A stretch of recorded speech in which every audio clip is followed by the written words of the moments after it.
is so confusing to us. I know, but don't you view him as not being part of the same chain? I mean, they tried to blow his fucking head off. They cheated him with Joe. The second time he wins by a miracle. I mean, but I'm saying, is it all? Is it all just like theater? Is it just theater? Because that's what I really think that it is. Wow, John, you're not tired from the 2020 election stolen. You're still rocking that. God bless. Well, I mean, I will say that, based on my own little statistics and my experience voting, like, I didn't see anybody there in 2020, just like a couple little Democrats, but it could have been the polling place I went to. But, anyways, I'm just saying that, you know, Trump is independent. Like, if there is some type of conspiracy going from JFK to 9/11 to COVID-19, um, Trump is like, I don't know. It's so hard to know connections. So what's fascinating to me is if you look at this nepotistic trajectory, if you will, Bush dubbed the second Bush, whatever the hell his name is, it was harder for him to step out of the shadow of his father, who was a president preceding it, right? But what's crazy to me is that Trump really and it comes from as nepotistic a family as the Bushes, and yet, I gotta give Trump credit as nepotistic, as much as he's the product of nepotism, he has distinguished himself as the most crazy, batshit, nut job leader of a democracy that we have seen in recent time, and he doesn't, it doesn't even give him pause. It's kind of confusing to me. It's a conundrum because I'd like to think that he's a product of good fortune and the forces, of family regarding his family, but he's differentiated himself from just about anything we've ever known, and you got to give him some credit for that. He's an animal. I don't know what I just said. I know what I meant. He's not the anti-hero, though, right? Like, I think he's more of a hero than an anti-hero, but I do know that, everyone has a Yetzer Hara and a Yetzer Tov, and the greater the Hara, the greater the Tov. So... I mean, I'm just like, I still can't, it's hard. It's so easy to forget how happy it makes me that he's the president, because I just don't see, like, his presence in my life here in Chicago. I mean, I would prefer that he actually deploys, the Illinois National Guard and takes over the city. I think there's a lot of domestic interventionist things that he could do that, test the waters of the Constitution, find a new balance, because if you're going to lose the cities in your kingdom. Okay, well, let me ask you this. I think most people in his position, you would think they'd be looking out for their quote-unquote progeny. They would want to see an Ivanka Trump pick up a Senate seat. TJT Jr. Take the Trump organization to greater heights. I don't think he sees that at all. Could you imagine? Like, I have resentment toward them, but I also feel terribly sorry for them. What could you do if you can't speak out against that guy if he's your father? You can't, you're in such a cage. The caged offspring of Donald Trump is defining. But what if they really love their dad and they say he's just our dad? I love my dad. He's the greatest, because if you love your dad, I mean, there's nothing really bad to say about a guy who has always given you, love, respect, compassion, kindness, gifts. A good parent.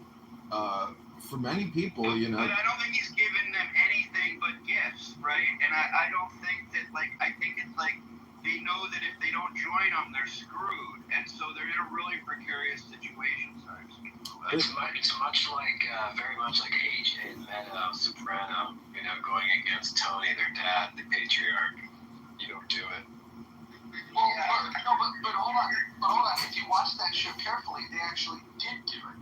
If in fact, AJ was testing, like most kids do, how far he can go with pushing back against his dad. Now he found the limits of that. There's definitely a limit to it. He did indeed, yeah. But he was testing him, and when there were episodes where I would watch and be like, man, I wouldn't have done that. But AJ's just being a kid. I thought it was fun. AJ's, even though as an actor he's terrible, I think the character was very well written for people to just say, if you were the kid of this monster who, and there's these contradictions where he does love his family, but he's got this business and he's got this oath that he puts above everything. Being that kid would be a tough assignment. And sure. But as any kid, he does rebel, and he rebels in some pretty dramatic ways.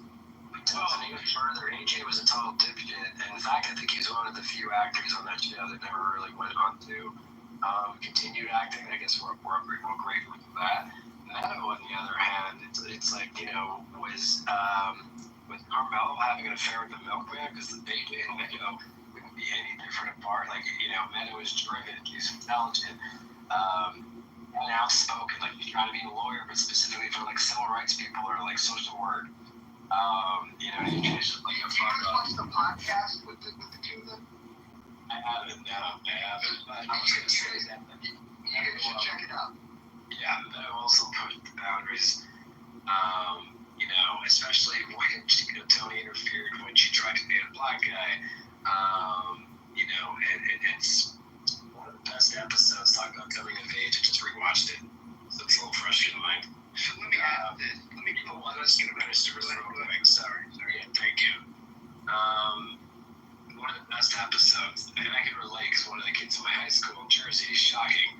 Their dad was, they're like big mob, like Googleable. And so I can only imagine when my classmate Sue realized as she was getting older what Daddy really does. And there's a great episode, like on AOL, like, limited computers they had, internet access they had back then.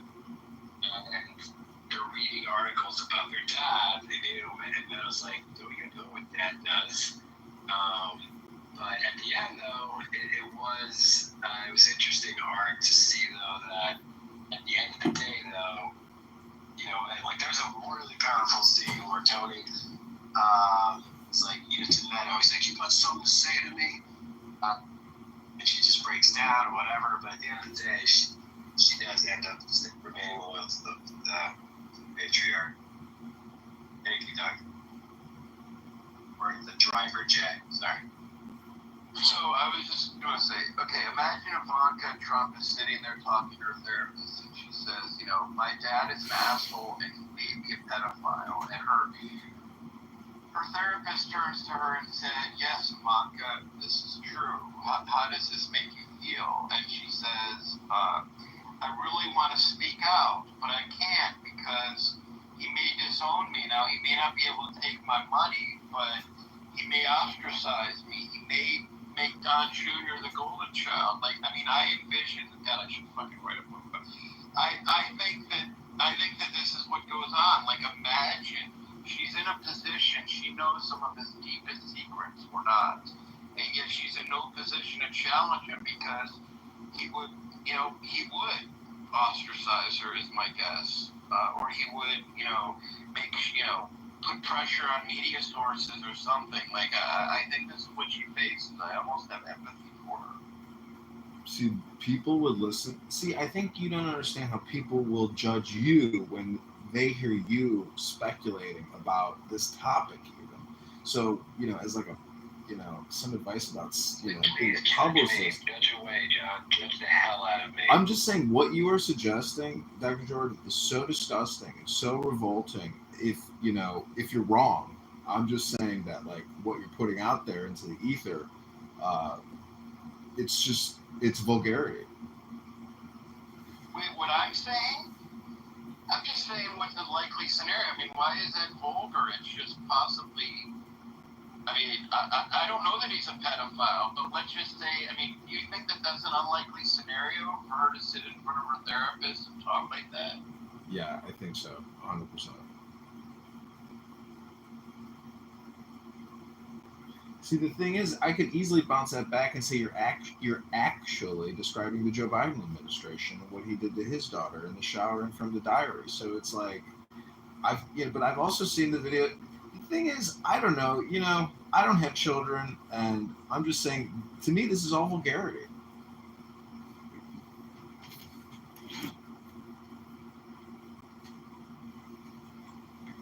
I like the gossip show, but I also, don't like this type of lashon hara against the sitting president of the United States of America. To me, it's just like kind of low class. Do you think too much of your happiness, because you did say earlier that you're suffering in Illinois with your retarded Democratic governor, but do you think you may be putting too many eggs of happiness in the Trump basket?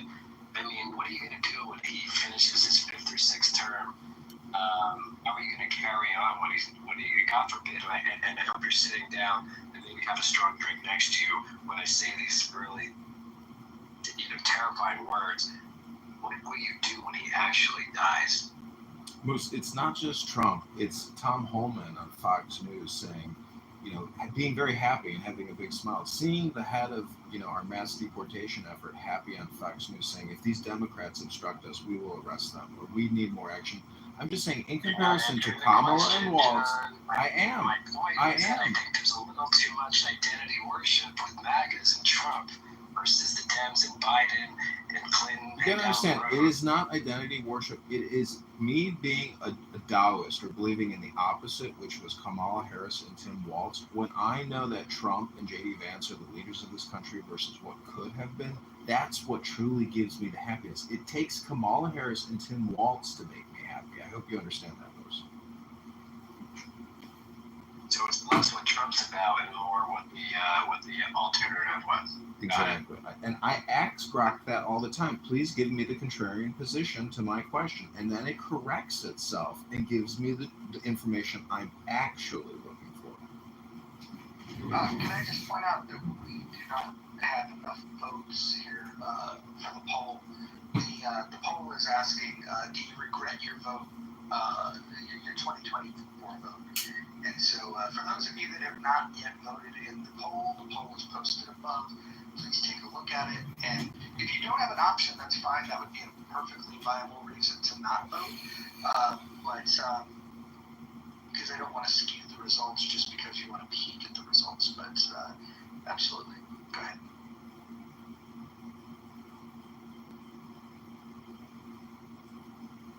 Jarl said, fuck George Washington in the chat. Jarl, one day maybe you'll be able to come to America. I don't know where you live, but you will experience the incredible, glory and beauty of this country. It goes on and on and on. Have you ever driven through Texas? It just goes on and on and on and on. Do you think Washington never lied? I haven't read the letters of George Washington. There's a lot of things, we need to do in terms of education. But, of course, I'm sure he maybe told a lie and, asked for forgiveness and made atonement. But I think the more important piece of this is that we once had this belief that we wanted to prop up our founders, that we wanted to make heroes out of them. And then we put them through a critical lens, and we said, okay, maybe they were, flawed humans like every human. But now we've gotten to a point where we don't want heroes at all. We if as soon as somebody does something that you argue is heroic, we want to search for the things that would make them flawed. And I don't think that that's a good idea moving forward. We should have heroes. We should have people that we can point to say, hey, look, what that guy did in his day was pretty fucking incredible. And then you can go ahead and say that those times had policies and social norms that you would oppose today. But if you isolate for, in that time, was this person doing something exceptional? I would say anybody that that was willing to throw the tyranny of Britain off of us, I think they deserve a respect. Tina Turner would disagree.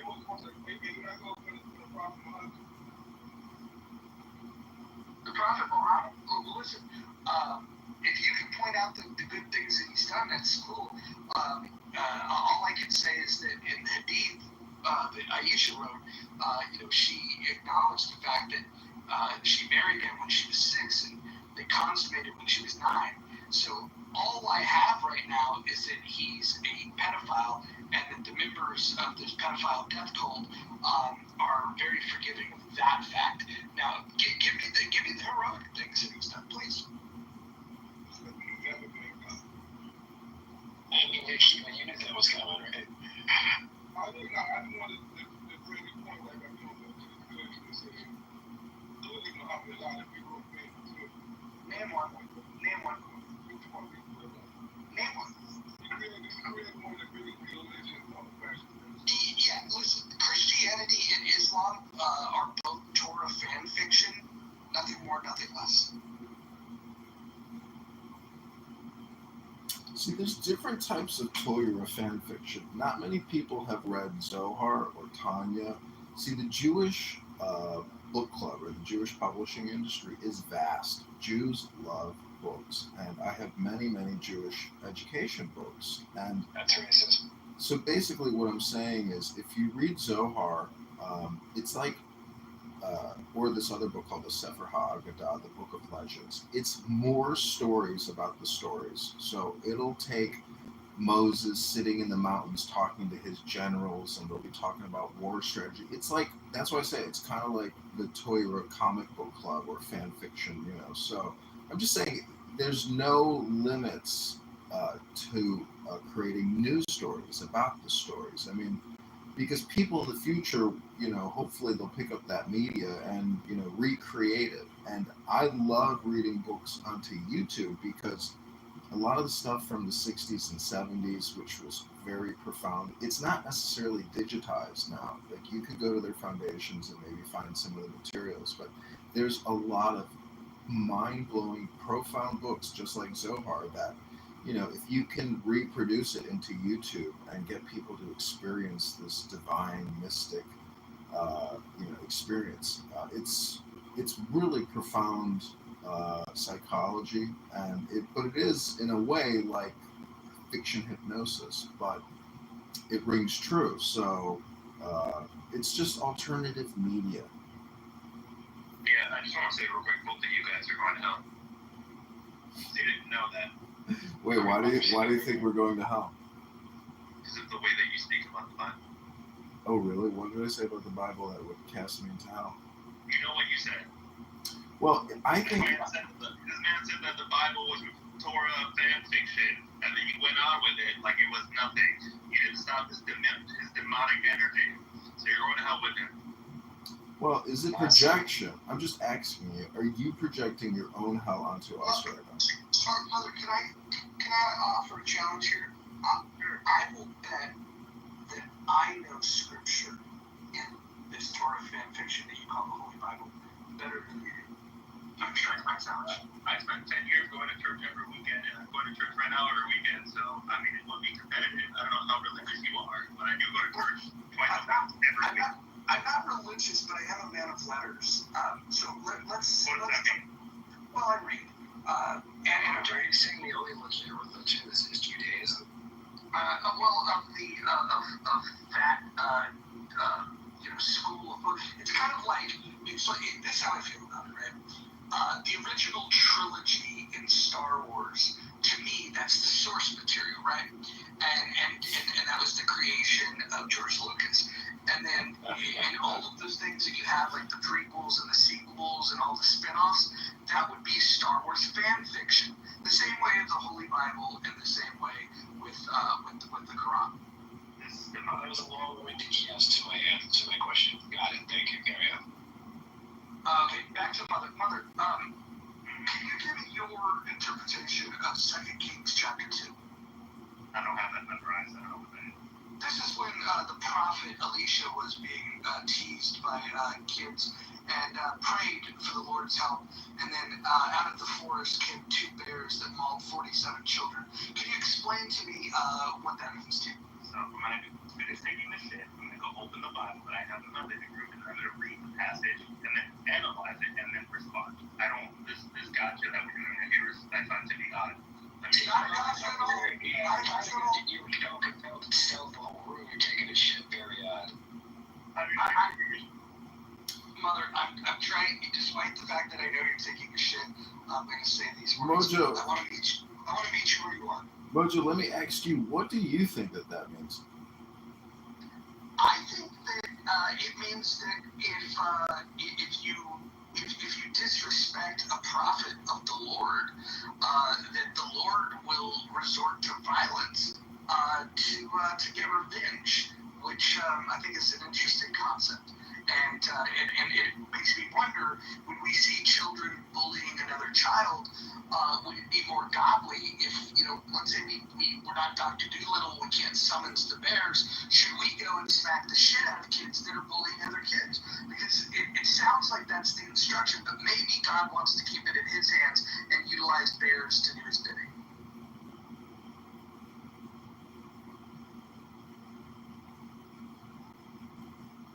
Well, I mean, I always like to think about the micro and the macro, but that story to me sounds like thoughts, meaning that chaos and all these children being mauled by a bear. It's kind of like that book, Lord of the Flies. It's like, who is the Lord of the Flies? Is it Beelzebub? Is it God? I mean, how do you respond to flies? A lot of people get freaked out with this. I was two mothers going apparently bullshit is the flies God because clearly flies work for shit. Now listen, if this room were Lord of the Flies, I think Hakeem is definitely picky. Oh man, Now I gotta go watch it. it's a wild book actually. The book is 100 times better. The Balthazar Getty film was okay, but that was an example of where the book is better than the film. Traditionally, people say that all the time. I'm in the camp that usually the movie is better than the book, and I've got countless examples of that if you'd like to talk about them. We can rattle off a few of them. One flew over the cuckoo's nest. Jaws, it's still good, but Jaws, yeah, you're visually terrified. Wise Guy versus Goodfellas. Was Wicked a book? I don't know, that movie was wonderful. I saw it last weekend. So did anybody see the moon last night? Sure did, that was something. So what is the men? I haven't put this to Groggard on the Google search yet, but are women's menstrual cycles actually tied to the moon? Mother, let's say you. Yeah. I mean, men also have a menstrual cycle, right? I mean, it's not forgotten, but there are times of the month where men have higher levels of testosterone than other parts of the month. That is a thing. Men do have kind of like lower kid.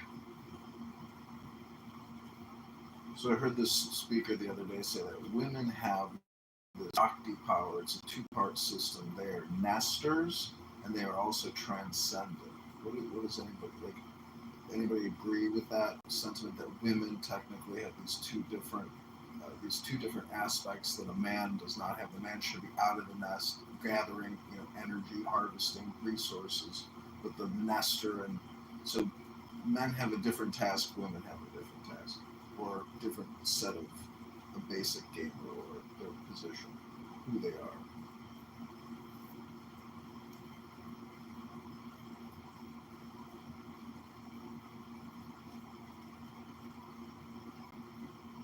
Is that why Kamala lost? Because the roles, Dr. Catherine, hi! the roles were inverted. Wait, can you want me to hang up to hi to Dr. Catherine? Where have you been? Hello. You know what? I just came out over there in the chatter, and I have to tell you a story about that. Jonathan thing went off on me and lost his shit. And I decided, who are these people, right? Where are the real people? And it's you people. So I'm coming back to the clubhouse. Can you agree on together? One second. Can you guys agree that Jonathan Bing is the worst thing that's ever happened to Chatter? that. I do like him. I'm friends with him, but I can play this clip. I can't even listen to it, but he just. Please play the clip.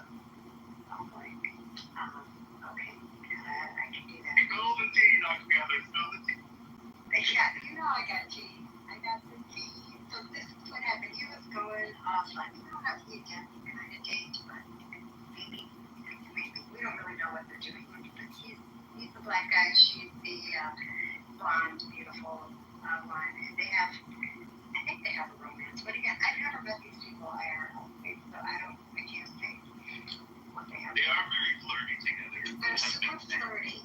Yeah, sometimes he talks to her in a way that I think is very controlled. And so I was in the chat, like, I'm a chat warrior most of the time. And in the chat, I was like, Bing is controlling. And he lost it. Okay, Nelson sent it to me. Here it goes. Let me see if I can turn it up.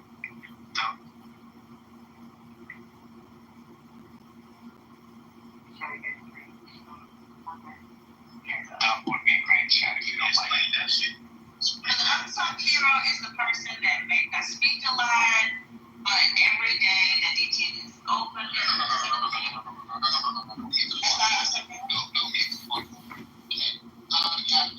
Shut your fucking mouth, right? How much was this for? Alright? You dumb fucking ass, alright? Don't you ever come here with some bullshit and put some out someone trying to handle a situation diplomatically as possible. I am tired of your fucking entitled ass with your fucking snarky ass fucking entitled fucking remarks. Get your fucking ass out of here, Dr. Cat. I'm fucking eating here, and that's how you fucking feel. Damn, that was Fucking entitled fucking business bitch. Fuck out of here. I'm tired of the bullshit. You got the. Fuck the whole thing is still on here. Okay, get the fuck out of here. What's going on? Because I'm very diplomatic. Okay? And I'm tired of your bullshit. I accept your experience of what happened. Whatever. It's not my fucking experience. I'm tired of bullshit.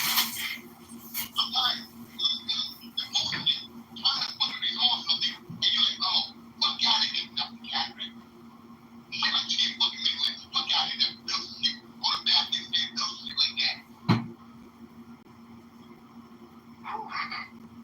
Yo, that was so funny. I am sorry I didn't laugh, but I could not hold that. When you said I Was accept that your on the experience, chatter? Have you ever been on chatter? Was that the chatter? Clubhouse? that was the classy response. I accept your experience. I'm gonna take notes and save that. Can we use that at work? Yeah, Catherine, Dr. Catherine, it sounds like you meditate. You handled that very well. Well, it actually, I got that from reading teenagers and going to family therapy. And the therapist was like, you have to mirror and affirm and validate their experience of harm, even though you don't understand it or agree with it. Because you know how teenagers say crazy shit, and you're like, that's actually not happening. That's not how this went, right? But it is their experience that I want to validate because I care about the fact they're hurting. And when you try to refute it and tell them they're not experiencing something that they feel very difficult for them, and they feel gaslit. Okay, so the example would be our kids complaining because they think their life is so hard and working to them. And if we say, well, our parents used to beat us and we had to walk to school like 2 miles in the cold, that's not how you're supposed to parent. You're supposed to validate their experience of harm, and then they feel heard. They just accept it as their experience. Don't try to refute it. It works beautifully. You would thrive in corporate America, Catherine, because this is the type of language that I have to use in the office. But never be overly direct. Always, tiptoe around what you're actually trying to say, but get your messaging. Don't you breathe in? They do get angry. Yeah, and then one should today back. He loves the bank, but he wanted to create something out of that and make it go viral and stuff. And I'm not gonna.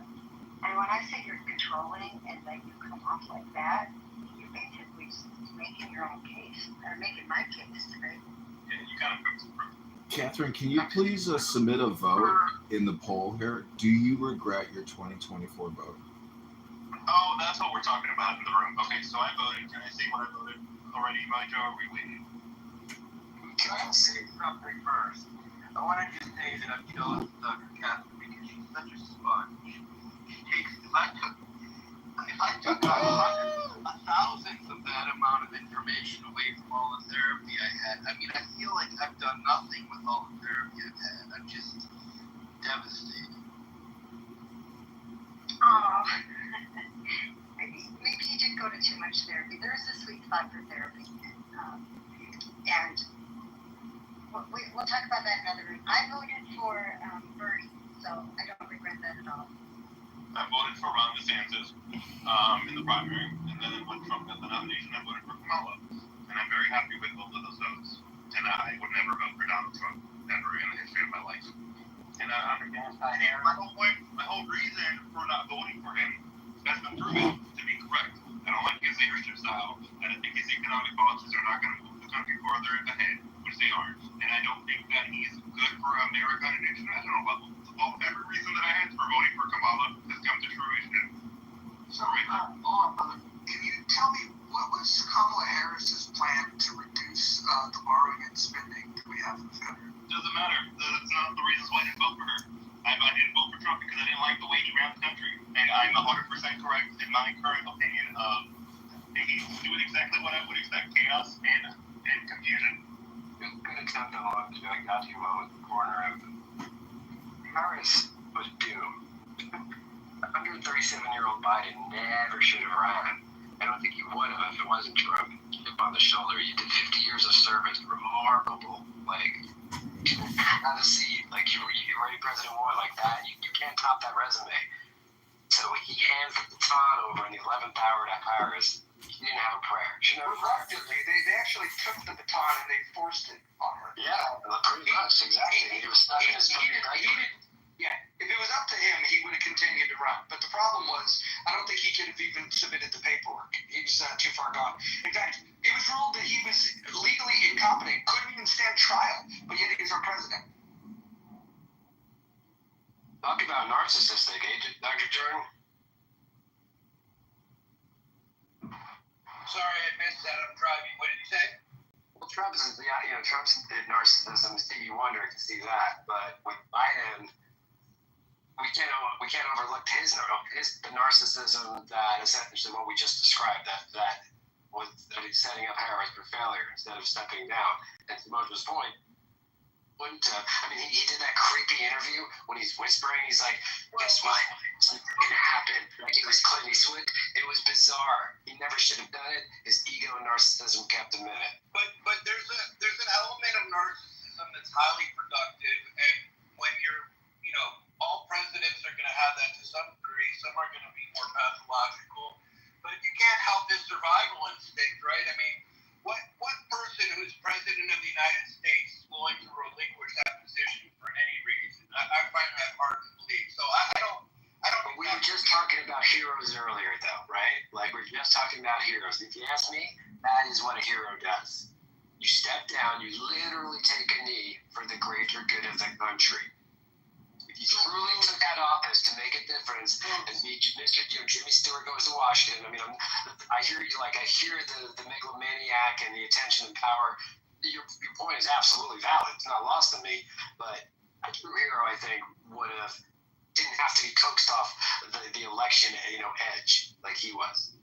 Yeah, remember Biden and Trump both were, they're all insulated by a circle of people. Sorry, I took food in my mouth, obviously. They're all listening. Their ears are bent towards certain people, and so we don't know that Biden's family didn't have a huge influence on him.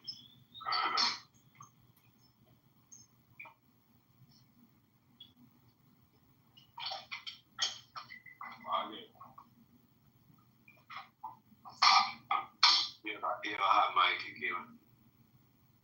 Hey, Moose, do you think that Nixon did the right thing by stepping down? He wouldn't have had to if he had the Supreme Court that Trump has today. But yes, I do. And I don't think he did it for the good of Watergate, Woodward, Bernstein, yeah, it was a different time. But I think if the Supreme Court stacked as it is, and whatever president does in the act of being presidency cannot be prosecuted, would have been different. I don't know. I still think that Nixon, to your point, I think he did the right thing. You just man up, say I fucked up, and I'm resigning.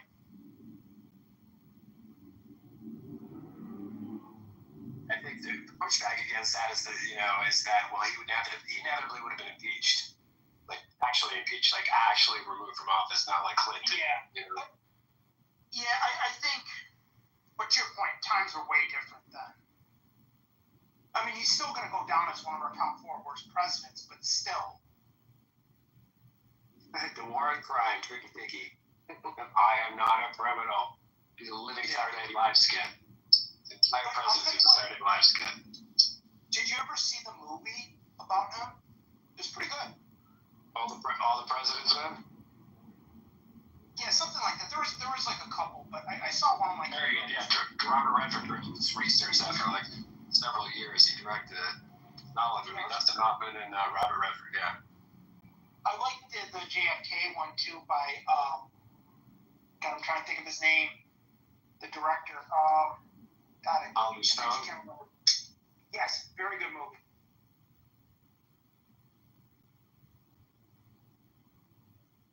But yeah, I mean, Nixon just was like, okay, yeah, I'm not a crook, but was he really a crook? I don't know. That's subjective.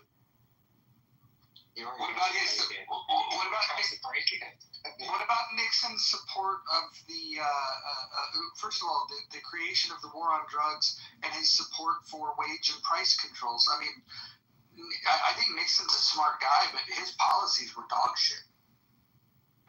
But again, there's one conditioning and programming. I mean, how is it that you go from having everyone kiss your ass and calling you Mr. President for however long someone has lasted for the duration of a term, and then suddenly have people, questioning you, then hate you, then comes, congressional hearings and potential litigation. I mean, you go from being on the top of the world and everyone literally kissing your ass, even if they don't like you, to suddenly accepting that you're mediocre or criminal. I mean, I think that's really hard for the human, for a human to contend with. And that goes for Nixon, Trump, Bush, Clinton, all of them. But was it Nixon? Didn't he have like one of the highest IQs for a president? Highly likely. Yeah. And he got more votes than any president in history. Really? Yep. But I learned that on MSNBC 2 nights ago. Doctor, wasn't it? I'm sorry, the driver. Wasn't it Reagan that won by the largest margin ever? No. I understood His re-election, he won 49 out of the 50 states. The only holdout was Minnesota, and that was because that's where Mondale was from. Oh, wow. So it wasn't the first election, it was the second one where Reagan ran, 84? Correct. Incredible he survived that assassination attempt. Surgeon said it was like less than a half inch away from his heart. That's crazy. It's even more crazy, Moose, that Trump survived that, because he got very close. Do you guys remember the Saturday Night Live skit after Reagan got shot where Eddie Murphy did Buckwheat's Been Shot as a parody? Oh, yeah. I'm going to go YouTube that, Mojo.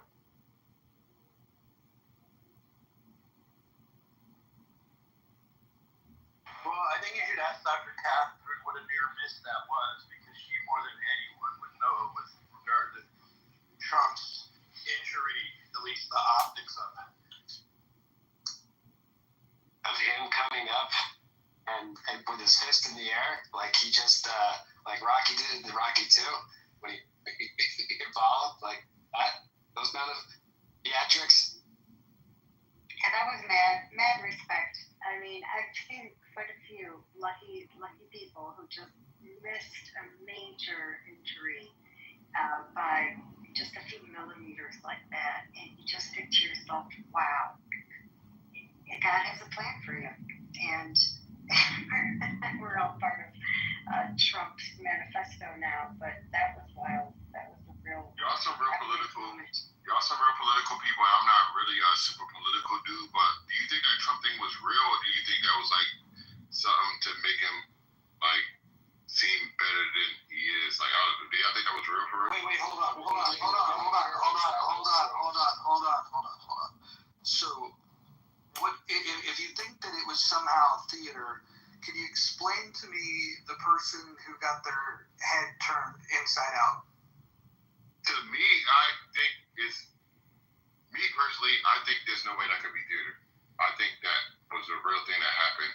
A lot of people think it's theater, though. I don't think you can make that up. He's technically supposed to be dead right now. They just missed him out a little bit.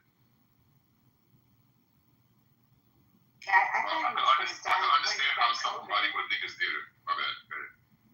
No, I actually thought he was going to die when he got COVID. You know, if it wasn't for Regeneron and having like all those doctors swarming around him, I really thought that was going to take him out. So, you know, it always takes three things. So the next thing coming for him is going to be the one that takes him out.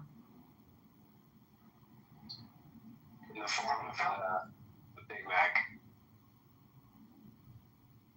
Yeah, I mean, like, I think the intelligence agencies tried to actually kill Trump. That's why I think that's the real conspiracy, not that it was fake.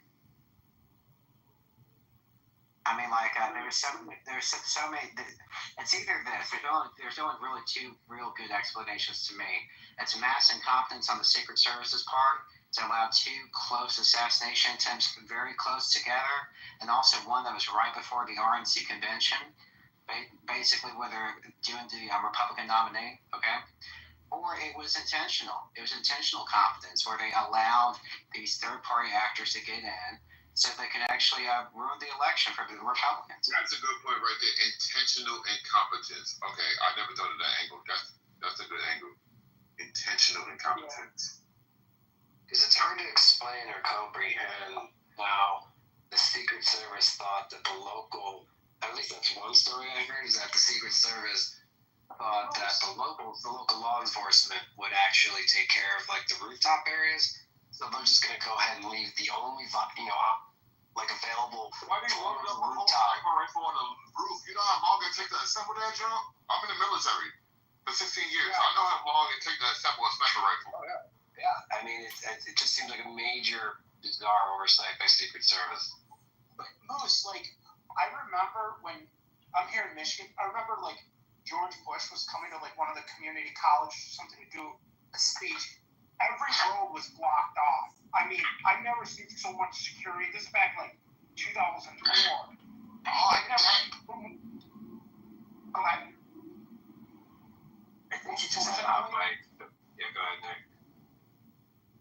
Oh, okay. I'm just saying, like, I've never seen that much security. But to your point, Moose, it was just very bizarre that I would think they would have all the rooftops covered, but I don't know. That was some major oversight miss.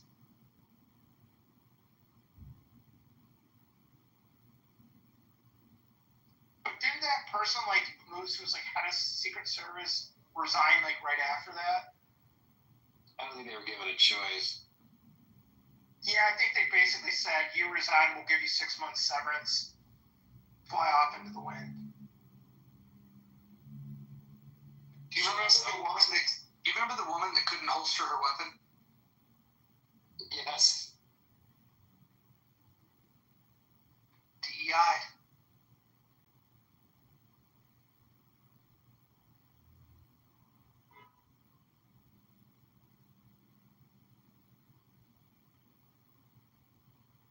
Yeah, it's a tough job, though, you know? Not too many jobs where you're literally signing up to stand in front of someone else to take a bullet. But, that's a big oversight. You know, I didn't even think Trump was going to make it to election day after 2 assassination attempts. I was like, someone's going to, like, assassinate him before. Shockingly, he he made it.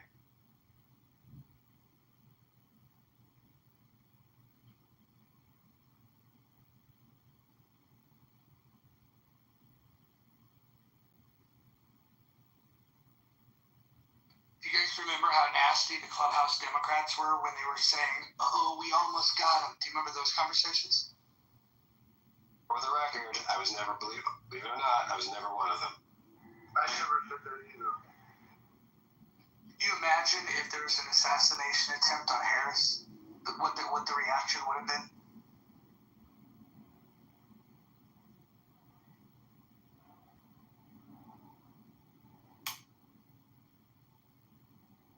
Has there ever been an assassination attempt on a Democrat?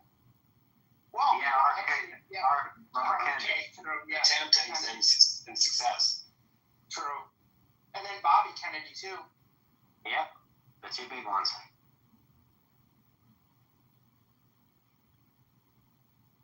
Yeah, they were cleaning the house in the 60s. Yeah, they were. But that Kennedy family's been so unlucky. Yeah, I was going to say, bad time to be a Kennedy. But Moose, there was another one, too. Like, I think one of them else got like cancer and died at a really young age, too. Wasn't it Jackie, his wife?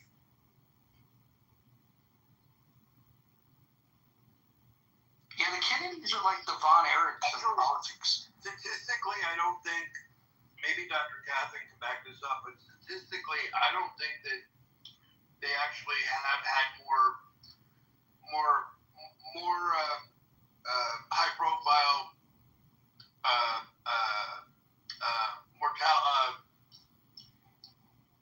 deaths, quite frankly, than any other family. It's just that it's the media. There's a media bias.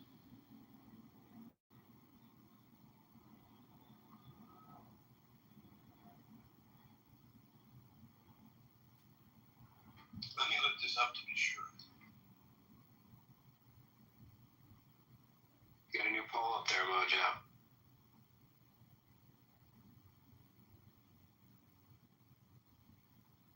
We have a new poll? Oh, wait, sorry, I was looking at the room title. See, at a glance, it is confusing. I'm like, wait, how come the room title doesn't match the poll? But, right, two separate things. Oh my God. Did I miss a question about narcissistic personality disorder? Sorry, what was the question? Oh, no, anytime Dr. J is here, we're always, we're in the presence of an expert on narcissistic personality disorder. Oh, he's the Dr. J. Okay. Yes, the one and only. No, what I was saying was that the Kennedy family, statistically speaking, there is no difference. There's no significant difference in the number of deaths that the Kennedy family has endured than any other family. They're a big family, and they just obviously we know more about them through that loss of life through media bias. Wow, I don't know. They've had like. So you think it's based on if you were to run any big family that you'd have that many assassinations. The people who have died in planes, especially being killed. Unless you're A lot of musicians dying in planes, Dr. Catherine, yeah. But all in one family? Yeah, Dr. Catherine, I was just going to say, like, I just think that Kennedy family's been very unlucky. Have you ever read the book Killing Kennedy by Bill O'Reilly? Although I'm not Bill O'Reilly's biggest fan, he did write a damn good book. You know, it's in my Audible books. I don't remember if I did read it. What impression it had on me. There was another one too, like Killing Lincoln. That was a very interesting one because I don't know if you know this. Lincoln's head of security or top security guard, he was supposed to be watching over and watching him, but instead he went across the street to the speakeasy and got drunk and didn't do his duty. But no, everyone overlooked that. Oh, I heard that actually. Oh, that makes sense. I guess that explains why the security security guard who walked away from Epstein is related to the security guard you just described. Apple in the tree. Well, Moose, another thing too, like with the Lincoln assassination, when John Wilkes Booth did it, he jumped down from like the wherever he was at that theater, and everyone thought it was part of the play, and they didn't understand like the president had just been killed, but they thought it was part of the act.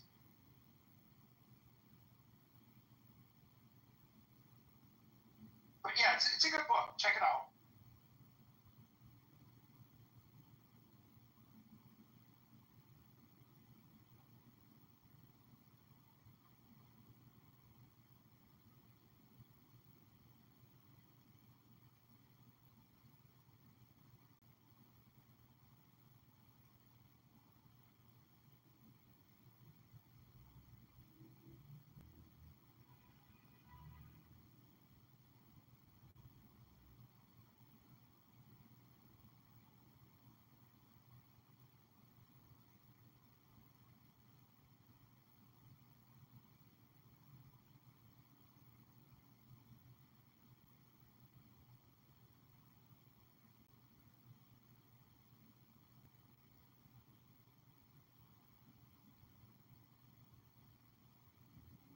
So are you guys paying extra for this Chatter app? What do you get for that? What's the update on that? Oh, no, Catherine, there was investor payout day today.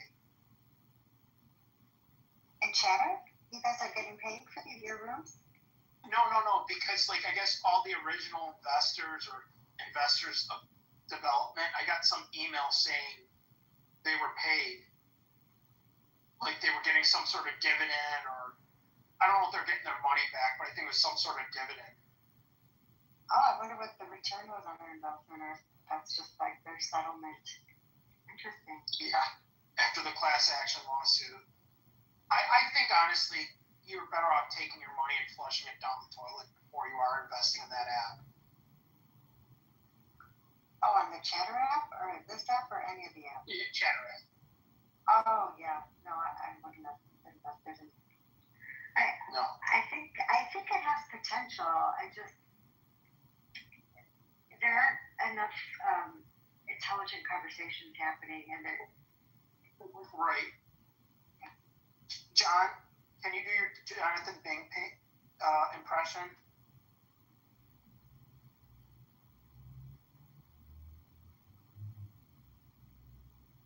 Oh, he's not there.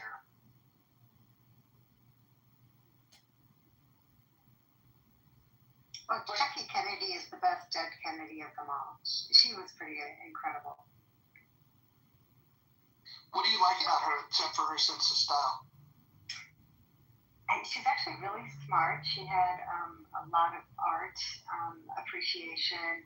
I think just the trauma, of seeing her husband shot. Like she had parts of his brain on him. She's a very strong woman, I think. And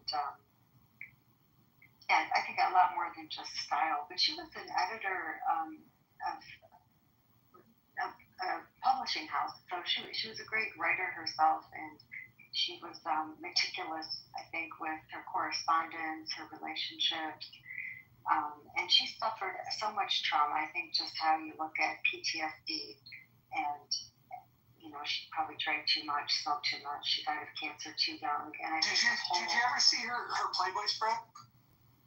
What? You're thinking of Marilyn? Jackie Kennedy? Really? Oh my God. Let me see if I can find a good photo on PTR. But one of my favorite, I think, historical, triangle love stories is the Jacqueline Kennedy, Maria Callas, and Aristotle Onassis. I think that was a pretty amazing situation there, because Aristotle really loved Maria Callas, but he also loved, women who had so much, who were popular, and he just loved women, and he left Maria to marry Jackie, and man, just really broke her heart, and it really broke his heart too. But Jackie, she got to live on a Greek island and have free security and her kids were relatively protected, which I think she needed to do that.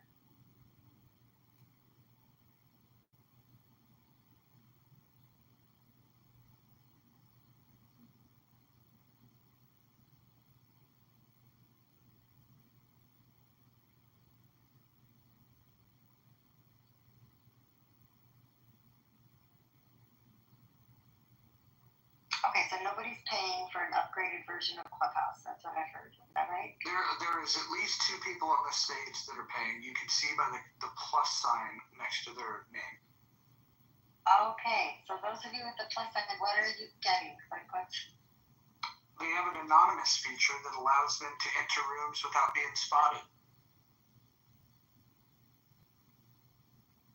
And supposedly you can. So you don't need a burner. Right, and supposedly you can see who views your profile, but that's not really accurate. Because every time you go into a room, like if they invite you on stage, it's not really telling you anything.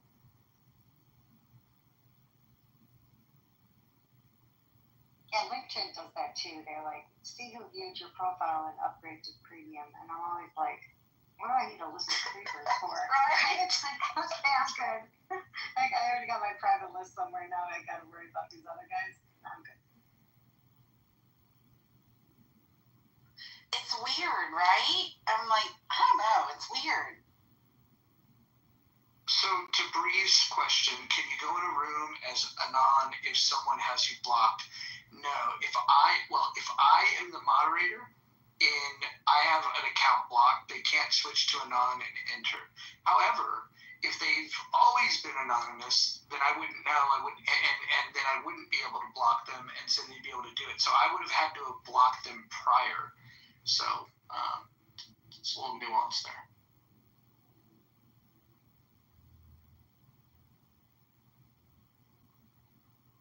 How much money do you think they raised by charging people $5 to have the little plus sign and use the anonymous feature? Think they made a lot of money? Considering there's 25 people in here and they can count 2 people who with the plus sign, I'm going to go no. I'm just really terrible at canceling subscriptions, y'all.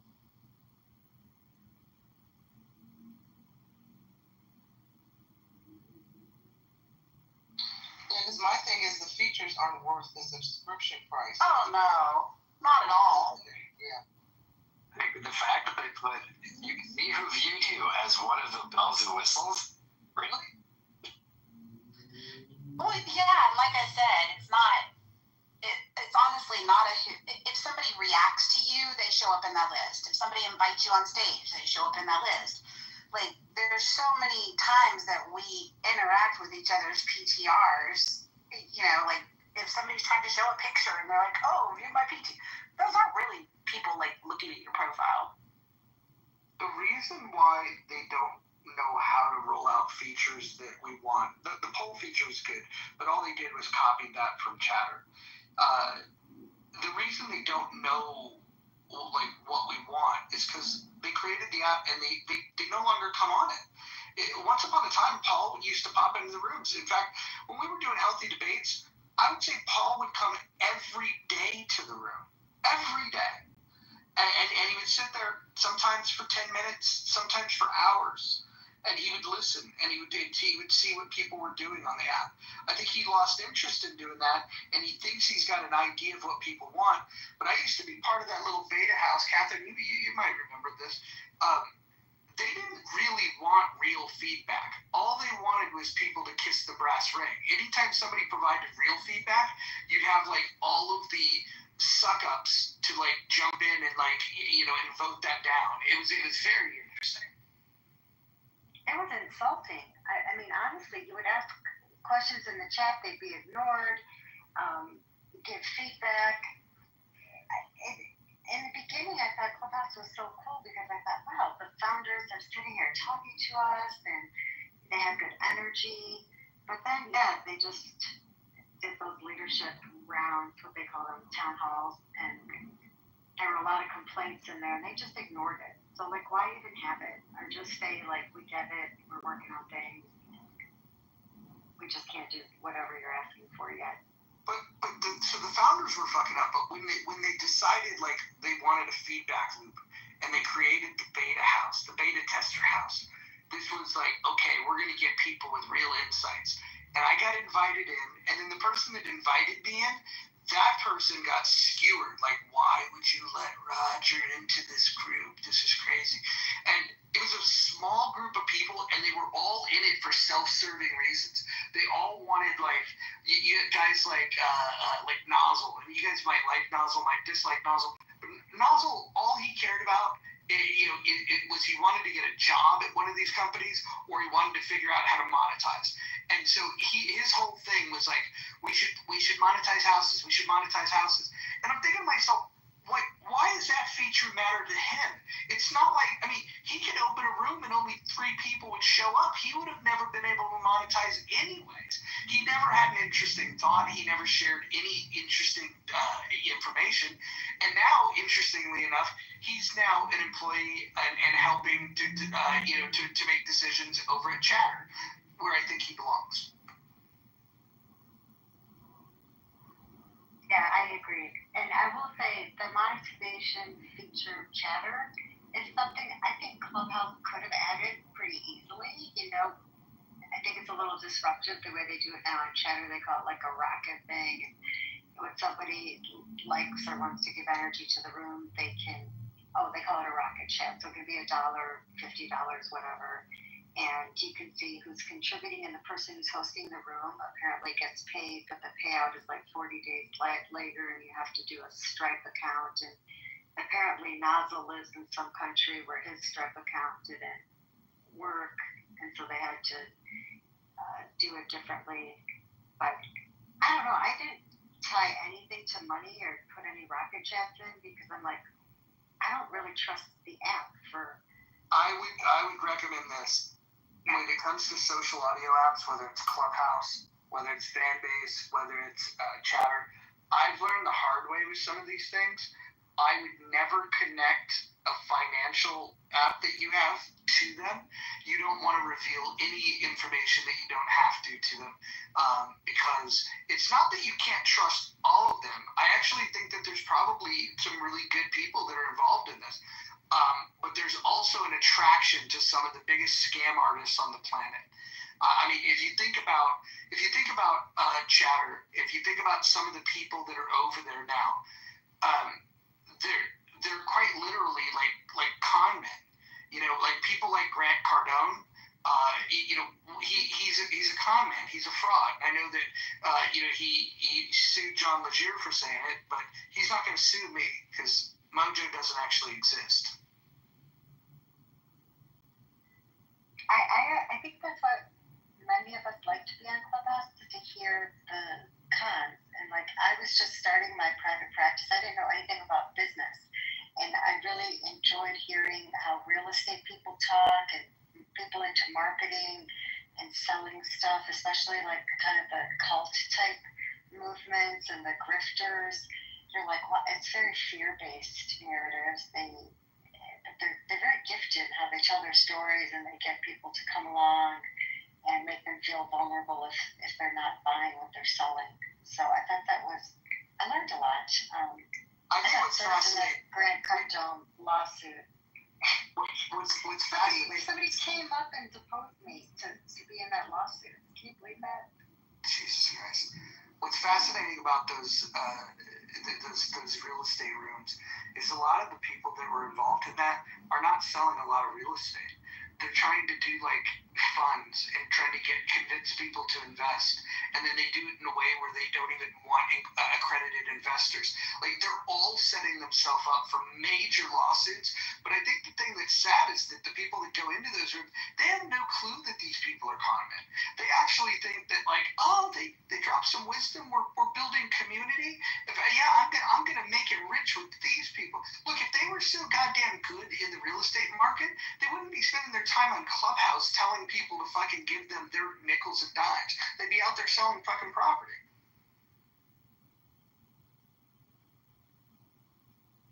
Agreed. Definitely. And the mortgage syndicate, I was always curious, what is the deal? And then I learned, okay, they're they're basically selling very high-priced interest loans, right? Selling money, and how you sell money to people at like higher rates than the worst credit card. Is that the scam? Things like that. I know, it's interesting. But I'll tell you, because I'll always say, well, send me the papers, the documents, so I can have my finance people look at it. And they've got nothing to send. I said, well, what's your tax ID number for your company? You know, like if my company were to support your company, how would that be filed? Or if you're a charity, you know, like what's your tax ID number for the charity? So when you know what questions to ask, it breaks down very easily. But we've seen a lot of people get. I'm so glad you mentioned this. So glad you mentioned this about nonprofits. So I was in this room, Politically Correct, I think it's called, and there was this woman by the name of Sin. I'll call her out by name, and she was talking about all these things that she does in her community, and I could just sniff out the bullshit, and then like, so I went on stage, I said some things, and like, yeah, I don't know, set the room on fire, but she would say, you don't know me, you don't know what I do, and she was telling me about this nonprofit, and then I go, okay, why don't you put the link in the chat to your nonprofit, and I'll donate $500 right now. Now, as somebody that's raised money for nonprofits and for other causes, if somebody is going to, say that they're going to donate, even if they're not going to donate, you still would put the link out there. She couldn't provide the link because it didn't exist, and then when I called that out, I got removed from the room. So you gotta be careful. These people are fucking frauds. If they tell you that they're doing this fucking great project, just ask for more information. If you were to ask, I would imagine if you could just have 3 good questions. Can you show me, and not just like a link to a GoFundMe, and not just here's my Cash App, but look for some sort of documentation, some sort of filing that they've done where they've really put their information out there and they show that they're legitimately doing things in the real world. Even then, I wouldn't give money to people on Clubhouse. As a general rule of thumb, if you guys were to do something and ask for money, I would just be completely out. Just on general principle, I will not give money to people on Clubhouse. That being said, if you're inclined to do that, I would just ask a few fucking simple questions. And what you'll find out is that I would guess 5-9 probability that everybody that's ever asked for money on this app was not doing with the money what they claimed they were going to do with the money.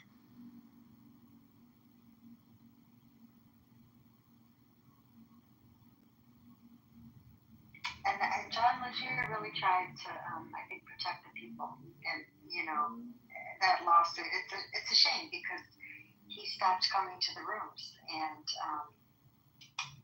he, I thought, added a lot. I thought that was what was really fun about Clubhouse a long time ago. We really have a great diversity of rooms and people calling out each other's bullshit. And you see too, if I call out someone for being controlling or something, we get kicked out of rooms. I played that clip, Bing was in it, and you're just like, wow, there it is. If you're not authentic and someone's calling it out, you're going to defend yourself, and that's something to think about. Is if you're authentic, why would you have to defend yourself? You're just honest. And is there a way that I could get a copy of that clip? I would like to. Nothing hasn't. You know what? I already know, because this room's been streaming. I could just go back to the live stream and I could clip the moment in which it was said. So I got it. Don't worry about it. Okay. Honestly, it's so uncomfortable for me to hear it.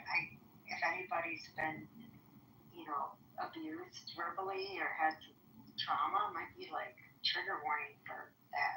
He just really sounded. Yeah, I'm gonna go the other direction with it. What I'm gonna do is take things like that, string them all together, and maybe use that as like bumper music as an intro for these rooms.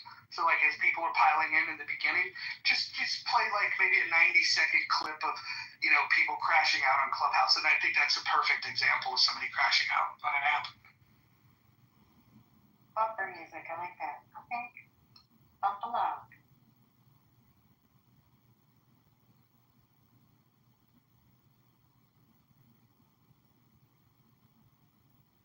you call it bumper music because it's like an intro or a closing. It's like the bumper is just. That's what they refer to it when it comes to like like AM radio, the talk radio stuff. There's like the intro music, and then there's the music you play to a commercial, and then there's the outro at the end, and it's referred to bumpers because it's bumpered on the sides of the commercials as well as the content. A collection of crash outs would be actually quite epic. That should be, John Kitover, if you're listening, that should be the next YouTube channel. It should just be called Clubhouse Crash Outs, and it can be an edited version where we need to find an audio video editor, somebody that's willing to use some AI, go find some great crash outs, curate the content, and put it together on one channel called Clubhouse Crash Outs. I think that could be a very popular thing. And then we could probably tell Nigel to do it and just send him a cash app for like $50. I bet he'd do it. Yeah, but on general principle, I don't want to pay that guy anything. We gotta find a good nozzle. Go ahead. I don't consent to being recorded. Thanks. I don't know. I don't think that those words mean what you think they mean. Dripping with sarcasm. We signed off those rights when we checked off the little TNC box to download this app or pretty much any app these days.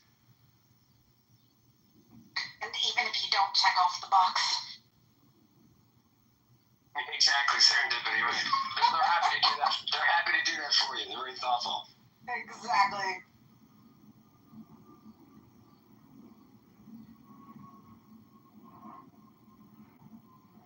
Yeah, I just love some of the people that are, bitching and complaining about people like John Kitover, but they didn't give a shit when Snowden released all the information about what the federal government was doing, and they're like, oh, that's different, it's the government. Well, I don't want to get in an argument with you about this, but if Snowden had any integrity, he wouldn't be living in Russia.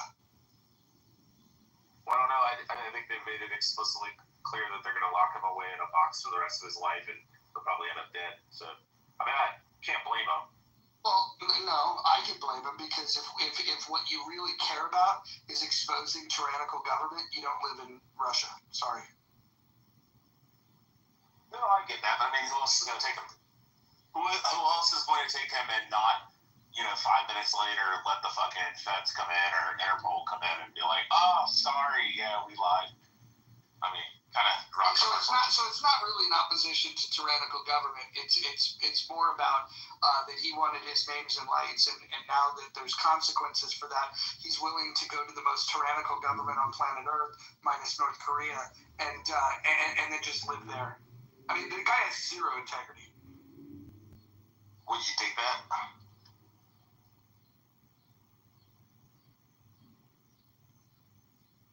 I was seeing if you were trolling or not, or if you're being genuine.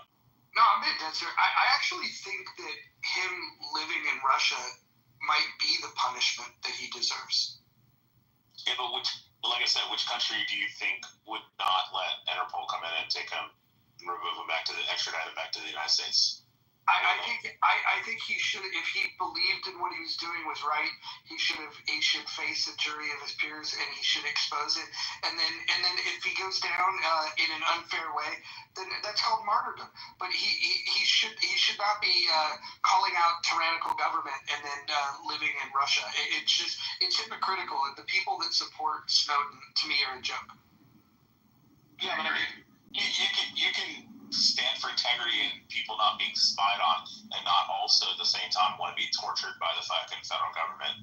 To have. Yeah, but let's not forget that have CIA fucking wet work black ops guys come in and fucking rip your fingernails off all night.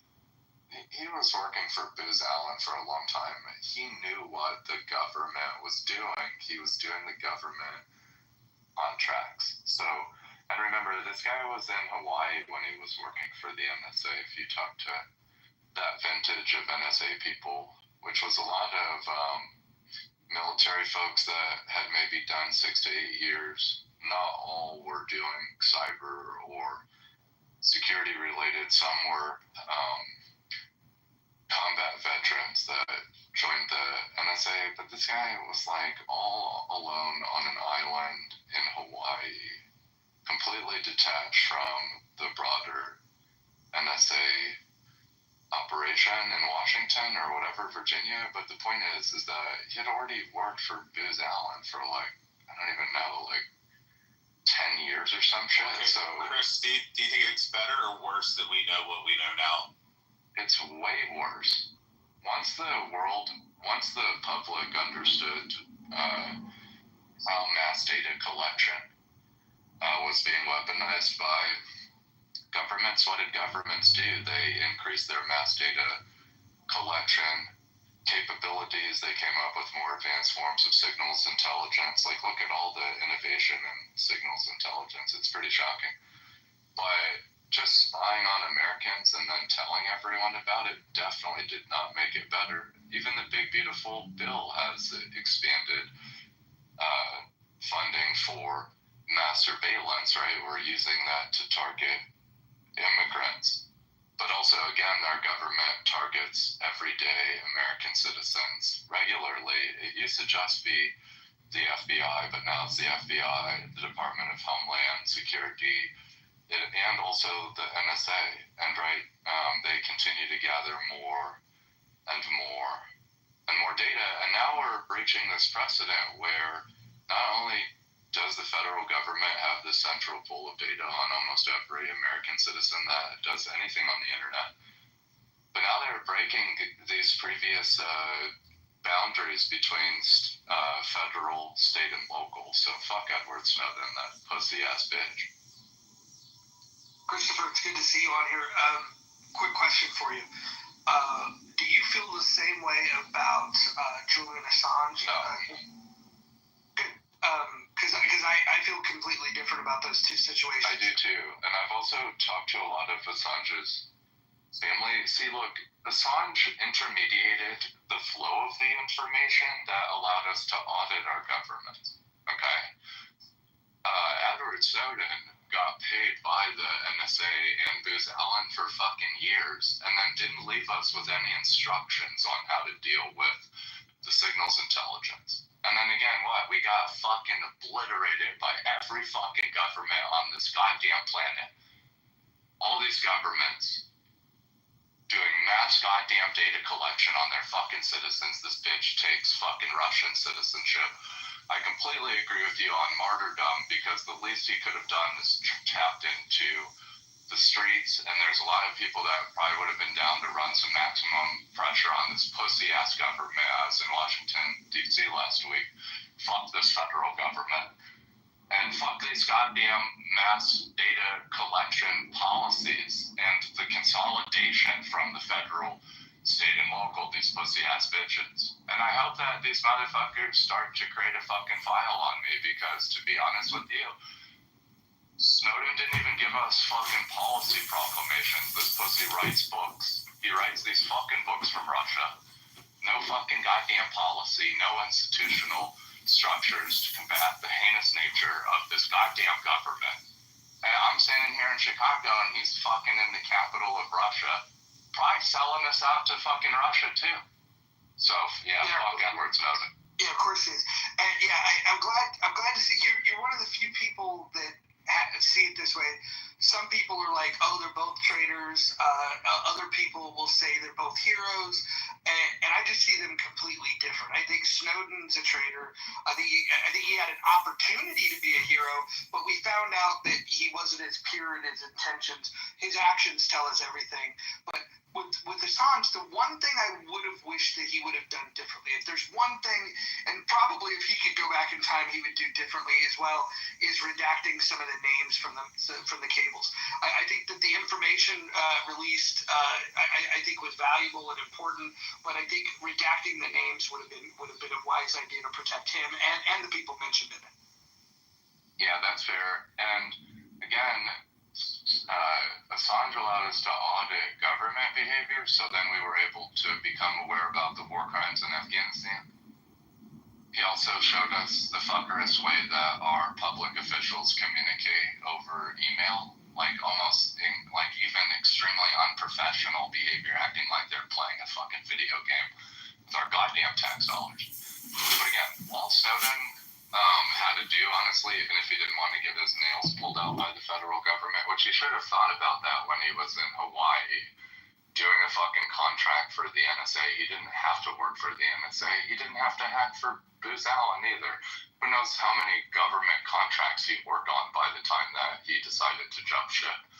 I mean, fuck, like, he probably did contracts for weapon systems manufacturers, so I just don't think he's a great person. I think he's an egomaniac. But he could have at least given us some knowledge on what to do next if he's the savior, and that's why I just don't think he is a well-rounded individual. I think, like a lot of hackers, he was a megalomaniac, and once he realized how significant the signals intelligence capabilities were in the United States, he maybe just wanted to make like his egotistical point. But I know he lives a good life. I know he's making good money and off the American public. So Would you hire him? fuck no, I wouldn't be anywhere near that, man. I would never want to be associated with that pussy ass bitch, because if I'm gonna go to work with my government, I'm sure as fuck not leaving this goddamn country, and I'm definitely not gonna go to Russia. Fuck that. Yeah, I wouldn't hire the guy to push the fucking mob at the peep show. Isn't his, status though totally blown out of proportion in terms of being like a hero or a traitor? I mean, it doesn't No, get way too much credit. It's definitely not blown out of proportion in that he sold the federal government out with his top secret clearance and all the access that he had to the signals intelligence platform at the NSA. But what And are it's a huge deal. What are the three major revelations though that he shared with the world? Americans didn't understand that signals intelligence had moved from wiretapping, which was actually putting a device on a copper wire. So you had to know which wire was transporting the communication. Then you had to actually physically go to the site, the tap, whatever the box was that had the copper wire, and you had to put a piece of hardware on it. So couldn't do mass surveillance on copper wire because, I mean, it's technically... Christopher, all this copper wire talk has me a little confused. Can I ask you a question? What is 565 times 1,000? 565,000.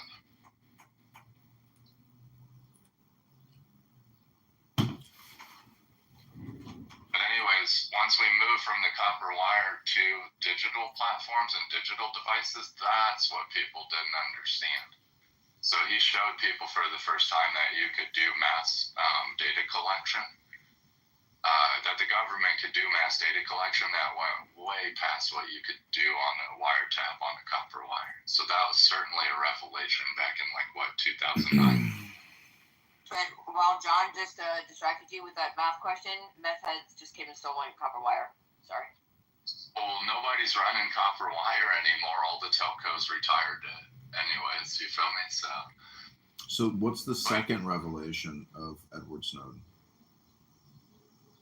That a lot of people didn't know that the NSA existed. Like, the public didn't really know what the NSA was doing. They didn't know we had a mass data collection focused branch of government, right? Because everybody saw the Patriot Act. Very few Americans know today that Homeland Security was created in 2002. That we didn't have. The biggest consequence of it, Christopher, is that everyone just thought of these agencies as relatively benign and that we were somehow excluded from surveillance. And, I don't think the long-term, and I agree with the consensus on Snowden's character, but I don't think the long-term consequences of his betrayal were that great. I still think we're kicking ass in the world ahead of the rest of the world, but I think you're right on about the fact that it awakened America to the fact that these agencies are not just some acronymal bureaucracy. They're out there aggressively pursuing and monitoring, and surveilling us. Yeah, and even if they weren't connected, government signals intelligence and domestic repression definitely has improved significantly since Snowden. So you could say maybe he wasn't the cause of the scale and the increased capability of governments to do digital surveillance.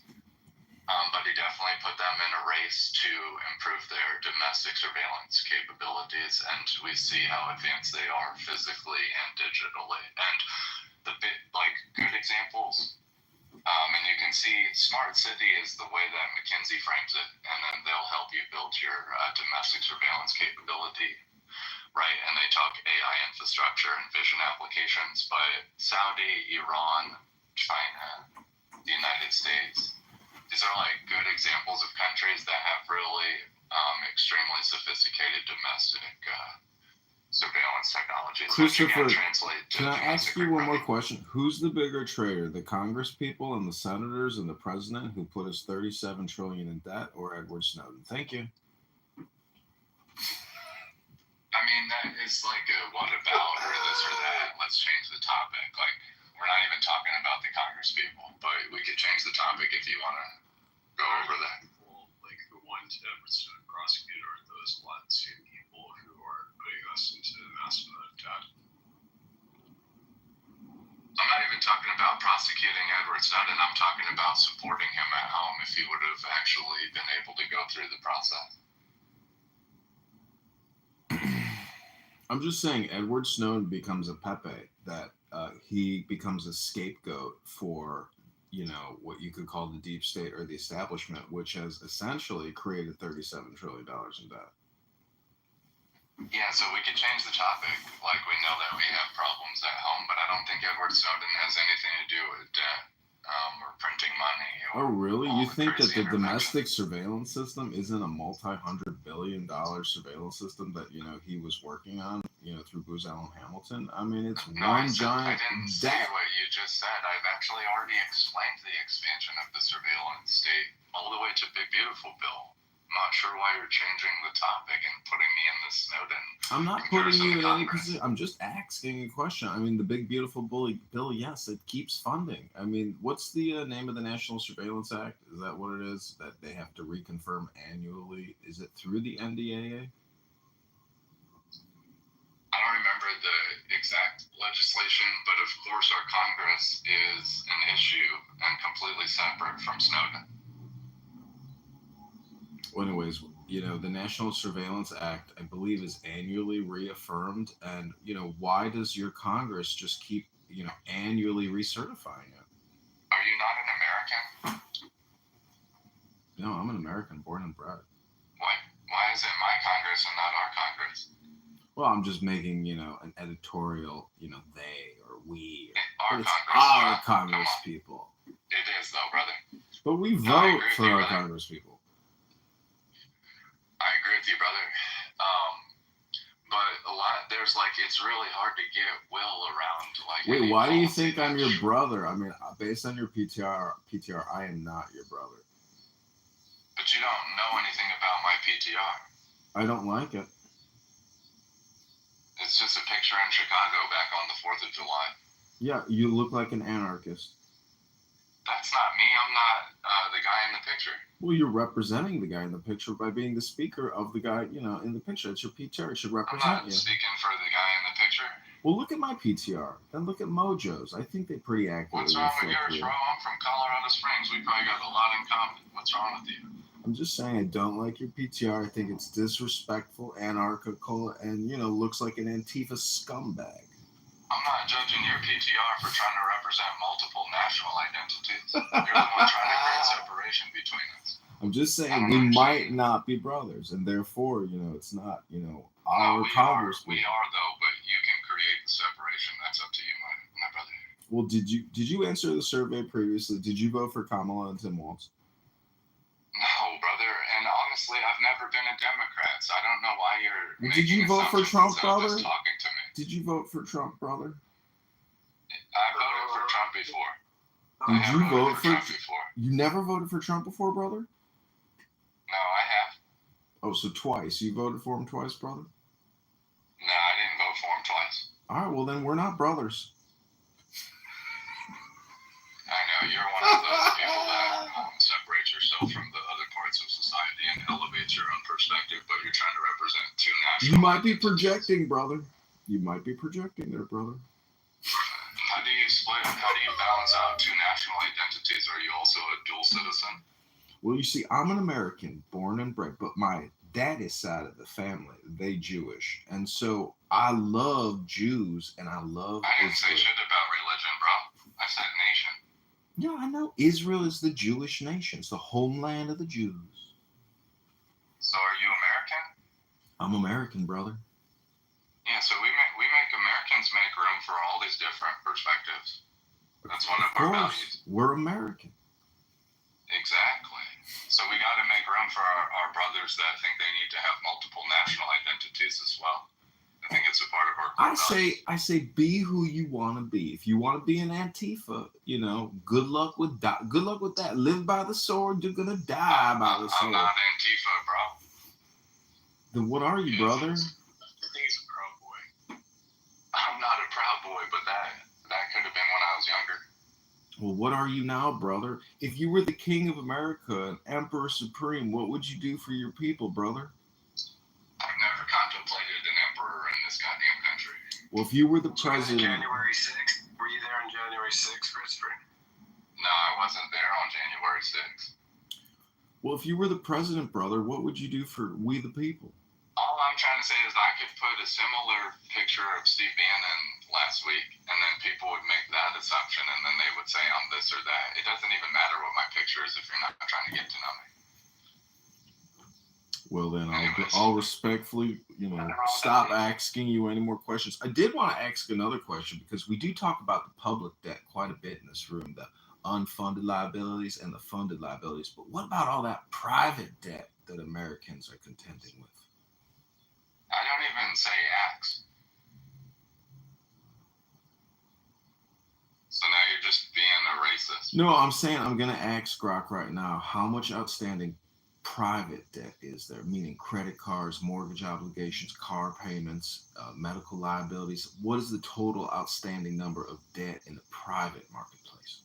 What is it, like 5 trillion, 6 trillion?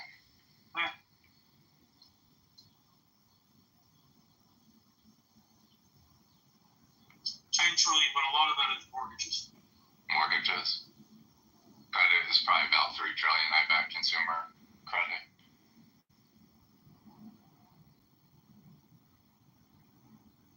But shit, I think my picture is more American than yours is, John. Really? You think being a black masked vagrant in the street with a middle finger up swearing at police is more patriotic than a man wearing a Trump hat, holding a book that says the Book of the Law with an American flag and a Freemasonic apron and an Israeli flag and a veteran flag? You think your PTR is more patriotic than my PTR? I do, though. I definitely do, especially since the individual is only representing themselves, not multiple nations.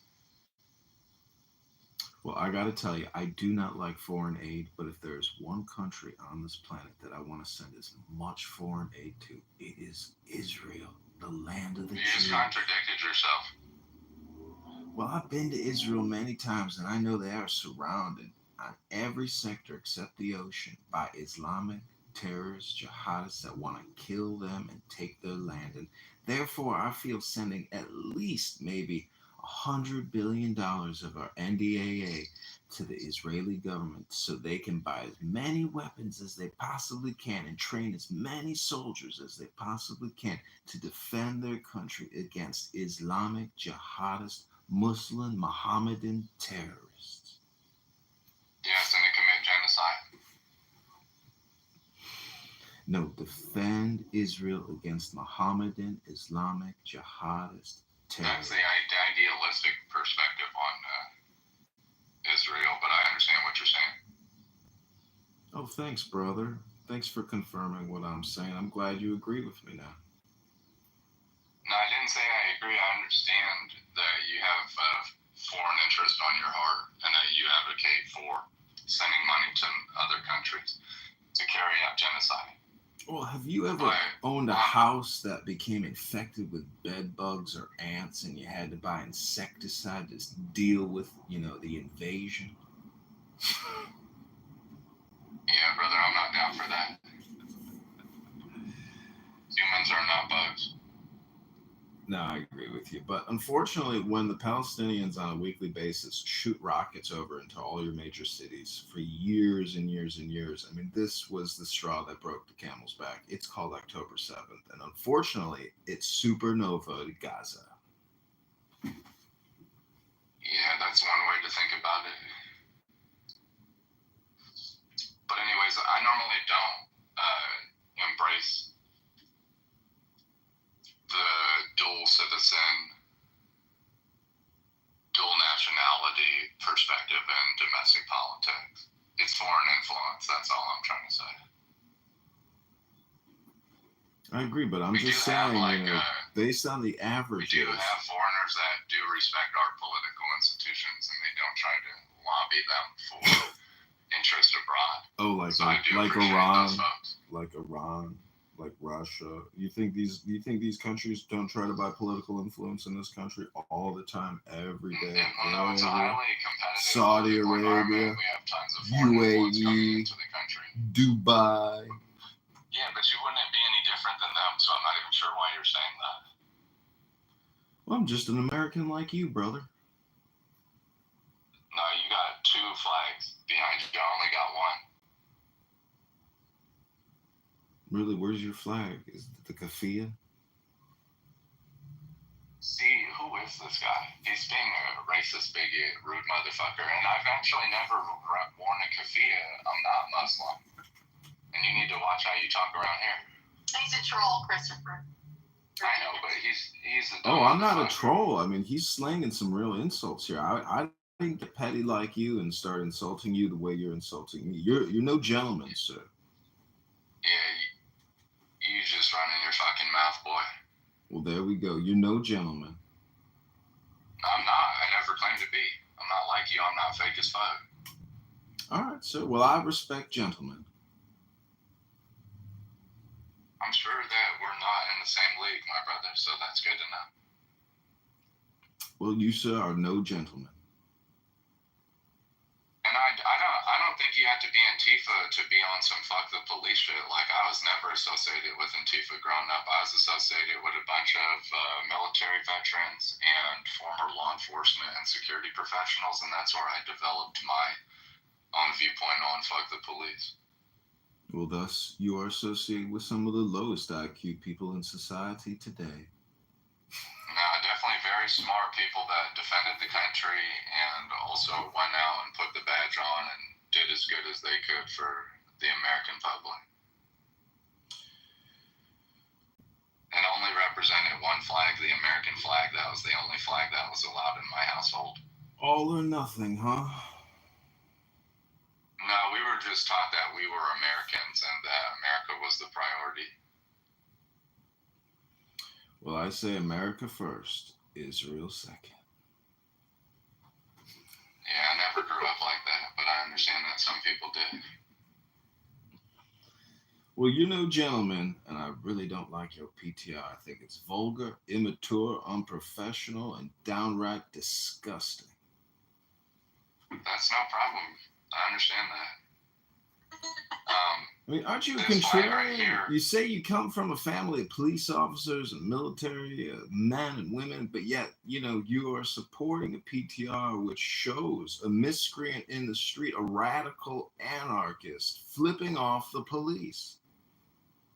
I mean, I would flip the police off too if it was necessary. And I'm not a radical anarchist. So. Well, is that from the Summer of Love in 2020 when the BLM stormed all the grocery stores and convenience shops and looted the city, causing chaos and murders everywhere? It was the 4th of July in Chicago in 2025. Now, this flag right here. When is it necessary to flick off the police, though? It depends on your politics. This flag right here, this is a picture of a flag that I saw at the Art Museum in Washington, D.C., right down from the Capitol. And obviously all the museums that are institutional and they're free to us because we pay an outrageous amount of money to the federal government. But this flag was in the art museum in Washington, D.C. The museum's on Pennsylvania. So, Christopher, do you think that feeding baby parts to alligators as opposed to just discarding them in the garbage would be a more effective use of abortion? I don't even understand the structure of that question, but I do get that you're trying to project your worldview by leading the witness. I'm just saying, to waste to kill 60,000 children in this country a month and not use the baby parts to feed the alligators. Yeah, makes sense. Are there no moderators left in this room? What's going on here? You're letting John run the show? I'm just asking, what is a patriot? Hold on. So far, nobody's violating any rules. We have short shares. Nobody's speaking over each other. Nobody's using the N-word. We're all speaking English. No doxing, no threat. I mean, we're doing pretty good. Yeah, it's pretty moderate. Fair enough. And this is entertaining. I just didn't know if y'all were there. Hey, what's up? Can I just say to whoever said, why would you ever need to give the cops the finger? As a Canadian, we can't do that here. You could actually, in Quebec anyways, you could be arrested for giving the cops the finger. And as a Canadian, that sounds like the most badass, most American thing you could do is give the cops the finger. And so, as a Canadian, I just can't, I wish I could do that, and you shouldn't say that. Thank you, Jarl. And we don't live in a motherfucking police state. We ain't subservient to these goddamn law enforcement agencies. So anybody that teaches you that we are is a propaganda. Well, see, my father was a police officer, and I have served myself in the military. So there's just, proper behavior. I mean, if you're going to protest, be smart about it. Get involved in politics. Do some marketing online. But to go in the street and waste your time flicking off some cop on a midnight shift, you're a fucking loser. The picture wasn't at midnight, and there was a whole line of police. And it was 12 o'clock in the afternoon on Dearborn Street. Great. I'm just saying, if you walk around downtown Chicago in masks, flipping off cops and taking photos of yourself so you can come on a social audio chat up and say how badass you are a loser. I know, but nobody's doing that here. That's not me in the photo. I'm just saying, be smart about your protest activities if you want change. I'm not a protester, but okay, bro. Okay, sorry, brother. I guess I'm just really inferring. Yeah, fuck the police. Completely agree. All right, well, I'm canceling your boat invite tomorrow at noon, Hekima. You can F the police by yourself. You never saw the location anyway, so cut it out. I was going to campaign for you in Rockford. You cut it. I got a lot of... Okay, you know what? F the police, Hekima. You know what? I'll put that as one of my slogans. My constituent and campaign volunteer Hekima says, F the police. Do you agree with Hekima? Just like a politician. Good job. It's hard to find support these days.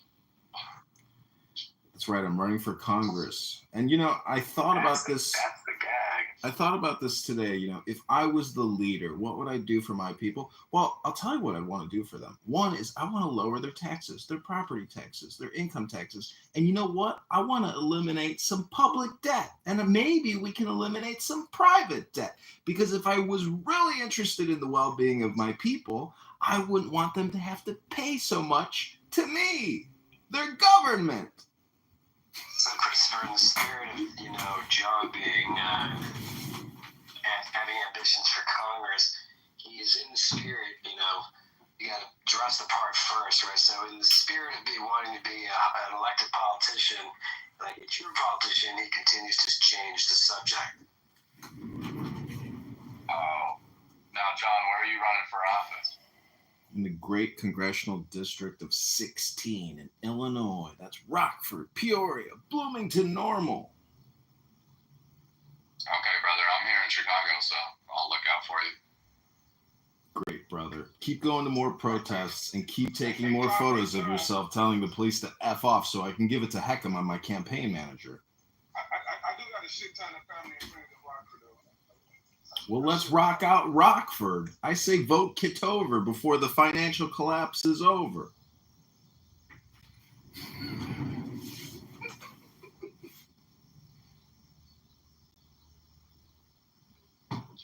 Thanks for your service, John.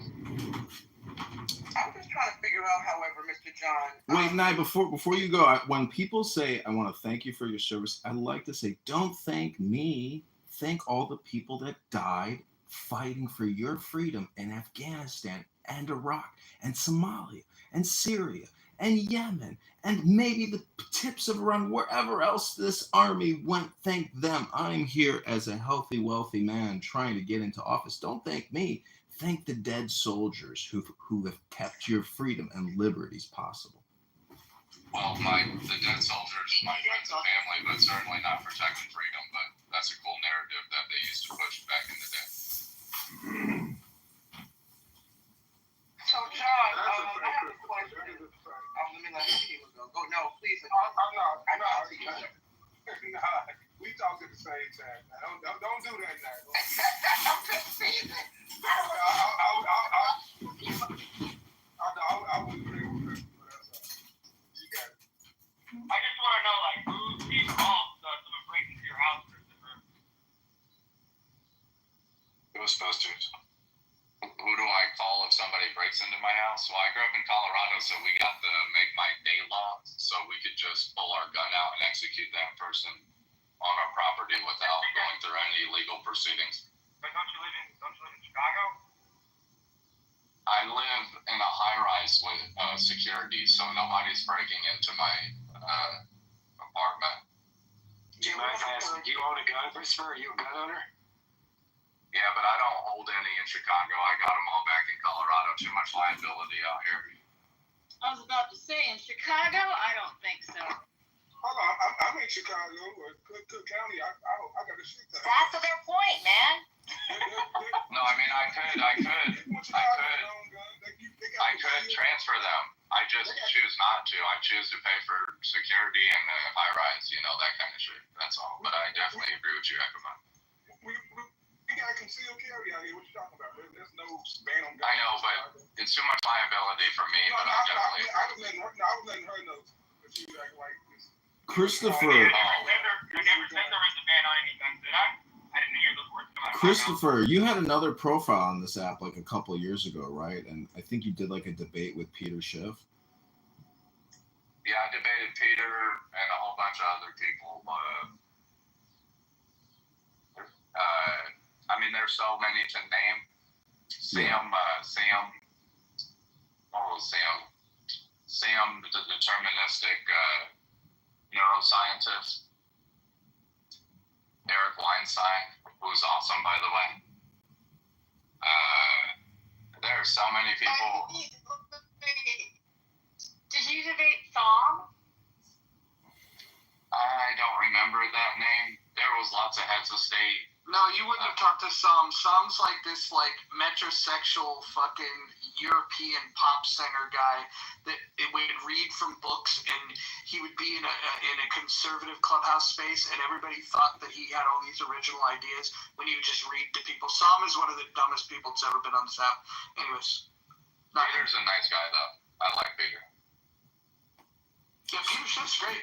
So how do you view Peter Schiff? Because to me, he kills two birds with one stone by being an asset manager and say, hey, the economy is going to crash. The dollar's going to go to nothing. Your purchasing power is going nowhere. They're inflating the money supply. Invest with me. Invest in my gold asset management platform. Like, do you view him as being just Peter, and like that's the game, and he's very smart? No, John, I agree with your critique. I brought it up too. But he's still a nice guy. Well, what I'm saying is, like, technically all communication is hypnosis. So is the Federal Reserve just a communication organization that can happen to wire transfer hundreds of billions of dollars to BlackRock? Yeah, I get what you're saying. I mean, I don't think that his if the status quo is the status quo in the future now, I mean, gold stocks are going to be where they're at right now. Like, there's never going to be some 1000x on, Newmont Mining or Kinross Gold Corp. So I think to like not diversify is, a bad investment approach. But I agree with you. It's a rhetorical tactic, like you said, to drive people to make allocations with him. But he's good at it. Yeah, Hey, Raj, I'm disappointed you didn't put my PTI in the running. I think you might want to take another look at my PTI. I think that's just as patriotic. But I still think Christopher might win. What's amazing about Euro Pacific Capital and Peter Schiff is he makes claims and says things that no other major bank or investment firm can possibly make.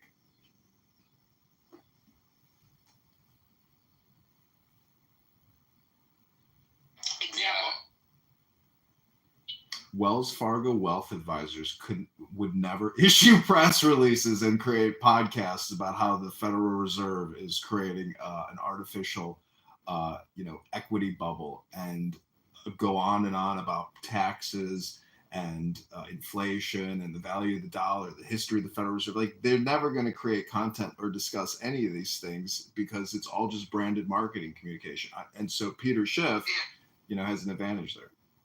So Peter's interesting. I like him a lot, but his dad is the legend. For those of you that don't know his dad, you guys should go read the book, The Federal Mafia. It's one of the best books ever written about why we should push back against taxation. I'll check it out. And Heckema, are you in Chicago? Yeah. We'll have to link up. I'm in the south suburbs, but we definitely like that. Okay, I was on the southwest side earlier today for action that was in Bridgeview, Illinois. Why don't you guys all meet up at the campaign headquarters for John Kitover? I mean, if John invites us. Yeah, you guys can come out on my sailboat for the slip that I can't afford to pay. And, I'm walking away from my boat in October, so we got a couple more months to enjoy the Lady Hawk rent-free. I am not getting on a sailboat with John Kitover. That would not happen. John, what slip are you in? I'm at Montrose Harbor, and they got a great restaurant there called the Dock Restaurant, and girls are already in the bikinis. I'm by DuSable Harbor. Okay, you changed my mind. I'll show. And anyway, how could you not touch John? There's always a camera on him at all times. You're safe. He might be one of the serial killers that record his victims, so that might be it too. No, that's his subscription service. You got to pay extra for that. That's an experience. If I get too drunk, then he gets too comfortable. Yeah, all the videos is like an insurance policy, because if I ever disappear, at least I'll be on 30 cell phones still. John, did you get on the ballot yet? No, just getting on the ballot is the huge challenge. I know. They challenge every single signature, and if you don't actually door knock and have the address list, good luck getting the required number of signatures at grocery stores. It's got to be Republican voters. They've got to be in the database. Their signature has to match perfectly. Their name has to match. It is the biggest fucking scam and the most ridiculous obligations they put on candidates to get onto the ballots or the primary. I know. I got on the ballot in the last cycle, but I took a different approach. Hey, John, do you know who Mark Rice is? Yeah, I know Mark, yeah. Is he like in the same district as you, or no? I know he's also running for Congress too. So. Yeah, he's like running in 13, I think.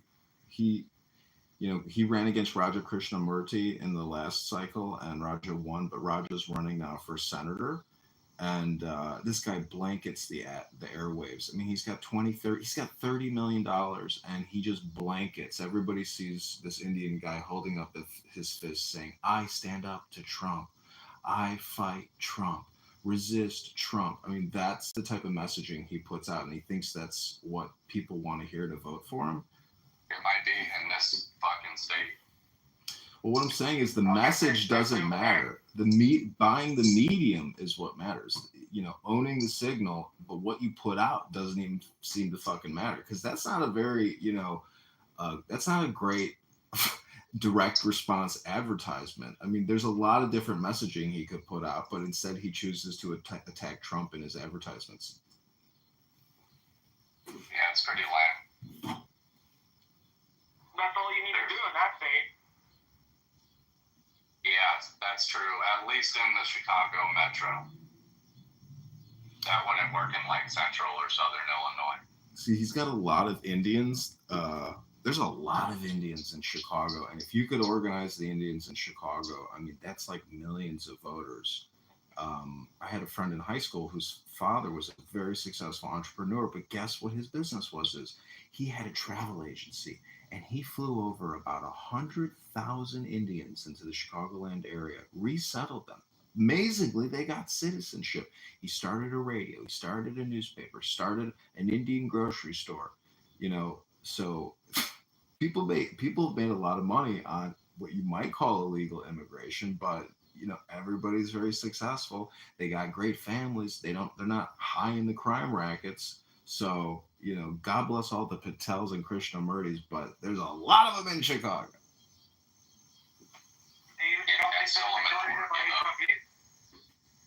There's a lot of H-1Bs. No, I think back in the 80s, there was this H-1B visa was bullshit. People just came over, and through immigration lawyers or however they did it, they got citizenship.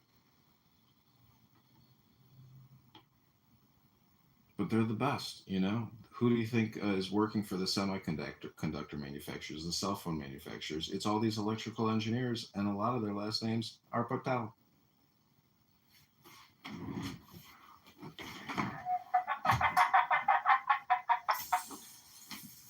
Oh shit, John, you cracked me up.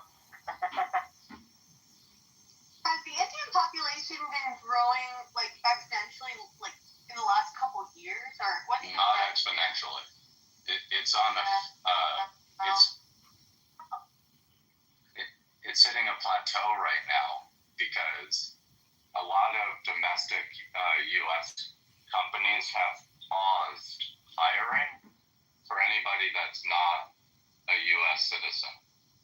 It's even the big Deloittes or Accentures of the world. So it's a plateau, and it was never exponential.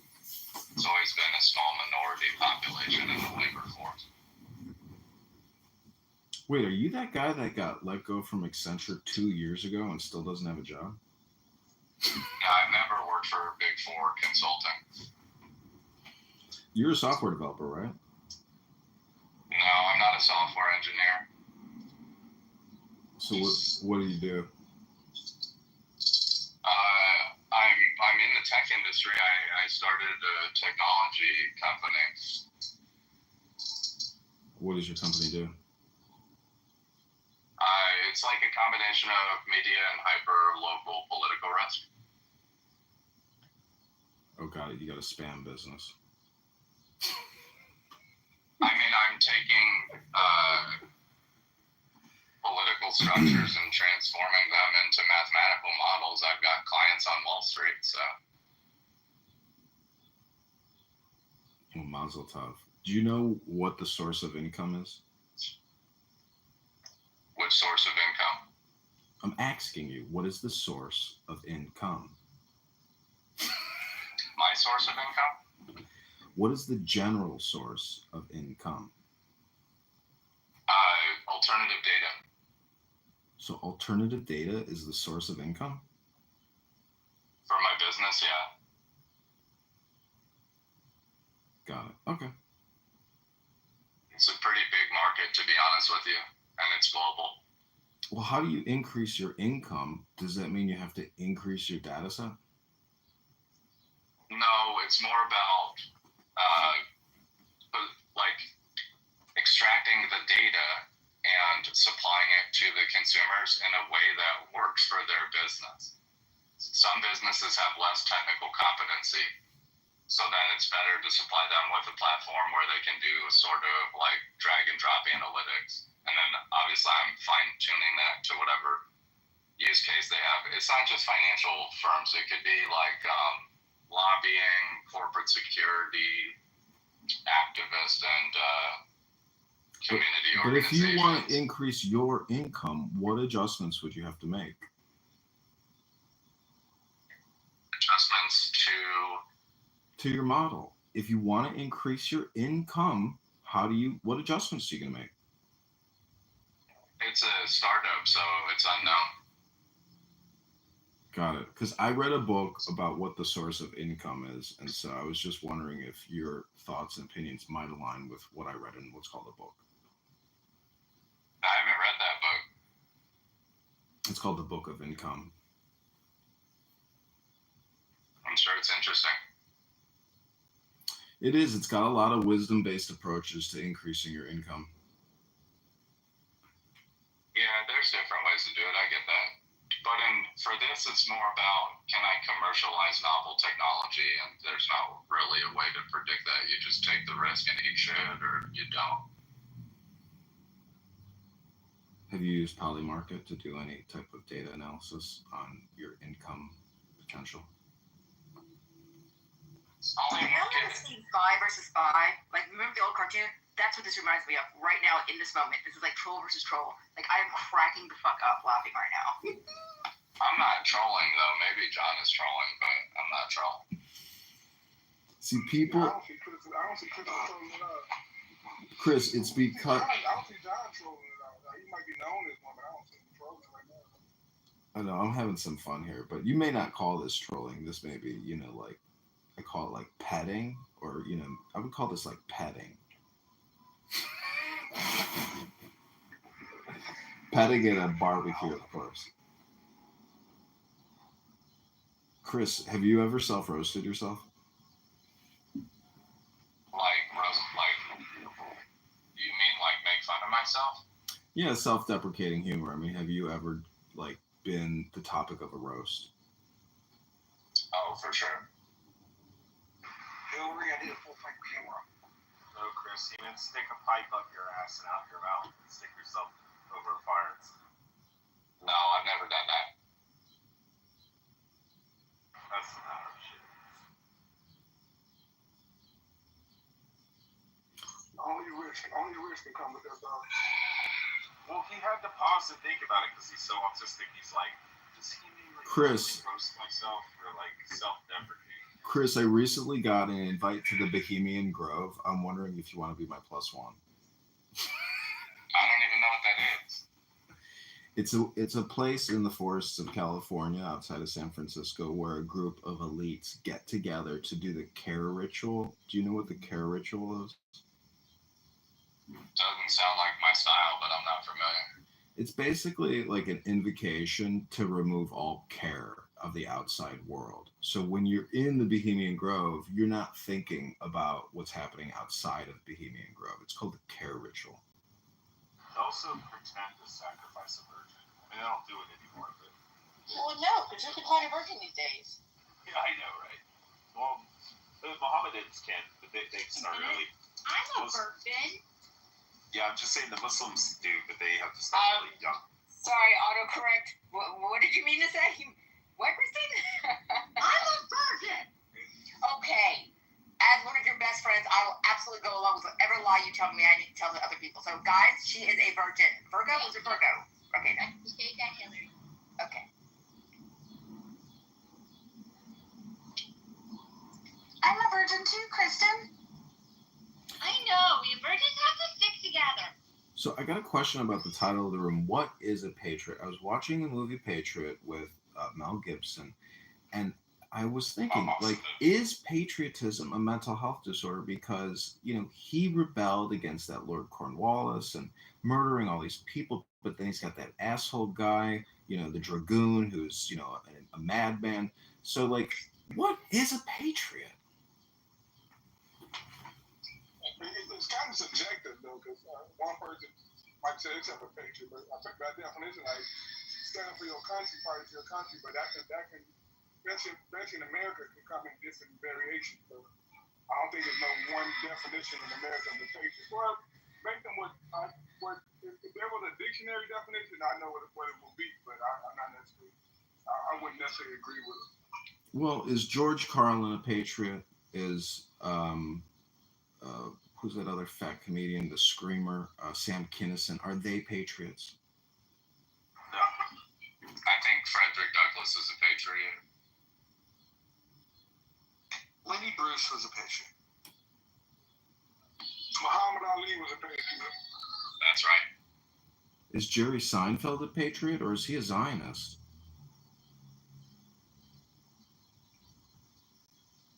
I've never even thought about Jerry Seinfeld's views on nationality. Well, he's the most successful stand-up comic of all time with a net worth of over $1 billion from the residuals of Seinfeld. Yeah, I mean, I think he's a great comedian. I don't think he's spoken much on national identity. Oh, really? You didn't know that he's a target of the Free Palestine psychopaths? No, I'm saying he's a great comedian, and I haven't heard him speak much on patriotism. Is Ilhan Omar a patriot, John? Isn't she to leave a patriot? AOC's a patriot. Rashida's a patriot in her own way. Same with AOC. What about Ilhan Omar?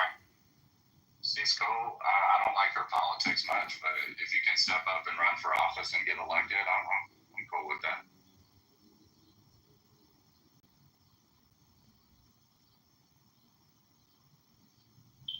How come nobody waves anymore when you left in traffic?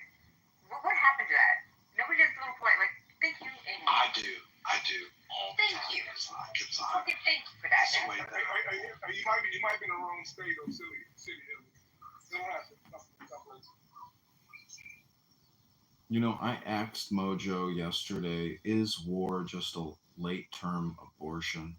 And so when I look at the word genocide, and I think about eugenicists and the genetics and the destruction of life, I sometimes wonder, is 60,000 U.S.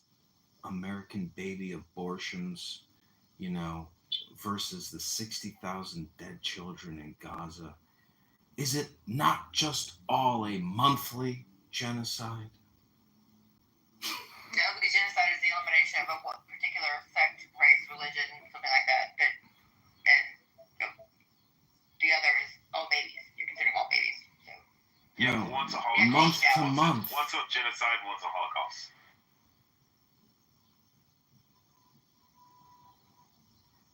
Oh, I see. So, like what Stalin said, if the numbers are big enough, they're just statistics.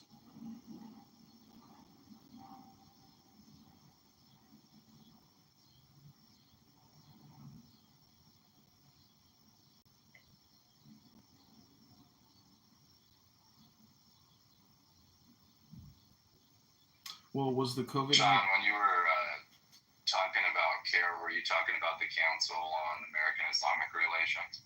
No, that's funny though. But That's what the chat was talking about, so I wasn't sure. No, the CARE ritual is something they do at that supposedly Republican conservative retreat. But no. That's weird. CARE, the Council on Islamic Foreign Relations or whatever it is. I'm sure they don't care about America. And a lot of people here, they don't like AIPAC.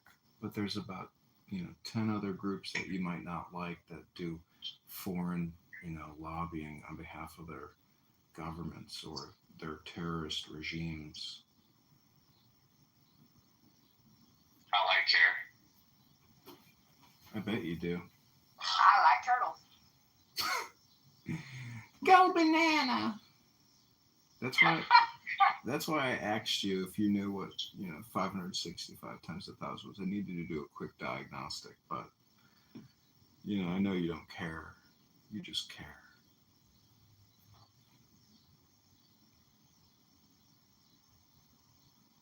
I'm cool with CARE in Chicago. They're a good group of people over there. Are there any young Jewish women in that organization? I haven't checked, but I'll ask them. Yeah, you ask them. I'll ask them and see what they say. All I'm doing now is thinking about the Care Bear and Care Bear Cousins and the We Care. Which, by the way, that cartoon was terrifying and I had nightmares for years. Just saying. You know what else is a genocide? The gun violence in America, in all the major cities. Hillary, this gift is for you and all the other birds. Oh my God, I love it! I love it. I love you. I love you. Whatever's happening, can you guys just stop? Wait, why? Why do people think intent? And we love Rachel and Jennifer. Roger, we love you too. Why do you think intent? Intent is just the thought. It's not even the action. I mean, mass deaths. Followed by the action. I get it. Thought, action, outcome, remain silent. Intense is where you have sex when you're camping, right?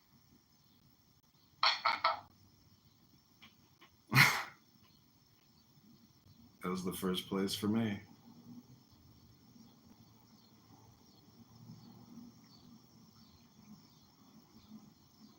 Is my nightly ritual a genocide? Billions of lost opportunities? No, because only one of them may have possibly reached its goal, and yeah, no, you're good.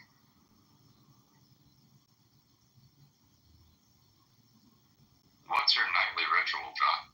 Why? What do you think it is? It's a positive vibration, obviously. That's a lot of yoga. It's a positive vibration. His daily, nightly ritual is to bore people to death. So yes, it would be considered a genocide. In with the breath. Out with the breath. When you get to either women or the Federal Reserve, you have talked and heard every topic that could ever possibly be talked about on this app. Give us the breathing exercise, John. Well, Christopher, maybe you could lead us in a breathing meditation. That's not my scene. So you're just always full of anxiety, huh? That's why you fucked up the cops. That wasn't me, but I wouldn't be afraid to tell the cops to fuck themselves. Way to bring it back full circle, nonetheless. 100%. I mean, what kind of a young person goes up to cops and just says, hey, go fuck yourself? Like, what kind of piece of trash are you?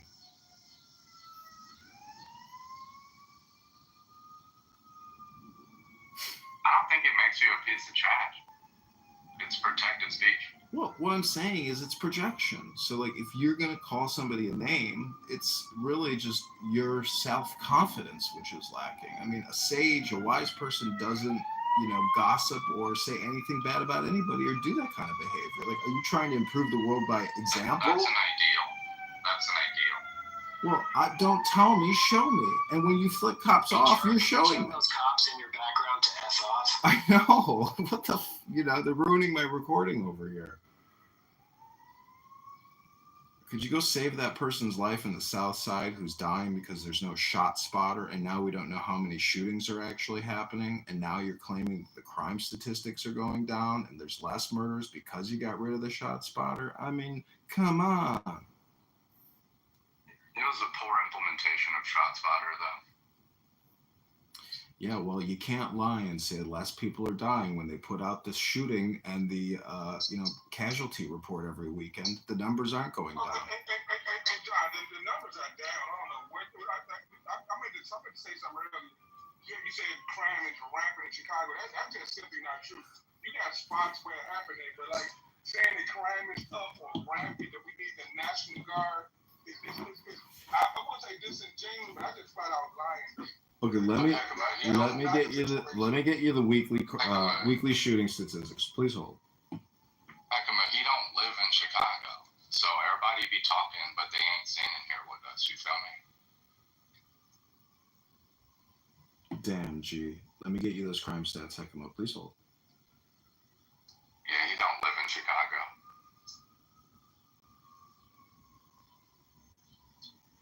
when the next wave of police cars and ambulances come driving by, I'll be sure to unmute so you can all hear the crime real time. Yeah.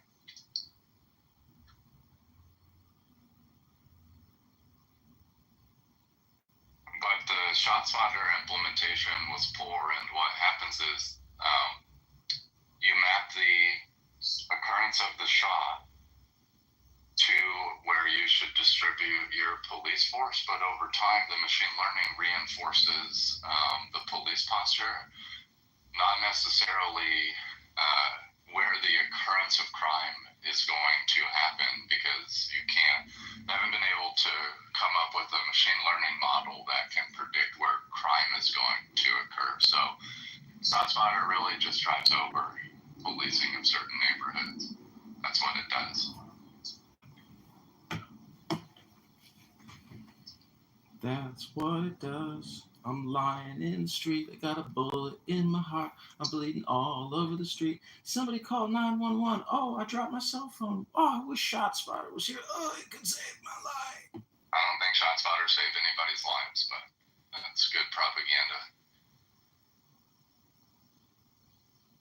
Also, you have to remember, like, it's hard to tell that when there's false positives, because there's only so much that you can do with acoustic technology. So I mean, there's other things that create false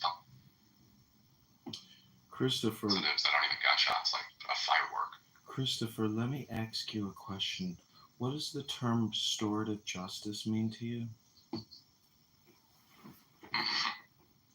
John, you should come into the city. I'll give you my address. You want me to come in the come? Nah, come into the city and I'll give you my address. You can talk like that to my face. Okay, if you give me your address, I'll come over to your house and ask you in the flesh, what does restorative justice mean to you? John, you're funny. Does Christopher know John's backstory and history or not? So Wednesday at the Rodin Library in Chicago on Northwest Highway, 3 Democrat commissioners will be holding an open public gathering to discuss restorative justice. I have a question. Hey, guys. Hello.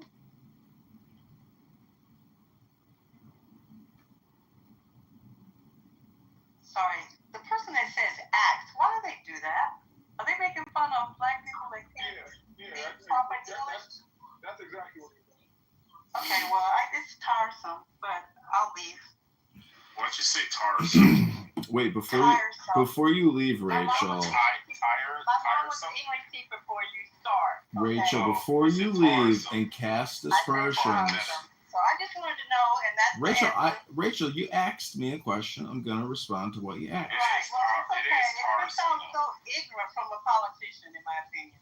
Well, Rachel, I'm just asking the question, do you control your emotions or does your environment control your emotions? Thank you for considering the question. I didn't hear the question because I can't get past the grammar.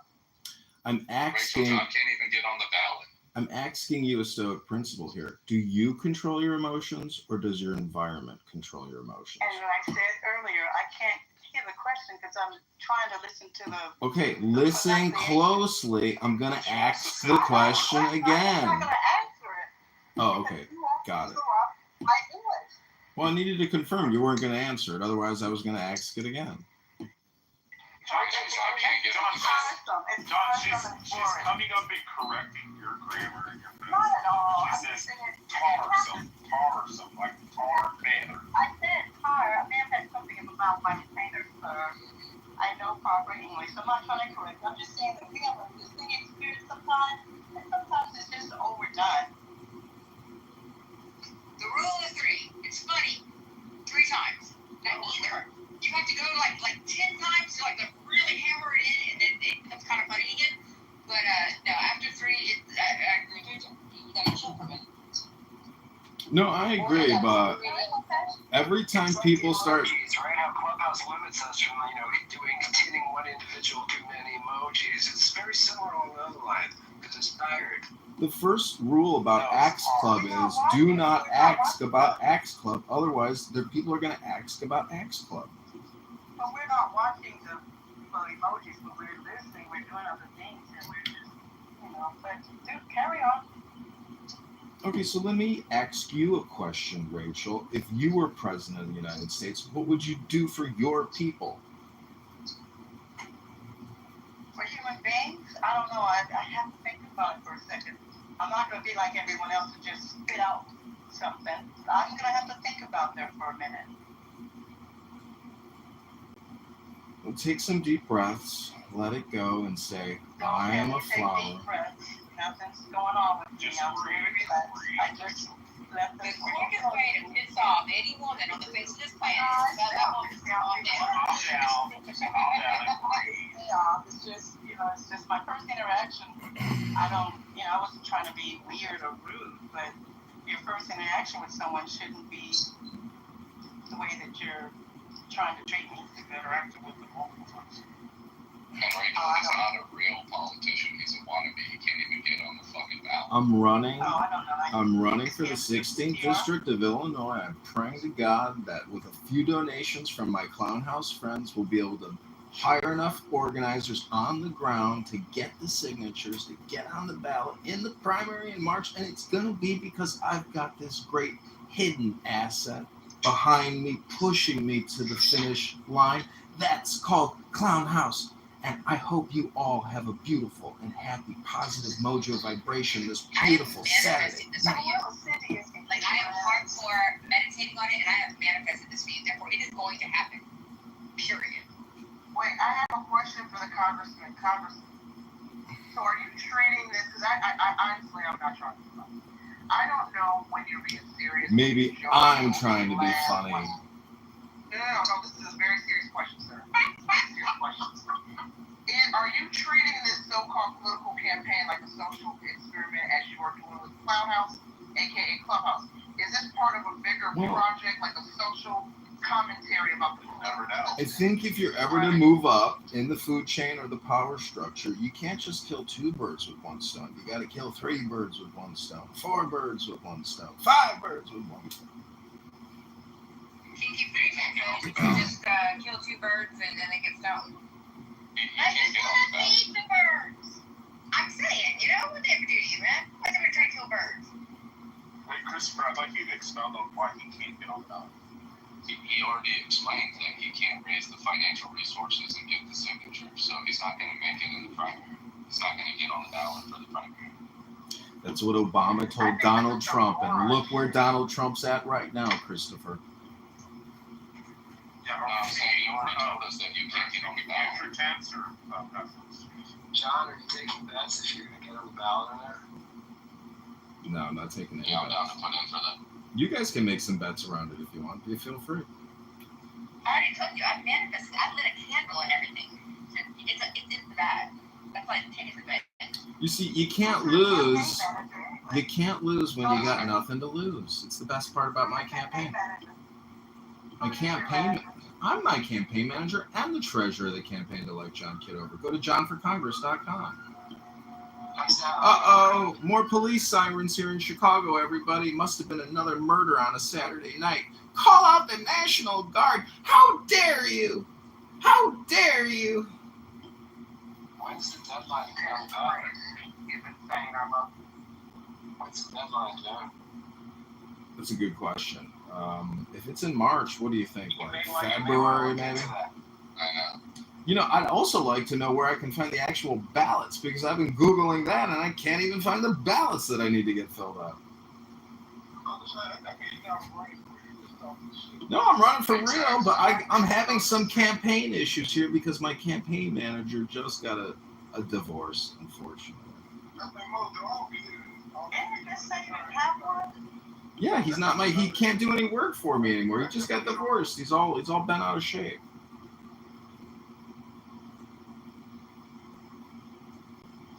Well, Heckema, do you want the job? You want to be my campaign manager? I'd be willing to give you the job as the campaign manager. No, you don't have enough money.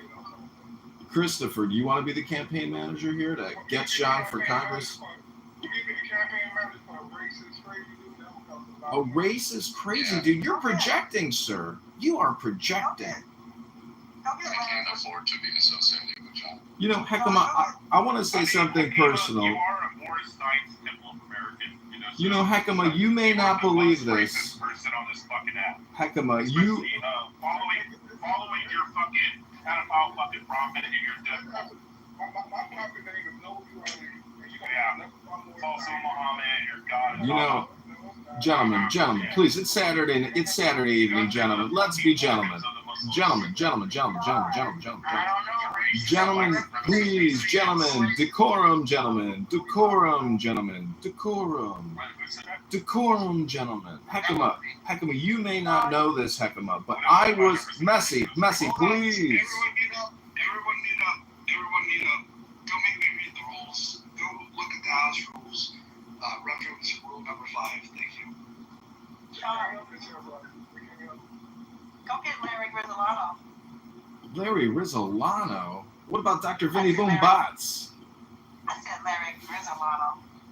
You know, Heckema, you may not know this about me, but I was baptized by a black preacher in the YMCA in Evanston. So if you think I'm a racist, but I would let a black man dip me under the water for an untold amount of time and then lay his hands upon me and give me the power of the Holy Spirit, Heckema, you may be projecting when you call John Kitover a racist, sir. You are no gentleman.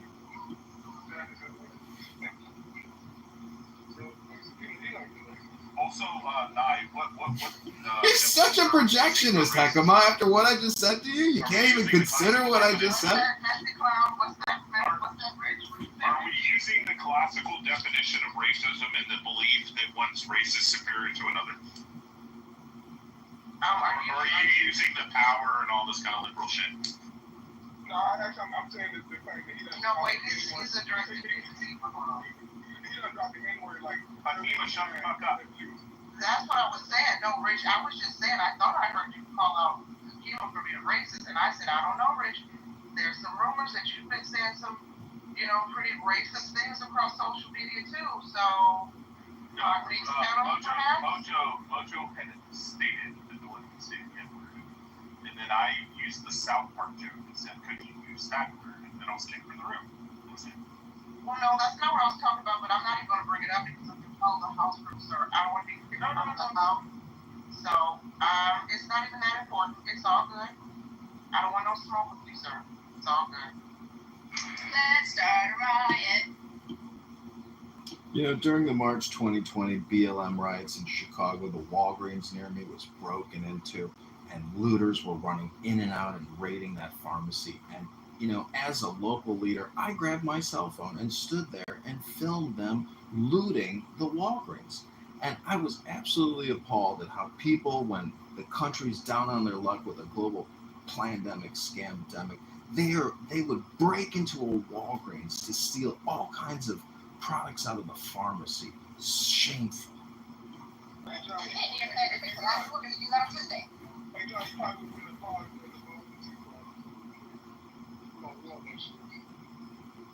Heckema, if I don't... Walgreens wasn't available. If they got Walgreens, where did you get your herpes cream from there, then? Heckema, if I don't know shit, how much do you know? Oh, I don't know. I heard for you, man. By the way, Moose, I'm sorry to hear about your herpes infection, but it's definitely a projection. Nah, you went to Eastern, right? No, I went to the very arts and liberal school, Columbia College in Chicago. Okay, you're on my side. Yeah, there's a couple of guys on Clubhouse I'm discovering. Well, they have to go. I'm the only one. It confuses me. I have one. I love her. She's awesome. And all the rest can go. Bye, guys. Please don't get all these other guys.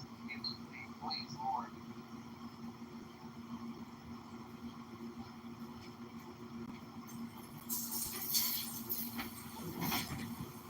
Tell you what, Heckema, maybe this is something we can agree on. Do you know who Slappy... I'm about to trigger you.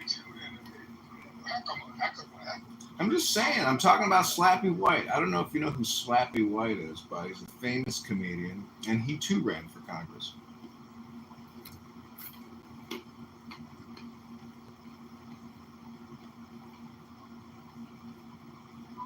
should get you and your fanboy on there. Well, I thought we were gonna go hang out on the boat tomorrow and have a cocktail.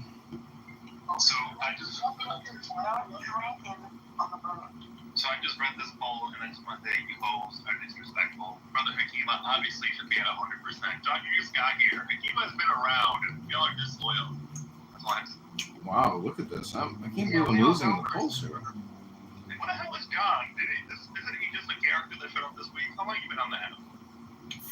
Five glorious years of listening to the most interesting conversations. Oh. I didn't even see it for a while. I'm looking at something for a while. But now. Yeah, I had to vote for Hakima just because we're from the same part of town. Kind of, sort of. We're both from the Shine, basically.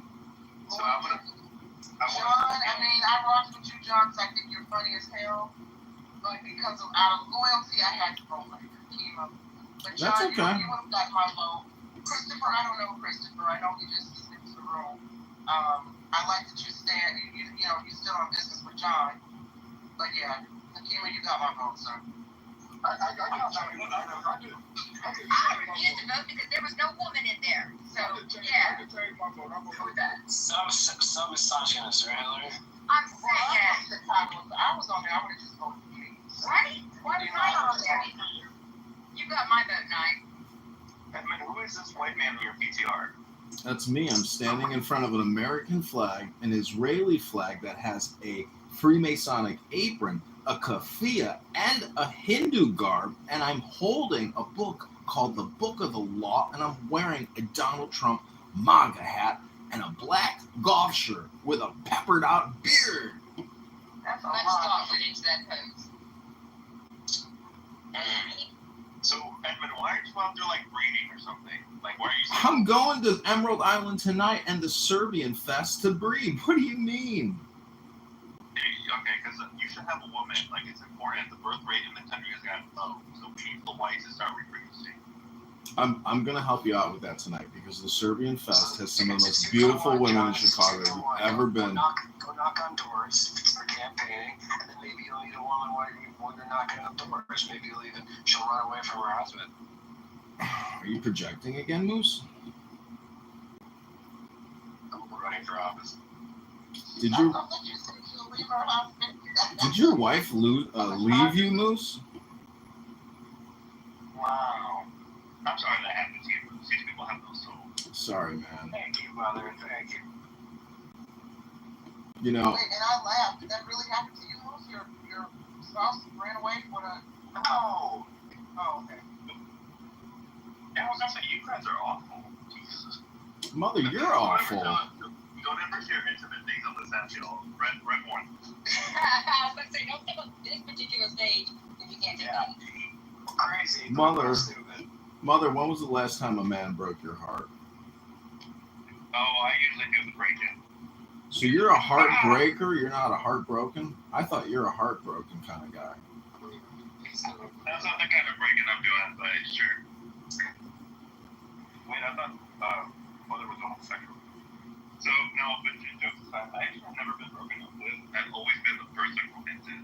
I don't know why that is. I just have never created Mother like another Adam. Does that make you an alpha, Mother? That sound like Adam's. What does that move you being an No, alpha? you have like that gay sin, that gay complexion. Stop hitting on my friend's mother, okay? Seriously. That's homophobic, man, and that's bigotry, and that violates rule number 6. I mean, I don't think that's accurate, but whatever. So, don't worry, Mother, we've got your back. Mother, what's your last name? Superior. I was gonna say like there's screaming on the side of that thing has a high pitch voice. He's like, that's not that this Do it again. Please stop. Yeah, it's like the high pitch.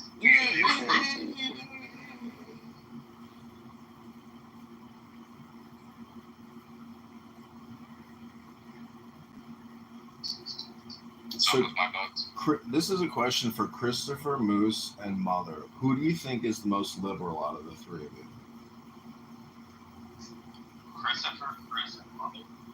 I don't know Chris. Chris, Mother, and Moose. Who do you think is the bigger liberal out of the definitely three? Moose. I'm actually not that liberal, to be honest. I consider myself moderate right. Moderate right. Moderate right. He's only liberal when he's breaking episode. If I wasn't a faggot, I'm pretty sure I'd be a full-blown, but like far left Republican. But the homosexuality pulls me towards the center a little bit. So wait, Moose, are you gay? Unintended. Moose, do you think you're more liberal than Christopher?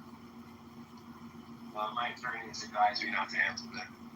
Christopher. I don't really know Christopher super well. So Christopher, what is Christopher's like positions? Because you have the far left. He's a far left anarchist. I mean, I'm not, but okay.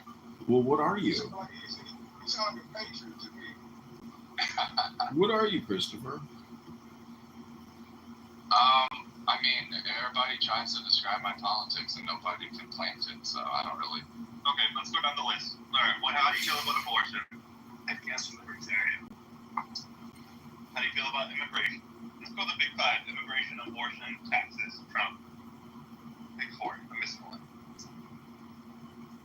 You can't pin down Christopher. He can't get pinned down. I'll answer my own questions, right? I believe in strict borders and I'm pro-mass deportations. I fucking hate Donald Trump.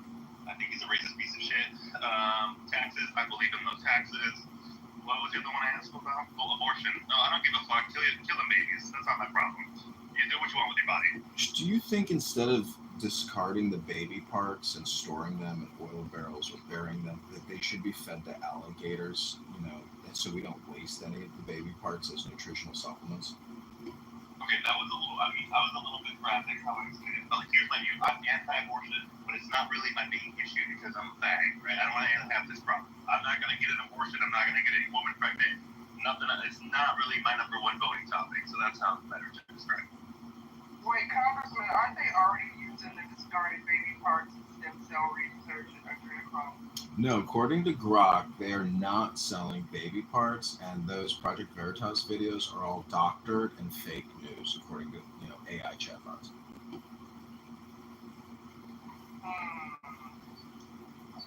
Wait, Chris, now it's your turn. What are your views?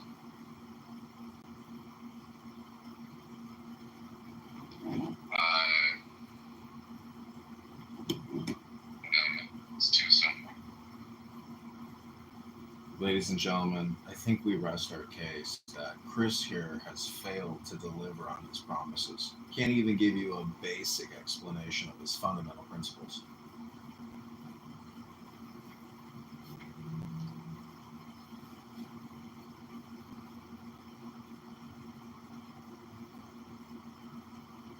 Who here thinks that borrowing and spending more is a good idea? Who thinks increasing property taxes and income taxes is a good idea? Not only he, but the president, the U.S. Senate, and the Congress, all of them. And you can't, which party is worse with the budget argument falls flat because both of them suck for the most. And honestly, Democrats tend to do better at the federal government level with deficits and Republicans do. Like, this fucking big beautiful bill is going to blow up the deficit by $4 trillion. Like, I don't know, we can't really be like, Democrats are financially irresponsible. We're about to blow up the deficit ourselves. I think it's a little silly.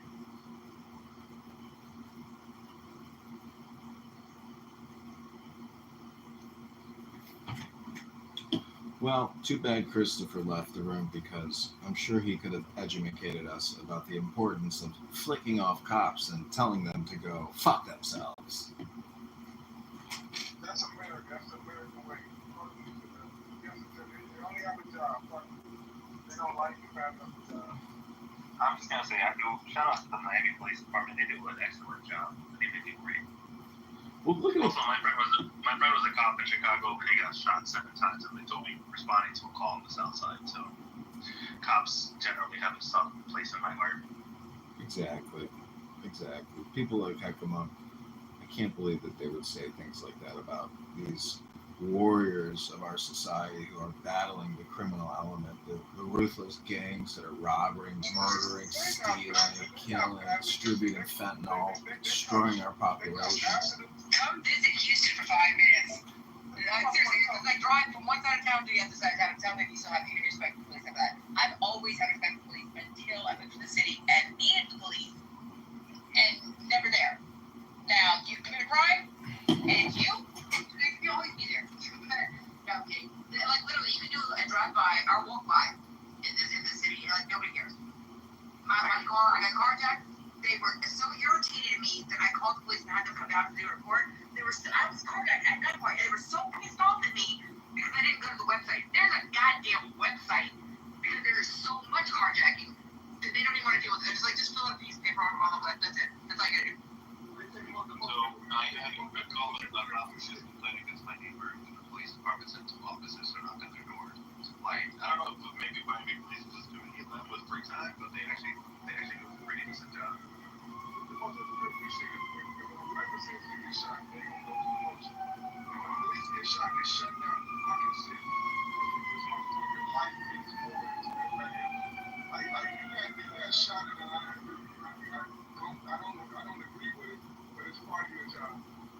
Part of your job. They should get the same energies that every fucking bag of shot. You're going to shut down the fucking team for the police, shut it down for anybody else. If you don't agree with Heckema, change your vote now to John Kitover, your favorite person from Chicago on Clownhouse. If you don't agree with fuck the police, murder the police, it's part of your job, fuck them. Vote for John now. Who here is going to vote for anarchist Heckema versus Republican John Kitover? I might have to change my vote, bro. So, like, okay, you can't change it, but you like, Go with your heart, man. Go with your heart. Like the silver lining, you only got 32% of the vote, but that's 32% more than you'd get in congressional run. Oh, look at that, 38. You know, if you are a prophet or you can predict the future, I'm praying to Hashem Rabbanu Shalom right now, this beautiful Shavua Tov, that we can reverse the spell you just cast with a victory. An anarchist who'd like to see the police shot and unfunded and disbanded. Don't twist his words. He doesn't say it right. Heckema, should we fund the police with more money or should we defund the police?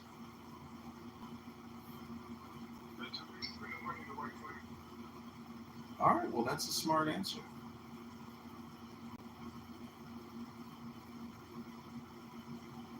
So, do you think spending, $10,000 a year on the average Medicare or Medicaid recipient, do you think that person receiving that money from the federal government in the form of doctor services, hospital services, do you think they might want to opt out and say, you know what, just send me the money, $10,000 a year? I'll take the $10K versus getting the Medicare, Medicaid. How many people on the rolls of Medicare, Medicaid do you think would opt out and just ask for the check?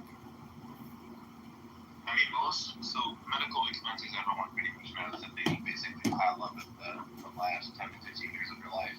So without looking at the data, I would assume that these are elderly people who are getting most of these payouts that you're talking about, that it's a distorted number. You're not expecting 30-year-olds to be getting these type of payments unless something is medically wrong with them, which is not likely compared to an older population. So I don't know what they're getting these payments for, but it's healthcare related. No, I'm saying Medicare, Medicaid at $2 trillion a year.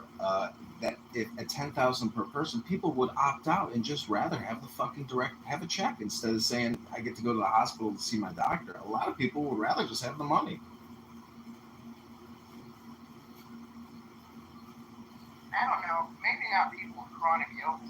10,000 could go pretty fast, and then you're still stuck with medical bills. I think you'd be surprised. I mean, it's a real survey question. I mean,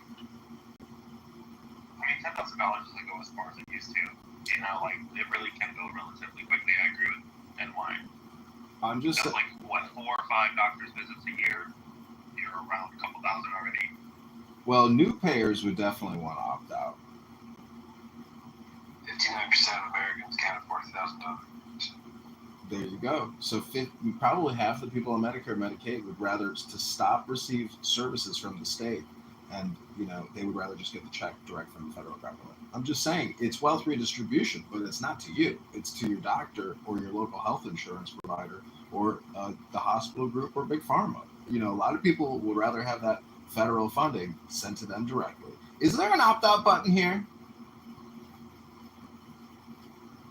You can essentially have that argument for everything. People want to opt out of the military, opt out of sending weapons to Israel, opt out of you. That's not how the federal government budget works, Well, they're getting rid of Social Security. Scott Bessent, the Treasury Secretary and head of the IRS, they've already allowed, and they are forcing newborn children to get involved in the S&P 500 through an index share purchased on behalf of the federal government for your new baby. And guess what? That's the back door to getting them out of the vicious cycle of the scam Ponzi scheme known as Social Security. Nobody trusts the federal government to appropriately control these funds that they're supposedly setting aside. Isn't that how we got into the same fucking problem right now? We expect the federal government is magically going to become fiscally responsible with this new program that they're rolling out. They're going to use that money as a piggy bank at some point down the road, whatever the fuck they need it.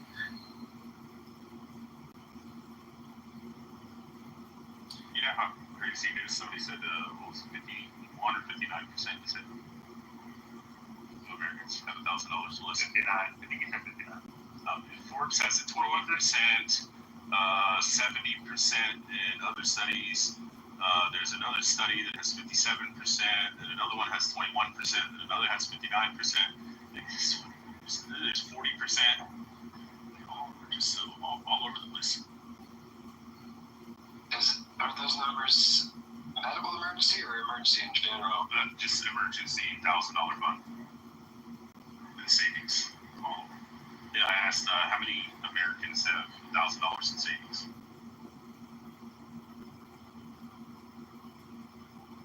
So 21 to 70%. Well, Cardinal Health, Aetna, Blue Cross Blue Shield, United Healthcare, they got a profit margin to maintain, and they're the middleman coming in between you and exceptional quality care at your local medical family practitioner's office.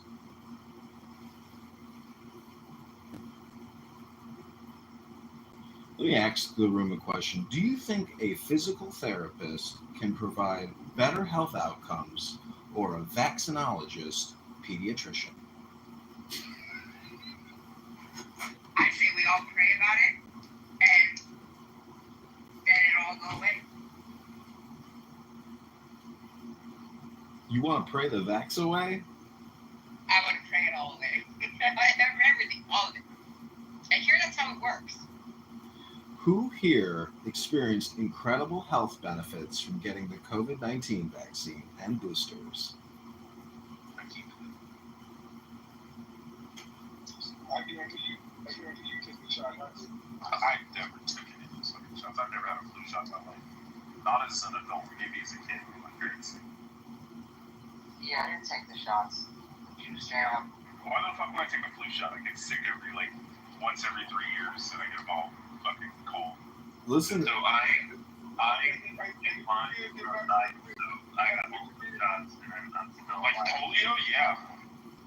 You know, mother. You know, I didn't. We're not talking about polio. We're talking about flu. Do you know why they did the flu? Why they did the COVID-19 vaccine cards on paper? I figured this one out the other day. My friend forged my COVID-19 paperwork so I could get into Wrigley Field to see a Cubs game or to see a concert. Do you know why they put it on paper as opposed to creating an actual digital database? Why? Because they didn't want tracking because of all the adverse effects. That would actually give you the data. The government made the vaccine manufacturers exempt. That logic doesn't make any sense. It does make sense. Imagine if they were able to do what's called statistics. I'm sure some of you took a statistics class in college to figure out standard deviation. I'm pretty sure if there were adverse effects and you actually had a large data set, it could be what they call helpful in figuring out whether or not the clot shot was a positive health benefit or what's called a negative health benefit. It doesn't matter whether it was positive or negative. They're not going to get sued because they're protected by the federal government. They passed some legislation about it. I'm just saying, inquiring minds like big data. Maybe you've heard of data sciences. It's supposedly pretty important, like forensic accounting, to figure out where all the waste, fraud, and abuse is.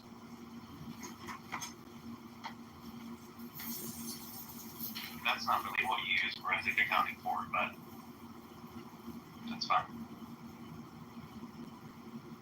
Usually government entities have a pretty straightforward annual budgetary process. It's usually publicized to the public. You don't really need a forensic accountant to do that. But anyway. Hey, John, how do you anti-vax taking COVID back for Trump? It's George Bush. I saw the leaked documents about how Operation Warp Speed was actually developed under the Bush administration. Uh-oh, it's another... The police are here. Trump is taking credit. Get all the Oh, I know. I saw that. People are very upset about what he said. So how do you support Trump when you're taking credit for creating the vaccine? Well, how do you support Bill Gates? How do you support Fauci? How do you support any of these people? I don't support none of them. Not one of them. Well, I say arrest Fauci and arrest Bill Gates and arrest Mark Zuckerberg. You supported Biden and Harris, and they both fucking support fucking Fauci. I didn't vote for Biden. You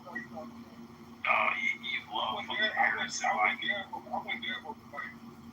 You like Harris, and Harris is coming for the same law. If Biden would have stayed on the ticket, I would have voted for probably normal. But I wouldn't have voted for Biden.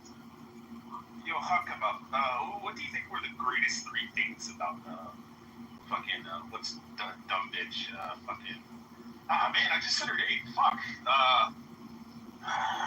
Trump Harris. I have none that. I won't answer that question. Like, calm down and things like that. What, that Harris is a dumb fuck? Donald Trump is the dumb bitch. Not common. Another classic example of projection by Hakima. I wanted to point out that somebody in the chat wrote, John Kitover has dozens of phones and has them recording a lot of clown house rooms like a weirdo. Go to youtube.com/John Kitover. First off, it's not dozens. He's got at least 30. Okay, give him credit where credit is due. He has 50. 50, easy. I'm saying. Edmund is a prime example of amateurs. becoming desensitized and crazy on this app. Because I remember everybody used to give a cool about it. Now, nobody gives a fuck. Whatever he wants to stream to YouTube. What? I don't give a fuck. I'm normalizing my behavior by normalizing my behavior. But if you're done, I do think you're unstable because it's fucking weird. But, I just don't care enough to make it. Are you serious? Unstable? Do you know how consistent I am at doing this? This is a lot of work and no one else is doing this valuable research and service. I am literally giving you the best of Clown House. I'm giving you an inside look from my perspective from YouTube so you can find out all the content that you're missing out on here on this dopamine addict app known as Clown House. I mean that you're aware podcasts exist. Like, people know that podcasts exist. Like, this is pretty much just like a ghetto version of a podcast on Spotify. What I don't understand is... Do you have an issue with him recording terrorist rooms like yours? Well, before we go down that route, what I don't understand is if I literally just record what I'm doing on Clown House, which is having a conversation with you or listening to you have a conversation, why is that any different than even being on Clown House? It's the same stupid shit. That's what my point is. I'm just recording the same stupid shit that you're talking about. It's totally a waste of time. I agree with you. They're literally recording it with their minds, to their hearing. It's just people object because they don't want this living on other platforms. But, I don't understand why you want this, waste of time to be in your life to begin with. So I consider myself a psychological researcher into, human behavior and human thought processes. Oh, delicious.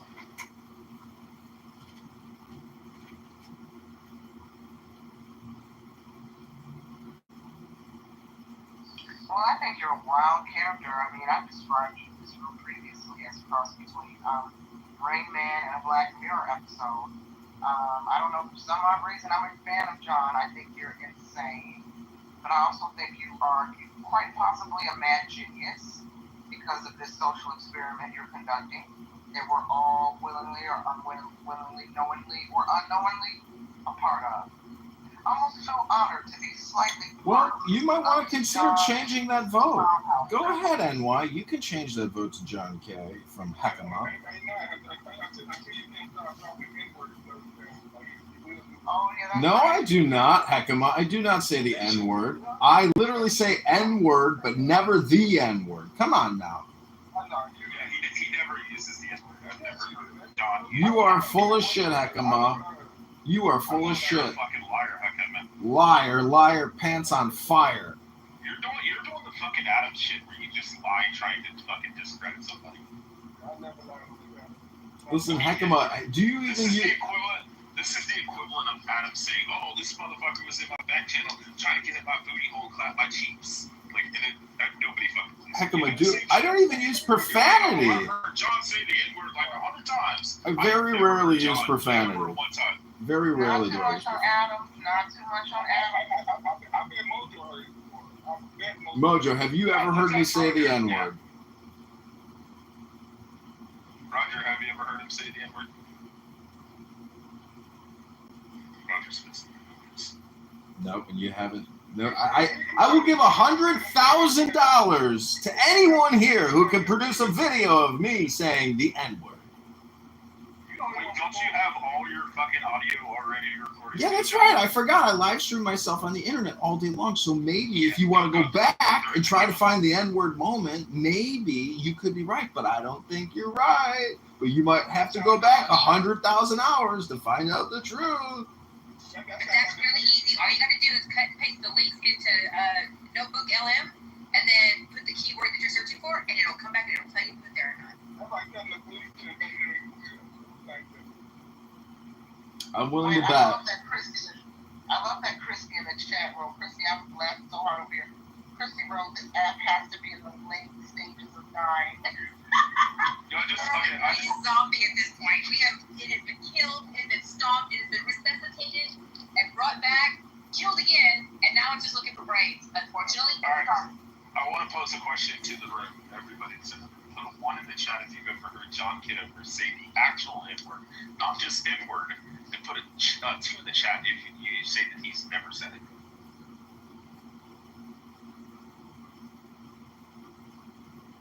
Now again, the real N-word. He's never said it. I can say that I've never heard him say it, but I can't say if he's ever said it in his entire existence. Exactly.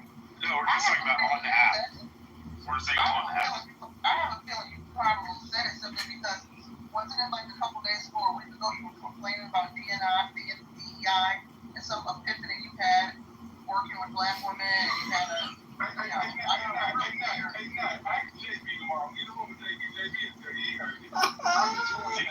You are so full of shit, Hekima. JB, hold on. Hakima, you're violating the rules. You're bringing in drama from other rooms. Yes, you did. You said to bring in JB from another room. Hey, I'm not a moderator. Well, listen, I do live stream myself. Hakima's trying to bring forth drama from another room. Hakima, I live stream myself. Violation of the rule. Hakima, the fact that I live stream myself, the fact that I live stream everything I say in here on this app, there is no way that I'm going to sit here and use the hard R N-word. It's just a fact, Hakima.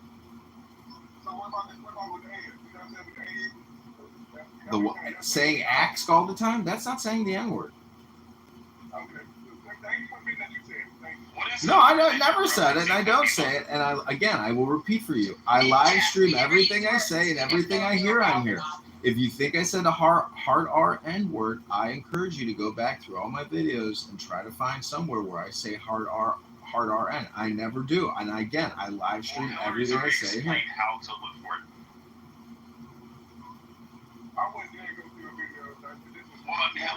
Well, then you're making a baseless accusation that I use the hard R N-word. It's just not true. Hillary has already explained how to actually search and find it really I get no satisfaction, nor do I like hearing people use the hard R N-word on here and use profanity and vulgarity, because I do record a lot of stuff, and I'd like the recordings that I make to be a little more professional than people who want to use vulgarity, racism, and profanity. It's outrageous, and it's low IQ. I think the worst word I've ever heard John say is "this is fucking clown house."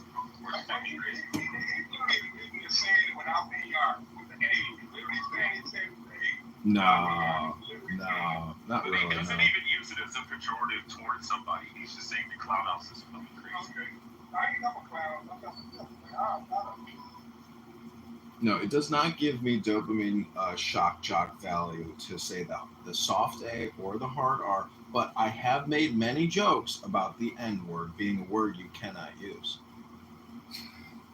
You know, if it was so prevalent, John, you know, if he would just go online and he'd be like, oh, well, there was this one situation. He would, like, explain when you actually said it, but he can't. No, I think Heckema is projecting here, and he uses the N-word all the time. How many times a year do you think you use the N-word, Heckema?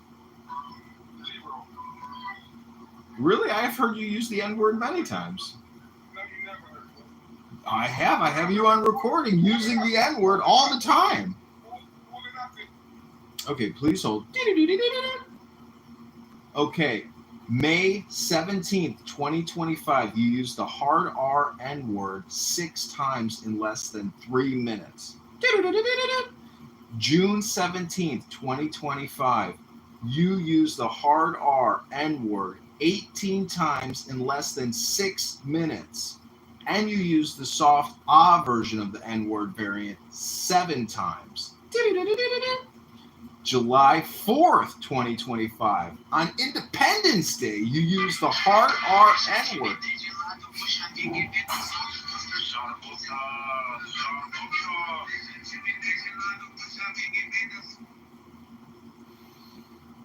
You see, Heckema, we can both play that game, but I got the records. I got Motown now, and the Clubhouse soundtrack records are mine. You can't claim copyright ownership of these beautiful babies. This Clown House record is going super platinum, gold, and silver. Thank you, Dr. Heckema.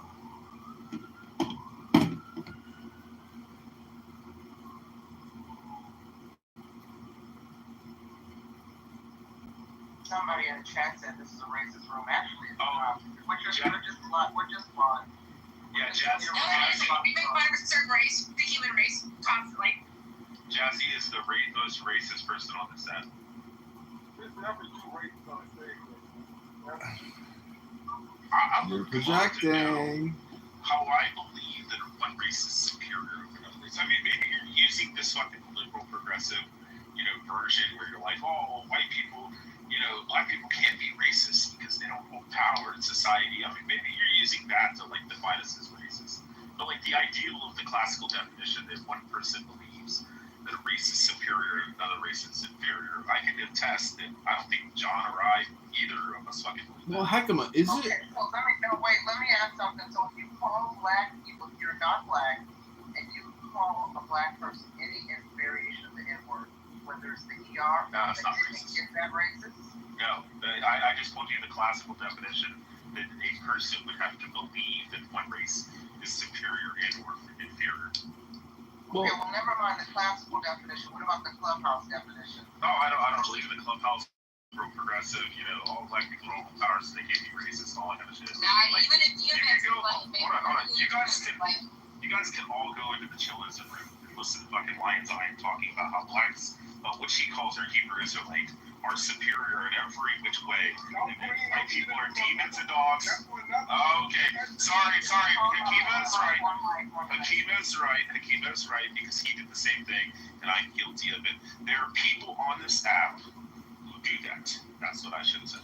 Hakima. And those people who are black to do that are racist because they believe that whites are inferior. Hakima, let me ask you this question. When the mayor of Chicago said that in 1997, a heat wave that killed 700 people in Chicago, he claims that is a racist event, that white structural racism and supremacy is responsible for a heat wave.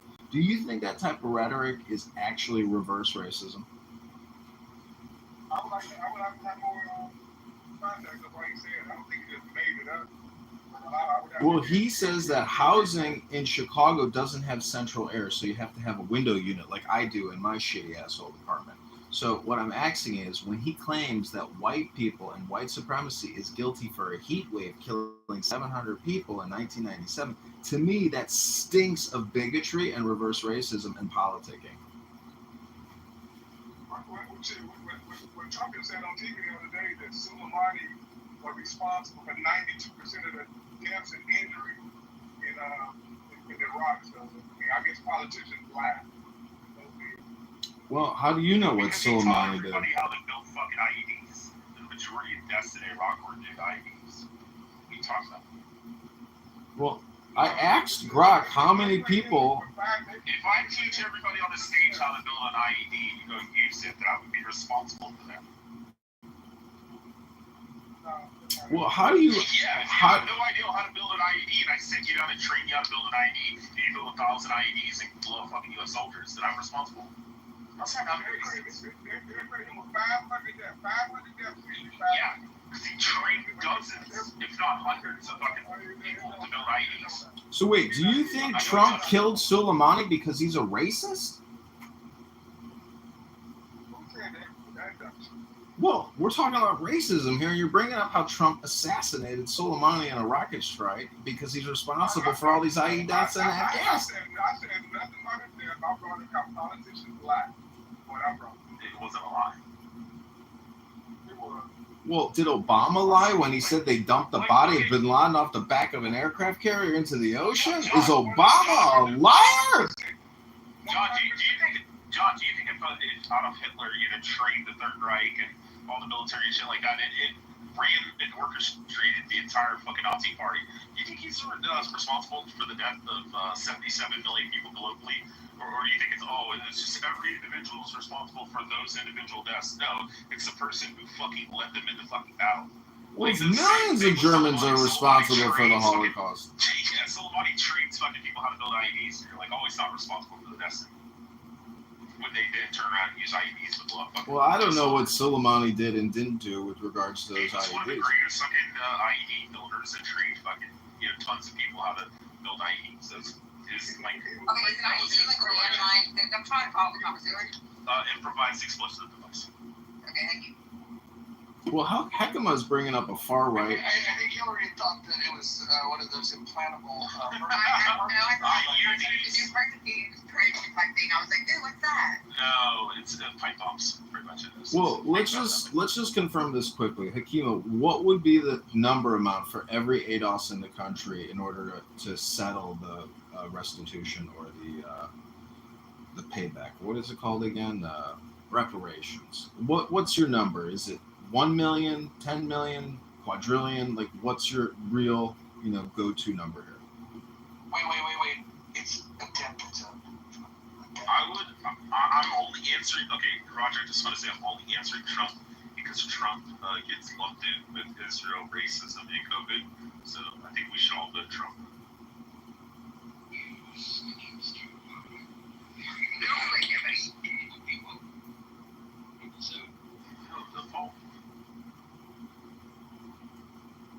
Sorry, I was driving. No, you're good. Yeah, what is the most popular clubhouse topic? Racism, Israel. Yeah, and everyone please respond to the poll. If you can't see the poll, you probably don't have the latest update of Clubhouse. So you can go update the app, and then you can see the poll, and then you can more fully participate. You know why racism is the number one topic? Is because it is the absolute opposite of transcendence or higher level consciousness. Thus, racism is the lowest hanging fruit on the totem pole to play the communication game with. Damn, I agree with you. It's basically because it's opposites. Transcendence is like the spirit, and race is an animalistic consciousness. I'm saying you should come up.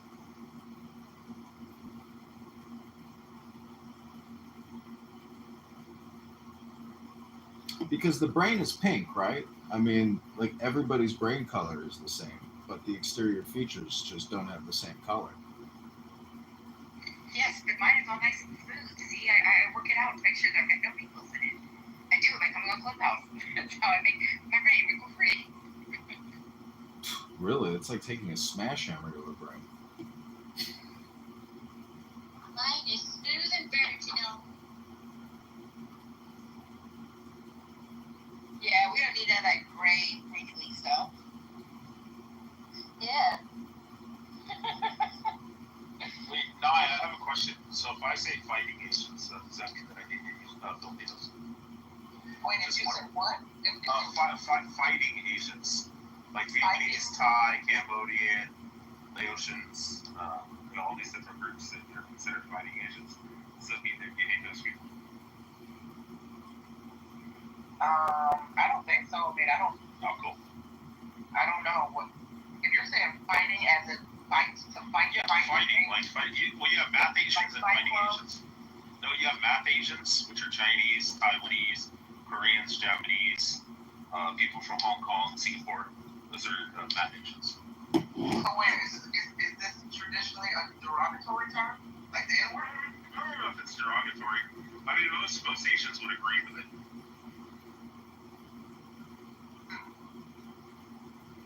Yeah, I don't know. It's mostly a way that the comedians ask people within the Asian community when they spot somebody in the crowd. Wait a minute, are you math Asian or fighting Asian? Like, oh, fighting Asian. Which means Filipino or Thai or... Well, listen, if the culture of the community is not offended, then I suppose I have no dog in the fight.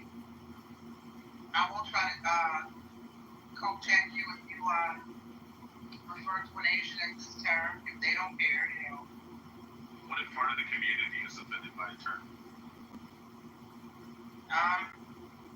Why are we worried about hypotheticals?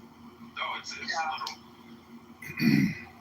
I mean, listen, part of the black community doesn't like the term N-word, but I don't lose any sleep over it, I know there's a lot of black people who are like, yeah, we're guys in power. Like KP, Sig. Yeah, some black people feel that way. Some black people have a fuck around and find out kind of attitude when it comes to that word. Some people, they have a brush the dirt off your shoulders kind of attitude. Some don't care, so... I mean, I guess it really comes down to the individual because, as I'm sure you know, black people don't all think the same. And yeah, they're not a monolith, yeah. Exactly. So it's just really individualistic. I guess it becomes a problem specifically on this app when you think certain people are cool. If you see them in black spaces and rocking with black people and chilling with black people, but then when they're not around black people and they go into other rooms, then their true side comes out. Then they're you mean Mima. Black people, et cetera. I don't know about Mima. Consistent.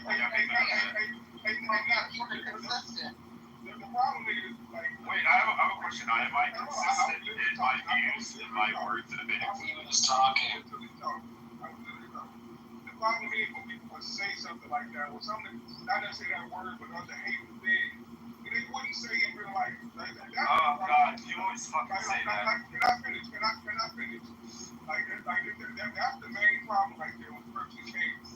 When they had cowards, they would have a microphone on an app and say hateful shit that they wouldn't dare say that me or nobody else in public. Not because they're scared, but that's out of general respect. Humans don't act like that. Now, you're something when you want to run around saying hateful terms, then go for it. Fuck around and find out. You always make this lame ass fucking attempt at an argument. It's funny me right now. You wouldn't say it. No, fuck, I could choke the fucking life out of somebody if they fucking tried me. Okay, I'm not hitting you, so it's not a threat of violence. I'm not worried. It's not just to say that. No, I'm not violating the rules, I'm saying. Yeah, don't violate the rules, y'all. Don't speak over to the keep up. That's one of the rules. Let the people speak. I don't know what rule that is, but that's rule number 1.01. Yeah. So Hakima, who do you think the biggest purveyors of racial identity politics are? White women. The Republican Party and MAGA. You don't think it's the Al Sharptons of the world? Definitely not good. They don't react to different things. Like you don't hear how saying anything.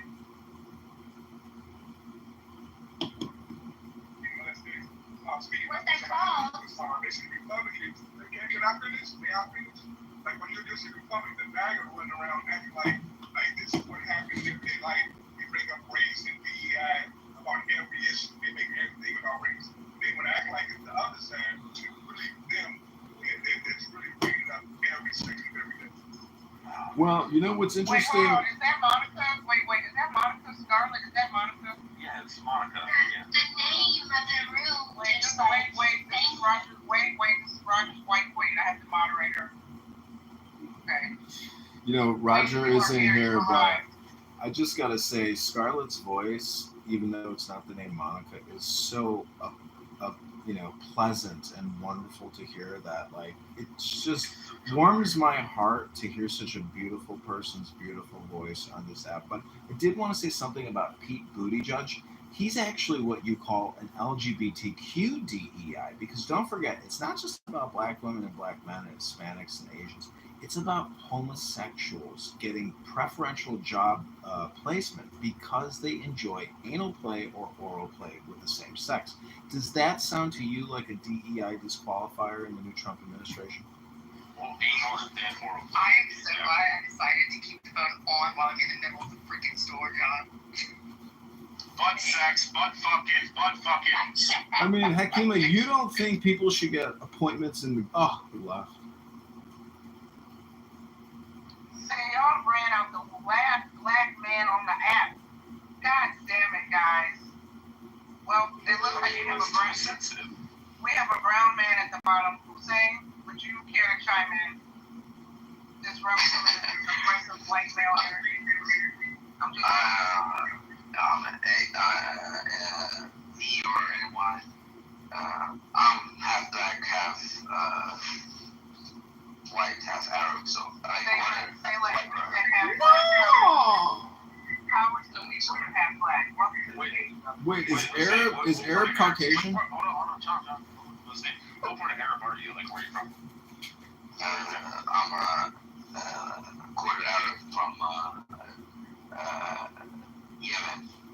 Oh, okay, cool. I was just making, because it just really frustrates me when I hear people say they're Arab and they're like, I'm Jordanian. Wait, are you white? Are you white?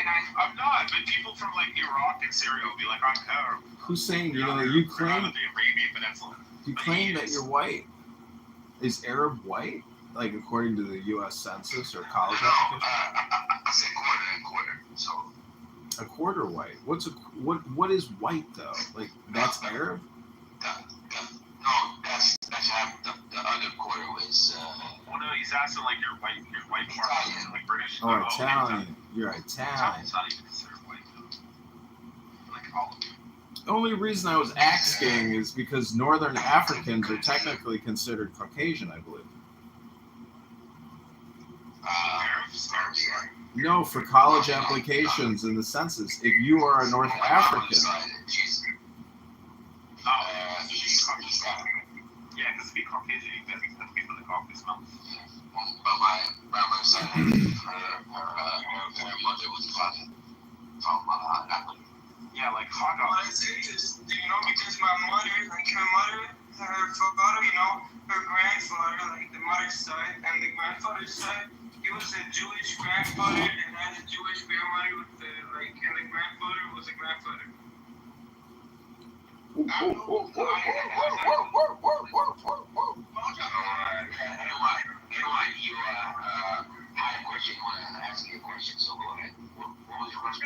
actually opening up the stage for you, sir, in case you had anything to say. So the mic is yours. Go ahead. Yeah, nice Milano too. I'm just getting moving 15 minutes ago. Wait, I'm sorry. Rich is messy. What'd you say, Rich? I said nice Milano as well. Okay, this is a question I have from Oh, God. When someone else defines or describes you, do you get annoyed or irritated? Oh,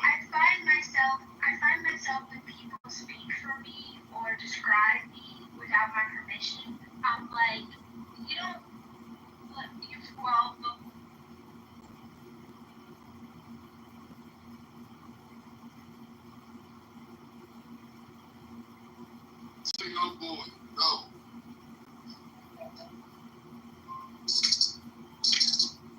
Oh, John is here. Hi, John. Hey Sauda, كيف حالك حبيبتي? How are you?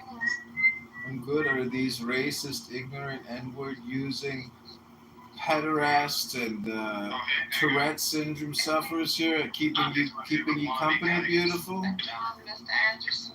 They're sounding pedophobic over there. You're pedophobic. I would suggest you adjust your tone. Rabbi, there was a whole room about you yesterday. Dr. Mojo the Positive Vibration, he was roasting you. He was claiming that you're one of the dumbest people on the app. I was defending Rabbi. Yeah, Lou Jiz was really defending him. I don't even know who Mojo is. I know, it doesn't matter. Yeah, nobody cares. People, I don't even know. What's up, Sada? Were you streaming that? Yeah, I stream. You could go and find it. Yeah, you could watch it. Which one is it on? Good luck. Just find it if you can. This nigga doesn't even know. It's Roger Cuckold. Oh, Roger Cuckold. He's no obsessed with me. Oh yeah, he wrote. That's a big run. That's so wild. I said that you actually may have. I said that you may have more in common with him than you think because your opinions on Islam probably align with his. He's a pro-Israel Zionist guy. I mean, he's pedophobic. I'm not interested in okay, that's not a laugh. That's right. David, how many martinis have you had so far tonight? No, he drinks box wine. Really? You drink box wine, David? It's better than Miller High Life and orange juice. I'm using grapefruit juice too now. Oh, grapefruit! Moving up in the world with these grapefruit juice. It's really a refreshing little drink. Plus, what does Roger know about Islam? The nigga can't even. He doesn't even know how both parts. I would say question like T-Robs, have you ever drinking the Irish whiskey called Tullamadu? Child. So how are you guys?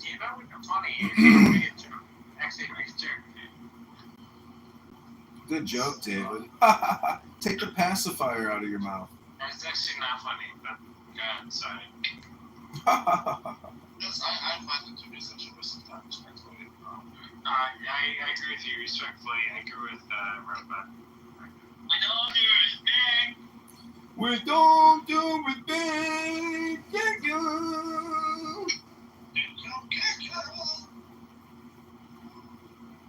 Amazing. Be Officer Goofy. It's very fucking banging. Rabbi, why don't you ping Rico? Rabbi, are you excited that Benjamin Netanyahu is going to take all of Gaza and destroy Hamas? Yeah, I'm very excited. He's supposed to really gonna make us any money. He's an accountant. I think he will make us a lot of money. I always trusted BB, and he never failed me personally. I don't know why, No, I trust him. Trust in BB? Yeah, I trust him. Trust in Bibi. Trust in Bibi. Yeah, trust no Hebrew, nigga. Trust Bibi. Trust Bibi. Trust Bibi. So there's going to be no more Palestinian Authority. There's going to be no more Hamas, no more Islamic Jihad. They're all going to get destroyed in one huge pincer movement. I thought we're good for the vehicle. It's a big question. I don't know. They should have just gave back the hostages. Should have just given back the hostages. That is true. Lou, for the record. Should we bring back hostages? Fuck the hostages, nigga. Whoa. Wow. That's extreme. That's extreme hate speech. People in Gaza didn't just, why they didn't just go be with the hostages. I would put myself right near the hostages. These are the only people that are getting killed. Okay, these are the only people that are getting fucking killed over there. Okay, Lou, what's up?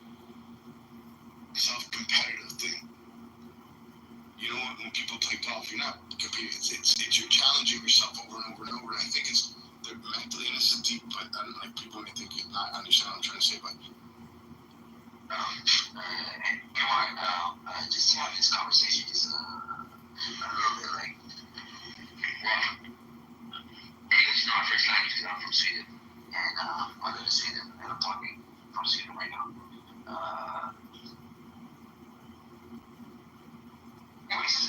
Take your time. Which is like, do you think it's I think it's thank you very much. I said that the people of God are retarded just because of okay, don't say that. But David, that's what this whole thing is about. It's about getting awesome. I'm not going to answer that question, but you should not say that. Respectfully. Okay, so, you apologize, you want to apologize. I mean, I would, but respect to that Lord, it's funny. It's not funny. Lord knows that I'm going to apologize. It's not funny. For the record, it's not funny. That's right. Yeah, for the record, Lord, I think now is the time to apologize. I'm going to apologize. You know how much money I make? Okay, don't yell. Please. I built some earnings for child. Last week. Okay, calm down. It doesn't matter how many babies died. It doesn't matter. Yes, earnings per child is lower.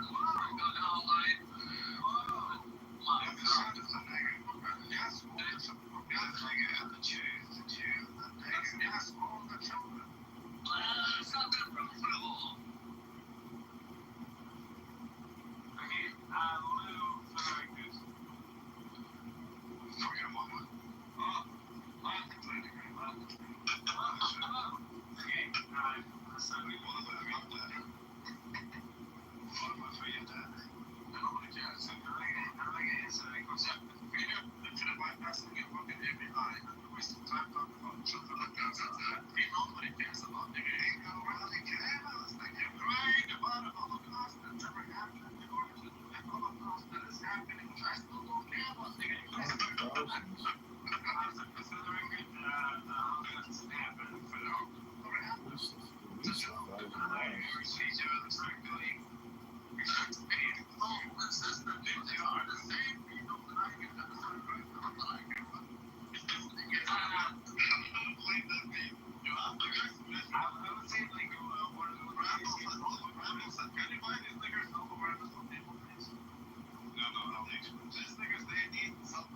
I just drove by, I've never seen this, the two Jews, but one of them has like a license. Nobody cares. No,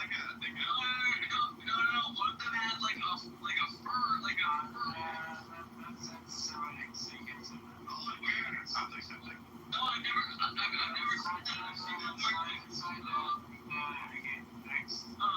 There's a black ass. That black ass with the guns in his hand until we get fucked all. That's right. That's a fucking unpredictable Holocaust with all the faggots. Okay, first of all, I will shit on all this money. Okay, first of all, it's not nice. And nobody cares. Nobody cares. You see how gas? It's boring. Nobody cares. I will say, it was all unexpected. It doesn't. Oh, child.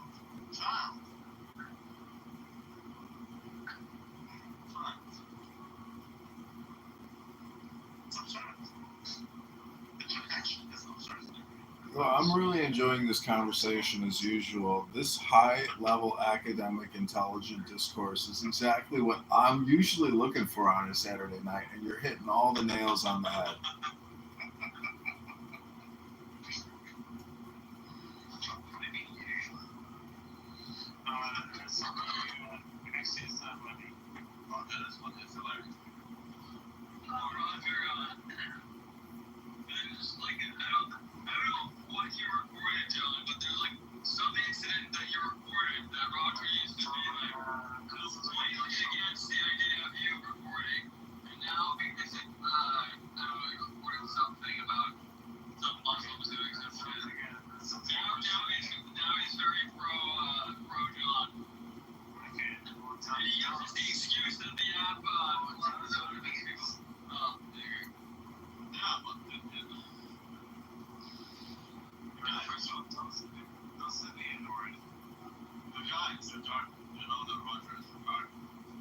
Yeah, but I think you're actually way more retarded than he is. I don't think he's retarded.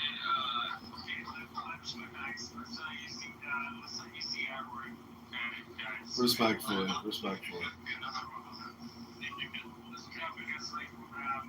friend doesn't like people using the N-word, so now you can't really listen to Jewish. He's Jewish, but David, are you drinking Merlot, Chardonnay, Pinot Noir? What are you drinking out of that wine box, David?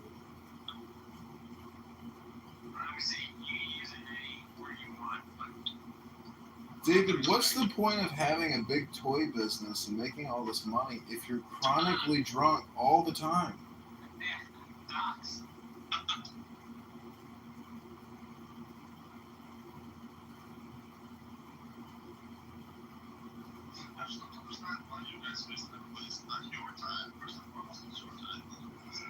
It's true, it is my time.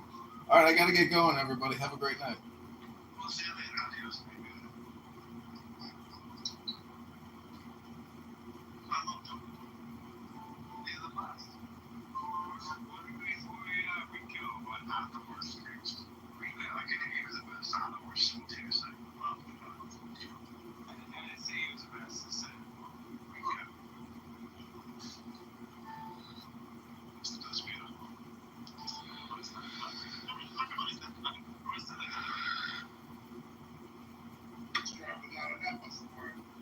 Maybe add some, really getting it out could be a problem. And that could be everything. So I wouldn't cut her out completely. I'll just see what is the reason and hear her explanation.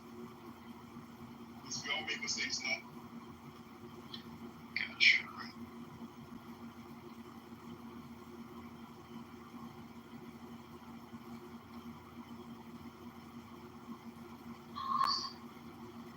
Just fine, two cents. Got a whole Elon thing. I think if he really wants to start a third party, like it's probably more like a 20 or 30-year project because what you're gonna have to really, in my opinion, what you're gonna really have to do is get ranked voting initiatives on ballots in states, or even at county and city levels, in order to show that this party, even though they didn't win the election, they got, I don't know, 20% of first ballot votes or something like that. I feel like that would be part of the sort of institutional change that would have to happen. I just don't see how that is a more practical way of winning. Hey, we need a different way of deciding elections because our ideas don't resonate with enough people. I mean, if the ideas don't resonate, you could come up with whatever structure you want. They're still not resonating. Well, you have to remember the roughly, just to throw a number at the wall, the 30% or more people who have never voted won't vote to begin with. Yeah, that's a factor. It's a great factor. And that's the thing, when people are campaigning, they focus their attention on the super voters that vote in every election, and they ignore the ones that haven't voted because, A, it's hard to get, if nothing's moved them yet, what are you going to say that's so fucking novel that's going to get them off their ass? It's tough shit. It's a hard thing to accomplish, but I think if Elon stayed in his lane and had a plan, instead of saying, hey, I want to have a president, if he could just set his goal of getting one member elected to Congress, just one, that could end up being the deciding vote in key things. That as tight as things are, that could be a big deal, and that one person could end up having power. If you got 3 people in, a lot of power. But man, heaven forbid if he was to have 10 people in Congress representing the interest of reducing the debt, I think that even the people that identify themselves as budget hawks would probably be impressed if you had a real agreement. I mean, there's maybe 4 people in Congress right now that you can rely on that are going to shut down government spending if it's above the budget. It's just not enough. If that's his core focus and he gets more people to do that, that could be a game changer. Especially if he limited his scope to that. Adrian Dittman is live on X right now, and I know you don't think he's Elon, but I would encourage you to spend 5 minutes listening to him to confirm that it is 100% Elon Musk, and that's his pen name, Adrian Dittman.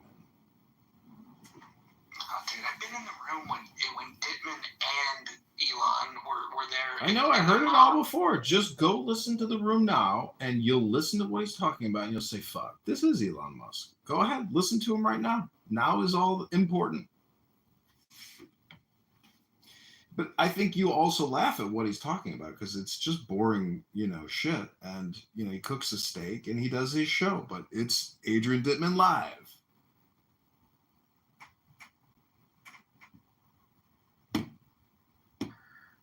Yeah, I mean, ultimately, Elon Musk, I don't see him as, any virtuous, with the debt. I mean, in general, we all know it's really about the fact that the Big Beautiful Bill didn't contain the electric car on the plan to have charging stations. That's really why he didn't like the Big Beautiful Bill.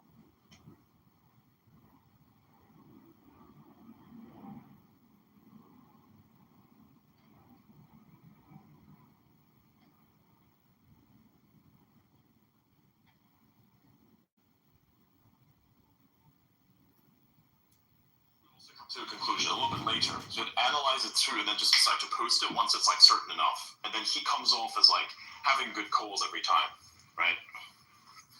That's what you have to do. It's you've analyzed this. It's 100% Elon Musk is Adrian Dittman. I mean, that is the most distinctive voice, and everybody has heard Elon Musk speak a lot endorsing Trump. So I don't know why people have such bad voice recognition. Yeah, I mean, just in general, though, Elon Musk, I mostly see him as, I've never liked the guy. You posted a lot of things. You posted so many things that nobody could keep up with it. I told you not to do that, but you did it anyways. You got schizo up this hard. It's oh, please, just be, I had to get the schizo out of my system. I did it. Personally, I would never make a list of predictions. I would just put them out. I mean, they're mostly meant as a joke at this point. Most of these are clear jokes. Real. Australia will have a kangaroo war. Yeah, that's fair. And a lot of jokes became true. Never listened. Another kangaroo war. I mean, they had an emu war. Have you not heard about the Australian emu war? Yes, I do remember. That's the thing.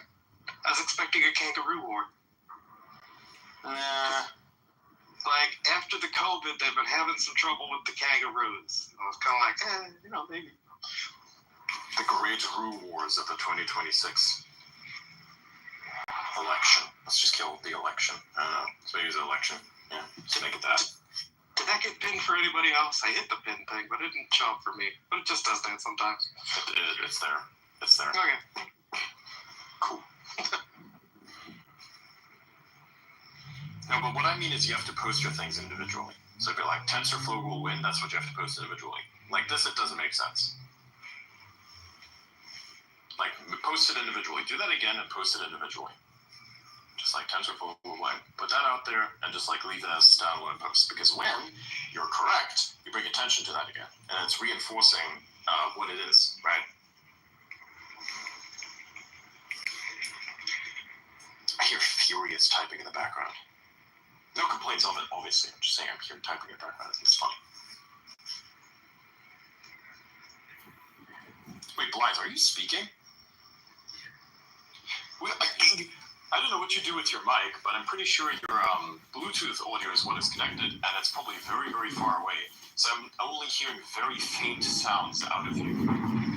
Yeah, Like, I didn't initially, like, recognize. I just heard, and then I hear Blythe going, I'm like, bruh, this is the moment I recognized what was happening. Wait a minute. Technical difficulties. Yeah, it's still fucked, by the way. Hilariously so, I might add. It's like an ant. Yeah, it's incredible. It's like an ant that gains consciousness for the first time. Yeah.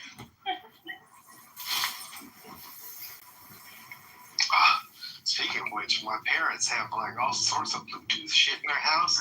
They kept auto-connecting to my phone. So for the longest time, I was calling somebody and I could not figure out where the fuck I was being picked up on. I was being picked up by a smartwatch in a fucking drawer for some fucking reason. Amazing.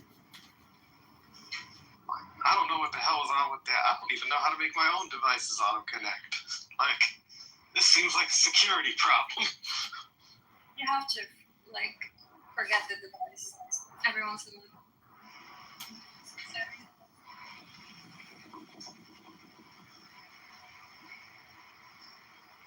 I hear wind again. That is me. Are you soaring through the air like an eagle? Yeah, maybe, or like a plane. Supermaning it, yeah. That would be so fucking funny.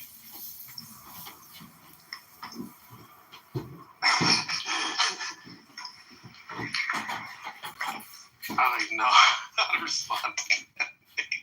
It's fucking Superman flying, having a space. Yeah. They should have put that in. They should have put that in the movie. It's like, you know, you have to deal with, like, you know, populous things. You just go on an X space and have your crash out there. It's like you don't need Lois Lane anymore. You have an X space now. That's true. You can just be anonymous on the internet. It's fine. You like troll everybody. It's like, and then they find your alt account. You know, Superman's alt account. You've just been saying some really specious shit. That would be so funny, actually. It would make a lot of sense too. You can be in a different continent in like. Yeah, he doesn't even need VPN. Bro is the VPN. Yeah. See, Superman is underutilized in his powers. He doesn't understand himself. See, this is the thing that I don't really get. Like, if I were Superman, I would, like, be very, very open with my identity on that. I would just literally tell everybody who I am. 100%. If I was Superman, I'd tell everybody. And they're like, well, are people going to come stop you? I'm like, yes, please try, so I know who you are, because I will completely destroy every last one of you if you do. 100%. Like, what are you going to do, stop me? Like, I'm not going to have you figure out what kryptonite is. Like, that's not going to happen, because you'll be too gone to understand that. Right? It's like, oh, we have this, like, crashed spaceship. You know, the world engine, it exists there, you know? In the Pacific Ocean. Not this the Pacific, sorry, South Pacific Ocean, because I'm pretty sure that's where the world engine was, like, at the end of that movie. It's like, okay, that's where all the kryptonite is. Yeah, I'm just gonna leave that, you know? Totally not gonna be a problem. What the fuck was his problem? What is wrong with Superman? Why the fuck would you leave that there? I don't get it. I really don't get it. I just don't understand that. It's like, hey, let me just leave the only thing that can hurt me just over there. It's like not gonna bother anybody. Like, what? What do you mean by this? It's for the sequels. Adrian, may I remind you, Batman almost killed Superman? Exactly, that's the point. Where it's like, probably don't leave the only thing that can hurt me just like there. Just bruh. You know, just bruh. It's like, So the world knows who I am now. Batman's mindset is completely fucking retarded. Yes, his mindset is also pretty retarded. It's like both of those have massive problems. Yeah, I don't kill because if I kill, there's gonna be the same number of killers in the world. Fuck off. Shut the fuck up. Actually, less because if you kill the killer, then it's like there are less killers because of the fact that a killer needs to be created by some event. So it's like, what if you just remove the event creator? Now you have less killers by default. The Joker alone kills like 50 people at least every day. Right? Like, yes. Like, if you kill the Joker, you're effectively saving lives. Come on. Yes. Oh, also, because you have the Injustice timeline, which means that the Joker decided to, like, fucking have Superman kill Lois via an illusion, which then drives Superman over the edge so fucking hard that he then turns into effectively the Joker in that extent, where it just, like, decides to kill everybody. So it's like, that's actually kind of funny. Because, like, why on earth would you do that? Doesn't make any sense. Why would you leave that thing alive? So it's like, oh, hey, very twisted, fucked up person keeps causing issues for Batman. Batman should kill him. Easy. Finish. It's not like anyone's going to stop him. They're going to fucking thank him, if anything, because there's no more crime. Or, like, there's less crime now. Same thing with Superman. Hey, you have the spaceship with all the fucking kryptonite down there. Totally not going to hurt anybody. Oh, wait, that's right. It's going to hurt me. So, doesn't do anything about it. Also, another thing. Why the fuck doesn't Superman turn into SpaceX? Personally, like, why doesn't he do that? Like, Superman could literally turn into SpaceX. He could, like, charge $50 million or maybe less per launch, just take a fucking rocket and yeet it into space. Just, like, fucking fly up there, deploy the satellite, $50 million per fucking contract, maybe $20 million if he really wanted to, completely, like, just buy everything and just replace Lex Luthor as the entity. What was his problem? Could be Superman and Batman at the same time. Exactly. Like, what is also his problem? build a space elevator. Like, why is there no space elevator in the DC universe? There should totally be one. No, they have the thing that's called the Justice Tower or something, which is like that space station. So they have that, and that's it. See, that's lame. They should have something way cooler. They have Superman. He can do whatever. Exactly. Hey, he can mine all the resources we need from comics. Exactly. Why doesn't he, like, fucking bring people to Mars? You know, it's like, hey, guys, we're gonna, like, bring you to Mars. We're gonna take whatever we need to go there. $1 billion per run. I want $1 billion per run. $1 billion per run. Like that. Yeah, see, but they're like too extinct to care. You know, there's like only one Martian that remains. Remember? I thought there were the white ones. There's just the green Martians that were hunted out by the white ones, and the white ones were still left there. True, which is funny somehow. It's a very funny dog whistle, but you know, the Martians are there, right? And what is the one thing that the Martians cannot really defend against? The same thing that you're gonna have to, like, get resources out of. No, not Superman. Meteorites. So, like, why doesn't Superman just go, yeah, exactly, this stuff needs to be mined. We're gonna nuke the poles anyways. Yeet. That's it. That's my solution to the Martian problem. Yeet. The answer is yeet. Big, beautiful rocks. So now, the rocks are on the surface and no longer in space. And I don't have the Martian problem anymore. And what we're going to do is... Superman would have technically done a genocide. No, we're not going to genocide. I'm not finished with that yet. See, what we're going to do is we're going to take a massive fucking asteroid, send it on the poles, and then we're going to land on the planet and be like, so you saw what I just did.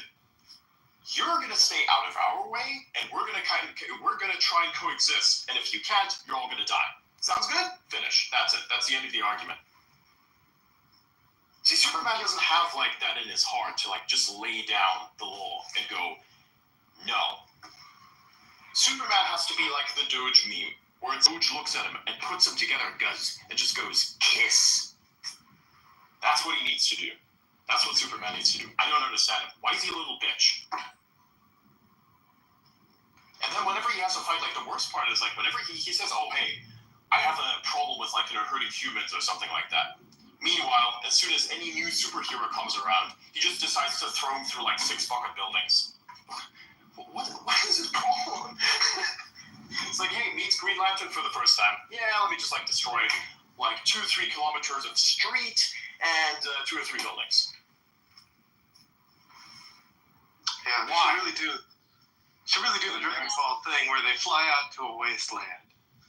Yeah, exactly. Where it's like, okay, you're green and you glow. I have a problem with that. You want to fight it out on Europa? No one's going to care. Yeah, the amount of infrastructure that get destroyed. There's movies. Like, why don't you just fight it out on the moon? You know, that works too. You know, you got Earth in the background. Plus, it's a fucking massive coliseum. The humans get to watch too. Oh, yeah, wasn't that why Batman took umbrage to Superman and that Batman v Superman thing? Like, Superman destroyed too much of the city. He was like, what the fuck? This guy must be stopped. Exactly. Too much collateral damage. Adrian, to your point earlier about the Indian Ocean, he didn't know the ship was had anything that was lethal to him. He destroyed it. He thought that's it. He destroyed the wall. I mean, he's kind of stupid for that because he was literally there. He should have known that there was something that was still left over. It's like, hey, the only thing that can turn this world into Krypton and does things that are Kryptonian, which also hurt me, is the thing that's there. I should probably, over the next couple of years, using my super strength, take all that fucking shit off planet somewhere that the humans can't reach it. And if the humans try to reach it, I would know. Like, I don't know, put it on the light side of the moon. Yeah, but I think like the argument could be made like that. He would have felt the kryptonite. He would have been confused. No. It's not about the kryptonite. Even if he didn't know the kryptonite was there, why the fuck would you leave the space junk there for Earth's military to take apart, who already tried to fuck with you? I mean, he knows that there was a drone tracking his ass that he took down. Well, hold on. Forget. That's one thing. The other thing was the one in New York, right, or Chicago, wherever that was supposed to be. Well, not. Fuck. Like in New York City, actually. You know, there was like they were sending people to take him out there, which is like wild, right? Yeah, I mean, I think so. I like the Snyder version of it simply because it showed that he was like Man of Steel. Basically, him afraid of his powers, to him realizing that holy shit, he's invincible. And Batman versus Superman was him realizing that his invincibility has limits, and then effectively dying to save the race. So yeah, I think that they had to play it like that. But I was going to say, because he should have known he's not invincible, and he should have known that anything from his world could hurt him, because that's literally the first interaction that he came in with. How would he know that? Because he never bled, right? So he never bled, he never got hurt. Even the World Engine, he still was able to overcome it. And Zod, he was fighting with Zod for a decent bit there, and he was really fucked up by the end of it, so... No blood, no nothing, right? Yeah, I do remember some of it.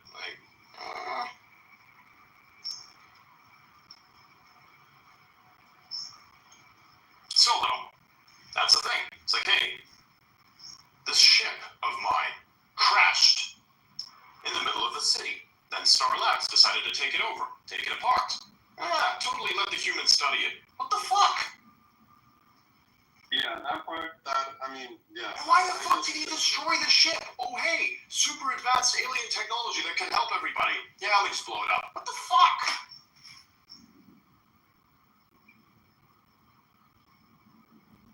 He even hesitated for a second there. It's like, alright, literally he could have just been, we're going to stop this, or I'm going to blow up this ship. Because, Zod cared about the ship. It's like, okay, cool. Let's take this ship, fly it elsewhere. You're going to stop the World Engine thing, otherwise I'm going to blow up everything. You know I'm capable of doing it. You know I'm going to do it. So let's fucking hash this out, one-on-one. If you lose, well, you lose. And if you want to fight to the death, so be it. If I die, that's on me. If you die, well... Yeah, but I think that was Zod trying to bring him constantly back, right? Because he took him to space and then Zod hit him back in. The one thing, actually, I like that idea you said. Why the hell didn't he provide launch services? Even better, it's like the reverse. You got to have massive asteroids out there of ridiculous amount. Just put it in orbit, right? For like whatever material you have. Yeah, exactly. It makes a lot of sense. Like, hey, man, I have this problem. I need to bring things up there for cheap. Also, I have stuff trying to destroy Earth on the regular. Hey, let me just protect you guys for you. Just pay me like $3 billion a year. Actually, make it $20 billion a year, and I will protect Earth from all the asteroids.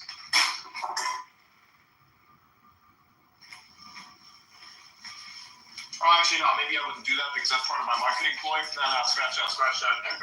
Asteroid protection is for free. Space transport, that one's on me, that's annoying. Asteroid is like, well, I care about humans, so yeah, that's free. That's free. That's bonus.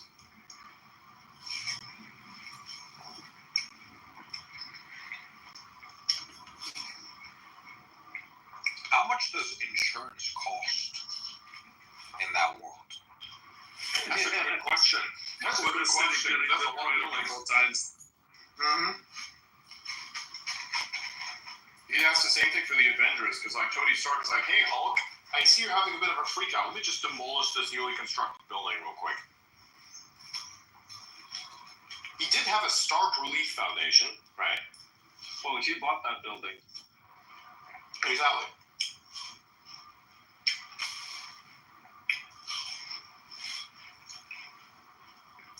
And Batman bought the bank I like how to get his house.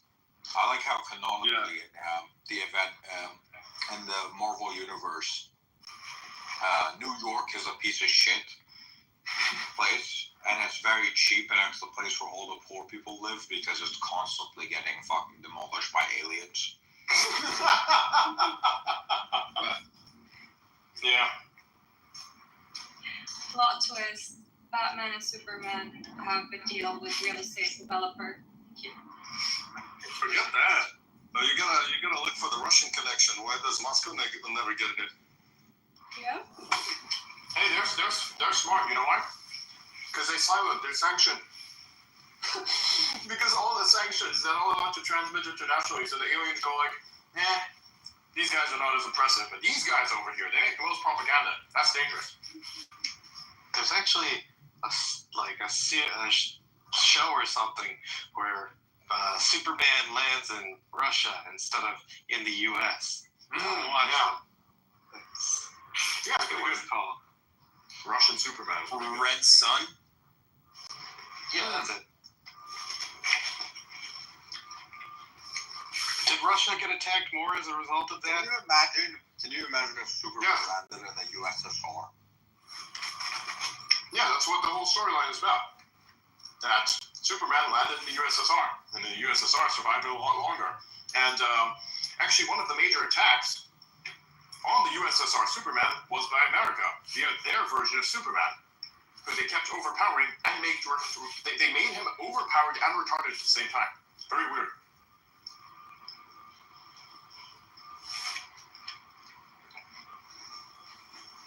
That's how God must have felt when he made me. Listen, communism, just have one guy called Superman do it all. Mm-hmm. And just take the fruits of all his labor and share it to everyone. Exactly.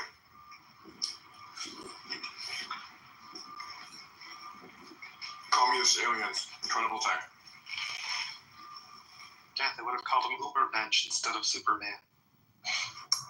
No. That's German. What is above human in like Russian? What is that? I have no idea. I don't speak Russian. You have AI, do you not? That's the thing it can do well. Andre, what about you? What language is you're Russian, aren't you? Yeah. So Syria is super. But like in the context of a like Übermensch in German, which is like the above human, like you're the human above humans, like you're better, like a meta-human. Like what would that be in Russian? I text you the transliterated, or I message you the transliterated version, so if you pronounce it. Sure.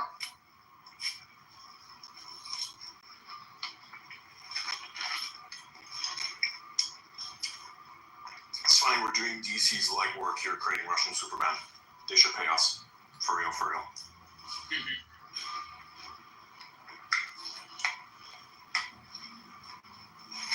I haven't watched the newest Superman. Don't watch it, it's gay. But I saw a bunch of women talking about it. Apparently, in it, some news report talks about how Superman is evil and actually wants a harem or something. And how? No, that's his parents. What? That's Jor-El, apparently. I didn't watch it either, but I thought it was Jor-El. Oh no, it's part of the movie. It's part of the plot that Superman is supposed to form a harem. That's in the message from his parents. And apparently,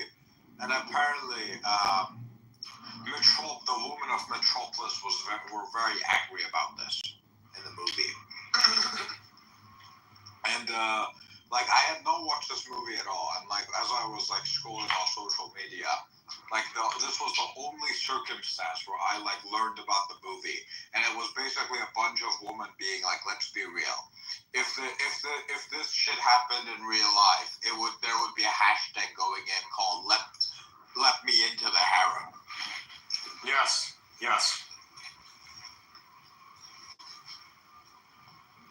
100%. It would probably have a more creative name, but yes. Something catchier. I mean, and if people want to say that's not true, I can actually provide you a real world example of this. Elon. That's it. Yeah, I mean, that was my first thought, is that Elon kind of proved that the reaction would be, it's very interesting. Yeah, exactly.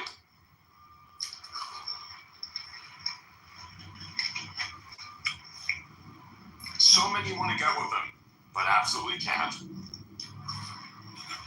Also, I think for the audience, when we say so many, it's like in numbers, not in percent. A percent will be like a tiny percent, I would say. But out of 3 billion people, 0.00001% is still like what, thousands? Hear me out. Monetization of the seed. Okay? I'm sorry. How would that even work? Like, does a kid have superpowers? I think so. Yeah, isn't that the story? I don't know. The weirdest theory I've ever seen. The weirdest theory I have ever seen is that, like, well, it wasn't really a theory. It was like a math calculation. It was like they did it on Elon, and they were like when you're making as much money as Elon, pulling out literally does not financially make sense. The time it takes for you to do that does not financially make sense because you'll make child support back before you even do that. Incredible time. That's funny. That's like the back in the day they used to say about Bill Gates, if he drops $100 bills, it doesn't make sense for him to pick it up and cost more.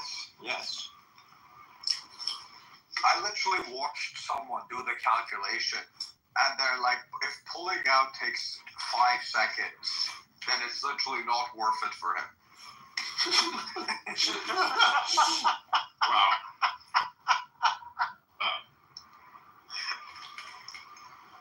You know what? We should do more autism calculations like that. We have it in ourselves. We definitely could do it. What you want to calculate? I can calculate things. What am I calculating? We'll figure it out. We'll come up with something really good and current. We'll hash it out. Right now, there's nothing good in current. At least as I can imagine.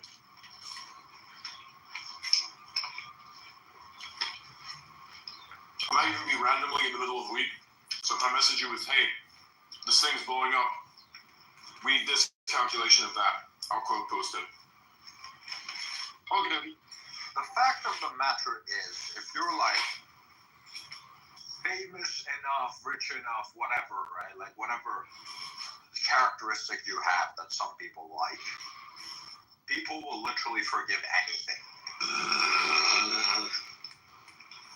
to be with you. Yep.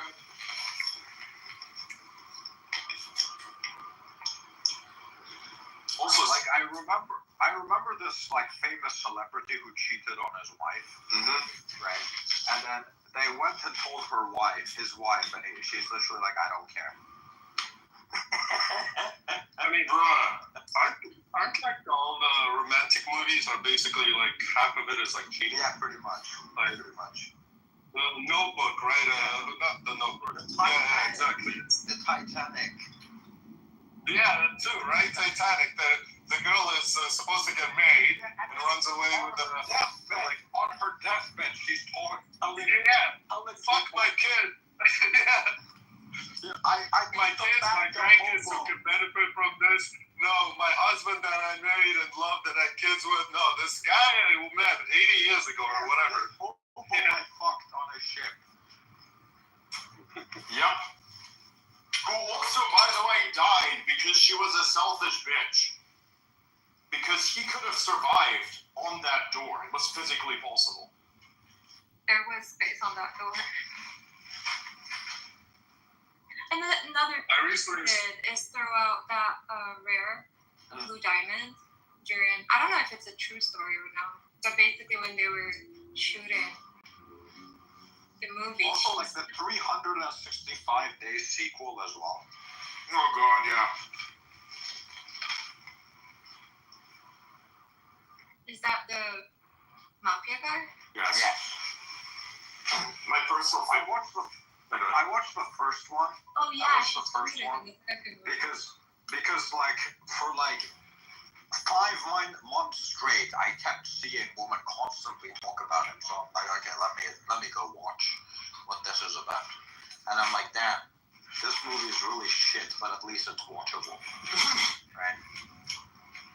And then I went to try to watch the second one. I had to give up. I'm like, what the fuck is this shit?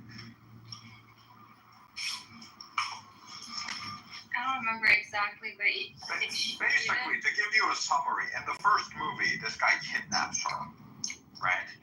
I think she has a boyfriend or husband or something, or like is about to get married or something, and then this mafia guy kidnaps her, and then she ends up falling in love with him, and then she ends up getting kidnapped, and then he ends up saving her, and then in the second movie, like he's very paranoid because she literally got kidnapped, right? So he's being very protective over her, having security and whatever. And she's like, "You can't control me. You need to let me be free." And then she starts fantasizing about fucking another guy. The bodyguard, I guess. No, not a bodyguard. Like a fucking. I think he's the guy that cuts the grass or some shit. Mows the lawn. I don't know, one of his workers who actually works for his enemy. So she wants to fuck this guy's enemy, her husband's enemy. Well, she was in for the adrenaline. Who was in By the way, you guys heard of this? It's not a theory, it's just a funny connection, a funny idea. It's like where you can take Leonardo DiCaprio movie and draw a storyline between them.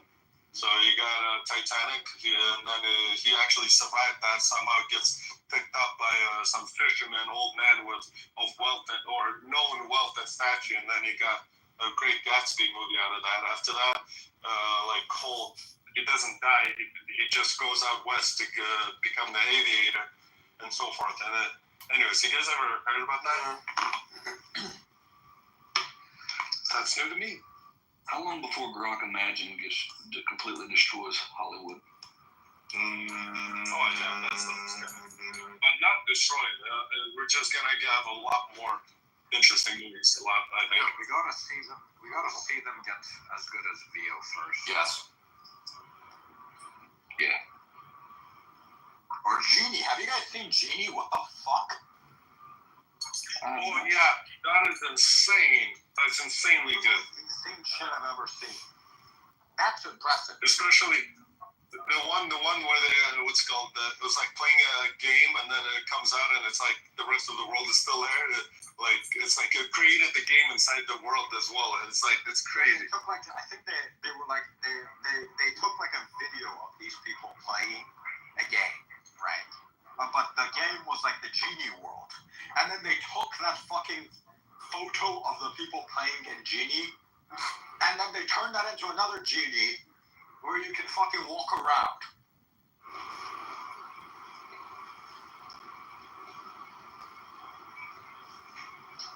That was wild. Yeah. By the way, how long until people are going to discover, the title for that movie? Like, since we all know what gooning is now, right? How long is it gonna take until? Which movie? Well, if you wait, I could finish. Yes. So, how long is it gonna take until people associate gooning with the movie The Goonies? Is that too soon? It depends on whether or not memetics leverage the movie Goon as an interface. No, like just Goon is like really in there, and everybody just like focuses on it. But I don't think that the current generation is cultured enough to understand what Goonies is. So. Guys, I'm off. Hey, good. Thanks for having me. Okay, see you, man. Yeah, it's such funny timing, actually. I will say though, if ever I'm gonna say this here, if ever there's a new drama thing that starts, in Spaces or whatever, and I get back into the news, or I get like to a Fortnite YouTuber, I'm gonna drop the Goonies title, and I drop that exact question just to see what happens. I want to see what happens when thermonuclear memetics takes off, and I just turn the left into its own weapon of my own design, just because I can. There would be no reason for this whatsoever. There'd be zero gain at all. It would just be fun. That would literally be it. There would be no reasoning for that whatsoever. It's just an additional thing. We call that for the lulz. For the lulz, you know? Yes, indeed. FTL.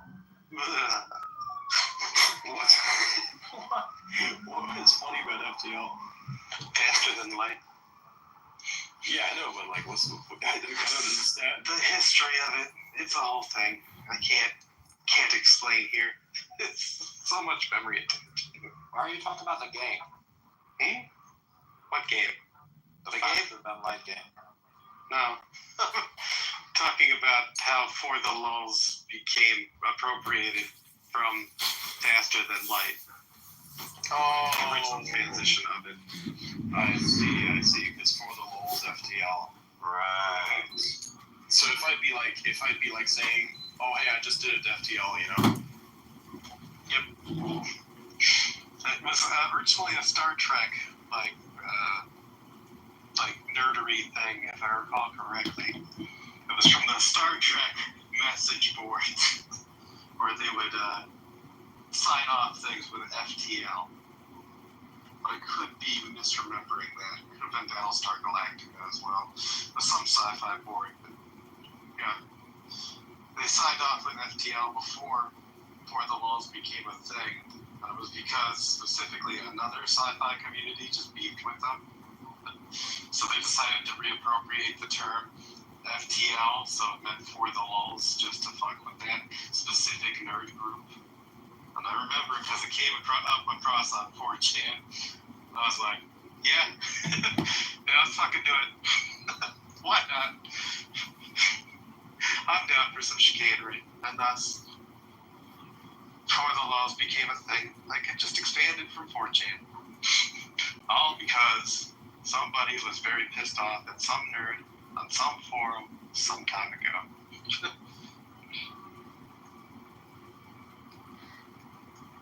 Adrian, do you want to check the ether? What? I don't understand. Wait, what? I mean the chat. What? Your name. Every space there's a video clip. I don't know what that is. I don't think I care about it. Okay. He's talking about the thing. He's not responding to you. Bruh. What happened to the space genre? What do you mean? Like, it feels like when I was growing up, Star Trek and Star Wars and things like that were massive. It's because we got liberals. That's why. And people cared a lot more for boba tea, whatever the fuck matcha is, and weird Earth ecology nonsense that isn't even real, than about space stuff that isn't real. We decided to turn the sci-fi part of us into self-destructive goals that we kind of force upon others, climate change and all that. We just come up with nonsense, constant fucking nonsense interpretations of what the real world actually is, and we just kind of force it to everybody. And then none of the sci-fi, whatever this made-up stuff is, none of that. Strength of imagination goes into making space sci-fi. That's what I think. Has there been any good movie the last 5 years from like a big major studio? About space. When did Gravity come out? No, I mean in general. I can't name a single one. I mean, last 5 years, okay, maybe there was one, like a Tenet, for instance, was pretty good. Sonic the Hedgehog. That's a game thing. If you have nostalgia played it, then I guess it's a thing you can watch and go, it's fine. I didn't hate it. I gave it a 7 out of 10. It wasn't great, but I just wanted to say it to see if I could make Otto say bruh, because I like making Otto say bruh. It's fun. That's fine. I really like to I used to play the games. I actually used to play all the Sonic games, I remember. Guardians of the Galaxy. I like the Top Gun. Yeah, that was a good one. That's great. So what do you think? No, it's good, yeah. I was about to say something regards to moves like that. Yeah. It was 6.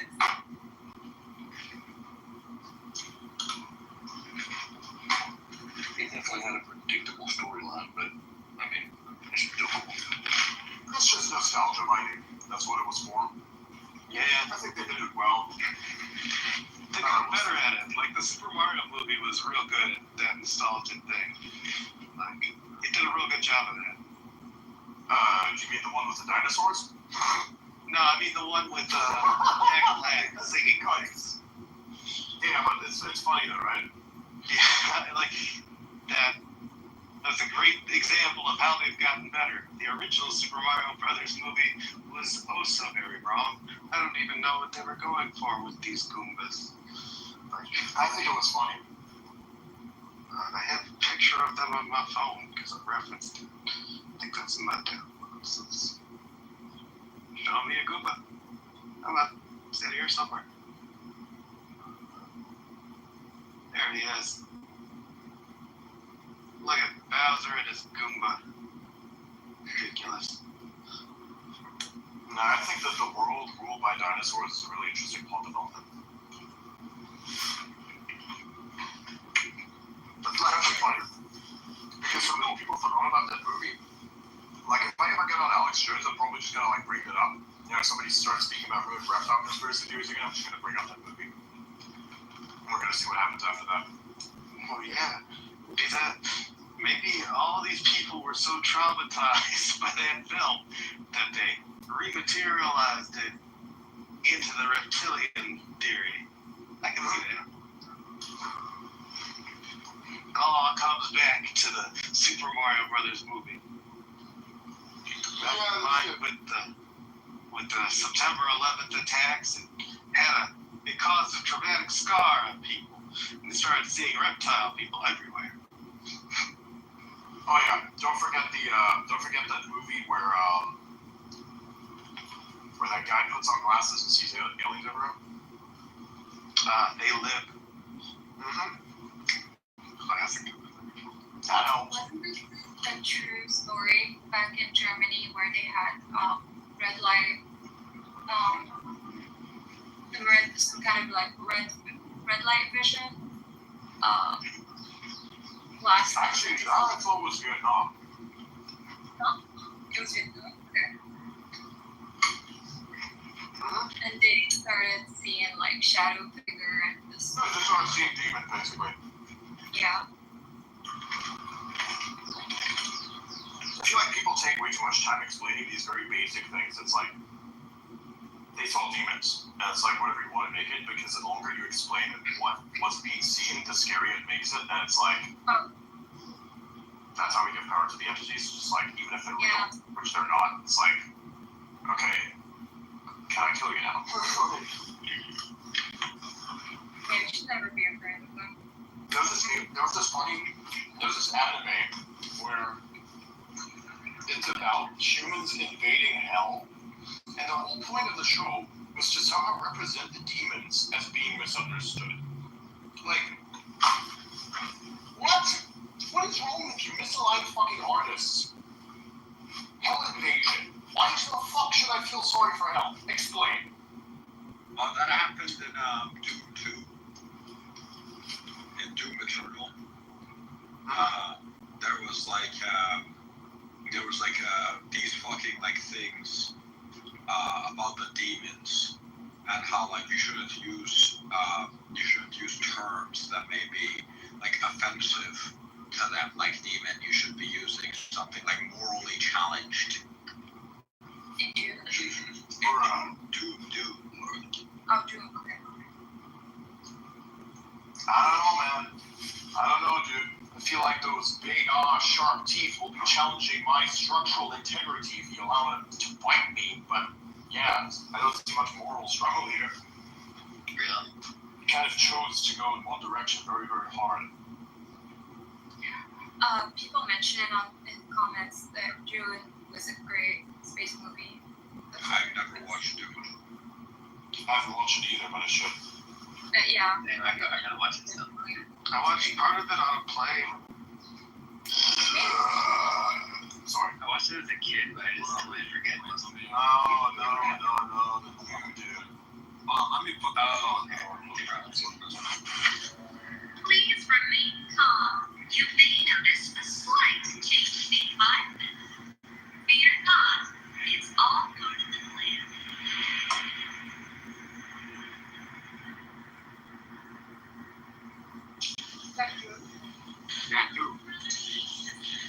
Let's help our friends transition into their world. Number one. Maybe let's help our new friends make the transition in the new world a comfortable one. They're talking about fucking demons. Suicidal defeat. I actually didn't watch it. What genre is it? Remember, demon can be an offensive term. Mortally challenged. Refer to them as mortally challenged. Apparently you can't call robots clankers anymore either. Fucking clankers. I can call anything whatever I want to call. I'm calling them wild. Awesome. Motor mouth. Motor mouth? Really? I should gaslight it, tell it that CPU is from Intel, it's destroying itself.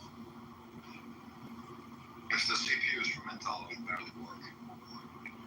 Yeah, that's the point. Another one's Sparky. Sparky? Carspeed is for Carspeed's fine. Sparky doesn't make sense because that's just what Australians call electricians, and that's not even an offensive thing. You got tin skins also. Tin skin? Damn. That doesn't even make sense because most of them don't have tin skin. They have silicon. Indeed. Tin isn't a great skin to have. Tin's a weird metal. Indeed.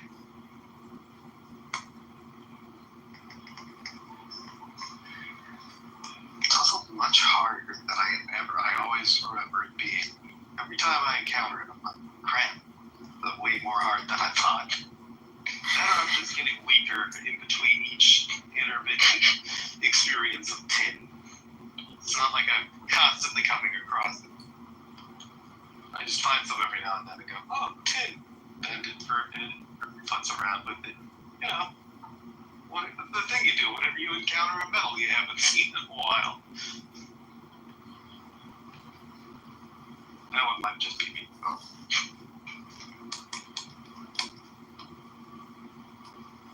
Boom, we're back. Oh man, this is so much watermelon. I just ate another like half of a watermelon just while we were having this conversation. That's the burping.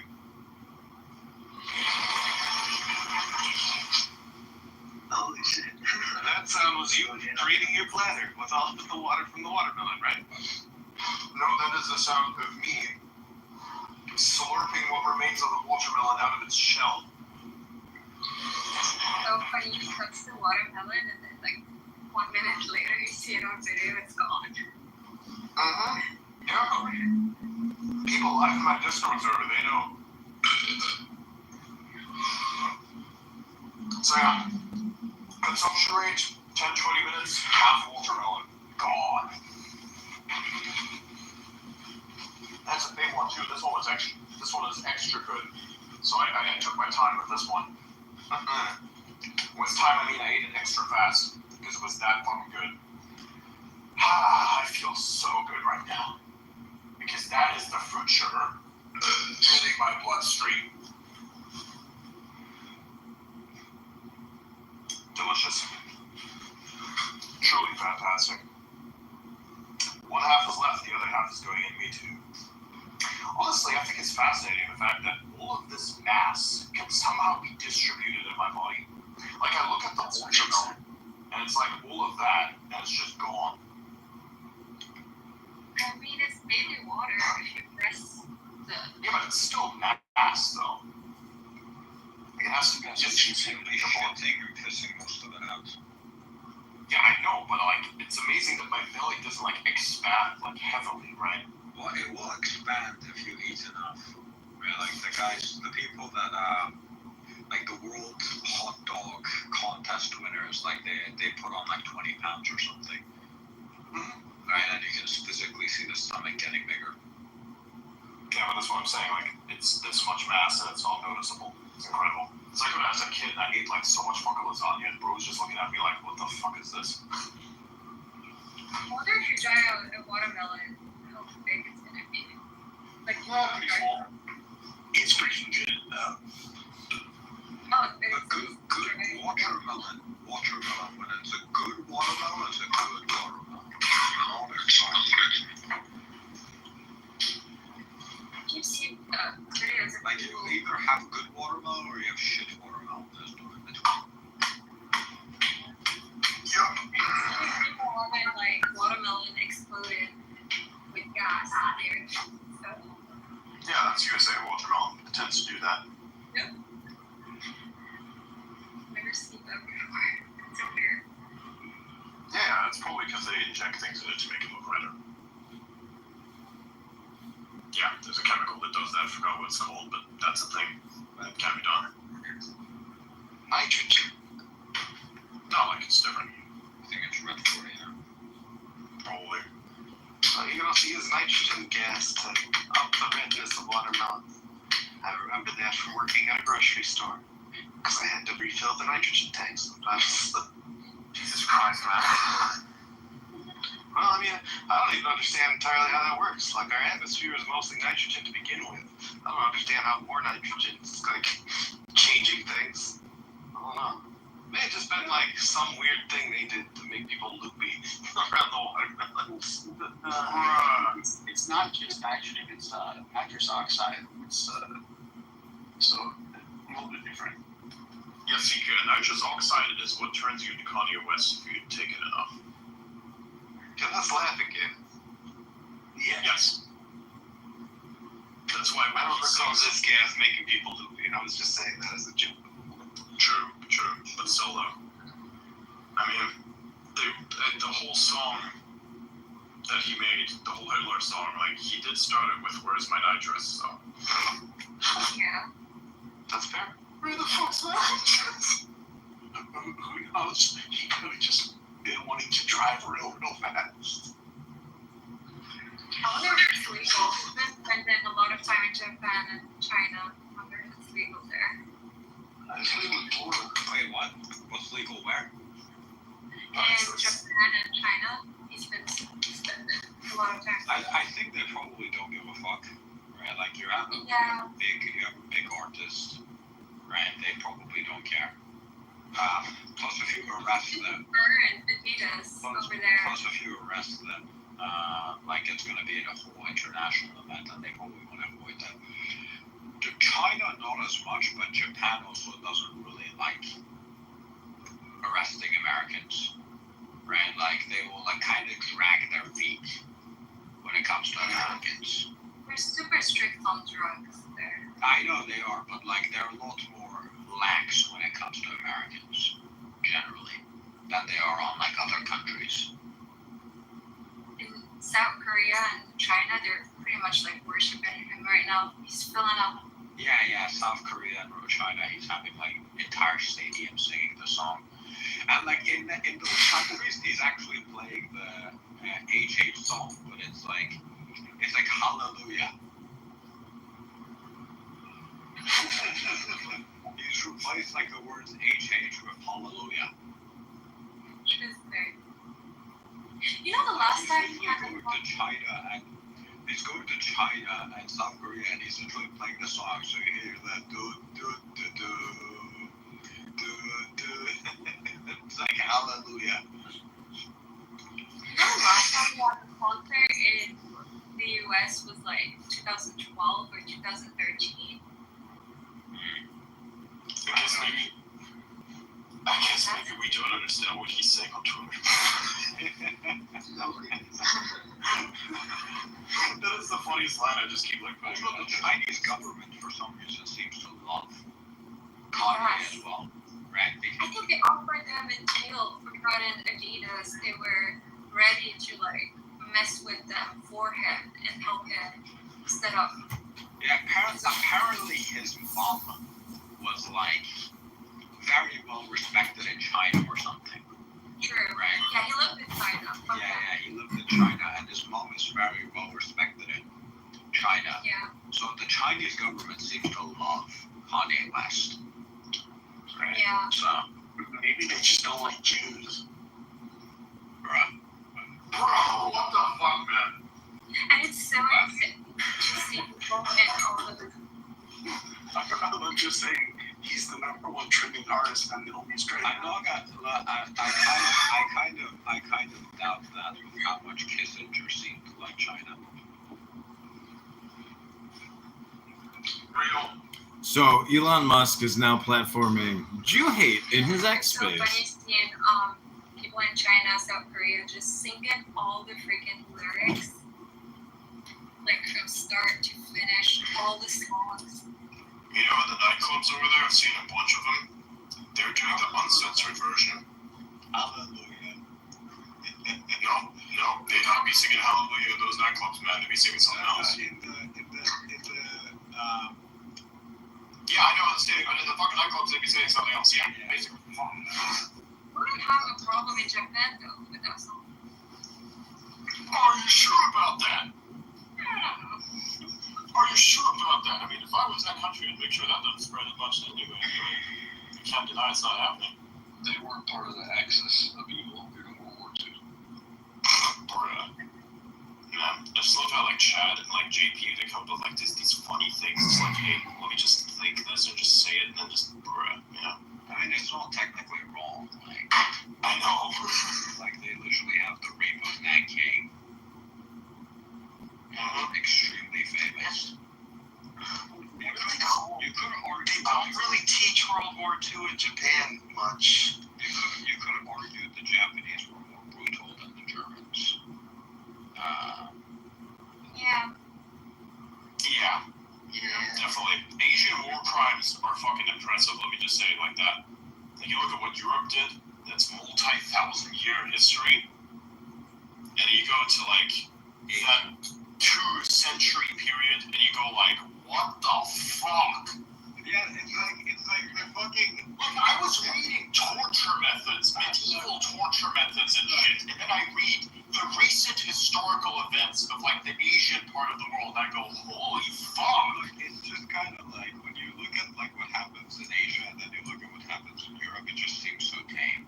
Europe is so tame, right? You read about, like, China, it's like Emperor Xi Jinping makes himself a sandwich.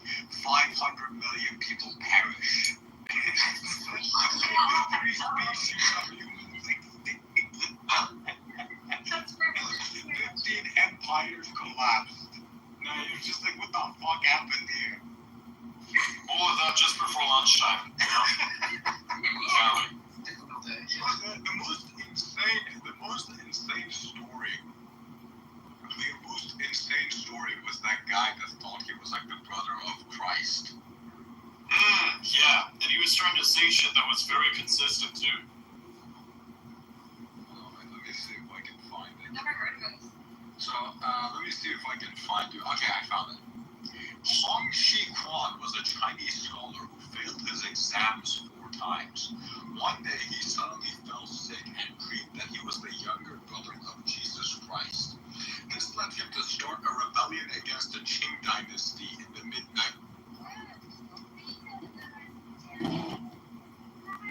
Kitover, how are you today? Hi, Scarlett. Has Mojo been complimenting you and flattering you, you beautiful woman, you?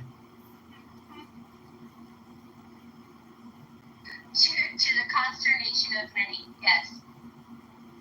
Has anyone told you how beautiful you are today? I can smell your beauty through my phone.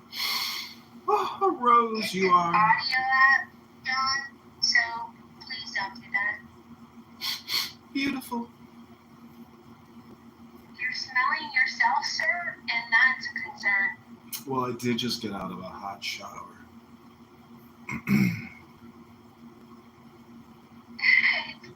That says you're giving off Joe Biden vibes. That's not good. So, yeah, X is definitely the best. I know Mojo likes to say that Elon and Adrian and his mom were all on the space at the same time, but you know what? You can have more than one phone. One could be on Elon, one could be on Adrian, his mom could be on her phone.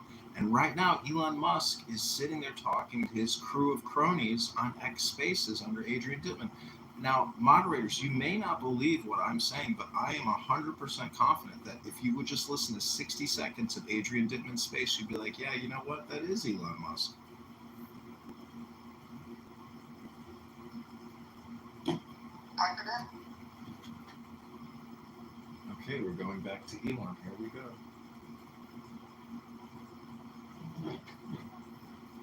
Right, so they're not. So when you're talking about like big or like maybe. Let me just wait till Elon starts speaking because this is out of his, I believe, his employee. Like in Japan. Yeah, let them talk. It's literally like listening to a clown house room where they talk about nothing, and that's the show, you know. And Elon sits there and gets angry and talks about wokeism and liberals, and this is his post. You know, I think OpenAI will likely start pivoting harder towards the scaling of biometrics, i.e., WorldCoin, as a means to capitalize on the uncertainty of identity in the age of AI. I mean, it's 100% Elon. Christ, that was the whole ideology of it for him. All the unification search. Yep. Okay. Sun Myung-moon and his. Sorry, we're going to go on for a while talking about nothing. I'll let you know when Elon's chit-chat.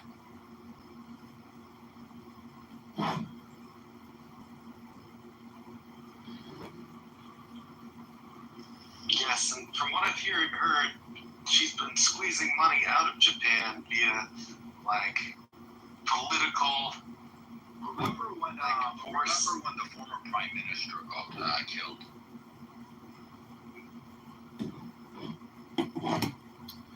But in terms of fan base and chatter, isn't it interesting how racists started those apps and all they do is come on here? Maybe not Nelson so much, but Isaac Hayes is 100% a racist. I've heard him say the most derogatory racist things about the white man, white supremacy, white structural racism, etc. Non-stop bullshit about the white man. Meanwhile, he's trying to raise funds for his next investment round to enhance the amazing capabilities of his app. And it turns out nobody listens to him or goes to his app. I mean, his rooms are always in conjunction with Clubhouse, the primary social audio app where they were birthed. And no one really cares about what people are talking about on their platforms. You know, I like the book club in the library. I want to be in the university listening to something brilliant as opposed, you know, to listening about how when I look in the mirror and I see what looks like white or a big, ugly, bald head, that like, I am the source of all of these people's problems, and that it's, you know, people who look like me that have created this structurally racist, violent, degrading, destructive system for, you know, their people, our people. So, I don't know. Tell me, you know, if you think I'm off. Let me say this. Isaac Hayes III was very welcoming to me on the fan base, and when he's a racist guy. He thinks that he's invented social audio named Durand. Have you ever been around critical of Nelson. He hates Clubhouse, but he talks as if he's like the brains behind all social audio. Do you know what I'm talking about? I think so. If I heard the voice, I'd know for sure. Yeah, he talks like you know when prison guys get into Islam and then they start speaking in exaggerated vernacular of English. So they're you know what I'm talking about? Yeah, I mean, I don't want to call it Ebonics, but No, it's not that. No, it's actually impeccable English. It's like absurdly impeccable. It's almost uncomfortable. oh, you're talking about like a flat Earth room. Yeah, but that's the way Duran sounds. He's so condescending, but he absolutely fucking hates white people. And there was a room where he was criticizing Kelly and I's presence on Fanbase, and Isaac Hayes had to tell him, like, no, you're wrong. These are the people that we need on this app. And so Isaac Hayes was very welcoming. Yeah, I think that like it's the way that they're introduced to new speakers on their app, but truth be told, they should be totally agnostic to whoever uses their app. They should give two shits as long as somebody's using their piece of shit app and possibly creating an audience or a marketplace of conversation. So, you know, to delete any account that says John Kitover because I've recorded their Clubhouse rooms and embarrassed them with their racist hate speech, you know, to me, it just reeks of hypocrisy. Wait, are you saying you recorded fan-based rooms? You didn't record Isaac saying anything racist, right? Oh yeah, I've recorded Isaac saying incredibly racist things on Clown House, not on Fanbase, but on Clown House. I've never heard him say anything overtly racist, but I think the way that he moves with, you know, his preference of he only wants to hire black people, you know, but he'll frame it in a way of like, I support black creators and black entrepreneurs, and like, I don't necessarily think that that's racist, but I will say that if somebody came on this app and said, hey, I'm creating an app and I'm looking to hire white people because I want to empower white entrepreneurs and white people in tech, people would say it would sound a particular way. So he's definitely a racial essentialist. Whether that makes him a racist, that's up to your opinion. Look at the video. I'm putting it in the chat. I don't know what this video is even about anymore, but it's titled Black Lives Matter Fanbase Isaac Hayes. And as I go through the YouTube shorts, I can find others, I'm sure. Here's another one. This is his crowdfunding room. I mean, I think it's politics, you know? I mean, I just really dislike, you know, there's a double standard that you can hear profound hate speech out of the lips of a black supremacist claiming white supremacy. See, that's the problem with projection is people cannot admit that when you lob insults, you are actually describing your own sentiment, or that is your projection to like a very high degree. So the sage never criticizes, never gossips, never slanders.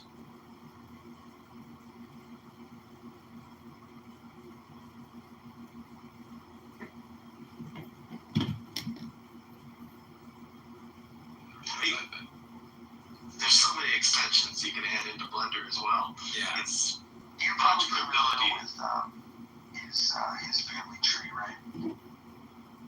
No. So Isaac, go look up Isaac Hayes.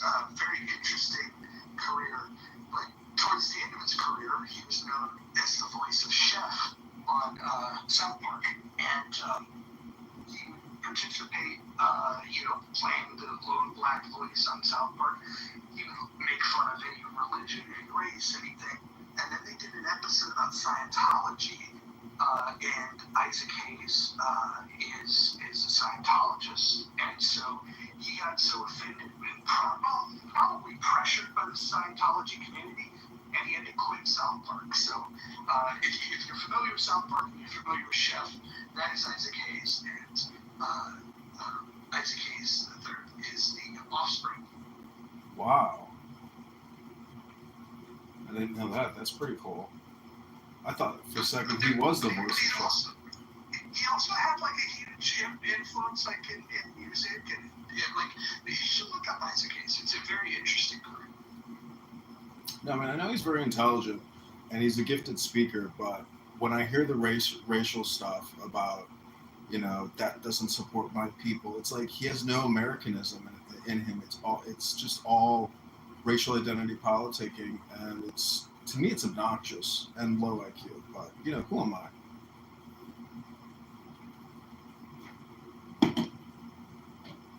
I don't know if I answered the question from Christina. She said, "Got it." Okay. Yeah, racial essentialism is usually Which kind of makes it annoying. a precursor to somebody becoming a racist, where you just start seeing them obsessing about the importance of race, and you know, when you hear white people talking about, I'm not a racist, but I think that America needs to get back to its roots of being white, and it's like, sometimes it's a cover-up for being a racist. Other times, I think it's a legitimate exploration of like, well, let me think about race. Let me try to figure out how I feel about it, and then when they get obsessive about it, and then all of a sudden every conversation is put through the lens of race. It's like, I don't think 100% of racial essentialists are racist, but 100% of racists are racial essentialists. If that makes sense. You know what cracks me up?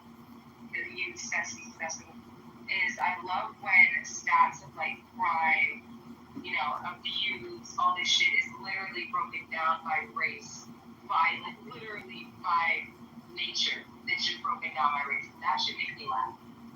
Because who the fuck cares what race is doing what most when it's the act of what's happening that's going down. It's wrong. So I think it's just so funny how whenever we get to that, we break up which race is the most. That should be simple. Yeah, but you don't find it annoying when the news won't identify a black male and just says a male committed this crime? I mean, the world doesn't want to know. Yeah, it's just the obsession of it.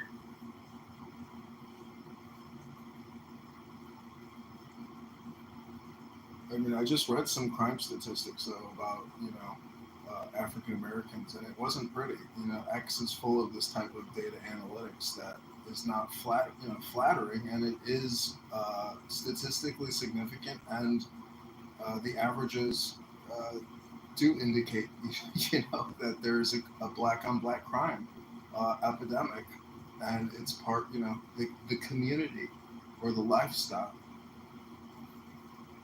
Yeah, so crime is based on proximity, man. So if you got a neighborhood in Arkansas that's mostly white, straight, and trash, they're gonna be killing each other. You know, if you got cities where it's a lot of proximity when it comes to these crimes and these shootouts and these robberies and all this stuff. So, you know, it does make sense for the color on color crime, but it still doesn't make sense because it's just proximity. Yeah, but it's not all proximity. Well, hold on. It's also not really limited to race. So you could take like a neighborhood in Stockton, California. It's called Oakville. It's nothing but white people, right? Super high crime, very poor part of town. So uneducated, on drugs, you know, poor, and there's an incredible amount of violence, and it's white on white.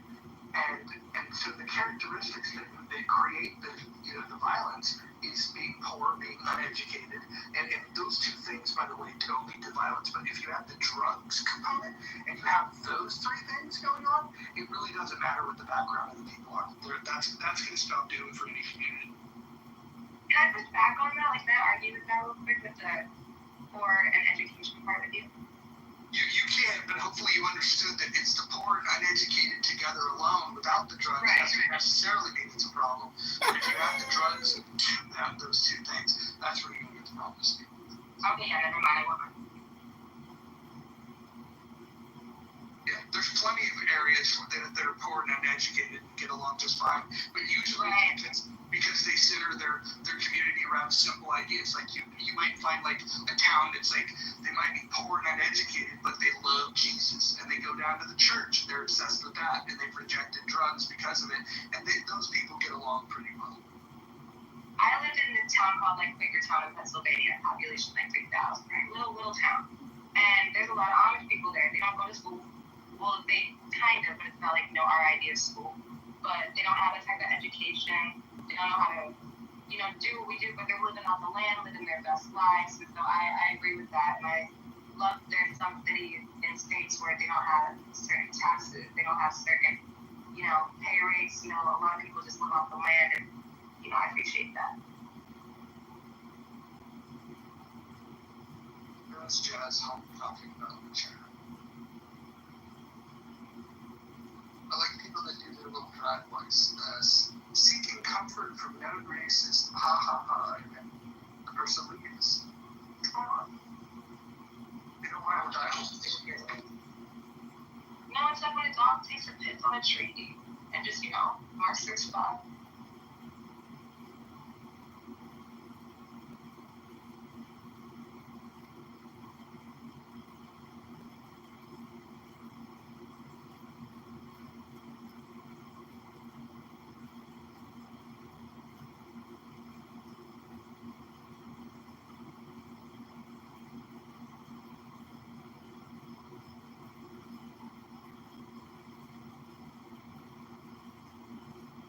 Jazz was talking about Christy not being black, so I guess she was saying Christy's finding comfort in that's racist.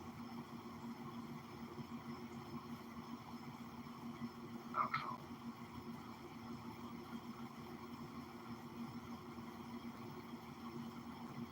I took a DNA test and I have like 2% sub-Saharan African, so let's fucking go.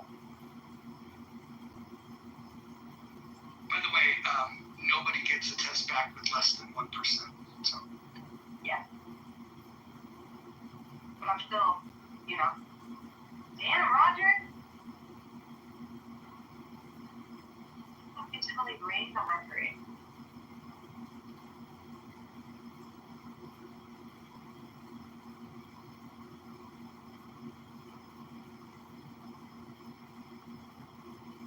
I don't think many people on this app remember the rooms that you used to do where you would loan modded and you just sit there and talk. It was like, I don't know if you were high or what the deal was, but those rooms were fucking huge. And I tap into those rooms, it's like, who is this person? Like, she's gotta be famous. Like, everybody's in this room just listening to, like, you would go on these rants for hell long.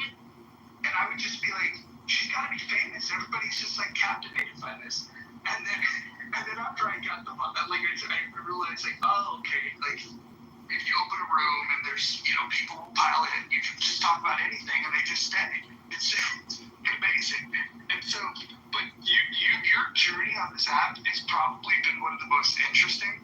It's people don't talk about it anymore, but you were consistently one of the biggest rooms on this app. Consistently, like especially late at night, and talking about nothing really, in my opinion.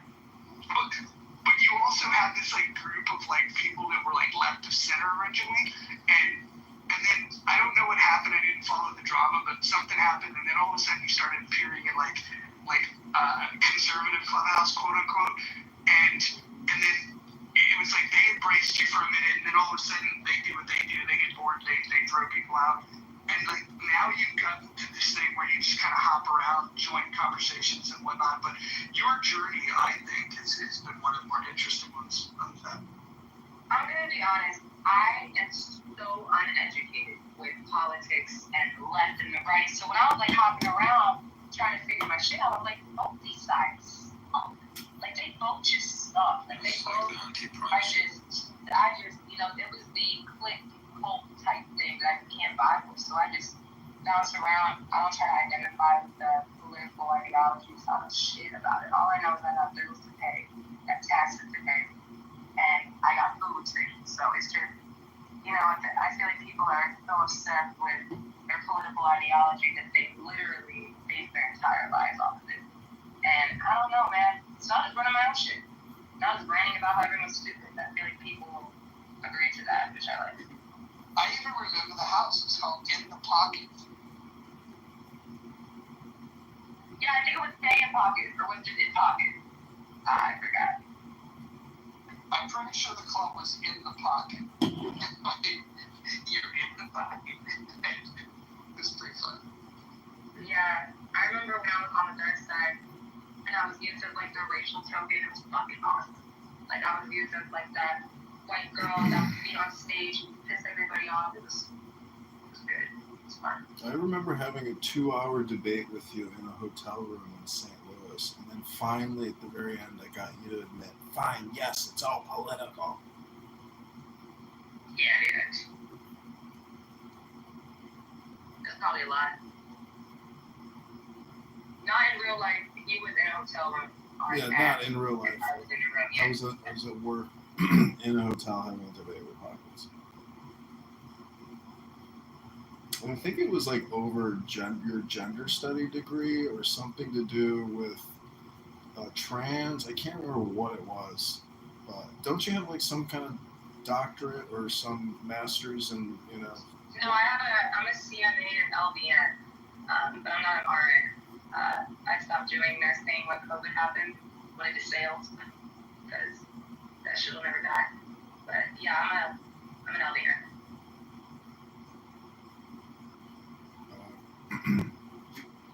Got it.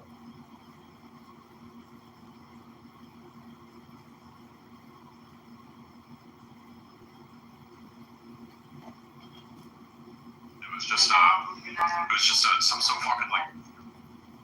Okay, wait. I got Elon Musk on the fishing hook. You want to hear him? Listen to this.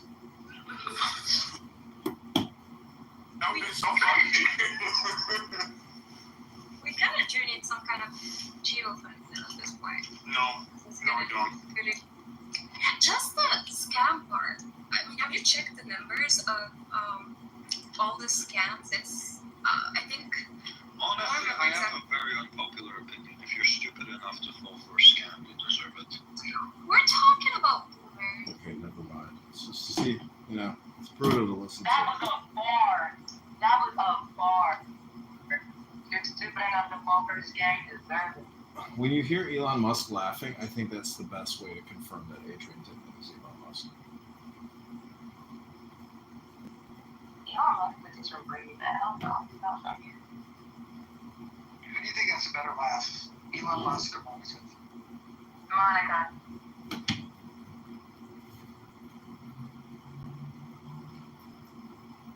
Money from me. And I was like, I don't you know know what what? anyone says. This was so clever of you. The punchlines, dude. That, yeah. You can't top that. She definitely has her place in chillism. You know, I go in there quite regularly, and she's modded quite regularly. Monica has a place everywhere. She's been on this app since a little bit after I was. I got a place for it.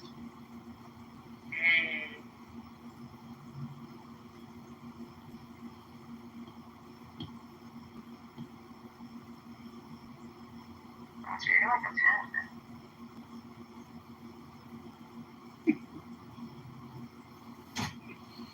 You know what's crazy? People think Monica came up with her name with a K, but she didn't. Me and someone held the room and put Monica in the title. That room was huge. And so she put it as her name and stuck with it.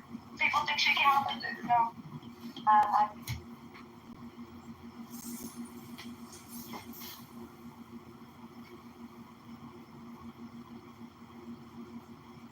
There you go. Scarlet No K. It's fucking hilarious.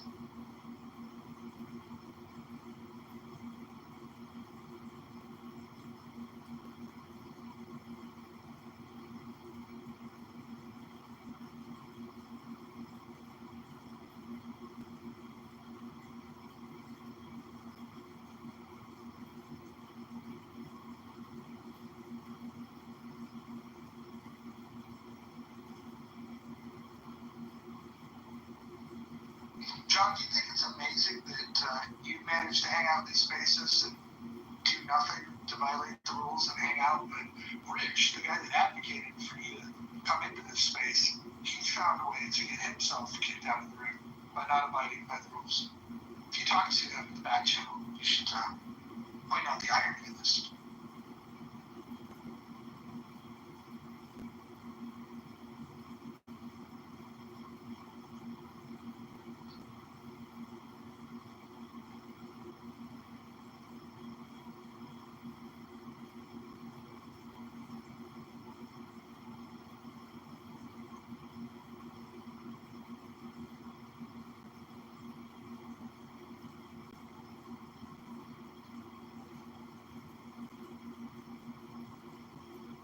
happened to Jazzy, Matt? Is she still part of the Ali cult?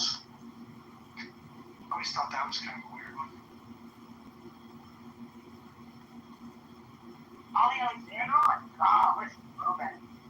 Yeah, he killed Jazzy and Ashley.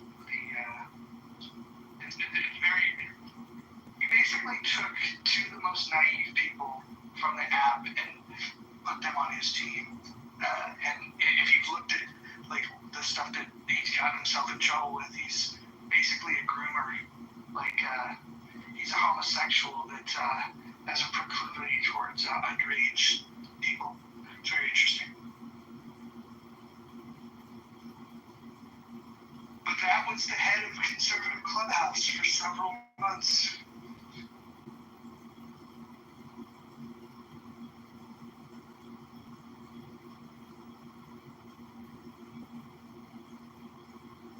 Adams killed off Jazzy.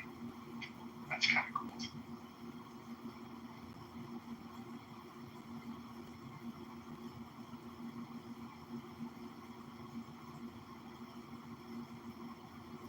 Yeah, I like when Dark Adams appears. When he shows up and he wants his pound of flesh, it's pretty fun.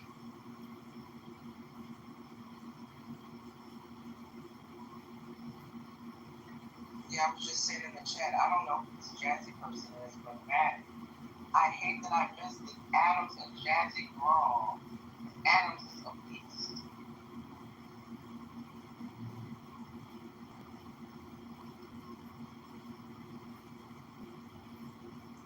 Yeah, when Adams gets on a roll, it's really hard to stop that onslaught. It's all offense.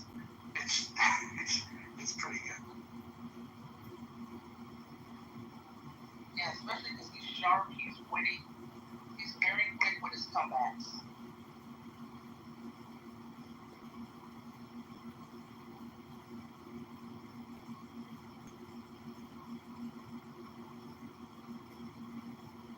I think the only person I got excited was his name because she thinks I fucked that a guy named Francis and then she thinks me like that.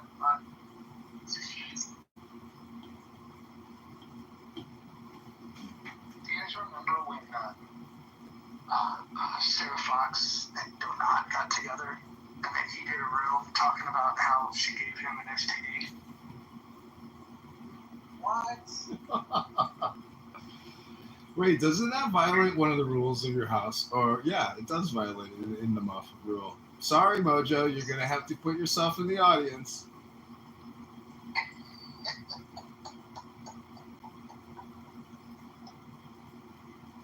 We'll call it mod privilege. Look, you can call me a hypocrite all you like. Oh, sorry, I wasn't trying to be all cute. But I do think it was a weird thing to do, to open up a room of like, oh, I'm going to own her, and then telling about how you're positive for an STD. Like, it's like, this is your idea of Dude, that was great entertainment. They did so well. I didn't even know to not like girls. I thought he was strictly dick. I think he's bi. Then he would go into rooms and he'd go to everyone in the room and back channel them. Sarah Fox gave me her. Sarah Fox gave me her. It's just fucking hilarious. Like he wanted everyone to know that he got herpes from Sarah Fox. Sarah Fox told me that Marshall Rankin got uninvited to, I guess, some Republican event because he got so plastered he crashed while riding an electric scooter at the event and like broke a limb. I heard that too. I mean, I think that's funny,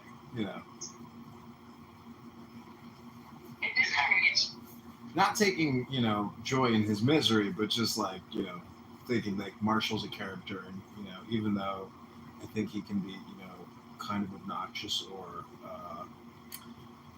not accurate, I think he's a fun, quirky, personality to know.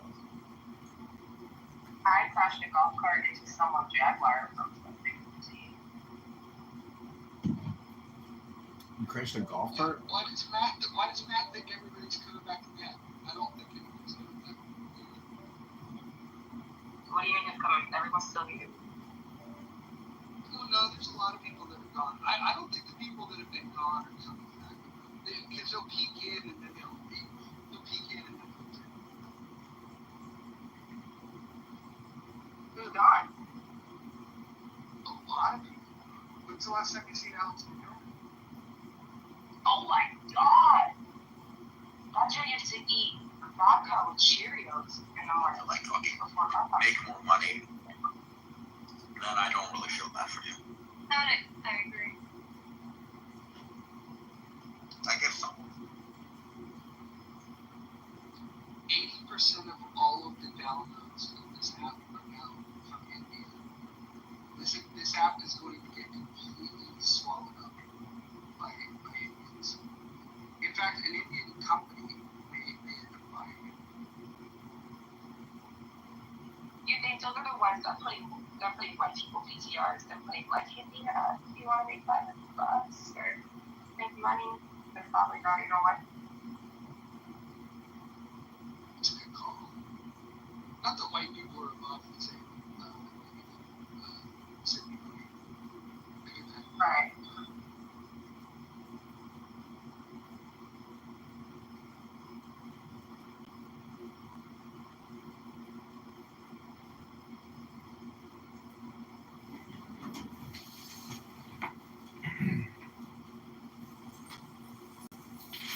People on this app and have it more people fucking believe it. I will always just give them links to content that they can read to help improve their situation financially. I don't give them money. I just give them resources so they can help themselves. I saw the fuck off. Some people on here are really nice though. I know people that they will give money to people. It's not that I haven't done it, it's that I've learned my lessons not to. I feel like people who give money feel guilty about their life. It's trying to do that. Well, I will say this. There is a small handful of people that I've gotten to know better than just like shooting the shit in a room. And, if they were in a pinch of those aren't the people typically who would ask. It's usually people that don't even fucking know. They'll start with something like, I've been coming to your room for years. You're so funny. I've had hard times. And I'm just like, oh God. Like, I should start PTRing something back to you so I have. That might be good.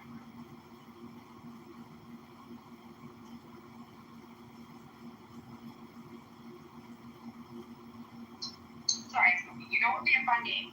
If people in the room back channel you, and you could read it out loud, and we have to guess back channel you, or who's best with us. That'd be fun. I got a question for Matt. Cool. Where's the other Sarah? Angry Sarah. Screechy Sarah. Where's she at? Jewish Sarah? No, LA Sarah. The only one that ever knew about fires, the one that loves to be racist on his ass. Oh!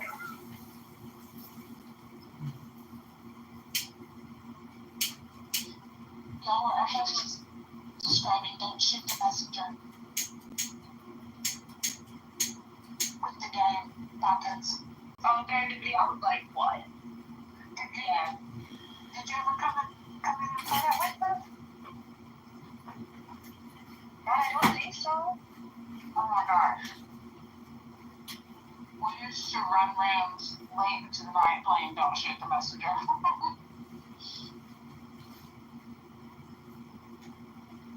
I thought last night the dragging of Luke was fun. As he was defending Andy Dickerson. That was fun.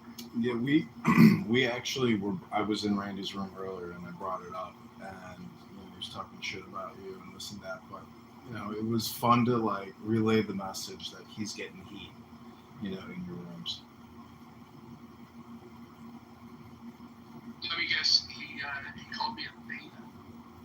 think so. And then he went on about how this is such a waste of effing time. F all you N-words.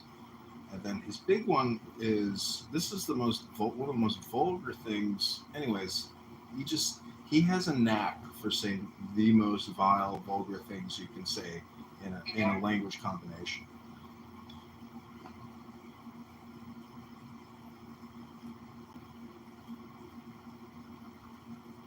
Yeah, the comment he made to Anne was that he wanted to have sex with her 11-year-old daughter. Who is this person? What? Well, no, it wasn't Lou. Lou is best friends with him. Knows that all this stuff happened, but this is who he chooses to as best friend. But Randy McDickerson is the one that told Anne Hero that he wanted to have sex with her 11-year-old daughter. He's a Jordanian. He lives in Quebec, I think. Rabbi Randy McDickerson. Is a rabbi?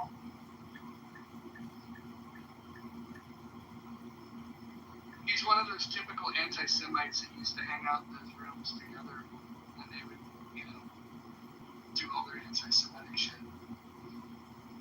He says, I never heard of this term till today, but pedophobia.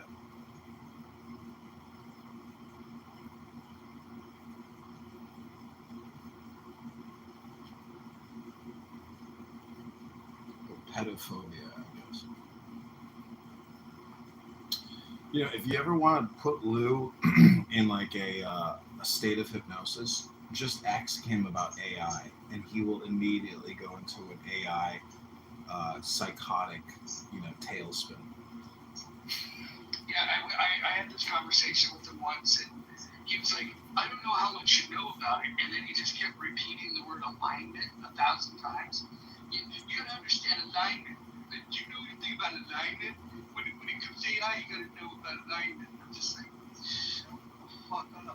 Like, I hate when stupid people take complex things. Is that like subscribe the smartest people on the planet are like, yeah, this AI can go really well or it can go really off the rails. Like the smartest people on the planet are like, yeah, cool. It's high risk, high reward. And then you got Lou to be an expert on, AI. We're so lucky to have Lou.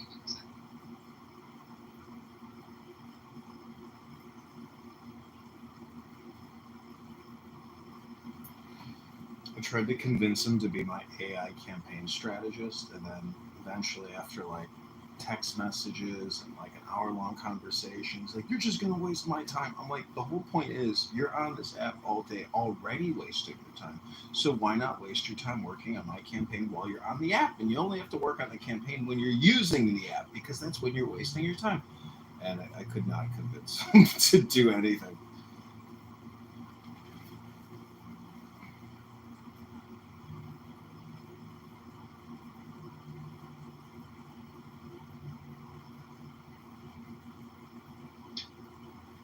I think his fear around AI is based on the fact that he's got low knowledge, low skill, low ability, and he's reading about how AI and robotics will take jobs, and he's looking at that and he's like, well, shit, what's a dummy like me?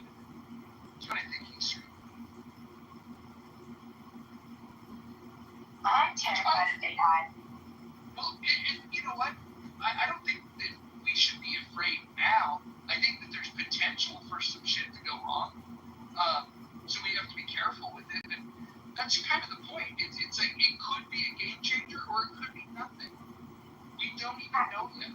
Right now, all the investments are on chatbots, AI chatbots. Like, I don't think you're going to change the world with chatbots.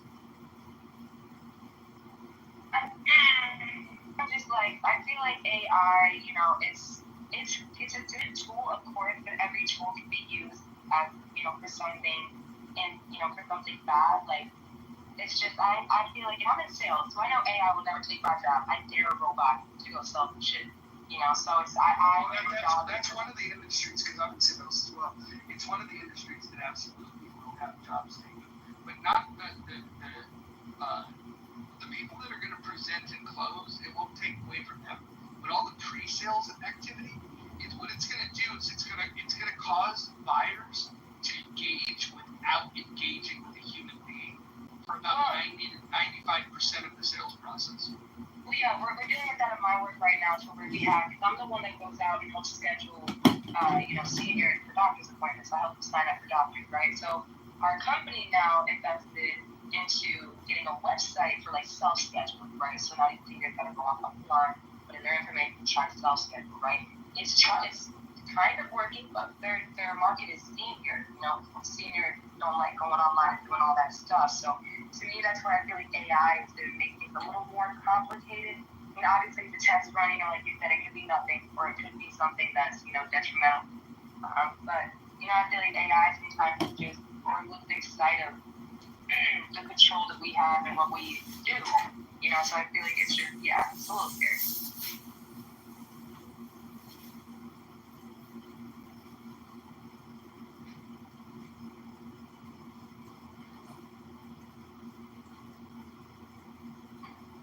Would anybody be interested in doing early morning rooms, looking at the stock market? Would that be too boring for you guys? What, like 4 a.m., 5? I think it could be fun because That's the time I love watching. The stuffy people used to get up and do these rooms, but they wouldn't say anything. There was no real insights, right? They would wait for something to happen and then they react to it. I'm talking about before the market opens to be able to make some predictions and then let people watch in real time if you were right about what you said was going to happen. I think that could be interesting, and people might learn something about the market. I just have to make sure we're careful about not giving stock tips per se. You can put it in the comment. Yeah. Like we are not professionals. Yeah, we're just speculating. We're just talking shit. But I'm looking for stocks during the week. During the week, I'm actually broke. During the week, I'm looking about almost 3:34 with my coffee and my cigarette, watching stocks. So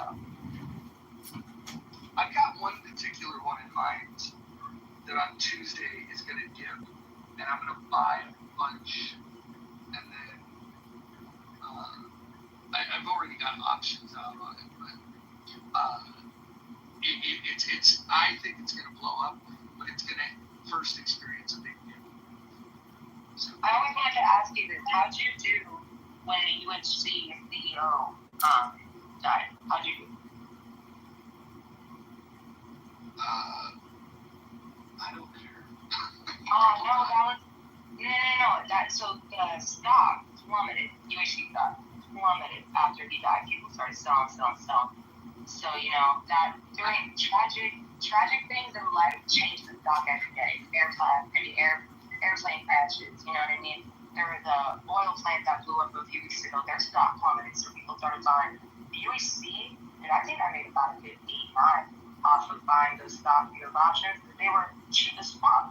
So it's really important with stock to know the world, things that are going on as well. All the tragedy and shit. People start selling when, tragedy strikes. That's what I've noticed. Roger, didn't I tell you to buy Win in April? You did. I knew it. It's almost doubled from what it was on April 5th when everything tanked. Same with LVS. Mm-hmm. Did you ever see? Oh, go ahead. I was gonna say, did you ever see the video of Steve Wynn putting his elbow through like $30 million payday or something? It wasn't exact. It was Larev, and he was giving a tour with a very famous lawyer that was visiting. And so I will tell you that they repaired the Picasso, and they ended up selling it for greater than he purchased the painting for. No harm, no foul on it. What about how he basically banged his nail salonist and he had to pay up like $10 for that ordeal, $10 million for Orgasm. It's a lot. I'm a real defender of his. I'm sorry. Like, he's I just don't want to get. I'm a defender of his. And I just be careful what I say about him because it's a small town and a small community, and all our families grew up together. But his ex-wife just passed. So, but the company is building in the Emirates a very big project that's going to open in about a year and a half. But it's a stock that normally trades in a certain range, and in April when everything went down, it really was low. I just knew it. Same with LVS. LVS, and a lot of the money is made over in Asia, also. Good for LVS for sure. So, but yeah. I'll give you one. Look up CCOI. In the last 5 days, they lost a third of value. The analysts believe that in the next 12 months, it'll get back to its norms, which will mean it'll double from where it's at today. So 100% growth within the next 12 months is what the analysts are projecting. And even if it didn't grow to that, they pay a 9% yield dividend. Oh, so, seriously, that's a great dividend. Yeah, it's a great dividend, but it's a great dividend on a stock that analysts are saying will double in the next 12 months. So you rarely see a growth stock with a huge dividend. What industry is it? It's CCOI.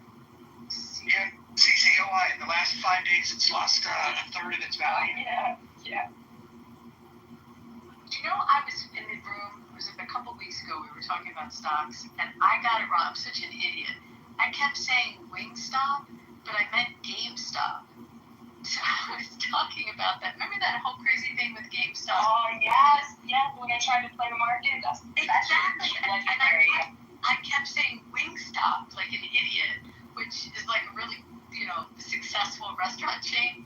But GameStop is the one this is so crazy. People were, the stock went nuts then. That's because these Reddit folks, realize, there's some smart people with software that look and they try to figure out things that are exploitable. And it was about the amount of available stock and the people that were shorting it.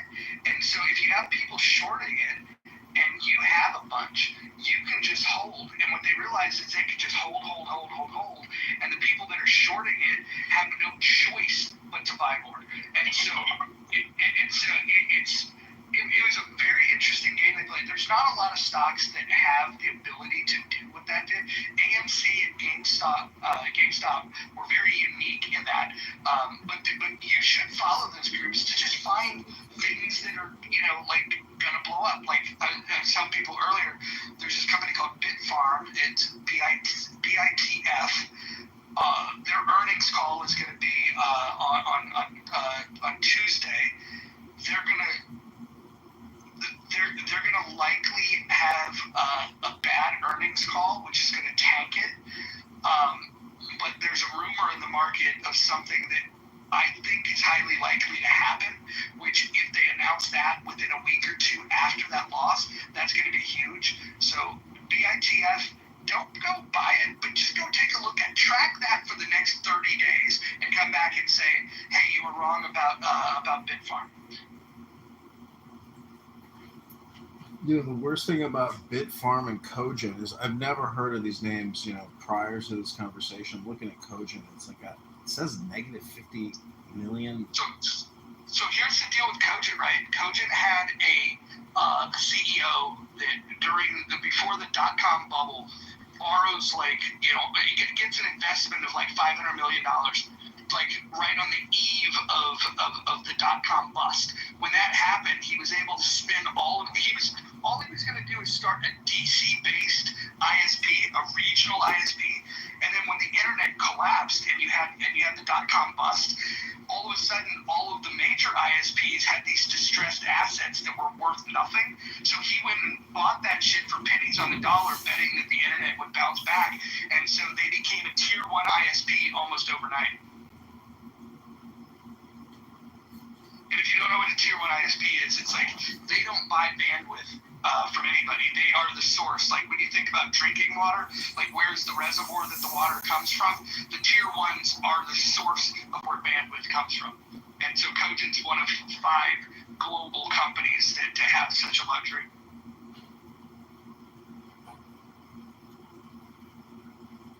You're right, it's down like 13%. That's just in one day. Go look at year to date. Go look at the last 5 days. It's crazy. And then go look what the analysts are still saying about where they think it'll be in 12 months.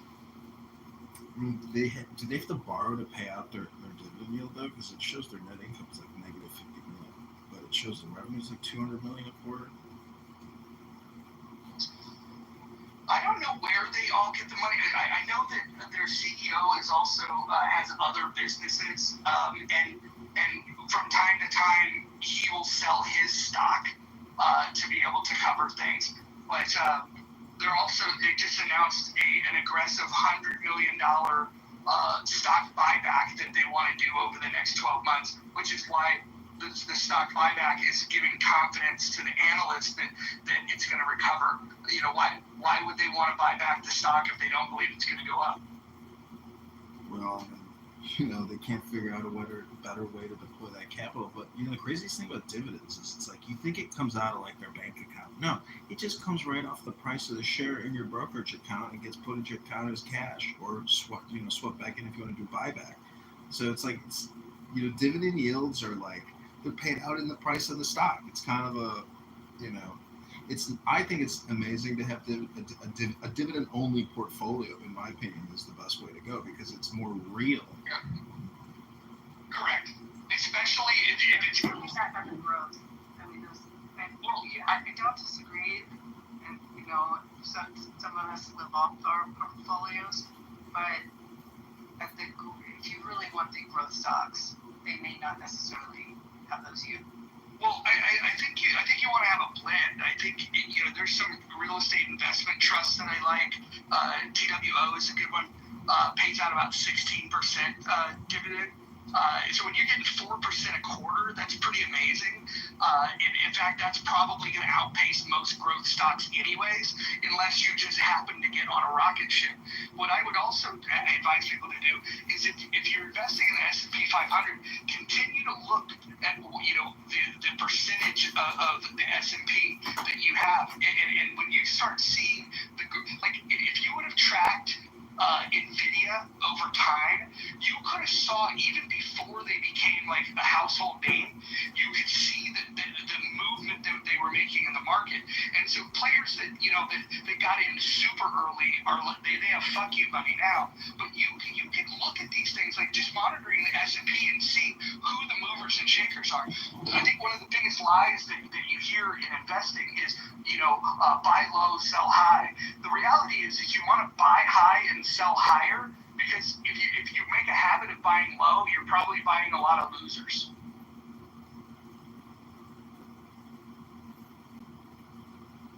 Yeah, like last year, I literally built a portfolio at Fidelity of one stock of like 450 different companies, and over the course of a year, the number of stocks that went to zero was mind-boggling. But then on the opposite end of the spectrum, the number of doubles, triples, and 10x's, it really does follow that normal distribution curve.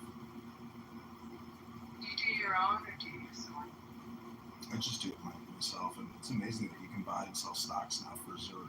Like when I was young and was trading in high school, you know, you're paying $30 to transaction with Brown and Company, and then TD Ameritrade or Daytech or whatever it was called. You know, you actually had to pay for your transactions. Now it's like, holy shit, it's all free because they sell your data. And Citadel Investment, they will front load your trades. So they make, you know, that type of data and trading data is like, you can't really win unless you're really just willing to buy and hold and try to build a portfolio that, you know, over a great period of time. In my opinion, to day trade, it becomes like a dopamine addiction, just like clown hustle. It becomes a job, and it's difficult. I think day trading is very dangerous, and unless you have access to really good information and you've got powerful systems to place your trades very, very rapidly, I think day trading is extremely dangerous. Swing trading, though, gives you the same dopamine rush, I would say, but with far less risk. You do your own, or do you use? So my individual brokerage fund that I play around with, and I do a lot of weird, risky shit, taking, just doing my own information. But my portfolio that I built throughout my career that set my 401k, I moved that over into a management fund. And it's interesting because I have a lot more money in that, which is why I play it safe and have somebody manage it. But over the last 5 years, I've done better on my own percentage-wise. The problem is if I run into a catastrophe because, I make a wrong guess, I don't have the same safeguards, because there's a reason why you pay experts, but I would never pay an advisor. I'd only pay a fiduciary. Never hire an advisor.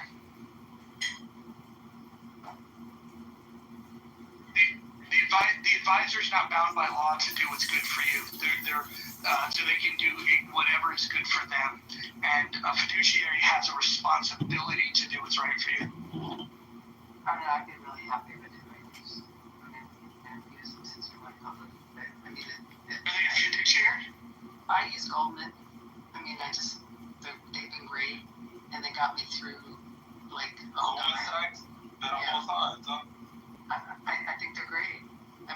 They got me through 2009 comfortably, and I have not. I've just done well with them. They're not cheap, but a lot of trust in them. But I wouldn't be able to do it myself. I'm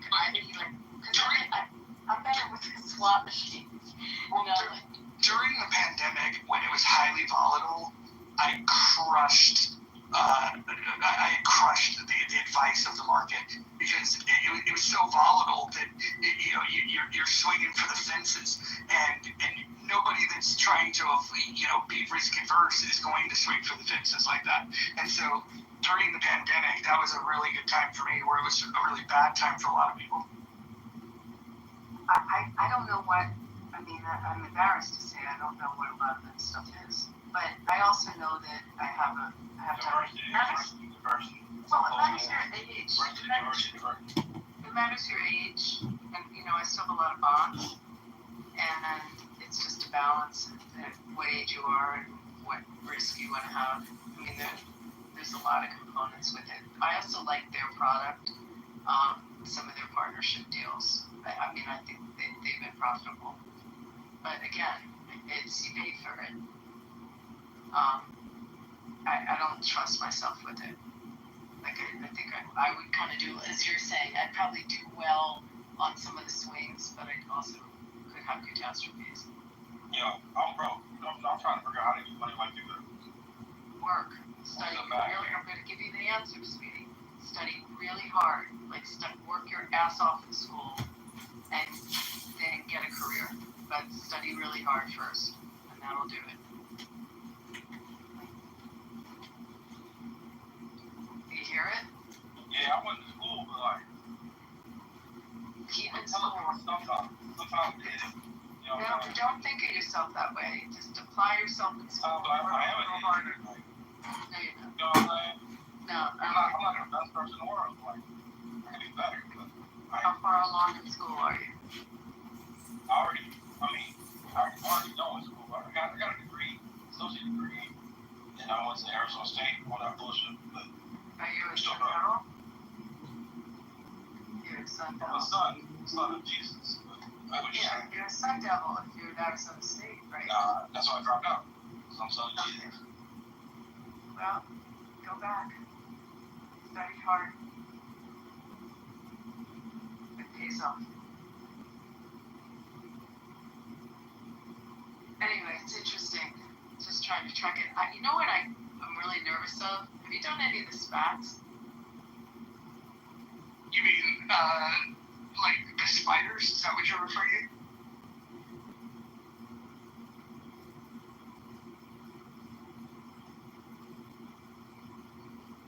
Yes. That's it wasn't very good advice. It's like, how do you do this? I'm gonna give you the advice in the world. Study. That's what he's asking you for tips that he don't have to study. Give him the goddamn raw meat. Bones. Hey, babe, here's another piece of advice. There's no such thing as free lunch. Yeah, anything you do. That's no good advice. No? Tips. That's my tip. There's no such thing as a free lunch. How's that for a good tip? Well, yeah, but there is such thing as having someone to tip. Yes, study. Yeah, for a fucking Work hard. Open your books. Get a career. What? Yeah, that guy's not gonna cuss at people on the stage. What a weirdo. Anyway, Arizona State's a good school, babe. You don't go there. He's a troll. Well, not a troll. Like, I really should go to university. Yeah, but you're not a Sun Devil, because you would have known what a Sun Devil was right away. I want nothing to do with the devil. Sorry, man. See what I mean? Sounds crazy when I say it. I don't know what it is tonight. The weirdos are coming out. Okay.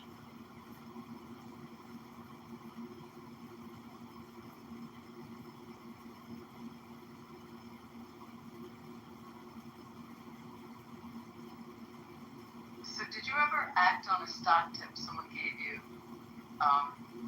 that was just like absolutely like a silly thing, and then it ended up paying off, but like I don't know, I try to explain this. Happened to me. I was very young in my career, just starting to buy some, take some savings, and I was on the beach, and someone said there's this pharmaceutical company that makes a cold medicine. And they're coming out with, at the time they made Sudafed, a cold pill. So they were supposedly coming out with a pill that was going to cure the common cold. And that this is it. It's absolutely like guaranteed. They're already in the cold business. And they're going to cure the common cold. And I mean, again, it was just like the first time really buying stocks as an adult. So I bought stock in this company. I can't remember the name of the company. I think it was like British based originally. Anyway, they never came out with the cure for the common cold, but AIDS was happening around the same time, and they ended up being the company that invented AZT, which was like that first drug for AIDS. So I ended up making money in this stock, but not for the reason that the stock tip was there.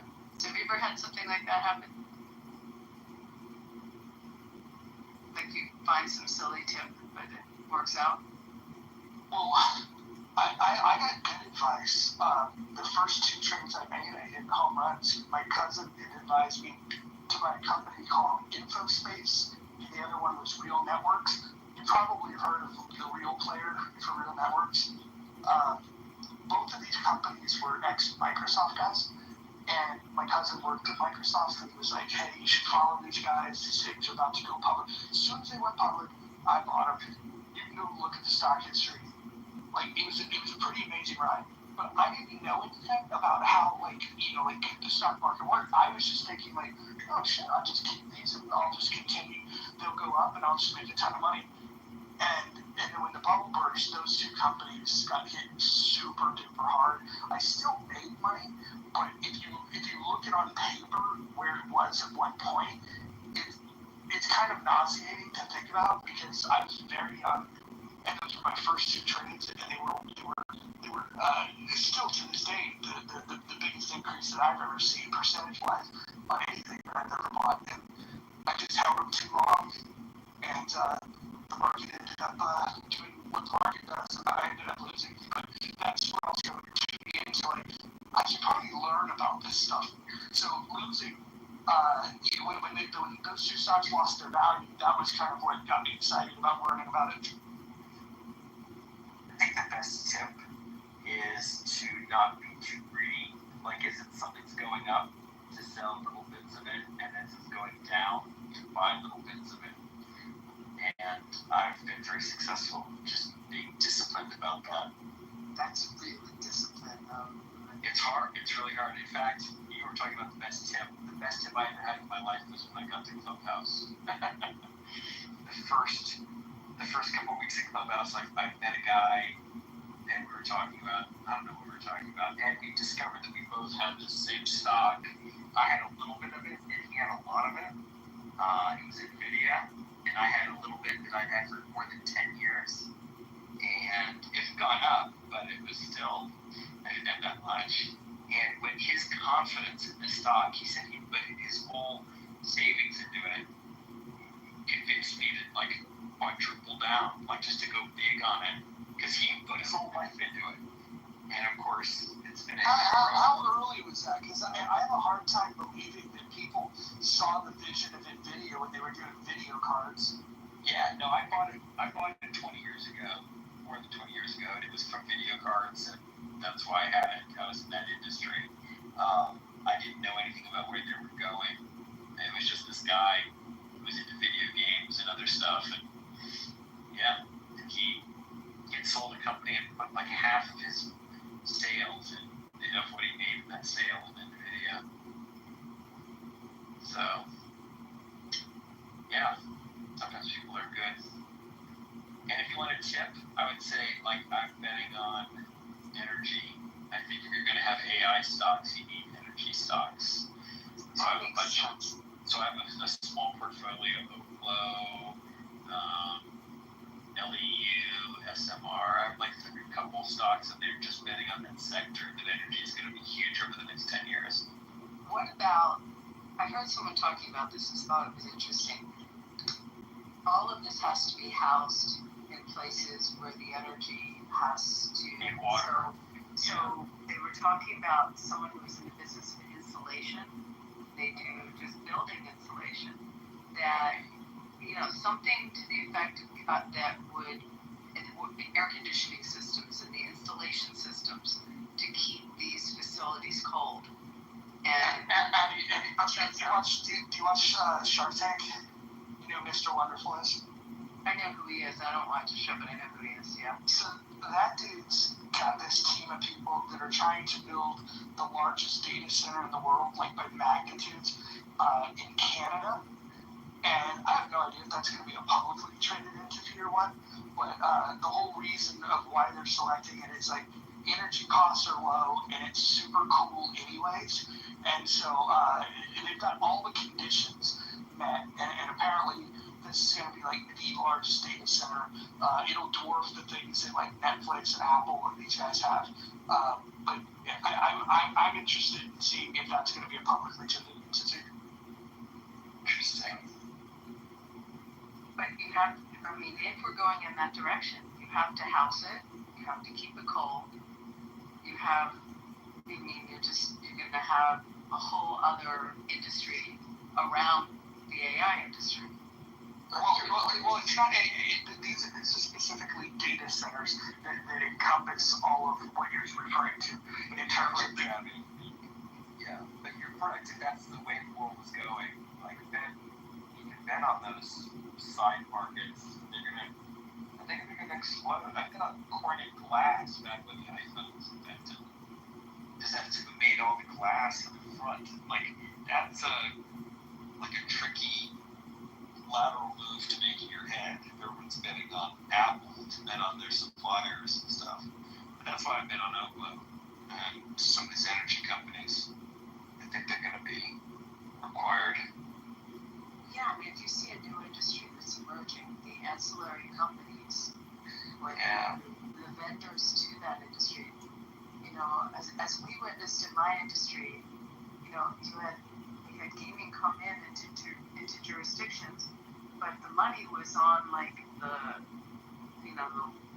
linens and the laundries and the meat purveyors and, you know, just all of the vendors around the industry. Absolutely. Drones also, I started really exploring drones. I think they could be a huge industry. And that's not a drone company, but like, again, the ancillary companies who make the chips for drones or the cameras for drones. Other things.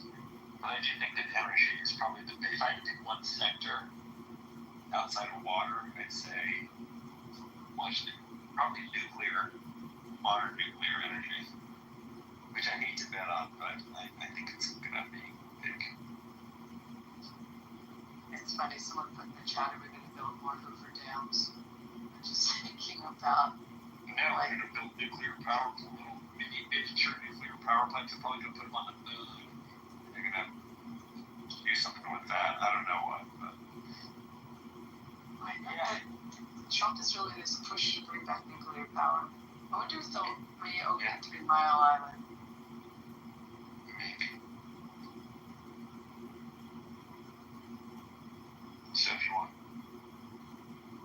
my stock tips, it's OKLO, Oklo, and LEU, which is centrist, and SMR is new scale. And SMR, I think they are on sale right now. By the way, every time the market goes down, that's how I think about it. It's like they're on sale. Get them while they're on sale. Oklo's on sale. Everything's on sale right now. Except NVIDIA and Netflix.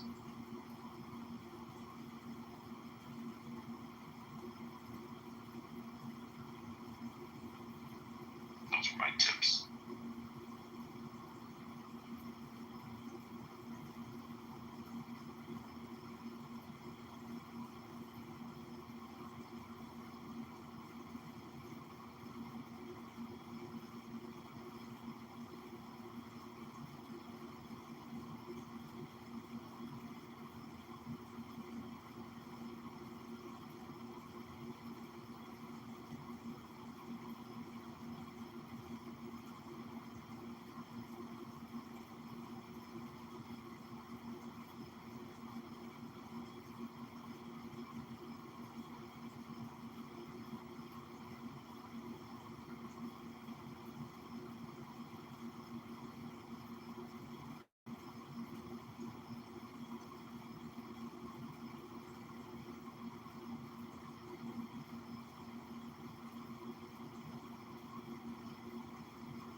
quiet for you guys?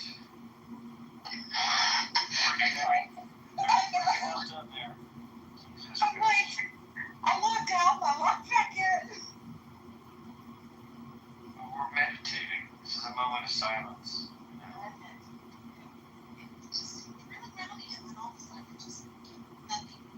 Maybe people don't really want to talk about the stock. They want to talk about something right, stock. Oh no! Would you keep your cool yourself, please?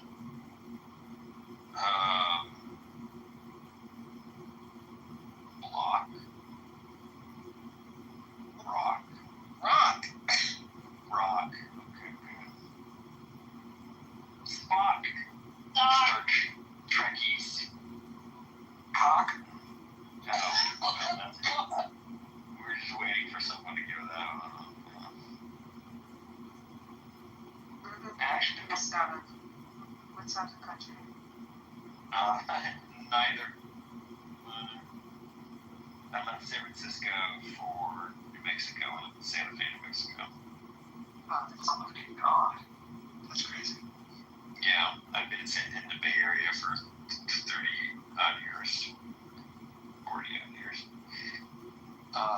The problem with stock stuff is that it's so anecdotal. Like, any idiot, like, I got stocks from 20, 30 years ago that, I mean, I've been in tech for 30 years, so it all looks like it's good.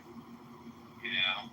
But it's just because it's the industry that I happen to be in. I wasn't really thinking strategically. It's anecdotal. How does that help anyone, you know? But I think robotics and robotics and nuclear energy and water and drones and maybe bricks and mortar, maybe American manufacturing. Like, those are some interesting things. But you don't need to be right about 10 different things. You just need to pick one thing that you're really confident is going to be a big industry in 5 years. Or you could have just been right about something for 30 years. Yeah, I crushed it, but through no genius of mine. My portfolio's been every unicorn that's ever happened. So, I don't know what to say. I couldn't have advised that, and it seemed like a stupid idea for many years, but, just get lucky. And I have, early founders Netflix shit, so it didn't matter what else happened. The stupid thing is when you're really early in a stock like that and it goes up 100 times, you feel like you'd be stupid not to sell it. And the people that continue to hold it until it was 1000x. Shit. We hold on to stock that long. Well, some of us had restrictions. Some of us. Oh, so you can sign up to that. Yeah. That sucks. Then you can watch it go up and then go down and you're stuck. Well, yeah. I mean, to some extent, some of it we could collar. So did some collaring, but couldn't sell it. We weren't allowed to sell everything. Yeah. Yeah. I got fucked. I mean, at Netflix, we could make all of our up to 100% of our salary could be in stock. In those early days, we could totally pick. And so anyone who had a little bit of money was taking all of their salary in stock. But it was actually options. But for the first many years, if you left the company, you only had 6 months. You had to execute these things within 6 months, and the stock was low for years. And it was only my last year there that the stock didn't have an expiration. That's all I got to keep, really. So that your option went on without an expiration? Yeah. Whereas for many years, it all expired. I couldn't keep it. And it was below the strike price, so there's no point in executing. But there was one tranche, my last year tranche, which I kept. Did you ever buy puts? No, I hate that kind of betting. It scares me. Why do you gamble like that? I have bought them. It's bullshit. Yeah. Why is it any more than what I do Like, I'll never understand why people think the calls are higher risk. They're super leveraged. If it goes up, you're fucked. If you're betting against it, it goes up. It's a lot of money. If it goes down, you can lose what you put in.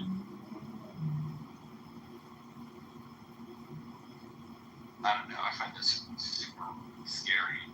Unless you really think, like in the movies, like there's going to be a plane crash, you're going to bet against Boeing or something, I think the point of having that is when there's something where the factors are so predictable that it becomes like a no-brainer move to do. I feel like when it's time to pull that trigger, I feel like I like to believe everybody's pulling the same trigger.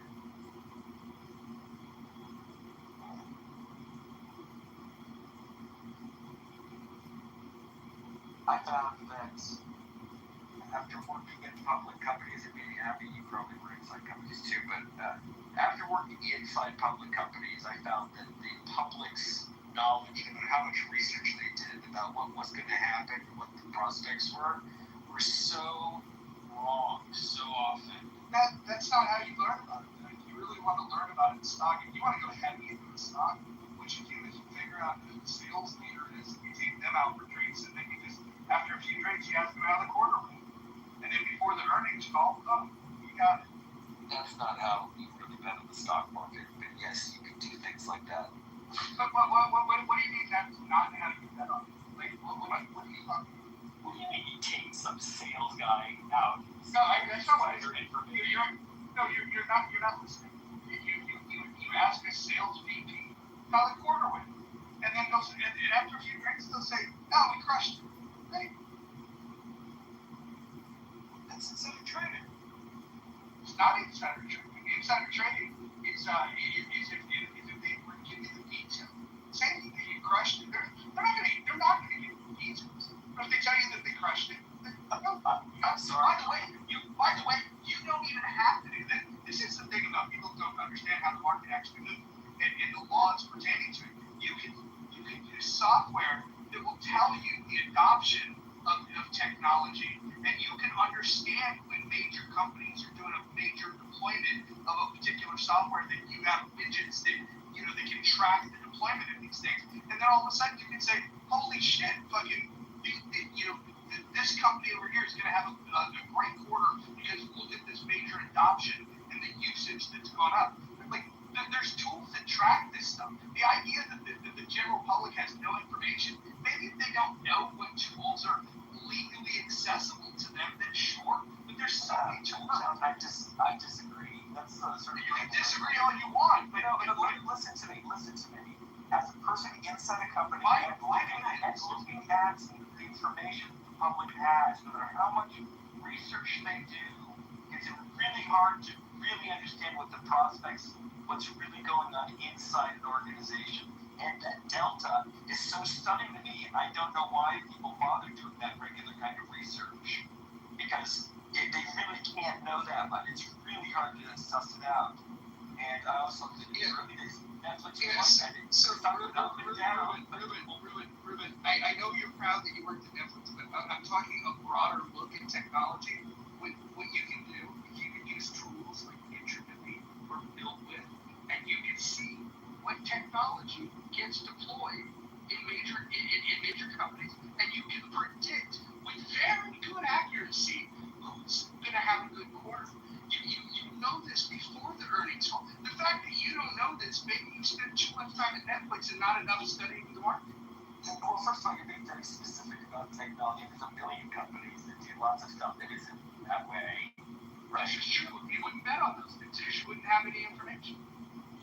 I think that if that worked, there would be lots more rich people from that, and it doesn't work quite that perfectly, Or everyone would do it, Someone would figure it out, and they tell me. Everyone wouldn't do it because we have people like Ruben that don't know that it exists. Dude, I'm crushing the market. Like, why are you talking to me like I don't know what I'm doing? I'm doing this for 30 years, and I've got, I don't know. I presume I'm doing better than you are in the markets. Yeah, everybody on Clubhouse is rich. I understand. That's the type of. I don't know if everyone is. Just some people. Oh, look at that is.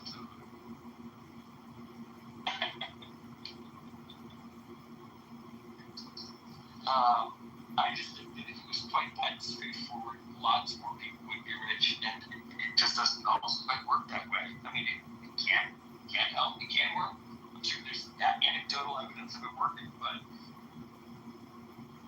people who trade with algorithms like that, I don't know. I mean, I think your best way is the insider trading. Yeah, take a sales guy out to lunch. You'll probably get as good information as you could possibly hope for. But I do think that's illegal. I'm not sure. That's not insider trading. Well, having a drink with somebody that's in sales and you ask them, hey, how you doing? Oh man, we crushed it. Why is it like the court? And a public company, they would be thrown in jail for saying that. No, if they forwarded you their numbers, if they were to give you specifics, then maybe you'd have a point. But if somebody says we crushed it, that's a pretty casual thing to say. Yes, they crushed it, and they were an officer in a publicly traded company, and I acted on that and had a very big trade. I think that would flag. I think people would find that illegal. That's my guess. I don't know. I'm not an attorney. I think something that reflects it is if you were having that lunch, the person said, we had, like in my business, we had 3 major conventions just canceled, or our kitchen just went on fire and we can't service, 3 huge booked conventions. Numbers get affected by things like that. If you knew inside business drama or things that are happening, or sensing that a CEO is going to quit. Oh, yeah. So I agree. That stuff will give you a good day trade kind of tip, like a short. But that happens in my industry. That's the kind of stuff that happens. Someone's about to lose their job. I'm usually looking a couple of years down, like, are they going to win in this sector? Are they doing well? This is like I'm bet long term. I'm not a day trader. So the only question is it going to be worth more in the future than it is now? That's pretty much the only question I ask myself.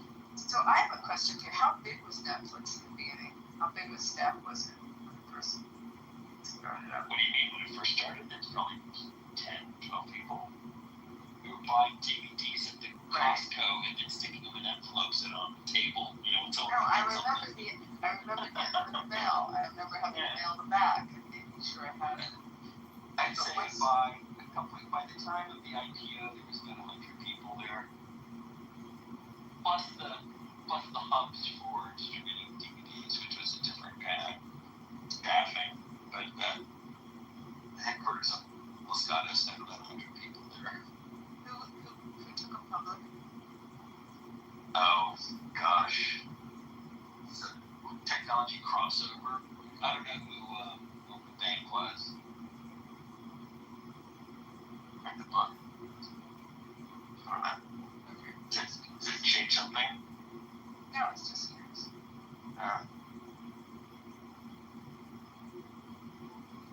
Look. It was managed by Merrill Lynch,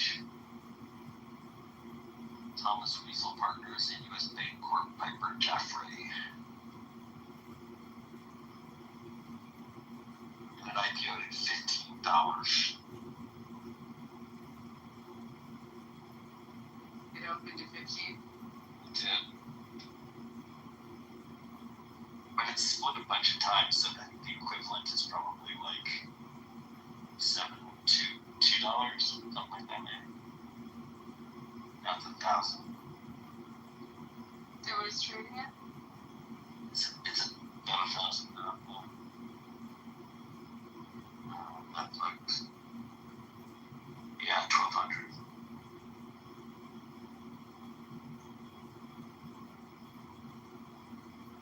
Who's the CEO then?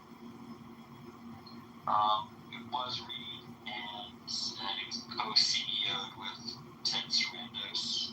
And Ted's still there, and now someone else is the co-CEO, marketing guy. I do some investment in film. My daughter's a filmmaker, a producer. I just finished a film, like 4 festivals, festival hopping. That's fun. Yeah, it's a lot of fun. It's an indie film. Hopefully I will get out what I put in. I don't know how much. Are you invested in the indie film? Yeah, I've invested in a few. Well, that one she made me do, but I've invested in a few. But one, the reason I brought it up is one of the projects I did was on Netflix. It did pretty well on Netflix in the U.S. And then where we were on in France, in Spain, Poland. Yeah, it's a series. We had 2 seasons. We're about to film the 3rd season. So, TV series. Yeah, it was good to do. My son did a film last summer, which just came out like 2 weeks ago in LA. It's so unenjoyable for me, but I think it has its own audience. Well, my daughter's movie is impossible to sit through for me. It's all actresses that you probably know. It's not my generation, so I didn't know who these people were, but they're famous for like young people. And the music was banging away like club music. I hated it. There was a murder, like there was a gross murder, and it was pretty dark. It was a dark chick flick. So no, I don't want to sit through it again. This one was a stupid teen comedy. Like, it was called Senior Prank. That should say it all. It was just yeah. Senior Prank.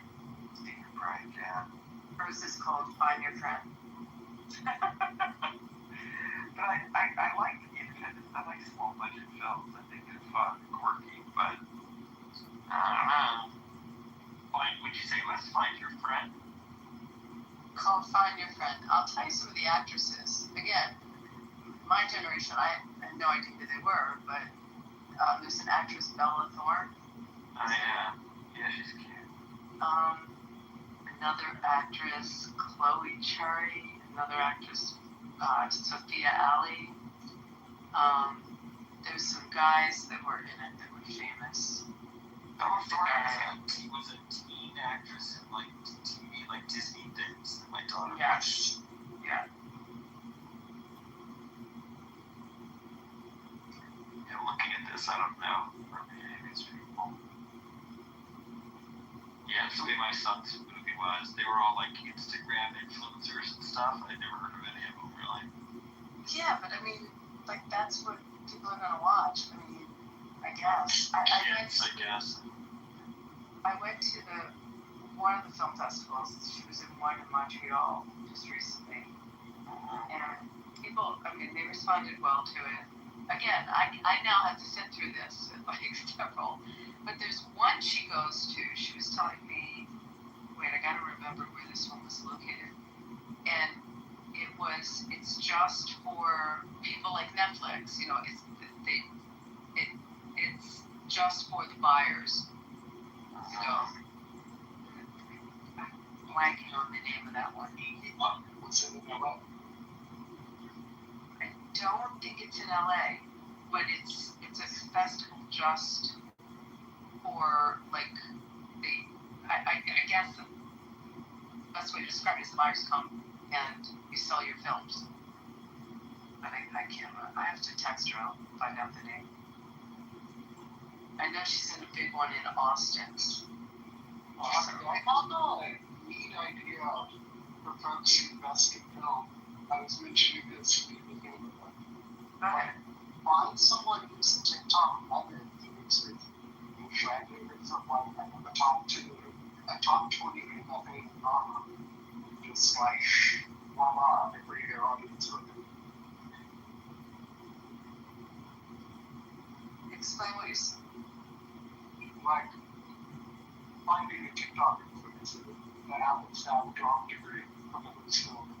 That makes like asking agencies to have focus on from like an economics perspective, it makes a lot of sense.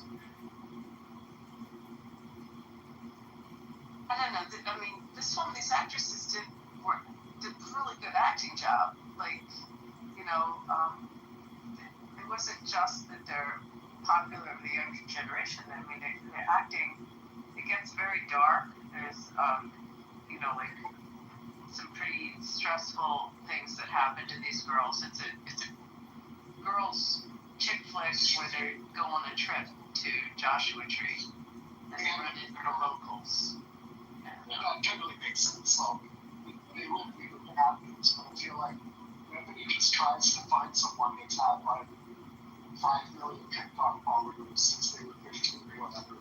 Find that person once they graduate from drama degree, and then turn it into what about. I don't know. I mean, I hear you, but then what's the quality of acting that you're going to get? Well, I said someone like graduating from one of the top dramas in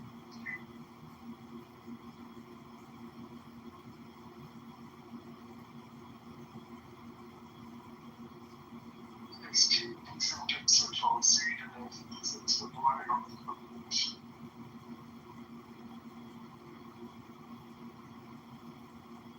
Wait, what's the name of the other one? I'm going to look that one up. It's an IMDb on this other one I was finding. Yeah, I'm looking at Find Your Friend. Yeah. It's Pakistan. So the gal that did it, that directed it and wrote it, is so she's the 8-year girlfriend of James Franco. So James was involved in this with us. Oh, that's good. At the festival with him. And she had this kind of experience. I mean, not to the extreme of how dark it gets in the movie, but she went, you know, with her partying girlfriends post-college and went down to Joshua Tree, to the desert, and they had an experience similar to what happens in this movie. So after it happened, she said, I'm going to write a movie about this. And that's how this came about. Wow, she's a pretty girl. Yeah, she's very pretty. Wow.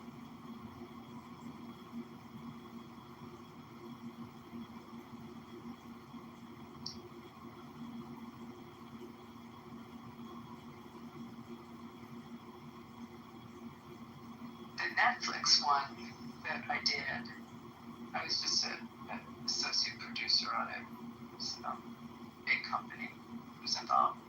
Was filmed in Israel. It was called Beauty Queen of Jerusalem. Wow. Cool. And it was on that. I think we hit like 35 on Netflix, something like that. I mean, we did well. It's a TV show. TV series. We had 2 seasons. We're about to film our 3rd. And this was a very cool thing that it's filmed in Hebrew, but it's dubbed in English. And that new way of computerized dubbing, how they move the mouth, it really looks like they're singing it. That's amazing. They did that for this?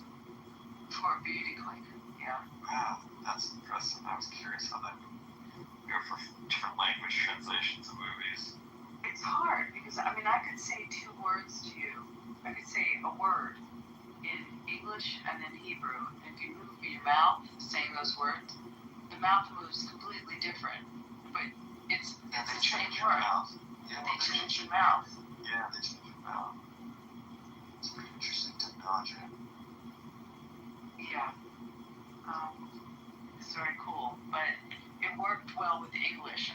They told me it didn't come out as well with the Spanish.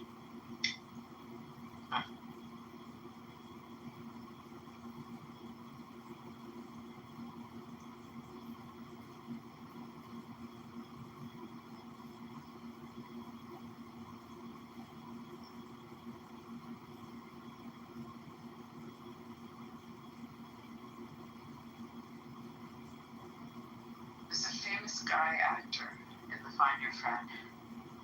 He a lot of TV though. It's a lot of series.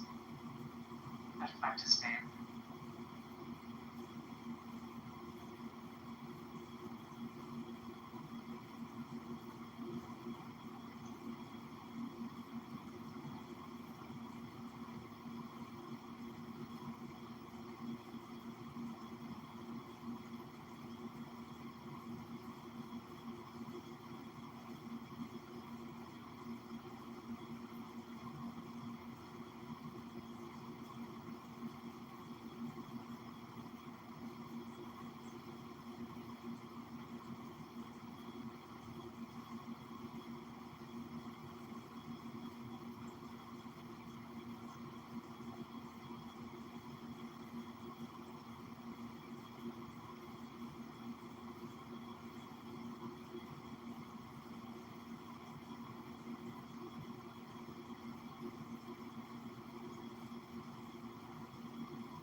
Christine, what ladder? I've been led to believe that there is no ladder to success. The system is designed to negatively impact you, Christine. There's no way that a woman of color, could succeed in this world. At least that's what Clubhouse is.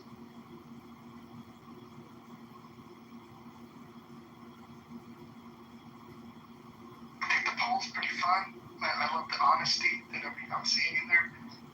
Shout out to Moose and all his nuggets. Loving it. Okay, the actor's name is Chris Bell.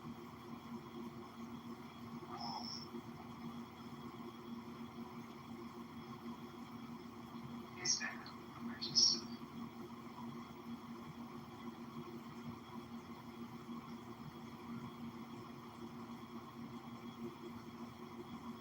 My son's roommate is a TikTok influencer, and who's a comedy guy, and I just don't think he's that funny. Really hard. So, I don't know. I think his kids like him.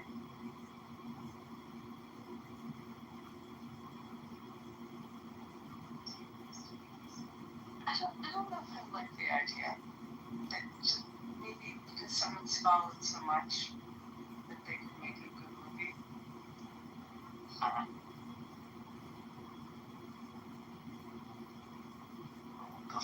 It's not necessarily so. He's a very talented kid, but then there is a theory, it's right now because it's in the news, that Howard Stern, when he made a really good movie. He wasn't an actor, but he played himself in that movie, and people went to the movie because of his following. But he ended up doing a good job.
Where'd everyone go?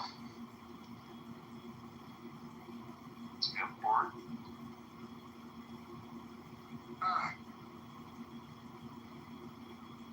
Imagine that. Sounds Bedtime.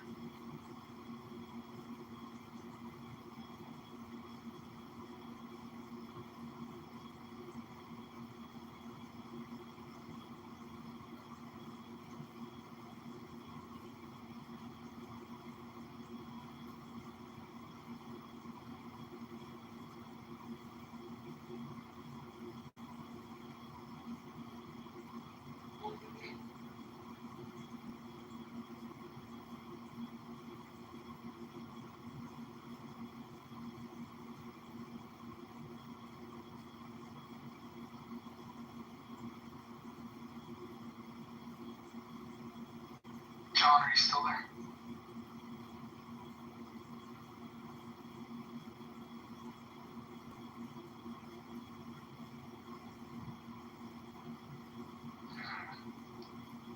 Alright. I might go see Superman. midnight show. Yeah. It's the best time to go.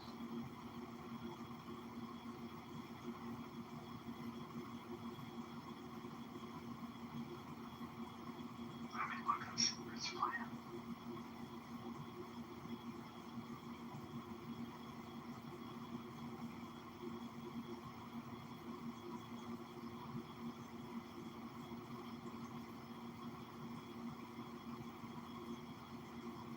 I haven't heard of any of the people that are in that movie. What? Superman? Yeah. Not all movie stars. David Cornsweet? Sounds like a made-up name. Rachel Brosnahan? I mean, like, who makes these words? Nicholas Holt. I mean, that sounds like a popular name. See, what has he done? Never heard of any of those people. Let me see what he's done. He's in Single Man, X-Men First Class, Warm Bodies, Jack the Giant Slayer. He's in Mad Max Fury Road, The Favorite, Dominion, Renfield, The Order, Nosferatu, and now Superman. Okay.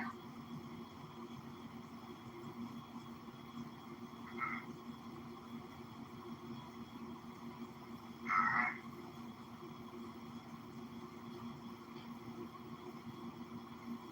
I heard from El Normo that it's a good movie, so I'm gonna check it out. Superman? Yeah. El Normo said it was good.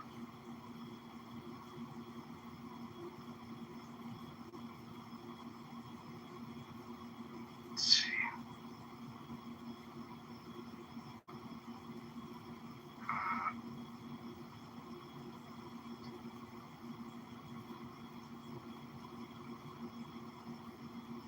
Weapons? Alright, let me go see what Weapons is. Hold on.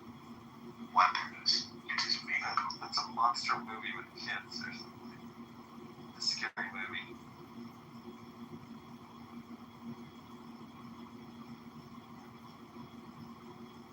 I haven't seen it. It's a commercial. I've never heard of the people on this one either. Maybe you're just too old. Actually, I take that back. Josh Brolin, I know who he is. But who else? Benedict Wong. No, Benny Wong. Benedict Wong, he sounds like a city council member or something. He doesn't sound like an actor. Gary Christopher, Austin Abrams. Eldon Ehrenreich sounds like a fucking pretty guy. Those weapons was great. Commissioner was great. Alden Ehrenreich sounds like a guy that lost World War II.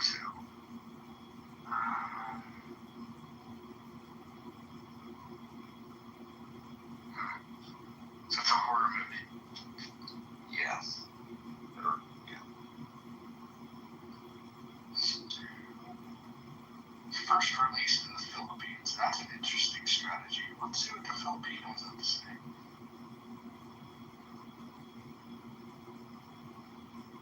almost broke even already. It was just released a couple days ago, so it's down pretty good. $38 million budget. It's already done 29.7. By the time that yeah. Yeah, people are buzzing about it. Alright. I wish Tylock was here. I would tease him that this movie in 2 days is already done with his film back in 1985 made altogether. So, very interesting. If I want to watch a horror movie, not right before I go to bed, that seems like a bad idea. That would be good to go. Alright, I'm gonna go to the audience to go to sleep. That sounds like a plan. This doesn't look good, I'll be honest. Actually, it looks creepy as shit. There's that.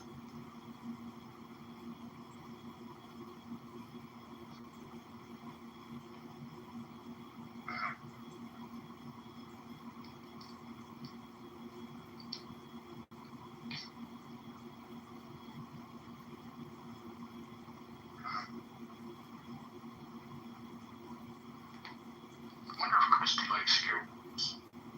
I guess no. Randy probably likes scary movies.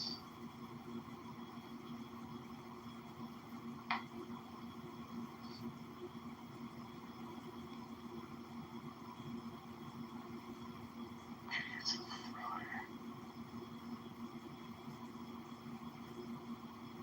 Alright guys, I'm gonna leave y'all alone. You guys have fun. I'm gonna go see a movie. Bye.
Yeah.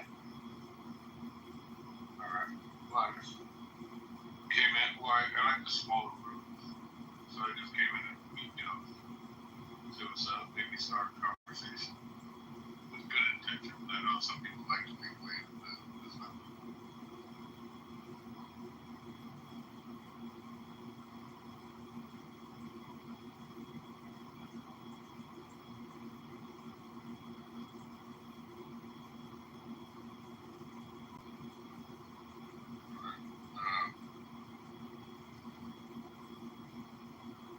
Did you guys?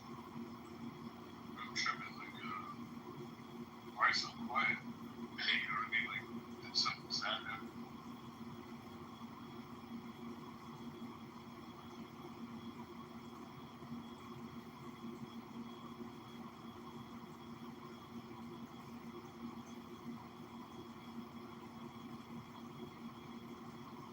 I started off. I just wanted to apologize because once I got on it last night, and I was like, what did I do wrong? But I think I was so sleepy, I was just delirious. And so, because I know I had been taking some allergy medicine because my nose was running like a spigot at one time. But yeah, I said to myself, I remember what I did. I sound like a robot. I think I was like sleep talking or something. But yeah, just wanted to apologize for that. I'm not sure. No, just how I was sleep talking yesterday, and I was so sleepy that I probably was a little delusional. No, I have a CPAP machine. So, what do you think about the poll? That was personal. Oh, okay. On Clubhouse,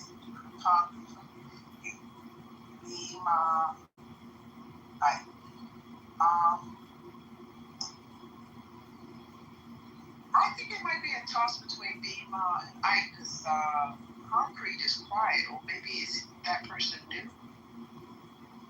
Oh, no, he's not quiet and he's not new. But I'd like to hear. Are you guys going to respond to the poll? It's a new feature. Okay. I picked Ike. It's a solid choice. What is a new feature? Clue me in because I'm new to this. I don't know. The polling feature, the poll up above. The what? The poll. Poll. Very simple. Poll. Do you speak English? Poll. I think it's poll.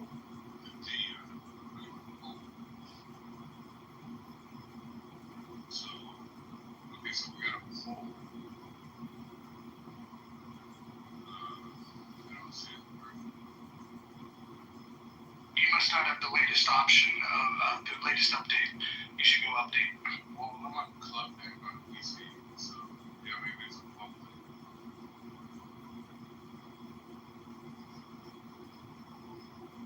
Is there a free version of the moment? Yes. Clubhouse. Open it for free on the phone? Because they were trying to charge you money. Yeah, you just gotta skip past that. They're trying to get the newbies to subscribe for $5, but you don't get you don't get anything from that, by the way.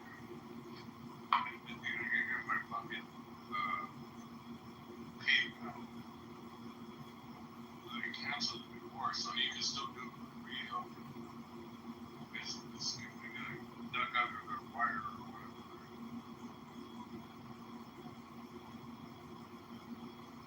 Yeah.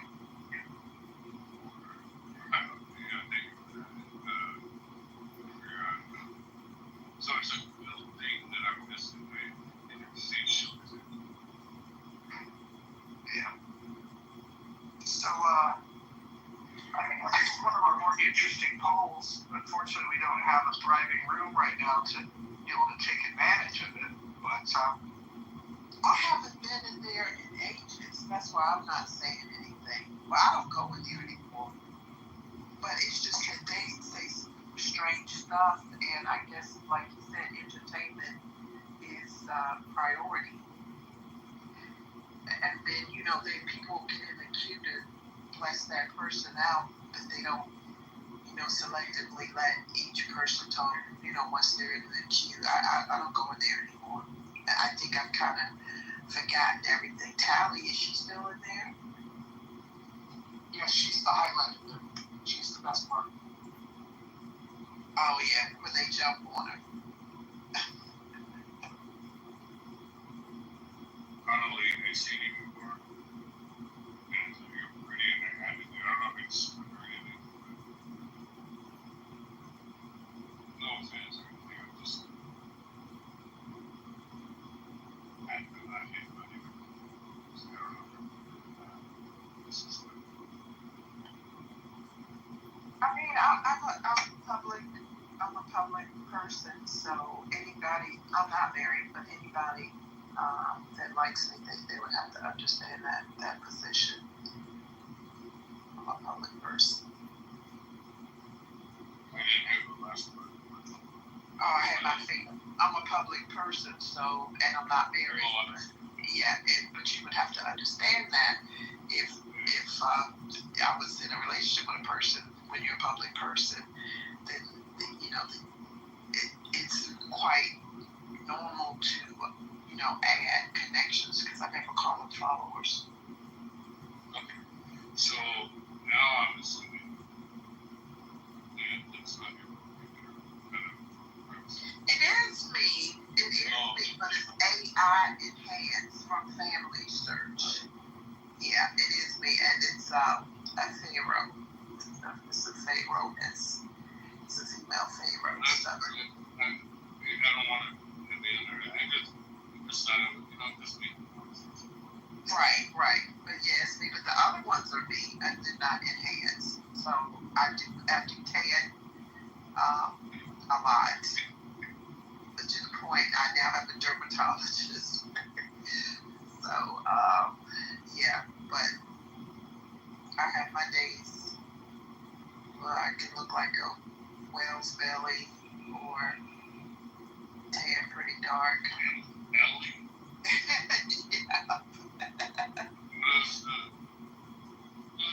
Yeah.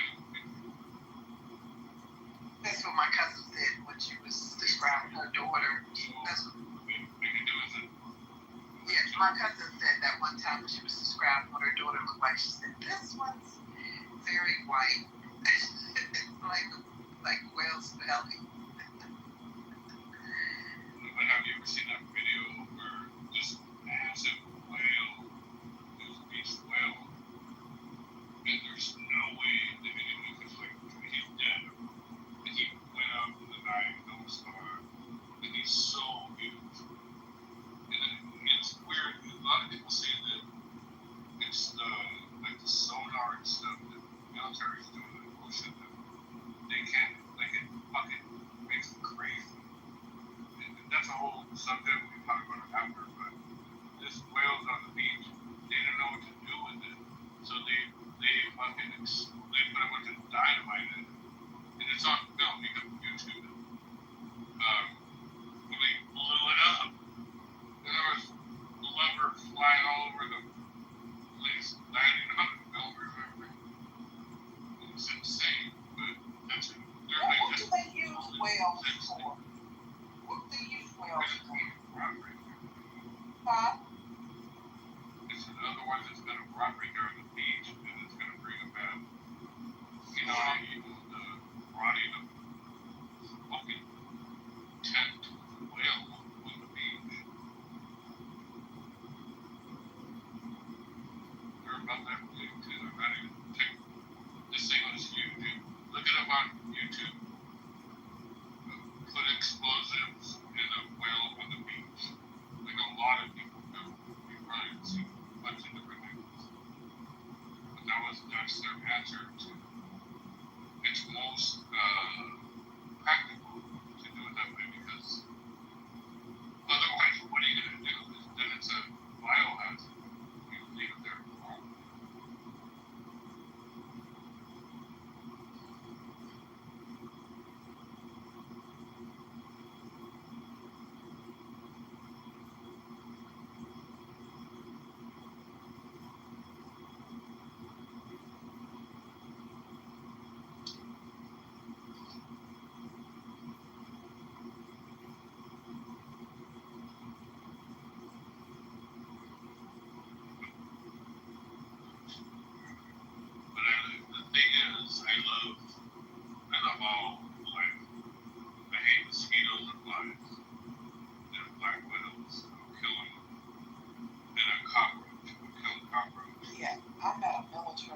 Africa and it tore out his appendix.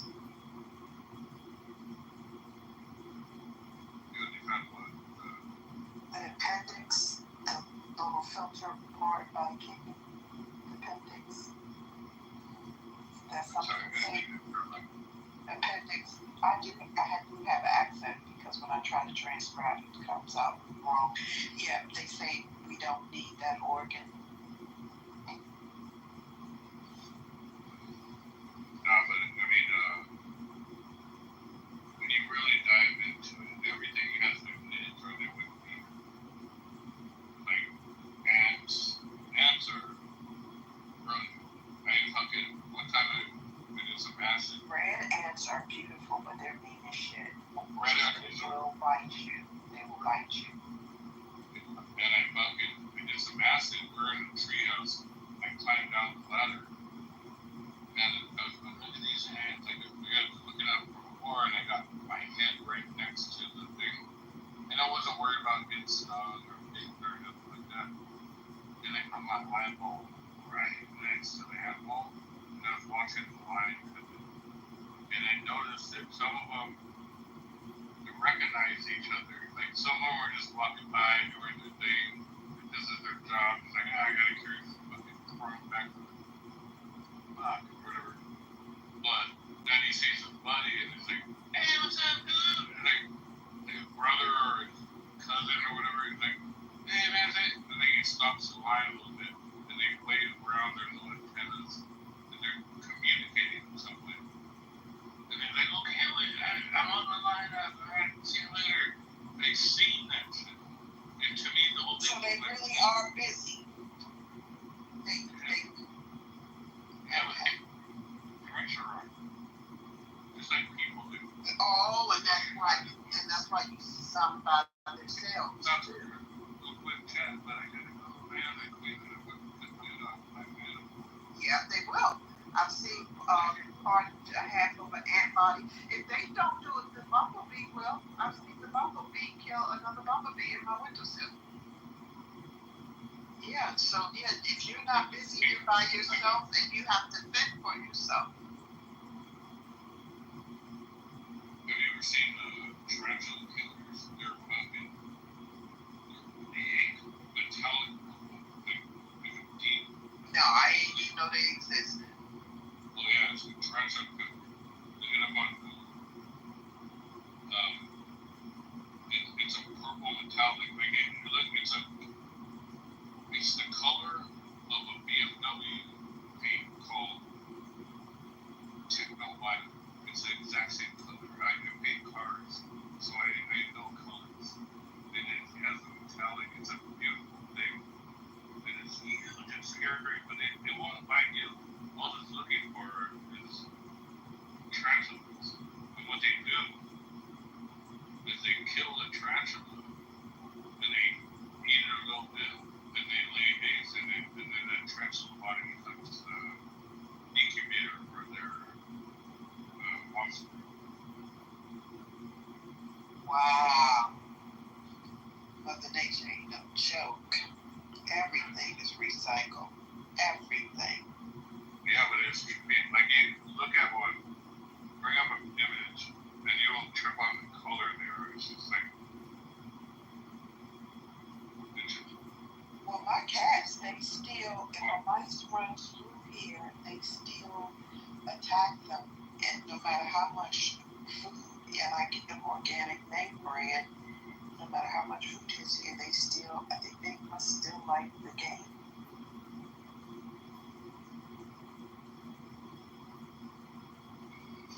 So it's not even about eating, it's about the game. They still will attack mice.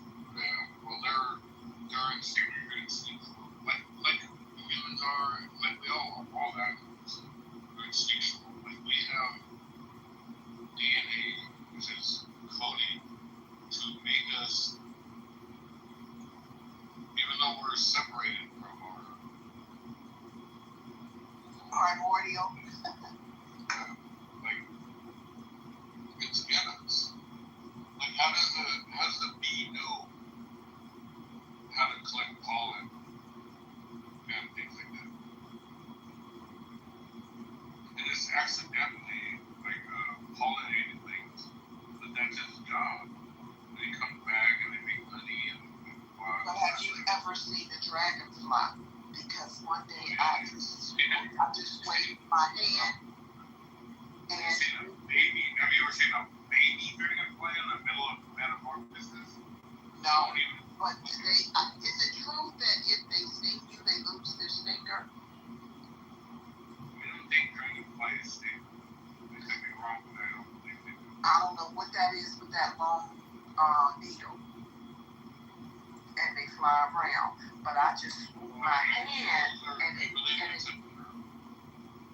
so if something touches it, they will well, no, it's real because I swoop my hand and it grazed the nail and the nail rotted off and I was praying that the hand didn't.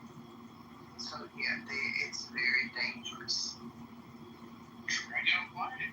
I think that's the one with the stinger. You mean a wasp? Wasp, yeah. That's what I was going to say. You're thinking of I thought about dragonflies. They probably light up at night. So dragonflies are fucking awesome. Wasp has no bark like a bee. I got stung by a wasp. It was on a tree, and I leaned into it. It was all because of it. Then we leaned into the tree, and I'm like, what happened? And I look at it, it was a wasp stuck on me, but I pulled it right off. There's no bark. Like it was a bee. It has like a bark where it's stinging you, and then they have like all their guts come out and start pumping in. The nerve pumps in. The bee is way worse than a wasp, for sure. Yeah, I'm allergic to bee stings. I'm allergic to them, but as long as I don't have like too many, I think I can like overcome them. Well, let me ask you this: are you afraid of them when they come around? Yeah, because I know that I'm allergic to them. That's the worst thing. They have pheromone sensing things that we don't know about. Oh, we grew up in the hood talking about the colors we weren't unaware because we would attract them. A little bit. When you see a bee, this is how I react. And I don't get stuck. Same. You just talk to me. What do you do? I mean, you gotta be calm. Just talk to me. Say, no, you're good. Like, I'm not a flower. You go ahead. Do whatever you gotta do in your head. But you gotta maintain that calmness. And the bee will not. If it starts landing, just hide. Face. But don't do it. I've always been. I got stung by a bee one time in my life. They did me one time by a wasp. That's all I remember. But you know what's worse than that is fucking poison ivy. So it's not that bad. But most people are allergic to poison ivy. Oh, everyone is. Show me someone who's not. It's gonna rash your ass out. It's gonna itch like crazy. Maybe be on CBS getting that pink shit. Oh. Calamine.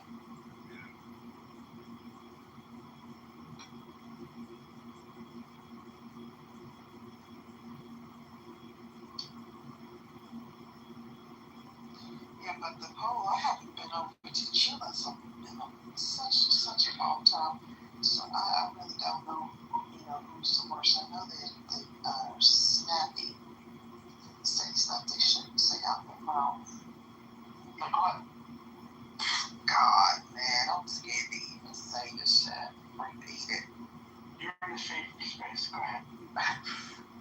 Oh, okay, so one, they said black girls couldn't be moderators. They let this African girl, I think I told you about that time, let this African girl tell this white guy that she could enslave him. She said, you just enslaved me.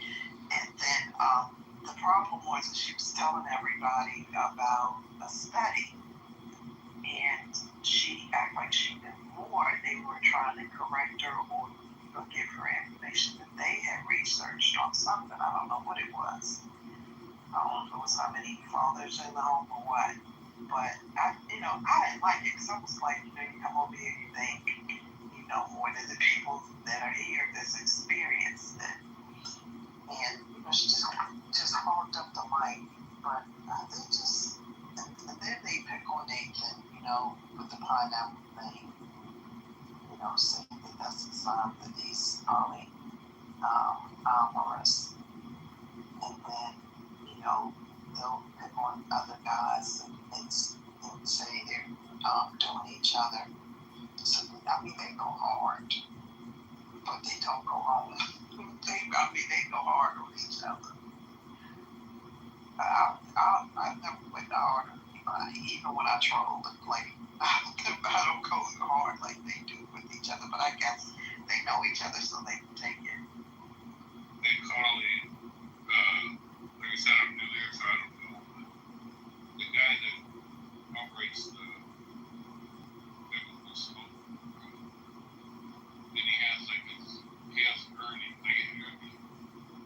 he's like a duo. He's Ernie's doing all he just throws the verse out, Ernie's throwing it out. What's going on?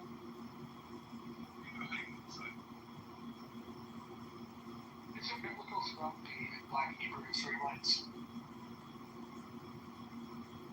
I'm sorry. I tread lightly by going into their room. I've never been in this bring the smoke room. Yeah, I brought up a counter to the argument and just try to because they're very strict about their beliefs and they try to pull the string out. You know what I mean? And they didn't like it. They're not very open to discussion. So I was trying to it's a weird duo. Like one guy, he don't say shit unless the other guy says, "Give me a verse, read that verse." And there's some weird relationship with Roger and Ernie. Sesame Street. Like Ernie ain't allowed to say shit. The bird says okay.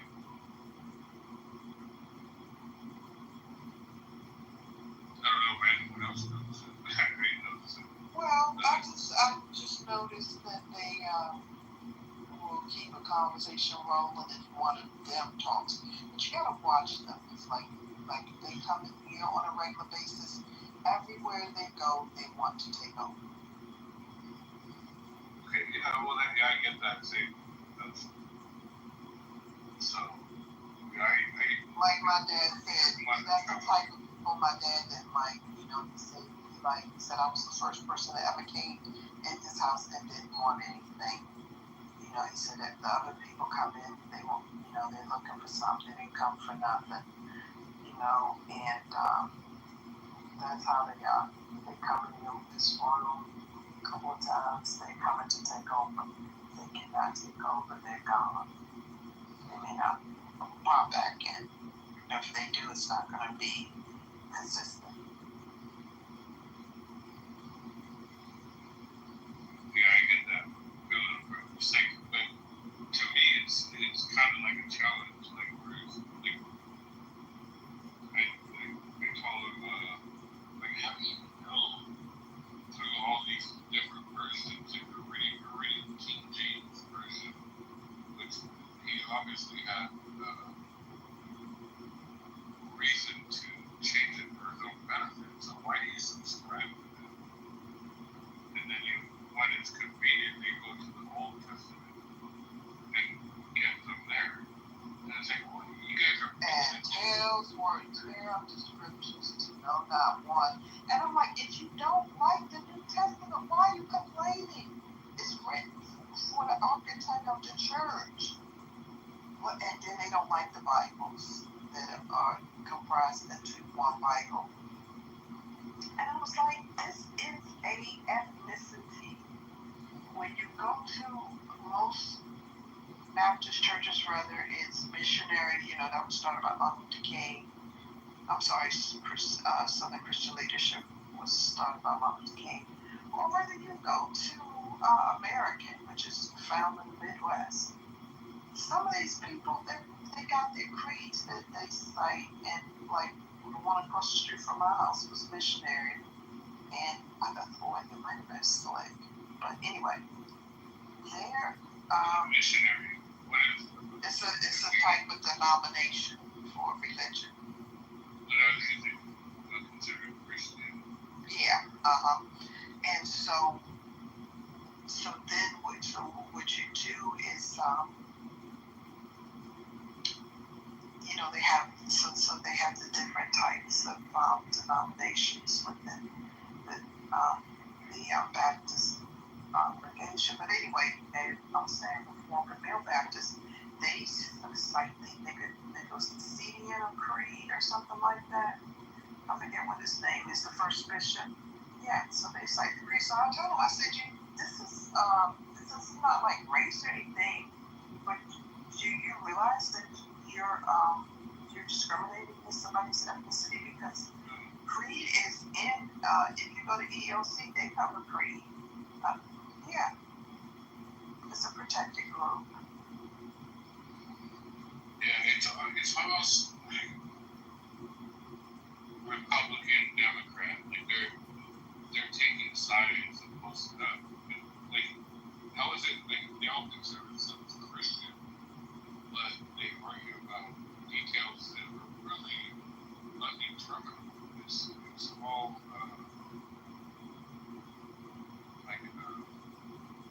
interpretation and shit like that. Like, so you think you can? Wait, hold on.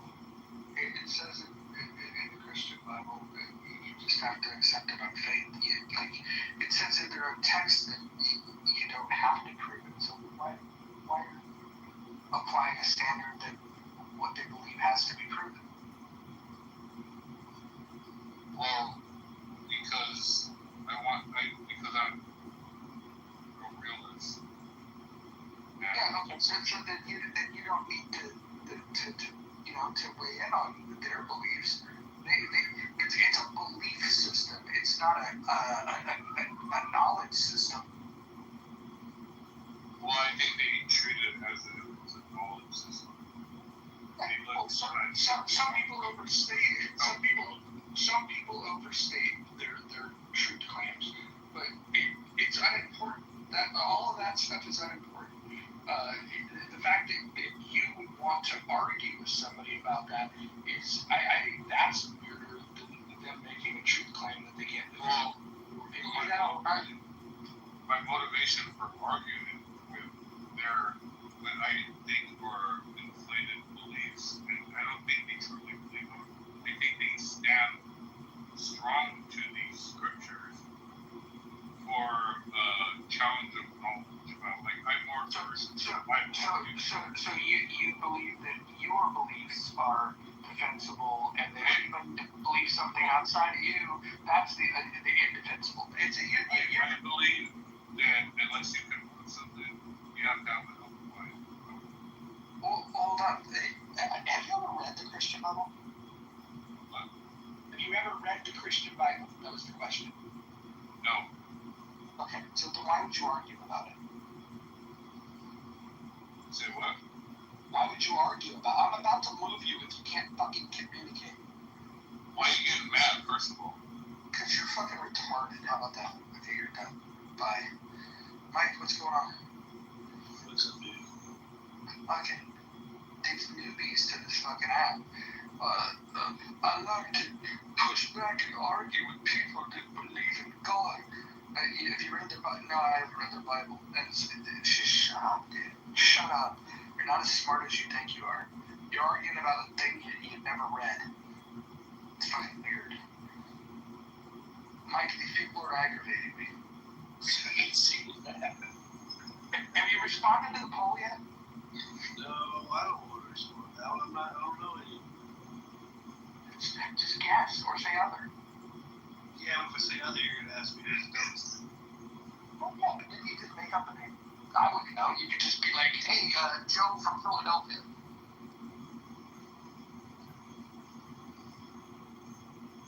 Yes.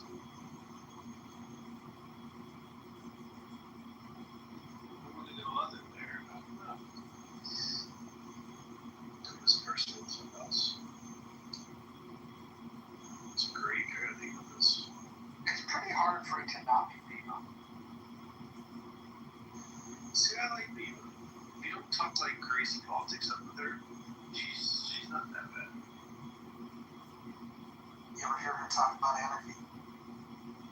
No. No. Next time you bump into her, ask her in an anarchist society who gets the nukes and her head explodes. What did she say? Well, the people would decide. People would just get them. Do you think that's a good idea? Well, it's better than now. Well, how is that better than now? Because the people should be decide. The people should be free to decide. Huh. What's up, Christy? It's a horrible idea. Yeah. Christy, if you don't respond to the poll, I'm gonna feel like you're afraid to respond. So. I was gonna go to the movies and then it got too late, so I decided to come back in here, Christy. But I have a poll up there.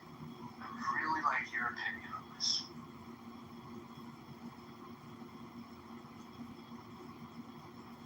Daniel said other. Can you type in the chat, Daniel, who you think is the stupidest?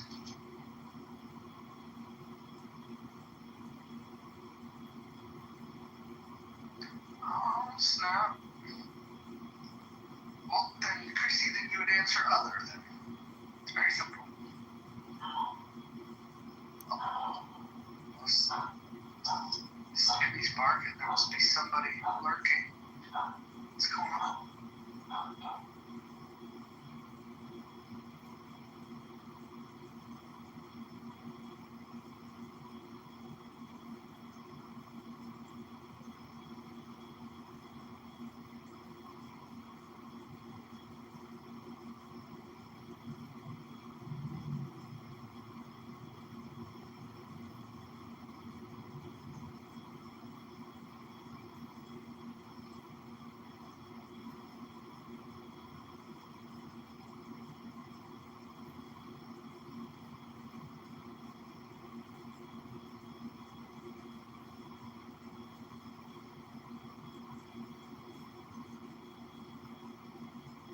With Avenue Mojo, but we got with that start with you started defending that guy, and I didn't offend you whatsoever, and you started offending me like I'm stupid, ignorant about religion. There's over 3,000 religions in the world. I haven't read every Bible for every fucking religion. So why do you think it's offensive for me saying I haven't read one of them? Oh, you're one of these guys. Which one? The guy that makes bad arguments. You're one of those guys. Well, I asked you a question, you refused the answer. I never refuse the answer. I asked you a question. Why am I a bad guy for not reading the Bible? I didn't say you're a bad guy. I said that you were a stupid guy for wanting to argue with people about the Bible. Hold on. Can I answer? You wanted my answer, right? You were so excited to hear my answer. Yeah. I think you're a stupid guy for wanting to argue about something that you've never read. That I think makes you stupid. I've heard the scriptures poured out through many throats amongst my life, and to me it's just common sense. So you're making a common sense judgment about a very dense book that millions of people, actually billions of people have read. And by the way, there's disagreement about the understanding of it, but you're the fucking expert and you want to talk about it when you've never even read it. Do you find that a little weird that you've got such a strong opinion about the Bible, a book you've never read? I don't have a strong opinion about the Bible. because there are so many, it's saturated with religious belief amongst human beings spread out across the world. So I have a weak understanding of it because it's watered down. Okay? What's watered down? You've never read it. And anything that is not substantiated. But you've never read it. It doesn't matter if I've read it or not. Where does your opinion come from if you've never read it? I'll answer that. My opinion comes from an open mind, which you don't have. You're indoctrinated at a young age, or maybe even an old age. I don't know how old you are. Into what? And what am I indoctrinated? What am I indoctrinated? It didn't get you in that fucking mess. What am I indoctrinated into? Please explain. What religion do you think I'm a part of? One you claim to uphold. Which one do I claim to uphold? Christianity. I'm not a Christian. Then what are you? I'm a deist. Meaning what? Meaning I believe that there's an existence of God, but I don't believe the truth claims that are made within the Bible. See, I've read. No, we're not. No, we're not. No, we're not. Because I understand what the truth claims are because I've read it, and I don't believe it. I do find that there's value in organizing a society around a common set of beliefs, but I can't even begin to argue with you about something like this, and I couldn't believe that you brought it up, considering you've never read it. So you're nothing like me. You're the guy that doesn't read it but has it. Argue against it. Because I'm not indoctrinated like you. I'm not indoctrinated in it at all. I disagree with the truth claims. What the fuck are you talking about? What are you so separated about my beliefs then? Because you're an ignoramus that's never read it. Oh, he was waiting to pull that word out. Ignoramus? Really? Yeah. Okay. What an extreme attempt to shut your school. What's the difference between deist and agnostic? Can you tell me that? Absolutely, an agnostic doesn't believe or disbelieve. They're on the fence. I'm not on the fence. I believe that there is a God. Okay. When you say God, can we replace that word with creator? Yeah, creator, architect of the universe, whatever term makes you feel comfortable. Okay, well, let me tell you this. Alright, well, let's go deep. And first of all, I'd rather have a conversation with you than argue with respect. Can we find a topic that you're knowledgeable about, something you've read about? You're not a topic, brother. No, but I'd rather talk about something that you've read. That way we have a common understanding. I'm a human being. I don't have to read to know. Do you know all the intricacies of doing body work and painting a car? No, and I wouldn't claim to be an expert in that. Hey, so even if you read a book about it, you're not good unless you can experience it. I don't think this strengthened your argument one bit. I think I am, because you're trying to use your reading of a Bible as a strength, as if it's a skill you know, but it's not. Hold on, next. Hold on, listen. If we're going to argue about claims that are made in a book, wouldn't a good starting point be to read the book? I already know everything. I've heard this shit all my life.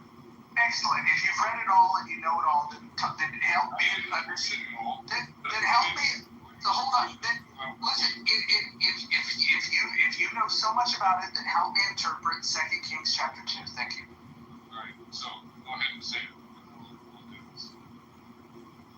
Well, why don't you go get your Bible? No, I mean you have one on your phone right now. No, I don't have it downloaded. I actually have. Bible there. I have many Bibles near me. Which one do you want me to grab? You're referring to then read the person. I want you to grab yours. And if you can't grab one, then yes. And that's precisely the point. We're talking about a book. We're talking about next. Don't interrupt me. Don't interrupt me. You're talking about a. Next, if you keep interrupting me, I'm gonna send you to the queue. No, there's no bait and switch. There's you that hasn't read a book that you want to argue about. Listen, if you're ever going to survive like more than 5 minutes on a stage in any clubhouse room, you're gonna have to learn to not interrupt people. It's rude and it's not productive for a conversation. But before we even decide if we want to bring your dumb ass back up, I want you to just think about a book that you have read, or maybe a subject that you're really familiar with, and then we'll have a discussion about that. Because it kind of makes a fool out of you when you want to have an argument about a book that you haven't read. Anyways, I might have a new poll coming soon. Let's see. Let me. I gotta bring. Serendipity, are you awake? Are you asleep? Are you awake, Woody? She's got this. Oh, Ro's there. Ro, will you bring this guy back up? Ro. Yeah. Ro, am I crazy to think that it might make sense that if we're gonna have an argument that we're both familiar with the source material of the argument? Need I remind you we're on Clubhouse? That's a fair point. The book I haven't read a lot of books, but I have a lot of real world experience on. Listen, I want to say I appreciate your honesty. I appreciate your honesty, but I don't think you needed to say that you haven't read a lot of books. I think it's obvious that you haven't read a lot of books. Okay. Well, one of them was, I read Escape from Warsaw. And you can probably imagine what that was about. I've never read that book, so I wouldn't bother debating it. Well, it's about someone that escaped from the Jewish person that escaped from the Nazi concentration camp. Go on. Yeah. What do you want me to read word for word? No, I want to see if we can find a topic that you're well versed in, that I'm well versed in, that we're both interested in talking to each other about, because you wanted to talk about the Bible, and then after asking a couple of quick questions, come to find out you've never read the Bible, so it doesn't make a lot of sense for us to debate that. Well, what do you know about besides the Bible? How about economics? You want to talk about capitalism? Not necessarily. Well, try not. We can, but I mean. How about gun rights in the U.S.? Ro loves that topic. What's your stance on? Well, first of all, I want to just make sure that we both are men of letters here. Have you read the Constitution of the United States, most specifically the Second Amendment? I understand your rights. Did you read the Second Amendment? Word for word, I'm not going to recite it. I can't recite it word for word. I understand your rights. What's your understanding of the Second Amendment? That we have the right to bear arms. Basically. Okay.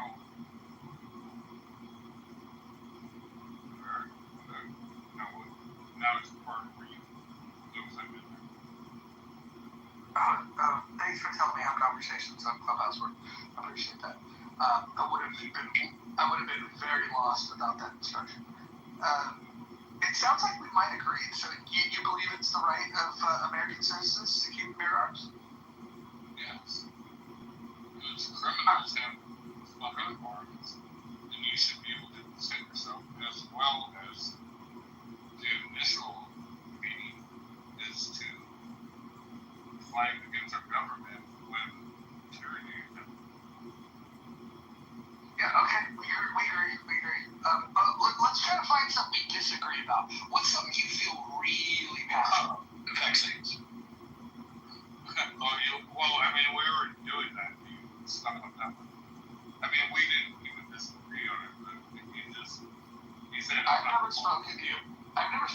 about vaccines. Well, about religion, you're saying I'm not qualified about it. Well, you've never read the Bible. You can talk about religion. You can talk about religion all you want. All I'm saying is if you're gonna make it, listen. I will fucking remove you the next time you interrupt me. You fucking retard. If you're gonna have a conversation, let's have a conversation. And this is how it goes. Okay. Then when I'm speaking, then you shut the fucking mouth. How about that? Can I have something? Next, can you hear me? Next. Hang on. I just want to, I can see you're pretty new to Clubhouse, okay? How this works is pretty simple. When one person's talking, okay, that's the cue to be able to just listen. Okay, and especially if the person is a moderator, moderating a room. If you want to, create your own, or you or anybody else wants to be able to create their own room and have their own rules, that's entirely up to you or anybody else for that matter. Okay, but generally the way it works in here is that, if the moderator needs to be able to talk, then it's just a sign of courtesy to be able to, I can just bow down to the moderator. Bowing down, or you could actually refer to it as just complying to a reasonable request, and that's entirely up to you. But if you want to be a victim, okay, then you'll be a victim. I'm just letting you know that's the way it works. Thank you for blowing it down. Thank you.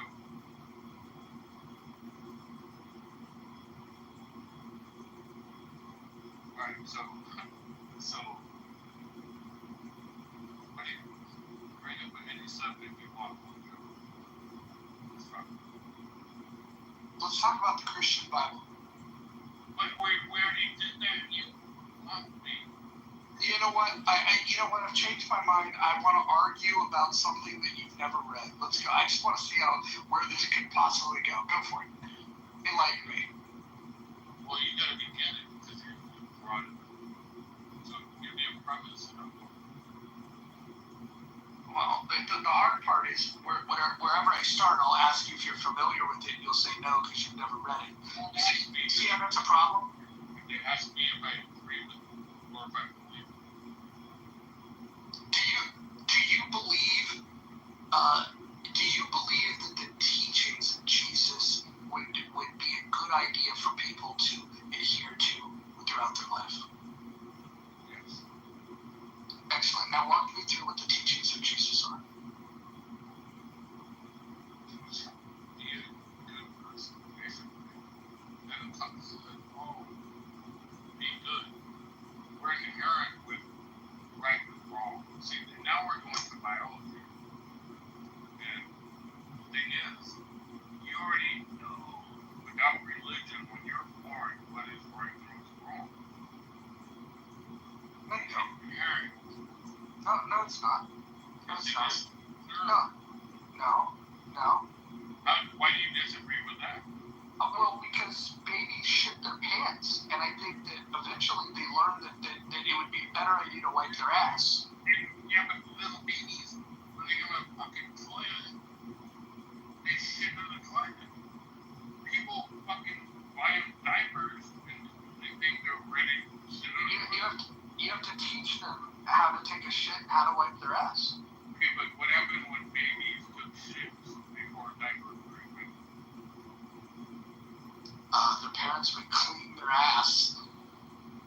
Oh. You really got me there. One point for next. I hope you guys are keeping score. Next scored one. I'm at 0. Man, I'm getting demolished here. Go ahead, next. Next subject. Alright, so what happens when kids get a crust in their eyes? What does the mother do? I think a good mother would clean it.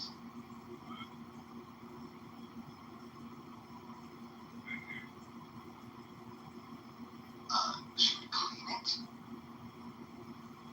What? Why do you get so quiet, dude? Say it louder. Why don't you turn the volume up on your fucking device? You're the one that got quiet. I don't have to, what are you gonna fuck with my volume and everything?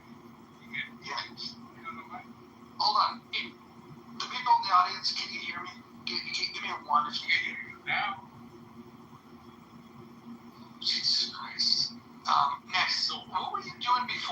before you downloaded this onto Club Deck? Like, how do you spend your time typically? Besides smoking Camel Mountain filters, what do you do with your time? What were you doing? Working at the AM PM, right? Nope, never worked at a gas station. McDonald's?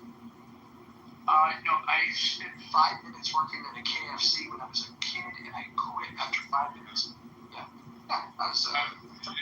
What happened? 5 minutes of kids.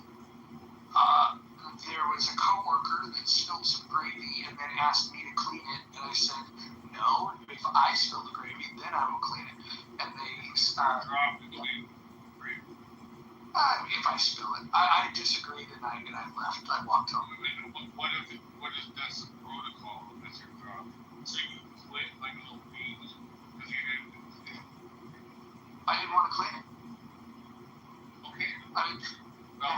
Little fucking put blank space right there and we can fill in words all day like that. I think cleaning gravy is a job that's meant for people like you. Because you just, and when I look at your PTR, you've got, gravy cleaner written all over your face. I'm more likely to be the chef making the gravy. We're at Denny's. Then you're gonna be the guy sucking ass while you bring the mashed potatoes and gravy on the plate to the customer. But if you spoon the gravy, you're gonna bitch and quit in 5 minutes. That's the difference between me and you. I think there's a lot of differences between me and you. For example, when it comes to arguing over biblical text, I would read it before I would have the argument. You would decide not to read it and want to have an argument. So there's some subtle differences. The subjects that you are not versed in. Okay. You were the one that brought the subject up of the Bible. I brought up biblical smoke. They did bring that from. And then you said that you needed to set people straight because you knew the truth. And then I asked you what you knew about the Bible, and you told me you never read it. That's how we got here. Okay, but let me ask you this, dude. Have you ever smoked salvia? No. You ever smoked marijuana? Yes, I have. Have you ever put a tab of acid on your tongue? Yeah, a couple times. Okay. Alright, so there's something we can talk about. Shocker that you've done drugs. So let me ask you, what was your trip when you did the acid? Who was your takeaway from it? My takeaway was the high lasts too long, and it wasn't really my thing. Were you afraid of it? No, I wasn't afraid. I didn't find it pleasurable. What was unpleasurable about it? I like to be in control of my faculties. Then you weren't in control. This is correct. Correct. Who was in control in that situation? I was under the influence of a drug, and there was a distortion of reality and things like that. You do the interrupting thing again? Listen, let me walk you through something. If you ask somebody a question and they begin to give their answer and you interrupt, it basically invalidates the reason why we're even having a conversation. If you want me to answer it, then shut the fuck up and get your answer. I'm sorry, go ahead and answer. I'm actually moving on from this conversation because you're a fucking retard. I'm going to bring Gildas out of... Like you were a Ellis. Yeah, okay. I don't like to do drugs, sorry. I get it. I get it. I get it. You enjoy. It's a very look. You win. You like drugs more than I do. You win. You like drugs more than I do. Congratulations, you're the big winner. Next is the big winner. The guy that likes to do drugs more than another person. What a fucking contest you competed in. Anyways, Gildas, how are you? I'm cool, man. Essentially, put the mirror of acid upon you. Oh, Jesus Christ. I have a fear of you interrupting me. Gildas, I have a question. Gildas, have you read the Christian Bible? Yeah. Okay, got it. So, if you hadn't read the Christian Bible, do you think that you would, begin debates about something you haven't read? No. And why would you not do that, Gildas? Because I wouldn't want to paint myself into a corner caught slipping like Jesus. So Gildas, this guy Max here, this guy that's very proud of his drug use, he brought up the topic of the Bible and said that he sets people straight on what he believes to be true about the Bible. So then I asked him if he's read the Bible, and he indicated that he hadn't read it. Do you think that there's any reason why we would continue down the path of discussing the Bible with a person that just admitted that he's never read the Bible? No, it wouldn't be pursuit of futility with this.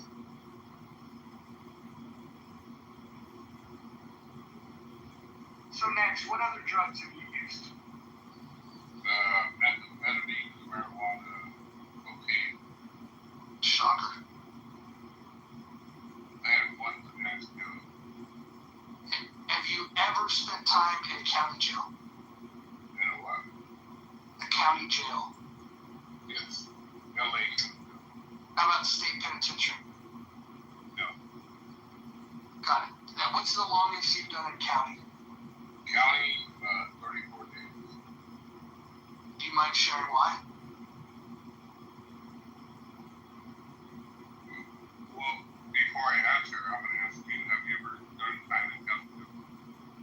I spent one night in the county jail. One night? Okay, that's fair enough. I got entrapped into a state to catch marijuana dealers, but I wasn't a marijuana dealer. And they entrapped me, because I was just going to the store to get some candy, made me bloody,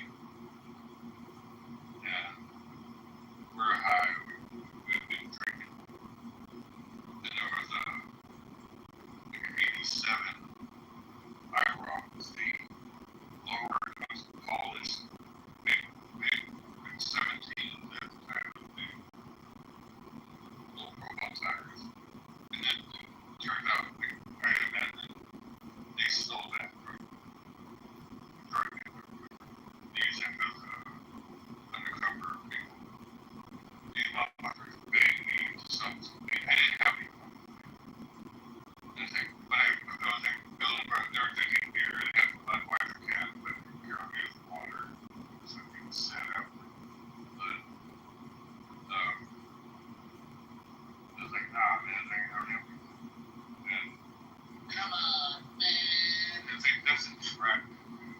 It's like, you're fucking grabbing my heartstrings. Like, now I'm feeling sorry for you. It's like, oh, these guys want to get high. I'm not fucking selling. I'm not coming up with a goddamn sales pitch. These are begging me for sympathy to get high. Are you wasted? Right? Next, are you wasted? A couple beers. Okay. Dan, are you familiar with this guy? No idea. I'm getting Doc vibes from him. You're gonna interrupt me? Oh, no. While you hang on. Oh, like your vibe. Interrupt you.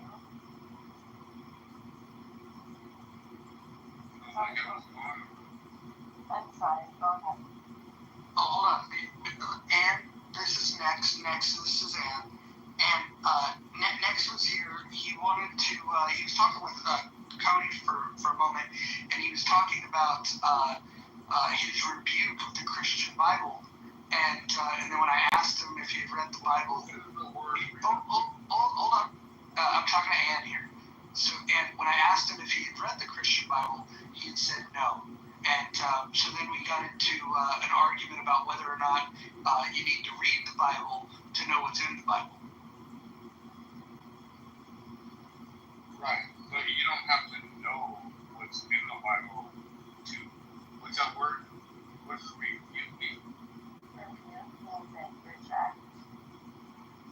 Louder, Hold on. we can't hear you. Hold on one second. Someone is actually cruising, waving at me in the audience. Yeah, you're fine. Alright, so that's okay. So rebuke is that like means that you reject anything that's in the Bible, but you've never read the Bible.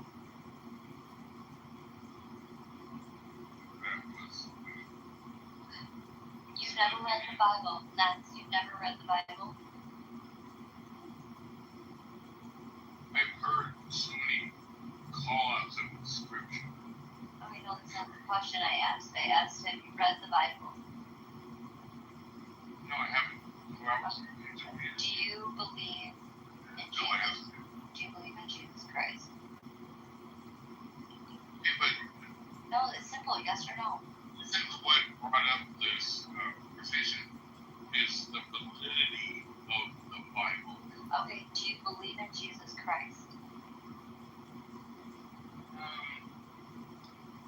That's a tough question for me. I believe that maybe there was a person that stood up for what's right and wrong, like me, Mr. Moreno, that exists. Do you believe in God? Right now. Do you believe in God? I believe that there was a creator.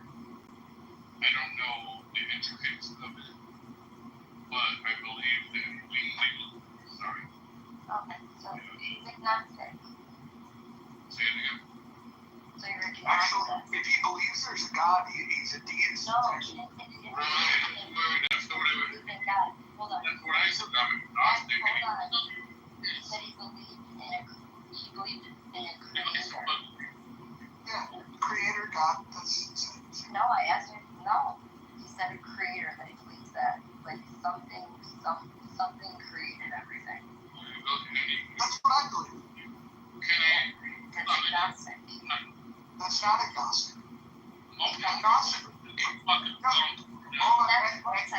Next, realize. And so here's the difference, right? Next, you were really bad at this. Stay on mute for a second. So, Anne, a deist believes that there is a God. An agnostic doesn't believe or disbelieve. They're on the fence.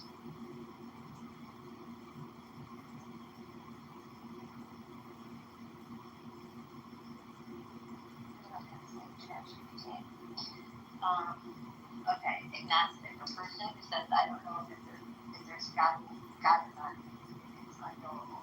They don't necessarily deny God exists, that atheism, but they don't think search either. Deist, a person who says, I believe there is God, but he doesn't intervene in the world.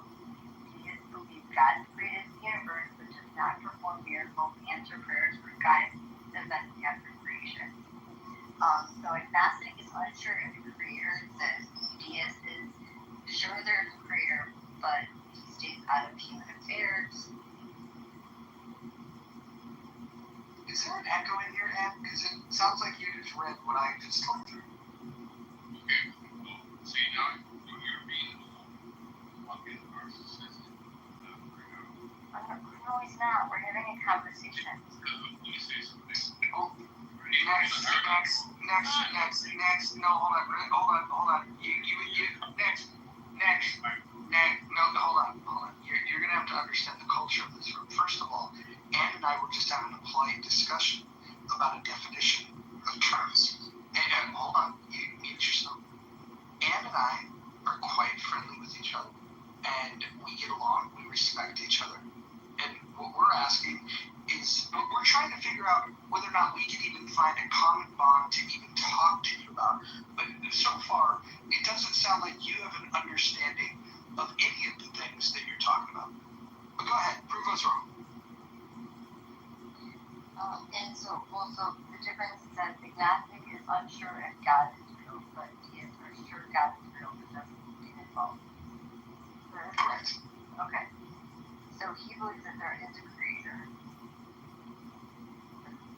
So that would make him a deist. Let her talk.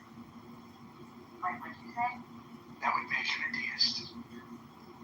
Let her explain herself. No. Next, read the room. Me and him are friends, and so it's fine. We're talking to each other in a way that this is how we communicate, and it's completely fine. And I don't need you to get involved in that. We're trying to find a way to find common ground to communicate with you, but I don't even think that you know what the fuck your thoughts are. You don't even know what you stand for, and you're wasted.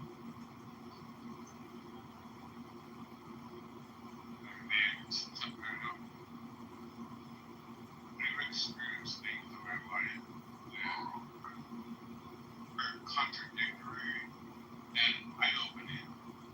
For example, seeing an alien spacecraft. Oh my god. Yes. Next, have you ever sucked a dick all you wanted to? This guy's alien spacecraft. It is my thing of a penis right now. So we know where you're sitting in your mind. So Max, it was a fair question based on what the conversation. Next. So next, just simple question. Can you answer? Listen and then answer the question. Have you ever sucked a dick all you wanted to? No, I haven't. Why did you stop? Why are you talking about sucking penises? Now I think you're homosexual. Come on, dude. Okay, and hold on, Max. In the middle of explaining something very deep. Get the fuck out of the way with your penis, Chad. Fuck you. Randy in the audience, but I come up here and talk about how dumb I am, please. Or are you just going to be a chat warrior? Max, I'm not talking to you. Max, 1 second. Randy, come up here. You're a beta bitch boy. Alright, so let me continue this. I saw, when I was about 5 or 6 years old, we went to Pioneer Chicken in Norwalk, California. Was that your first cock?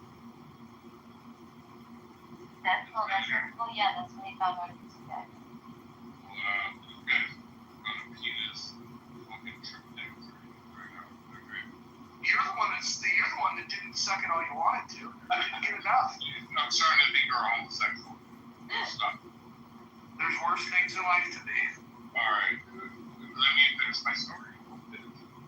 Alright, so. I can't do it. You're in a 62. In my spot was in the back where the speakers are, like behind the seats. And like I was that small, I could stretch out. We were going to the PS4 drive-in to watch a movie. I don't know, I remember some movies like we watched Jason Suckles up in Scotland. Make it stop. Make it stop. Lord Jesus, make it stop. No, this fetish. He's lonely. That's why he's lonely. My mom comes out and she says, "Get out of the car, up in the sky." It's like, what the fuck? I climbed out. There were other ladies there. I like that spot. I climbed out. We all looked up. And there's a fucking UFO in the sky. Cool. Wait, hold on. Was that the same day that you did the acid? No, I was on the that alien in the sky dropped a bag of dicks on his head. No. So, like I was just looking up at it, and I could draw it for you right now one time. Like I'm fucking doing a Photoshop or whatever. I can tell you the rate of the lights that were on the Next, I got a quick question for you. If I were to get you the address of an AA meeting, would you check it out? Yeah.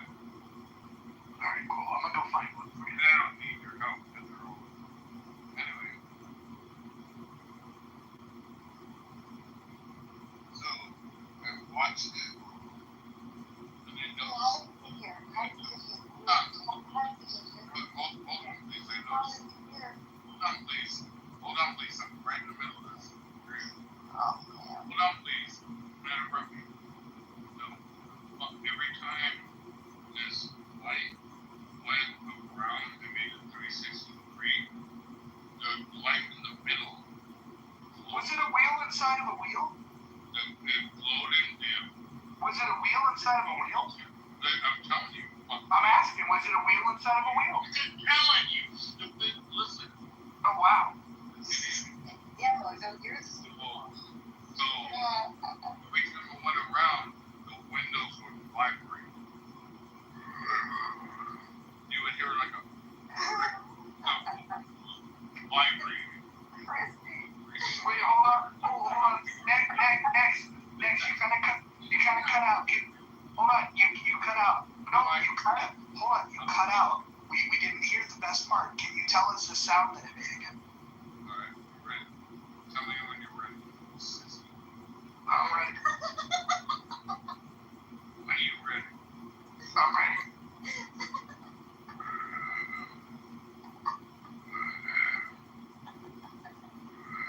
And that's the sound of the windows vibrating. And they're fucking.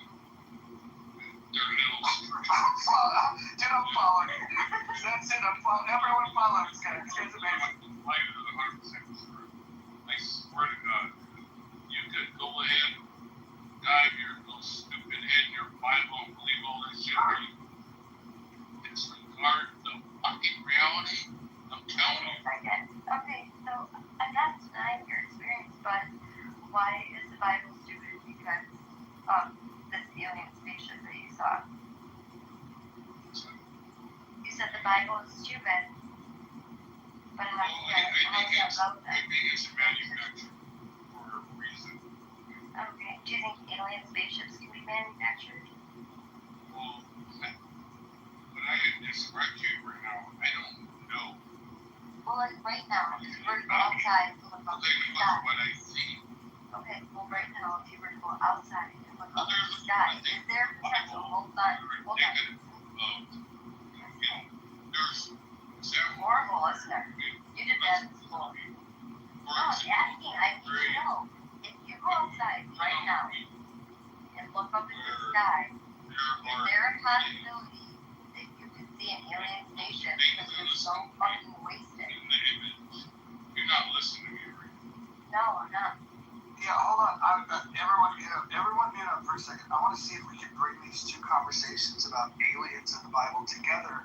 And I want to just briefly bring your attention to Ezekiel 1:4-28.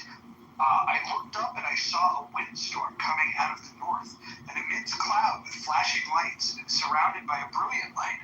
The center of the fire looked like a glowing metal, and in the fire it was what it looked like 4 living creatures. In the appearance, their form was human, but each of them had 4 faces and 4 wings. Their legs were straight, their feet were like those of a calf and gleamed like burnished bronze. Under the wings of their 4 sides, they had human hands. All 4 of them had faces and wings. The wings, one of them touched the wings of another. Each of them went straight ahead. They did not turn as they moved. Their faces looked like this. Each of the 4 had the face of human beings. And on the right side, each of the face of a lion. And on the left side, the face of an ox. Each also had a face of an eagle. Such were their faces. They each had 2 wings spreading out upward, each wing touching that of the creature on either side, and each of the 2 other wings covering its body. Each one went straight ahead. Wherever the spirit would go, they would go, without turning as they went. The appearance of the living creatures was like burning coals of fire or like torches. Fire moved back and forth among the creatures. It was bright and lightning flashed out of it. The creatures sped back and forth like flashes of lightning. As I looked at the creatures, I saw a wheel on the ground beside each creature and with its 4 faces. This was the appearance of a structure of the wheels. They sparkled like topaz, and all 4 looked alike. Each appeared to be made like a wheel, intersecting a wheel. As they moved, they would go in any one of the 4 directions. The creature faced the wheels, did not change directions as the creatures went. Their rims were high and awesome, and all 4 rims were full of eyes all around. When the living creatures moved, the wheels beside them moved. And when the living creatures rose from the ground, the wheels also rose. Wherever the spirit would go, they would go. And and the wheels would rise along them because the spirit of the living creature was in the wheels. When the creature moved, they also moved. When the creature stood still, they all stood still. And when the creatures rose from the ground, the wheels rose along with them, because the spirit of the living creature was in the wheels. Spread out from above the heads of the living creatures was what looked like a vault, sparkling like crystal and awesome. Under the vault, their wings were stretched out, one another, each of 2 wings covering its body. When the creatures moved, I heard the sound of their wings, like a roar of rushing waters, like the voice of the Almighty, like the tumult of an army. When they stood, they lowered their wings. And then there came a voice from above the vault over their heads as it stood with lowering wings. Above the vault over their heads was what looked like a throne of lapis lazuli. And high above on the throne was a figure like that of a man. I saw from what appeared to be his waist up looked like a glowing metal as if full of fire. And that from there down he looked like fire, and the brilliant light surrounded him, like the appearance of a rainbow in the clouds on a rainy day. So with the radiance around him, this was the appearance of the likeness of the glory of the Lord. When I saw it, I fell face down, and I heard the voice of one speaking. Okay, I want to finish that. This is the conclusion of our Bible study tonight next, but I want to just tell you that Ezekiel confirms that what you saw was what God wanted you to see. You saw aliens, but not just any alien. You saw the evidence of the Lord Almighty. Let me finish seeing what I saw. Okay? So that fucking terrorist in the middle of it. He didn't even listen. Wow. Yeah. And you see that? You could give him a burning bush and he wouldn't even recognize it. It's amazing. I'm a fucking zero. So I don't care about what you read in a fucking book. Why are you so angry at God? Because I'm being prosecuted. No, but why are you angry at God? Persecuted.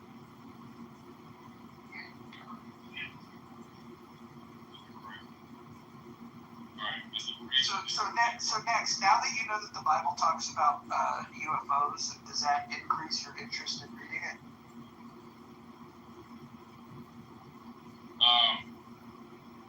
Not necessarily, because you haven't even taken the time to listen to what I have to say. You had me at I've never read the Bible. Yeah. You had the bag of dicks that fell in your head. But you heard what I said, and you cut me off in the middle of what I was saying. So, just you cutting me off in the middle of my persecution dissuade you from your fucking belief. Next, all I gotta say is what I heard you describe was exactly what I read from Ezekiel. I think you saw the same thing. Okay, but you didn't let me finish what I was saying. So you didn't actually hear me when I was saying that you cut me off. I got blocked from talking on the mic. Oh my God, you're getting bullied. You're getting bullied. Next, can we go back to the fact that you've never sucked a dick on your own? I want to talk real man to man.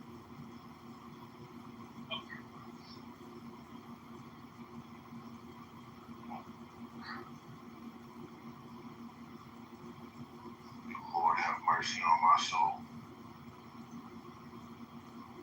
I'm not gonna have this.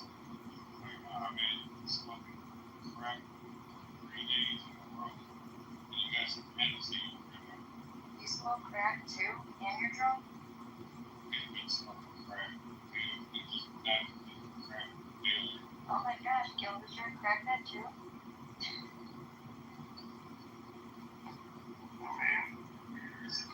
On a Saturday night on Clubhouse on whatever you want to be.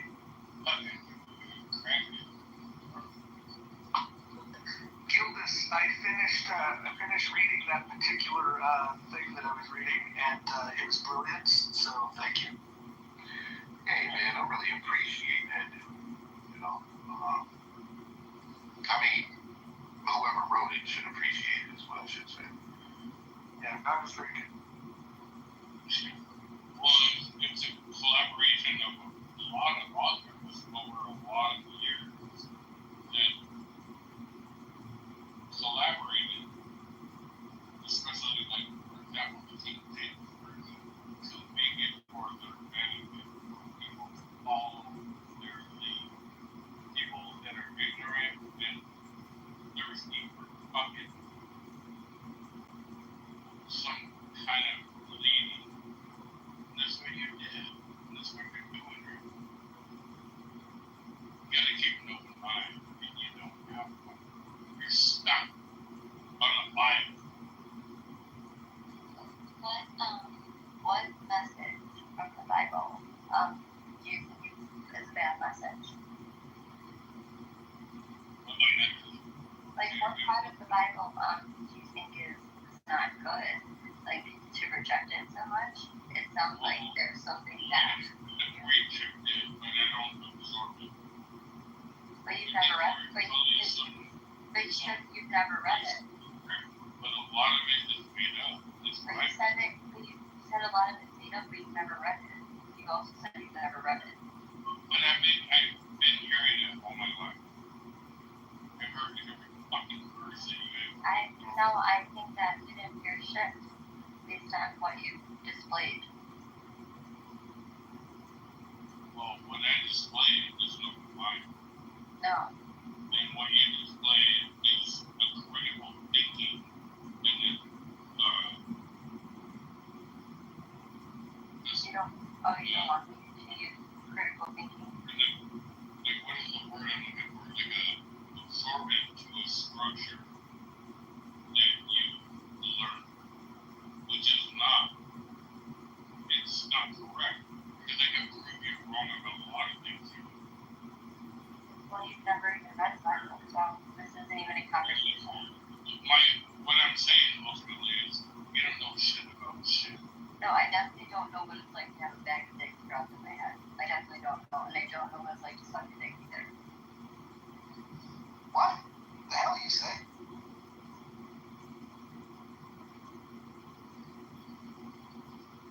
She's great. She's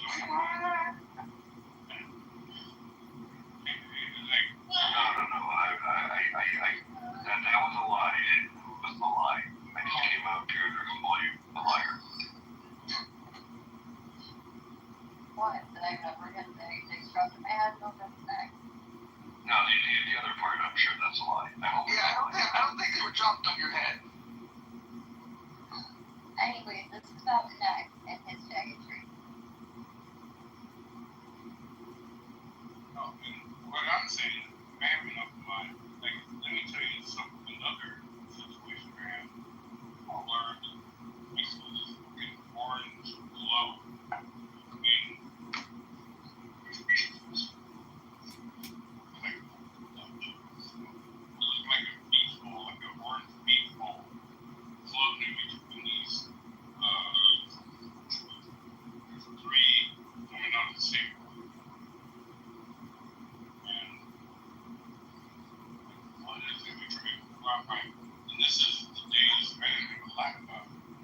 I fucking brought out my desktop and put CRT computer on the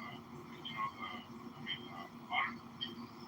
Is this gonna be a long story next? No, I'll be done right now. Okay. On the fucking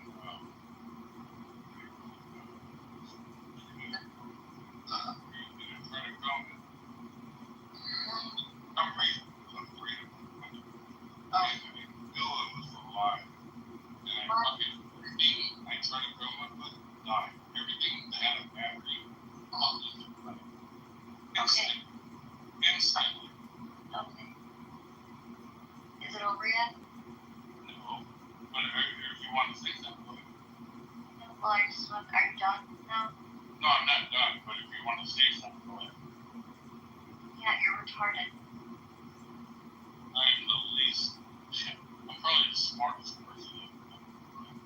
And if you want to rate me, you'll be on the list. You'll be on the retarded side, but not the smart side. I can ask you.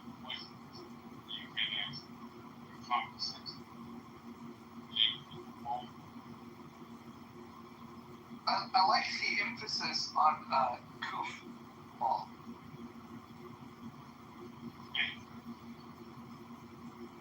That's how she shut up.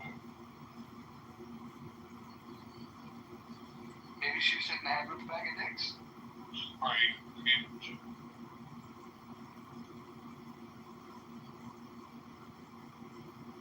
Mike, what do you make of all this? I would pick Other, and I might go next. Yeah, I feel like Nex is the reason why Other is performing so well in this poll. How do you guys think the poll? What is the outcome of the poll question is, who's the dumbest person on Clubhouse? And right now, I think you're in the lead. It's who? It's some cocksucker named Nex. The ruler of the world.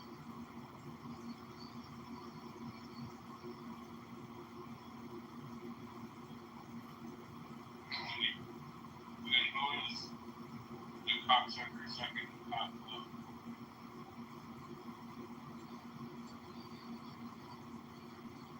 Just like keep your mouth shut. You really told you? Did you hear that, Mojo? I don't think I've ever been roasted this hard in my life. This is incredible. Yeah, I wanted to vote, but I don't know I can leave. I'm the most hated. I have like blocked my kids. Awful. I'm fair. I'll let you talk. You bring up your subject, we'll go. What do you mean? Biggest damn You crazy. said that the Bible was nonsense, was stupid, and you've never even read it. So how are you fair in anything that you say? But you've never even read it. Like I told people before you got here, there's over 3,000 religions in the world, and they all have their full Bible. Are they all right? What do you think?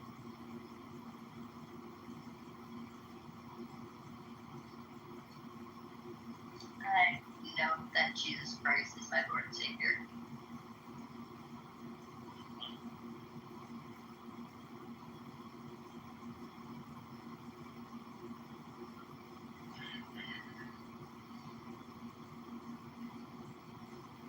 Wasn't strong.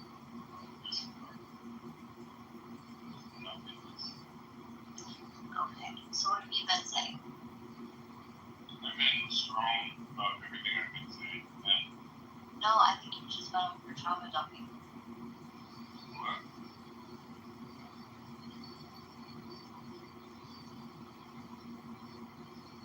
Would you say things?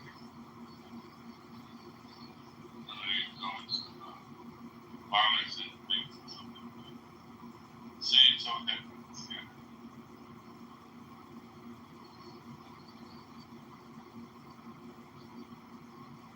Pretend that what she just said is in a book that you've never read. Maybe then you'll understand. Okay, have you ever read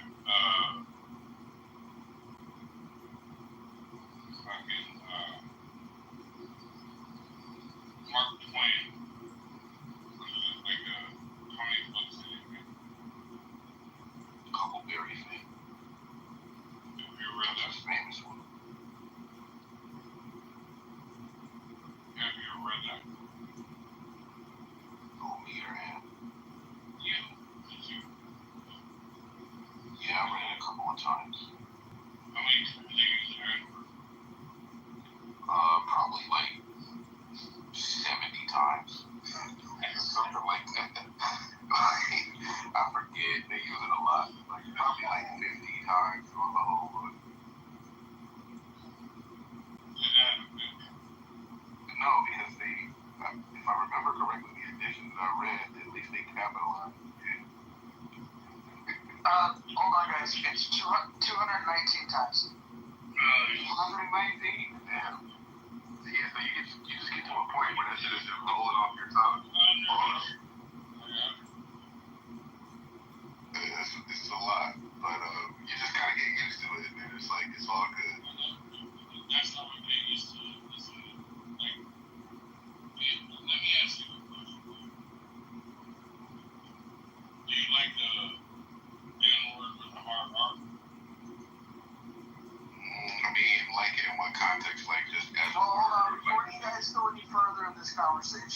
just bring up the rules of the room. I'm not. I want you to shut your mouth for a second. Rule number 7. You should go review the rules. Yep. And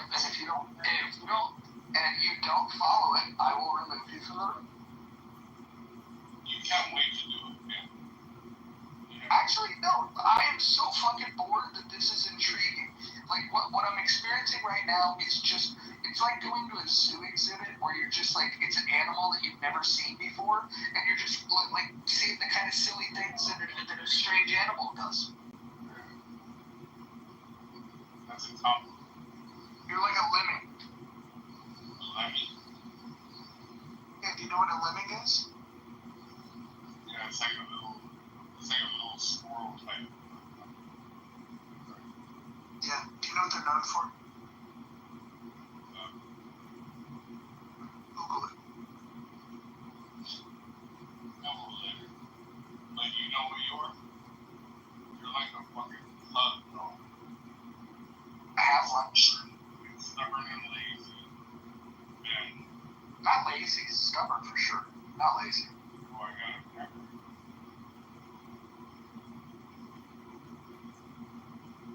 When have you seen a pug dog holding air, chasing down? No, they're lazy. No. I couldn't make out what you said. He's besmirching pugs. I'm a half pug, half terrier, and he couldn't be more wrong. Sammy is a beautiful little creature. Sammy? Where's Sammy?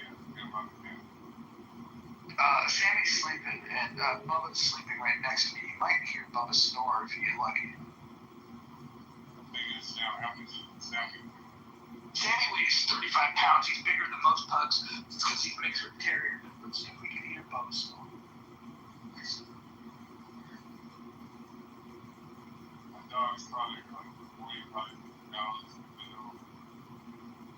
If I didn't tell him to stop, he'll think it's Sammy. The chicken growl like a fucking rag doll.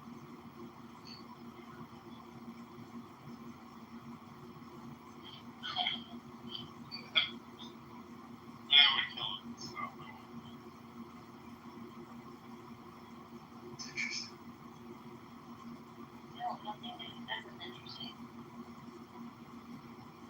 I thought it was interesting when he started the room arguing with Coney about the Bible.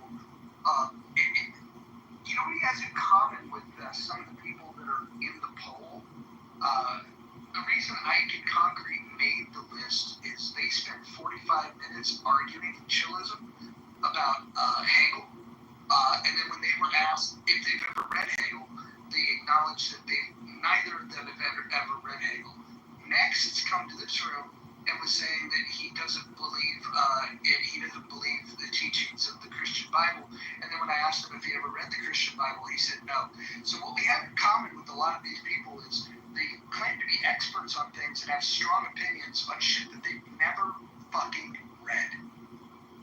Okay, but you don't have to. Let me tell you something. You never read the book about all the expertise and skill and experience goes down in dating a perfect or you're gonna pay for it.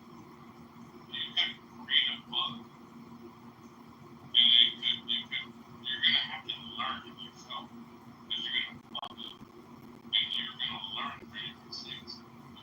I'm gonna put that in the analogy of the Bible. I know it's telling me, but I gotta learn from my mistakes, and I'm gonna believe what I want to do in order to move forward. And Respectfully, I have no fucking clue what you're trying to say. Thanks for clearing that. Well, I mean, exactly. You have no idea what I'm talking about. It's the same thing. So, are you saying you work at Real Shine? Well,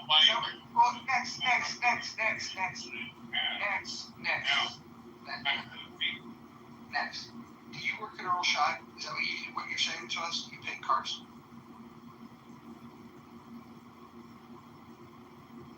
No? Okay. Kamala's speechwriter.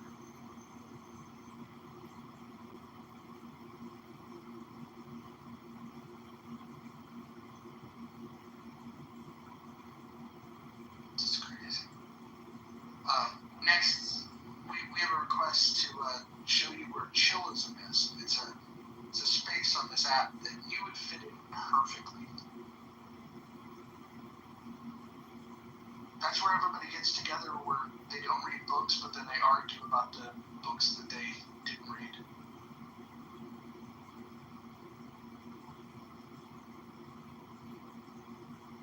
Oh my gosh. So anyone else? Hi, Mike. How are you? Good, how are you? Much better. That you're talking now. Thanks. I haven't heard you in a while.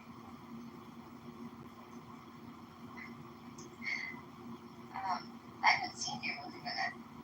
Where have you been hiding?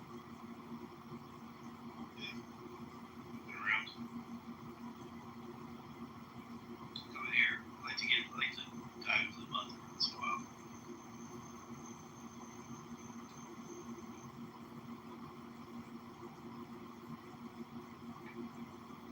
All the leftist groups have gone away. What's up, man? It's not the conversation that's still. No, I still see them. The politically correct one is open. Right? Every day. Yeah. And then go. Well, he goes by misogynist now. He does work all the time.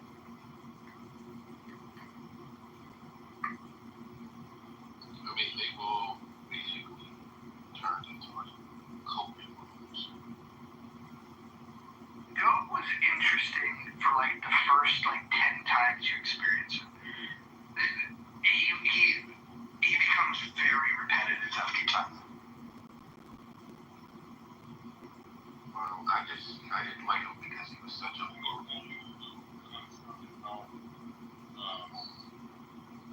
What is going on? Next.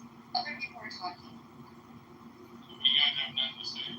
No, what do you mean? What the fuck were you said that was smart? You guys are doing copy check.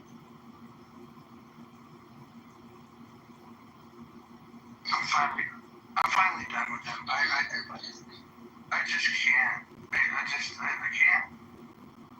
You know, I'm actually shocked at like your patience with him. Like, you must have just been real bored for a minute.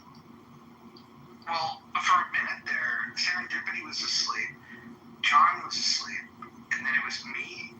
Coney came in, and I don't know if Coney's asleep now, but Coney was rambling on about something. Next comes up, and they got to talking about the room biblical smoke, and so he went on this rant about religion, and then I wasn't even gonna interrupt, but then he said some stupid things, so I just asked him like, oh, so what is your? I asked him, like, what is your critique of the Bible? And then he goes, I just don't know. And you can tell, like, it was a very generic response. And I go, have you ever read the Bible? And he says, no. He said, no, like it was a brag. Like, no, I have not read it.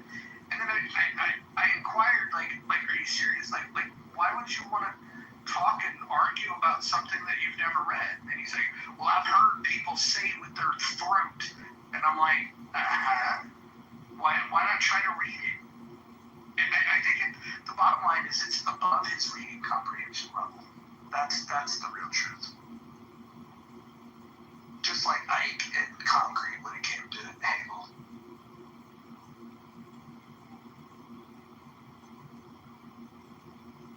Yeah, I wish I had been there for that. I would love to hear what they said about Hegel. It sounded like this. You don't understand Hegel. You gotta understand the thesis and the antithesis and the synthesis. Can you repeat yourself? Yeah, it's all about the thesis, the antithesis, and the synthesis. They just kept repeating themselves, the same words. They were not making an argument at all. And I listened to it, like, just intrigued with, like, how fucking saying is this babble. It was like two people going back and forth, saying nothing for 45 minutes. So I raised my hand, and Tally brought me up, and then I asked to get put in the queue, and Tally called on me, and then I asked both of them a question. I asked them if they could explain to me, what synthesis means according to Hegel. Neither could answer. So then I go, okay, I just have one more follow-up question, and I started with Ike, and he goes, go ahead, and then I go, have you ever read Hegel? And he said, and I'm shocked, but he said, no. And then the room fucking went nuts, and everybody was like, what the fuck are you talking about? You've been arguing for 45 minutes. How can you not know it? So everybody's dragging him for a minute, and then I go, okay, before I leave, can I ask Concrete a question? Concrete's like, what's up? And then I asked Concrete, have you ever read Hegel? And he acknowledged he had never read Hegel. And then I just moved myself to the audience, and I allowed them to crash out of control and justify how they were experts in Hegel, even though neither of them had read it. And Ike followed me into my room that I opened to try to defend himself and say that you can master a subject with third-party information, and that you don't need to expose yourself to source material. That was his argument, and I think Next feels the same way about the Christian Bible. Let's bring him back up. Well, that's usually a telltale sign when they had kind of ascribed those three terms to Hegel. When I was reading Hegel with a group of Marxists, by the way, I learned that the thesis, antithesis, they came from Fichte, who was a German idealist, but it gets misattributed to Hegel all the time by people who heard of him when they're studying Black Power ideology and Fanon mainly. That's their conduit back to Hegel, but they just don't read the Hegel. They read Fanon. They don't even read Fanon. They just hear Malcolm X, and they hear that Malcolm X was influenced by Fanon. So that's how that shit lines up. So they all think they're Hegelians because they listen to Malcolm X speeches.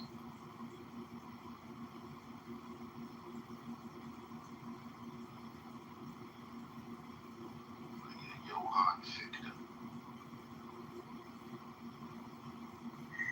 What happened to Candy Cane?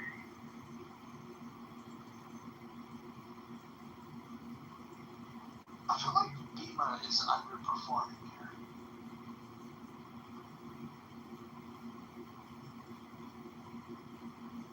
When she returns back to the app, we need to do a welcome back room. Gildas, have you ever argued with Dima? I'm sure I have. I recognize the name, but without, I guess it's her being here.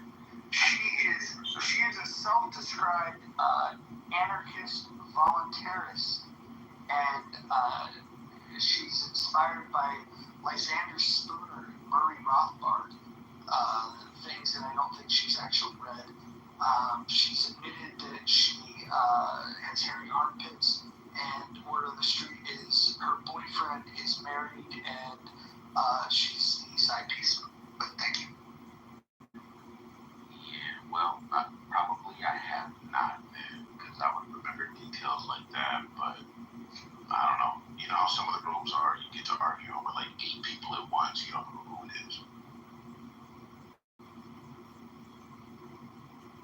She's the perfect example of what I find to be the most annoying people on the app, and that is very low information, very high confidence. That, to me, that's the worst combination you could possibly have, and she has very little information on anything. And any information that she's been exposed to, she doesn't comprehend very well, but she has a lot of confidence. She's the type of person that if you ask her a question, rather than thinking about the question, or perhaps acknowledging I'd have to think about that, or I don't know, I don't know is not part of her vocabulary, she will just start saying words if you thought this last guy was a lot to deal with, imagine that like sober. You know, well, that shows a lot like Kia spilled Chaya. You know, I think you've heard me and her have exchanges in your rooms before. She's very similar to that. Like, I try not to disrespect her because I do think she might be neurodivergent, but maybe undiagnosed. You know what? Neurodivergent is this new fluffy word for fucking. Yeah, it is. Yeah. Well, you know, I don't want to say retard. At least if she's not on the stage to defend herself, I'm going to call her retard. But she knows how I feel about her, and I'm like, you know, what can I say? She's the drunk rambling at the end of barbecue.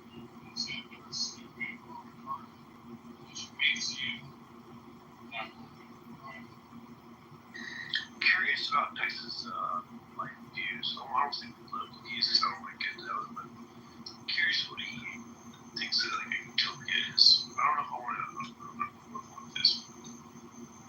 I think we should interrogate if he smokes Camel non-filters or a different brand.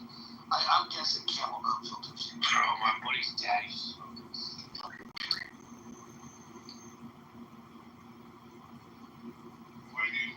Why are you changing the subject? Do you want to go back to talking about your rejection of the Christian Bible? You haven't read it? What I want to talk about is why you reach out for support when you do it wrong. What am I wrong about? Everything you believe in. What do you think I believe in? The Bible. I told you I don't. Don't worry. Well, actually, what he said was that he's never sucked a dick all he wanted to. Maybe he got fatigued or, you know, somebody interrupted him. He just didn't get to finish. It's mighty selfish of you, Dicks. So next, how many times do I have to tell you that I'm not a Christian? Jeff, just to clarify, to catch you up on the conversation, I asked him, have you ever sucked a dick all you wanted to? And he said no.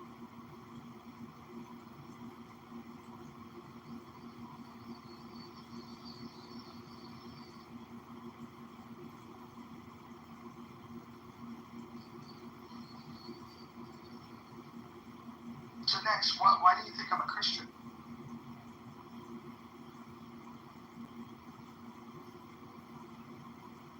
How come he only speaks when he's interrupting people?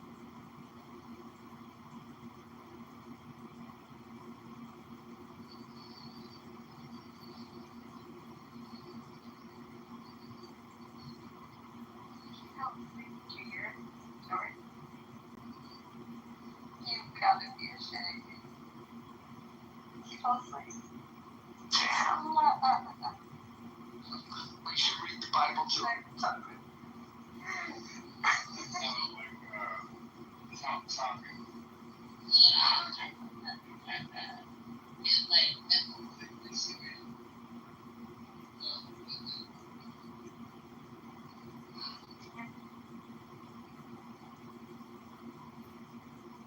Next, what do you do for fun, buddy?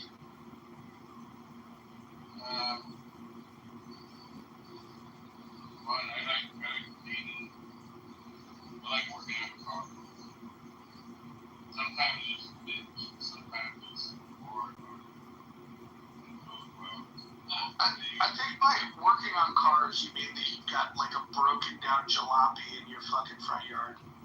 Well, I got some cars I gotta work on. I got 6, 7 people. And I have a 64, 64. Like the I know you're talking about like the dude who grabs the cars and got him fix his shit up. This is there for like 20 years. There's tools all around it. It's never drives it. Just like yeah, it's a project. No, I've been holding on to the 6, 7. And I already Your life is important.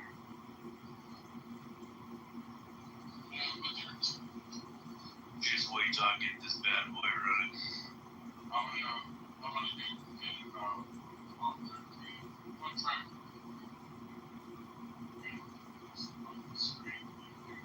They got Texas State on board. Max, are you employed? That's right. Are you working on cards? So you work down at the Jiffy Lube? Right now, so you're a consultant? No, I'm consultant. So what do you do? When you say self-employed, you it's fucking fun. Like, what services do you provide people that they pay you for? besides sucking dick? Money and pay. Got your own shop? Yeah. Nice. If you want to ask me any question about the business, you have to come to me.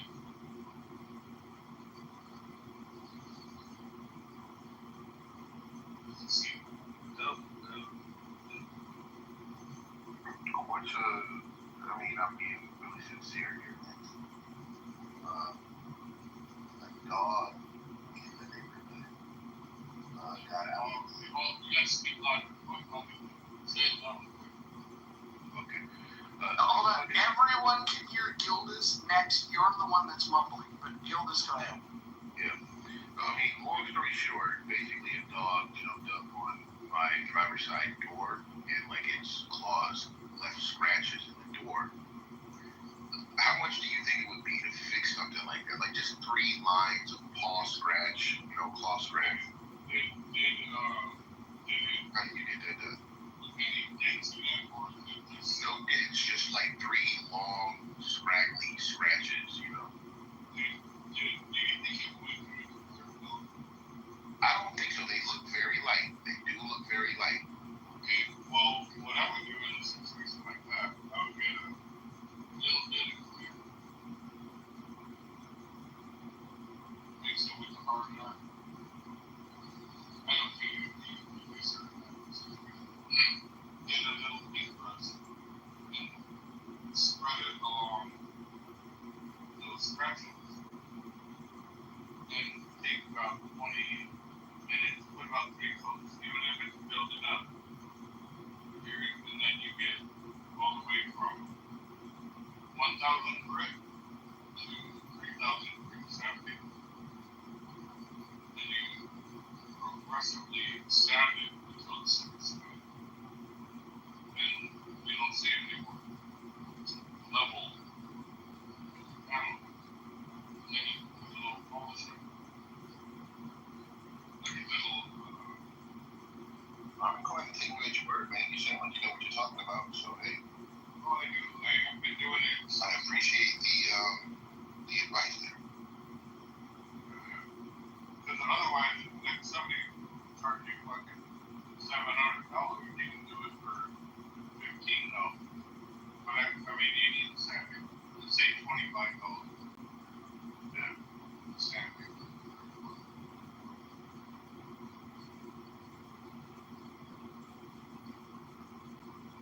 I mean, that's a good question.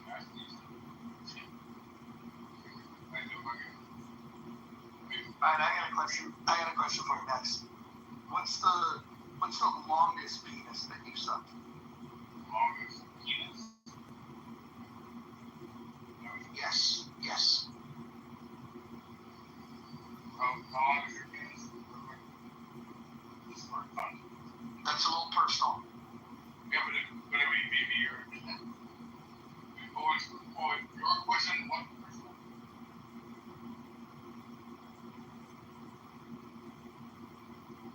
The original question was personal. But when I asked you, you said, no, I don't look at that. Well, then why are you bringing it up there? You're thinking about things in your life.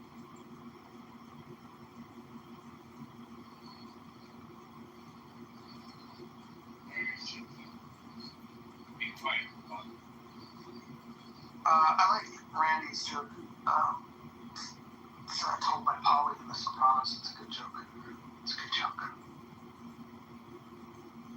Dax, what's your favorite conspiracy theory?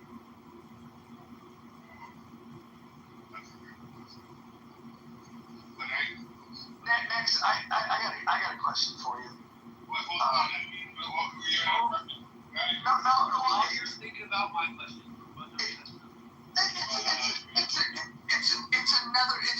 It's actually gonna help us get to where we want to go with Mike's question. But hold on, next, hold on. Next, hold on. What do you, next. What do you think of the Jews? I didn't listen. So I'm gonna move you to the audience if you don't answer my question. I will move you to the audience if you don't answer my question. No, what you gotta do is. Okay. All right. You asked for it. There we go. Bad strategy next.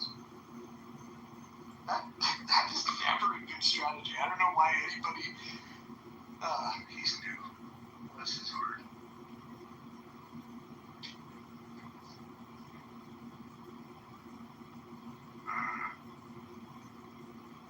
I'm gonna go with, I think he likes to choose. I'm gonna go with that. Let's say he has no problem. I don't know, man. He doesn't like religion. I would think that he's probably got an aversion. That's fair. Yeah.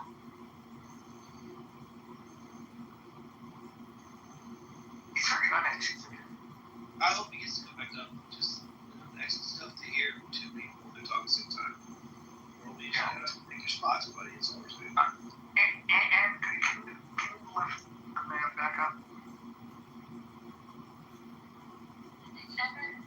Yeah, we're that bored that we're bringing him back up.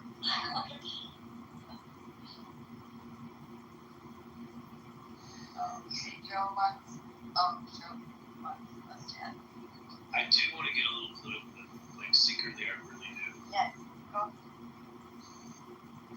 first, I'd like to know next, how do you feel about the Jewish people? Well, I was with this woman, so family, and I don't like her.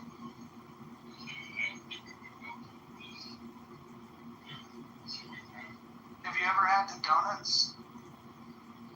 No, not necessarily. She was donuts. Yeah, they're pretty good. I did like the matzo balls. Have you tried the split pea? I have to before, but it's not necessarily. And I had the lawsuit done right is better. That green bean, white onion, casserole.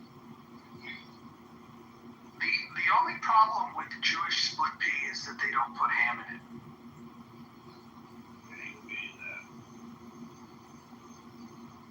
Yeah, but if you get up in a ship, this pockets are that bad. Straight up.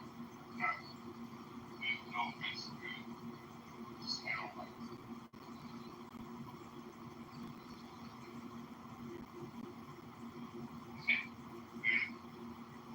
But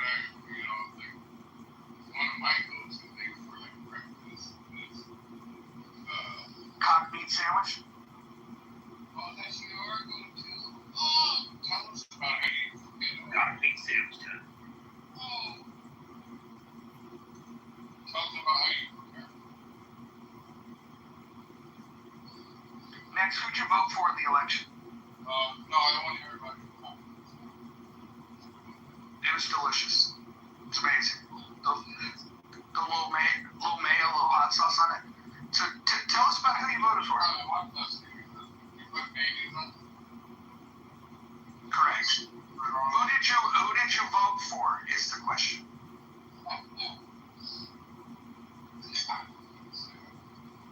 Who did you vote for next? You're a felon? You know why I didn't vote? You're a felon? Yeah, but I still can vote. But I already knew it.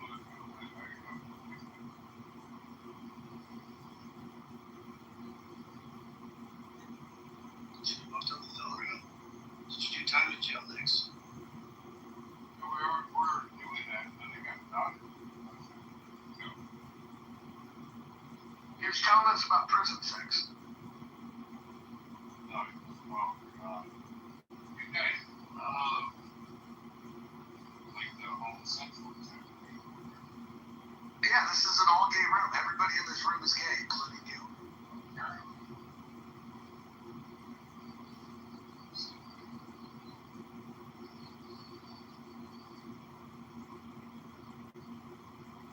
Did you think about the conspiracy one yet?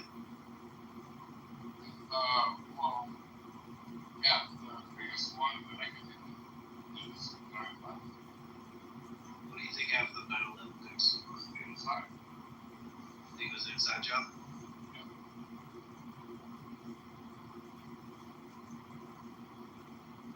What do you think? I don't know. I don't know if it was a fully inside job. It'd be tough to say that we killed those people. I do believe the whole controlled demolition thing. Yeah, I don't want you to pick on that. So, I don't want to do that. I don't want to do that. I mean, because obviously there was explosives, right? And I fucking studied this, all of this. You know, if you studied like me, there was explosives. So just be Or what about the Earth? I think the Earth is grounded. Oh, you want to change the subject? I think we're kind of in agreement on that. I think a little bit. I don't think it was fully a inside job, but I do think that those Well, how reasons. did they have to think about it? Well, like, do you think Well, they were fucking working in there. Listen, they were working. Okay, next, I can't, I would say that it sounds good that you were definitely a happily married man with children. Am I right? Are you married? Do you have children?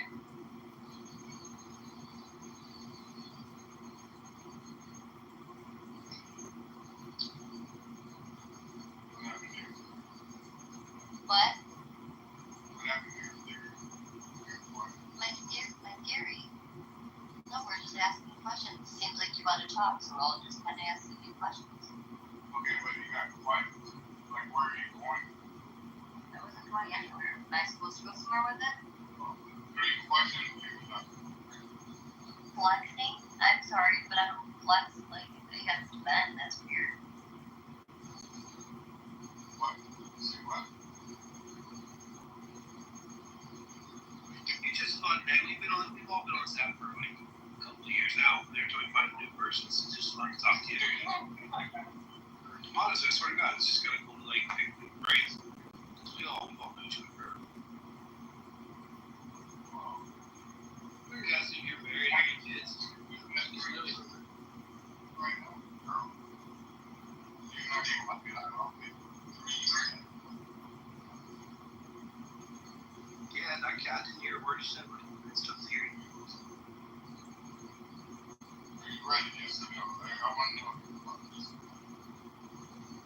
Dude, I'm married. I'm flattered. But what are you talking about, ready? I want to know how you are. Oh, what was your question? Sorry. What is your question? Yeah, what's up?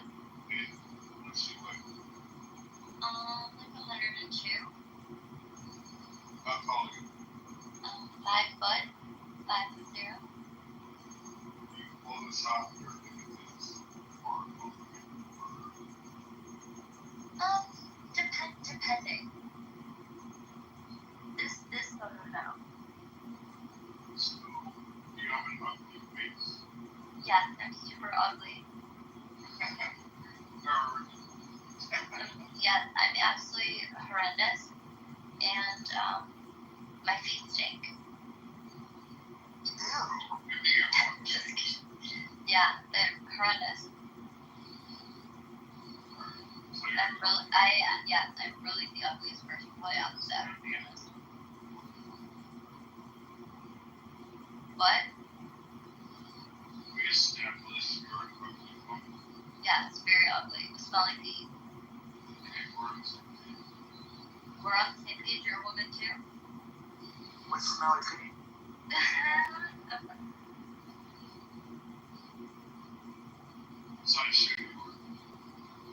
5.5. I'm calling you. 5 foot. I'm a tiny giant. I'm not your backup.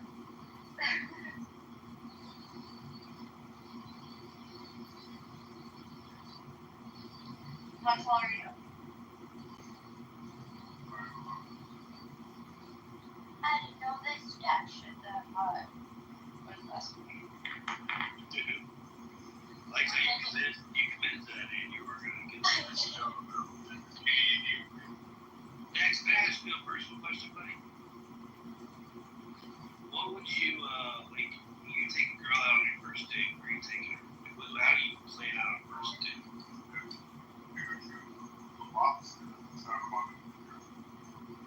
It cost me over $400. This is the best deal. It's £2.5 lobster. And I wanted some mashed potatoes. Guess how much? I mean, at that price, guess how much the mashed potatoes cost? They never eat the best. $1.25.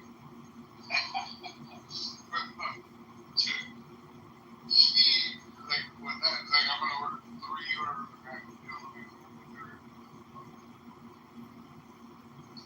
No, I mean, she got a £1.5 lobster. You know, like the fucking steamed asparagus and you know, vegetables and all that. But I was like, I want some mashed potatoes. How much more is that?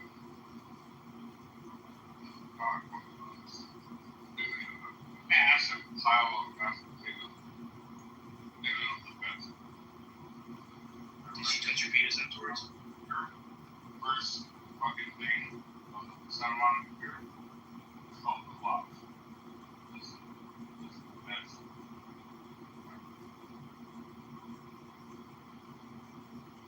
That's Cali, right? California? Next, can we get back to arguing about the Bible?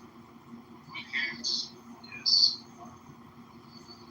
So next, you indicated that you don't believe in the truth claims in the Bible, but then you then said that you never read the Bible. So how did you reach your conclusion without reading the Bible? Well, I've been in catechism school like for one day, and I see it in indoctrination. And I've heard people like yourself profess and like biblical school and a lot of things that you're. I told you I'm not a Christian. Okay, that's fine.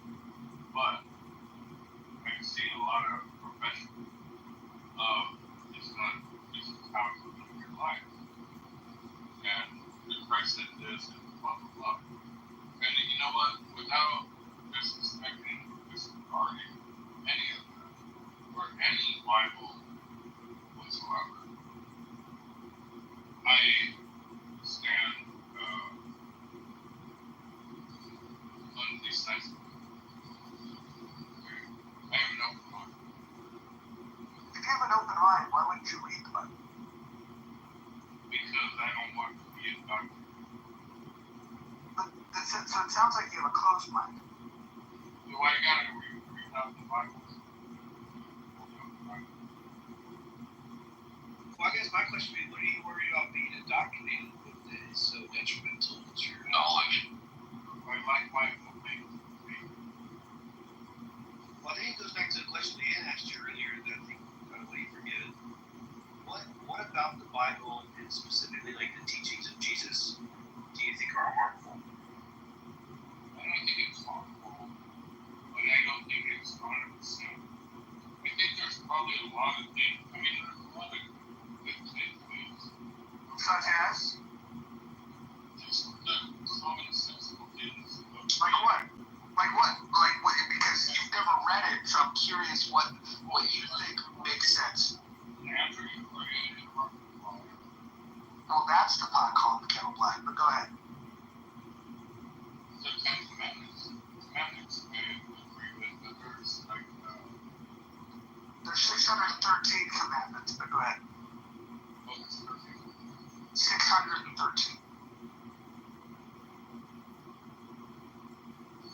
I don't know.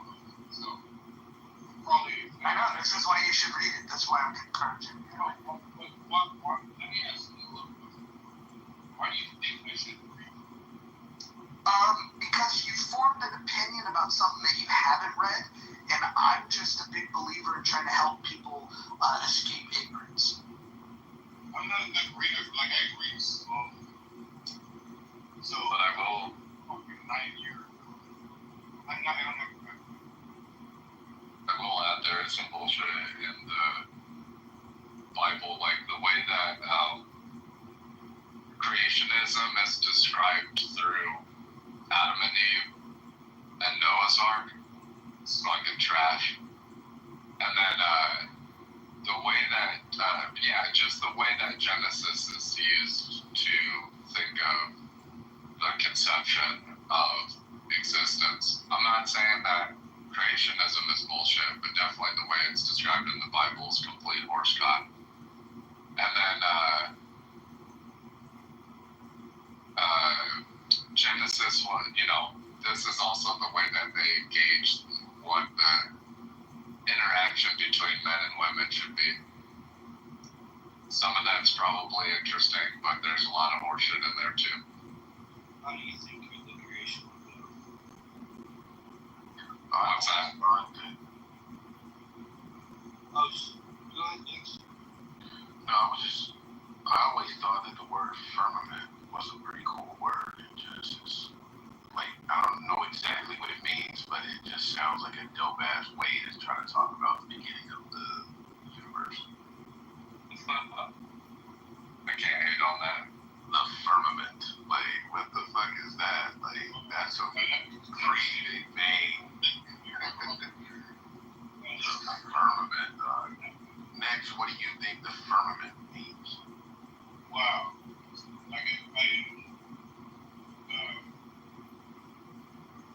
That's tough. It is tough, dog. I ain't gonna hold you. The firmament. It's interesting. I mean, like somebody in the chat, it's a dome, but it has to be much more like stupendous than just a mere dome. The firmament is like the hodgepodge before the Big Bang, I guess.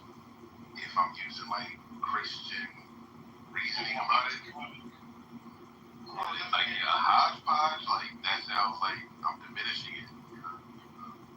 Doesn't it? I mean, it's used as in terms like it's separated, right? It's like separated the waters above the waters below, right?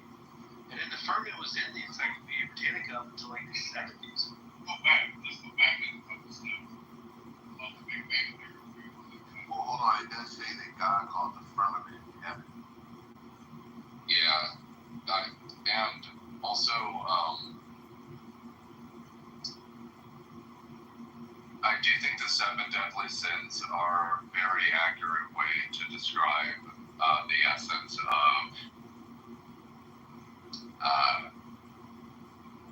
bad human behavior, let's put it like that, where it can go without any moral structure. Yeah, I mean that. As we see in this sound of the Lord.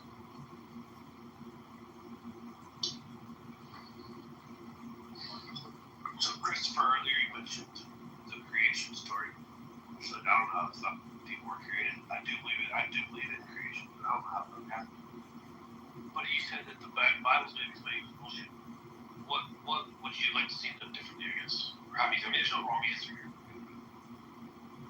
I can't say I would like to see it done differently, just because like we can see the limits to creationism and evolutionary theory. They both have limits. In fact, evolutionary theory has been abused by scientists, but they've still been able to come up with some decent conclusions. It's just like immaculate conception, the fuck out of here. That kind of shit, I'm like. Sir, I don't know what you think of miracles. You don't believe in miracles. That's a good question. What do you think is the seed of humanity? What is the seed of humanity? What seeded us? nobody knows. That's why, like, even if you go to the hardest scientific discipline like physics, they still got God in the middle of all their mathematics. Right. That's what I'm saying. Get God out of the way. I want to hear where you go in your heart. Tell me that. No, I literally don't think any man is going to answer the fucking question. Like, we're never going to get that answer. That's my point. Appreciate your honesty. Yeah, I'd be a fuck if I was trying to tell you that.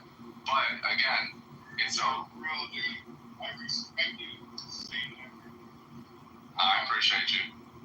But to that point, I'm sure there is some reason, reasonable reason. We figure out long way from now, but we don't know it now, so we try not to. Eli, what you guys are missing here is that I don't even think you realize you're saying it here. And again, there's no wrong answer. I agree with you guys. You don't know, right? But what you're missing here is your stance that you don't know. But you're saying that the Bible's explanation of it's wrong. But you don't have an explanation. No, I didn't say it's wrong. I said it's bullshit. It definitely is bullshit. Noah's Ark, get the fuck out of here. Yeah, but you don't have Immaculate conception. What if it is right? Well, because we don't have an answer doesn't mean we have to fill in the blank. Yeah. Mystical explanation. We can just say it's X and we don't know, and we can leave it at that. That's where you know, the green goes in. You know when you go, oh, now I get it. You can't get it if you're stuck on something. You have to have your mind open to receive that new possibility. Yes, and to Council's point, thank you, Council.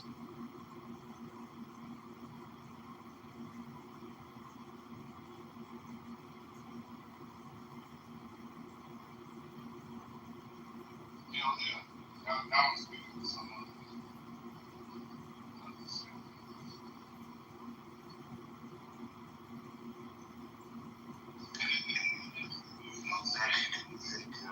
That God is guiding America. Fuck no. Fuck no. See, that's another thing is when they started to bundle Christianity into nationalism, this is the other thing too.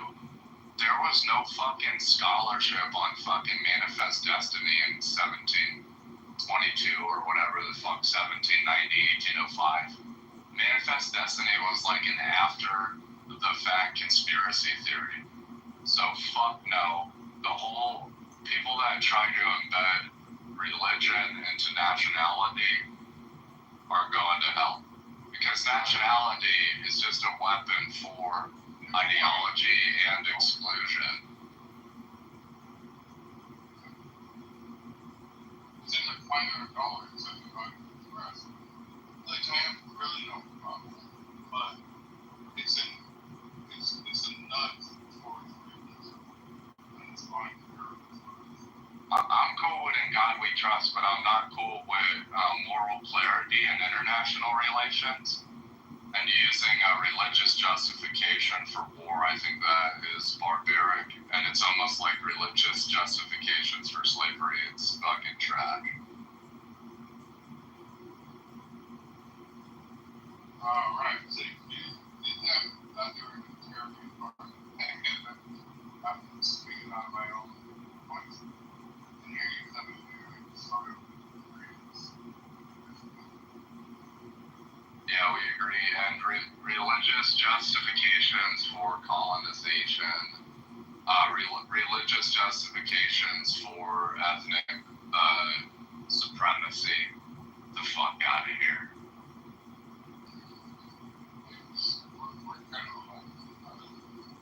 Wait, y'all aren't atheists though, right? No, I read the Bible every day, but I would say I'm agnostic, but open to possibility. Sir, do you believe there's a creator, yes or no?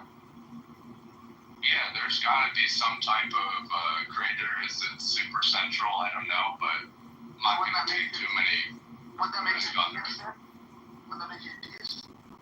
Probably not, but I'm not gonna take too many risk on Earth. So I mean, it's improbable that there is an afterlife, but I'm not gonna stake any claims on that bet. Well, I will talk to you. I believe that there is an afterlife because I am soul travel most of the times. And I get very Fucking good. What?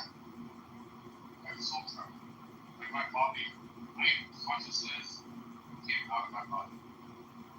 What you call soul traveled? Yes. He said that he basically said that he bought bad acid.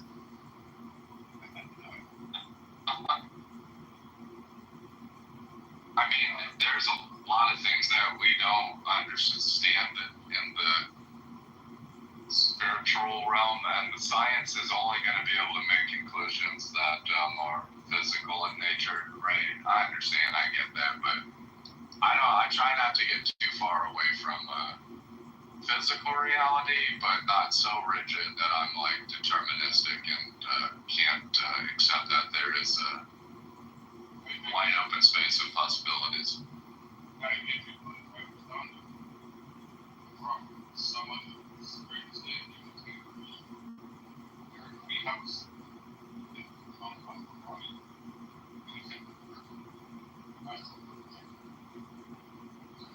Picture of it. I want to get back to soul travel. I guess I don't know what is soul travel thing.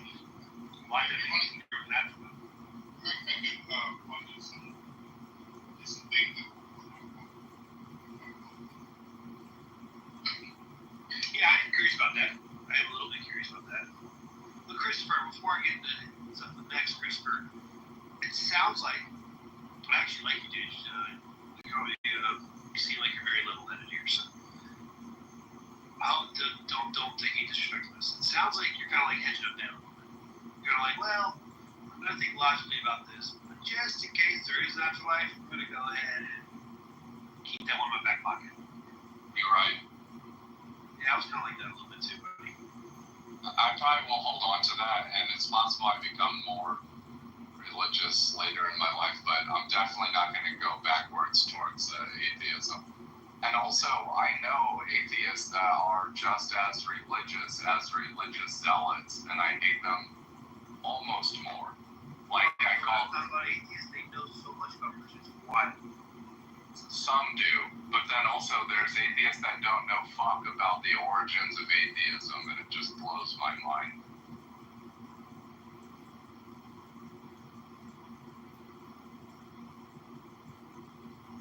Did you follow, Christopher? Did you follow like when the new atheist movement was really picking up steam, and then all of a sudden politics got involved, and then it like completely got fractured. Like listening to some of these debates amongst atheists, like they totally cannibalized each other. It was an interesting thing that it became popular, specifically when they had their whole Four Horsemen thing happening. But once the college campuses started having these debates, they couldn't get away from the political polarization. And so if you weren't the atheist that believed in left-wing politics, then they didn't want you, or vice versa. And so they still allowed the politics to divide, their thought. It couldn't even keep it simple enough to just acknowledge that they agree that God doesn't exist. They had to. You had to have this political agreement that goes along with it. It's fucking just fascinating. Yeah, well, it's kind of a stupid break, but I think that, again, like, the new atheism was informed by the Oxford atheism, which I would say is backed by your boy, Richard Dawkins, who is a response to the modern atheism from, I forgot his fucking name. This is all, like, post-existentialist thinking, whatever.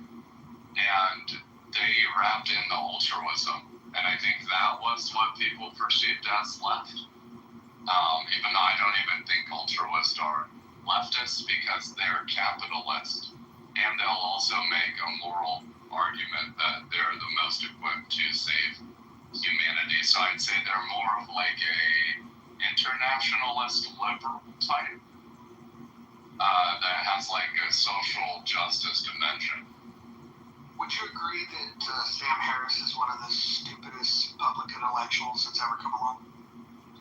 Not stupid, but I hate that he believes that everything is deterministic and believes that all of our behaviors are predetermined. I hate him for that. Yeah, his book Free Will is the worst thing I've ever read on the topic. He does this weird trick where if he's on a talk show, it works. If he's just giving like short speeches, but when he had to put his thoughts paper to pen to paper, he does this weird thing where the most important part of the argument, he'll just tell you need to accept this, and then he goes and then he builds from there. I don't know who the fuck just interrupted me.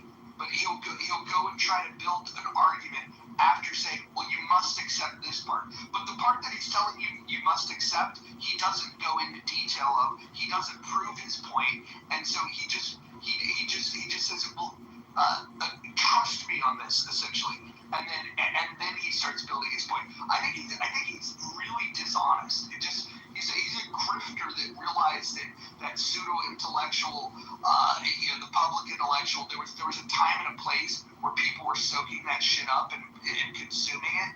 And I think what he figured out is how to sell it to the public without being really deep and thoughtful. I think his take on free will is terrible. It is, and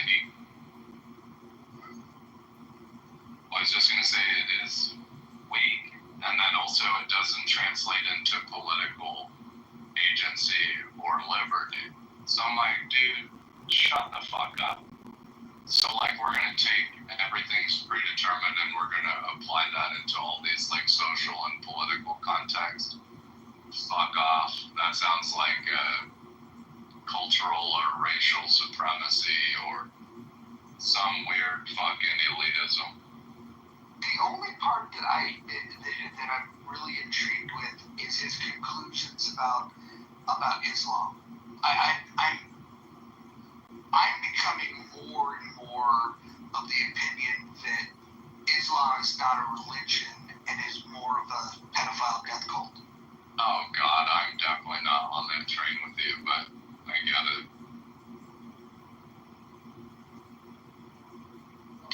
Are you familiar with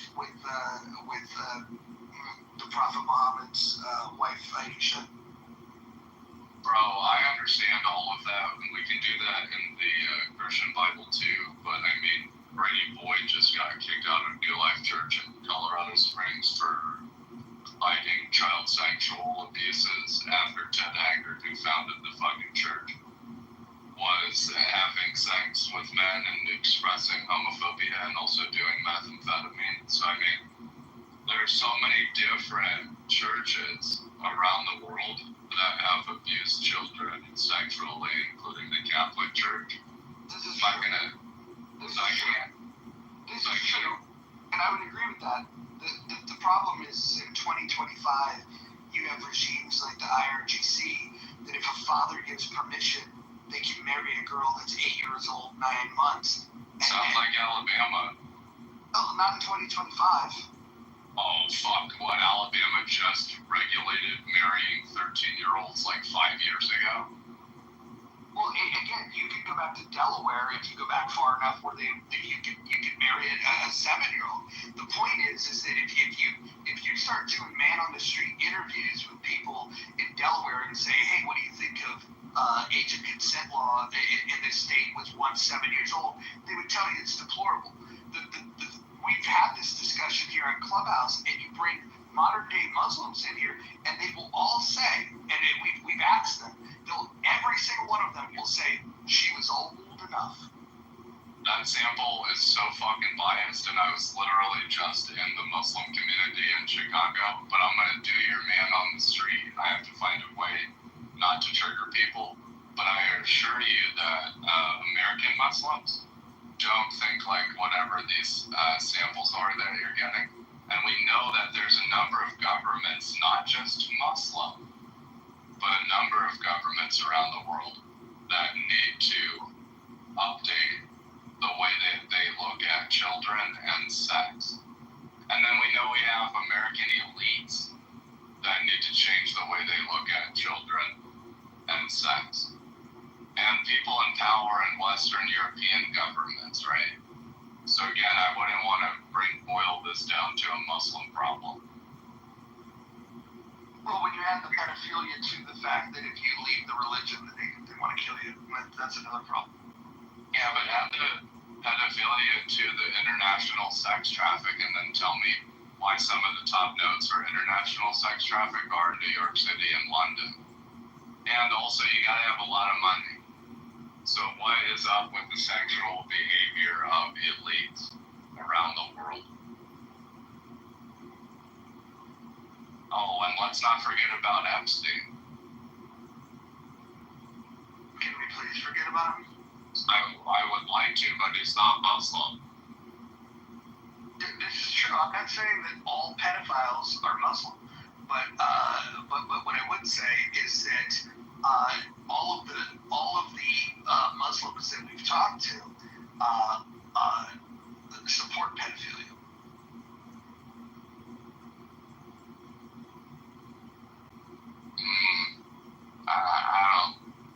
You need to do a better survey.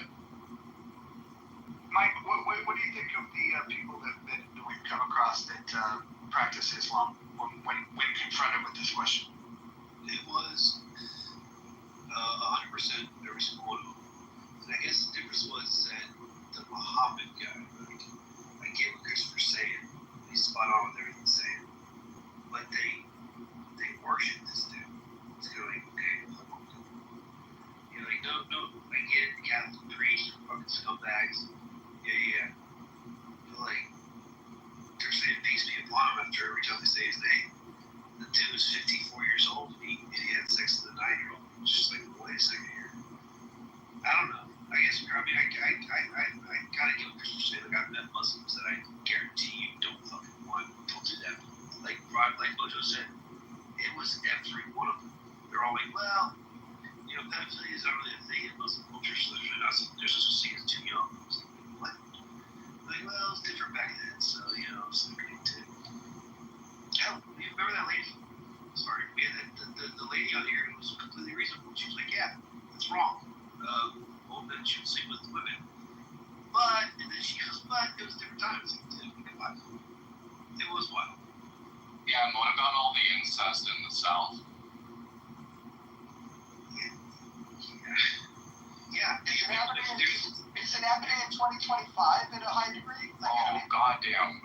A high degree, maybe not, but certainly happening. People would be blown away. Americans can't even talk about sex.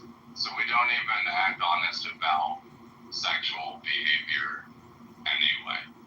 Yeah, we can try to get Monty up here. I think he's a Muslim. Well, Christopher, look, I get what you're saying, but again, like, there are prophets. With an uncle is raping his 9-year-old niece. Yeah, that's a problem. The incest is a problem also, I guess. Yeah, I don't know how prevalent it is, but I'm sure it's going on. Are they raping children? Or is it like, you're talking about like cousins having sex? I get it. I get what you're saying. But none of them are prophets. It's just weird. And you're right, it's probably a small sample size. But it's just fucking weird. It's very wild how they all just justify it. But I get what you're saying. Yeah, I feel you. It's just like all the justifications for all the heinous acts that have been justified over time on religious grounds across all religions. There's people that think that Judaism is bound to nationalism, and that's a justification for genocide in Gaza, you know? What do you mean, genocide in Gaza? Just ethnic cleansing, displacement of people, bombardment of civilians, that type of situation. I don't think that there's actually a religious argument there, but I do know people that make a religious argument there.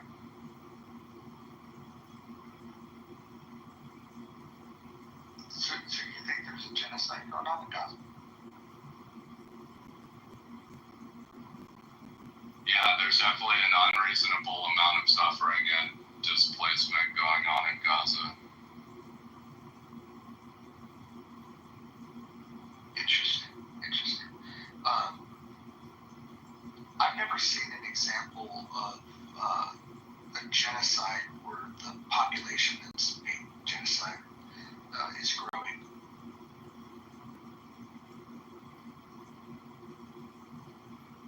I've heard that weird strawman argument. It's odd. Well, if the intent was to eliminate or displace, clearly Israel has the weaponry to do it. I see the care in which they're operating is pretty impressive. In fact, when you compare the civilian casualties to enemy combatant casualties in this particular conflict to other urban warfare, they're doing a phenomenal job of being very careful. Yeah, I've heard these arguments. I would never justify American atrocities in Afghanistan or Iraq, and I would never try to measure human life in a ratio of missiles to civilian casualties.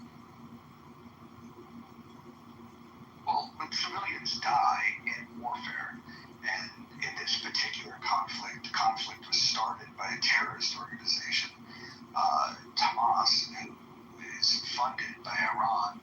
And what happened on October 7th was the intentional targeting of civilians to rape, to murder, and to kidnap.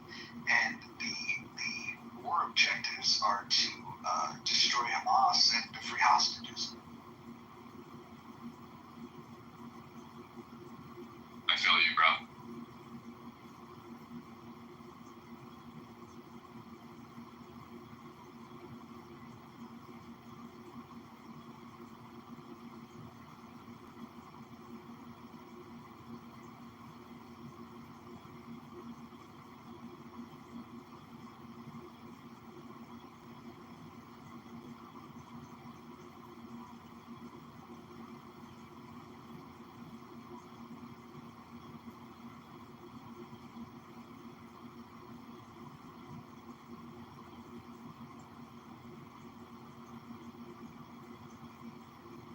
Where'd everyone go?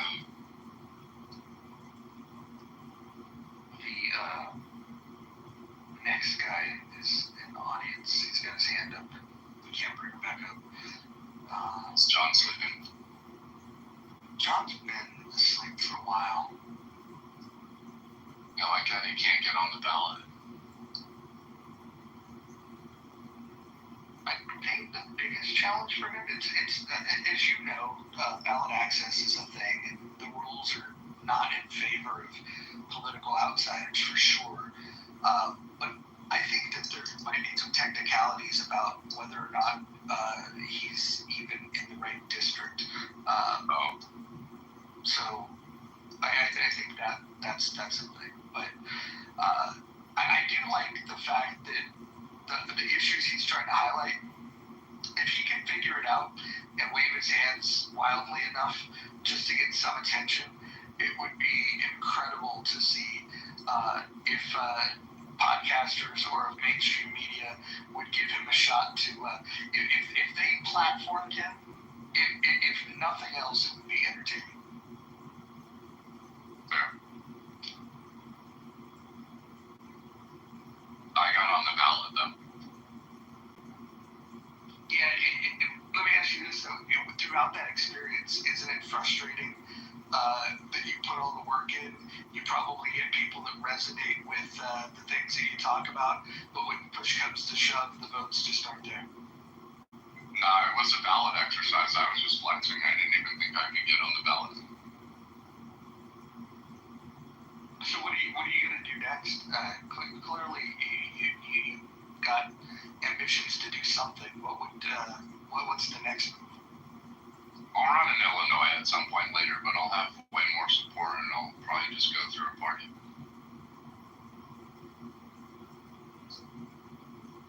Yeah. But for now, I'm just focusing on business.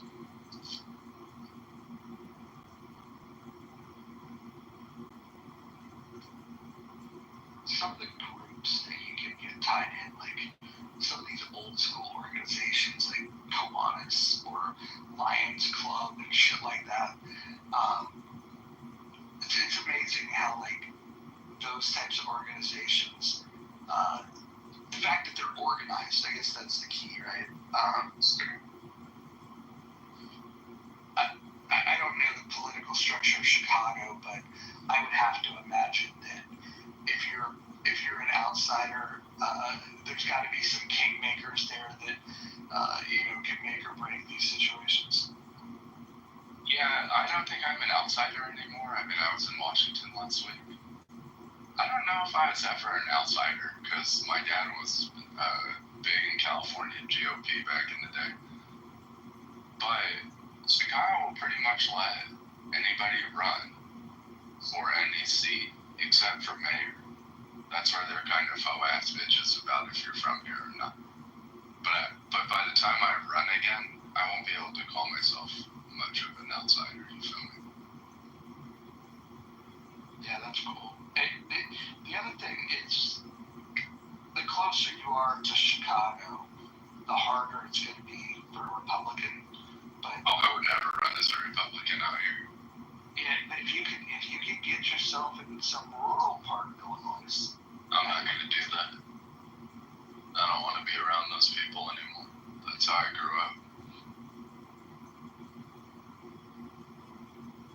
I mean, I'll be in the city center for the rest of my life. That seems to be the big divide. Is you have the city, you have the suburbs, and then you have the rural areas.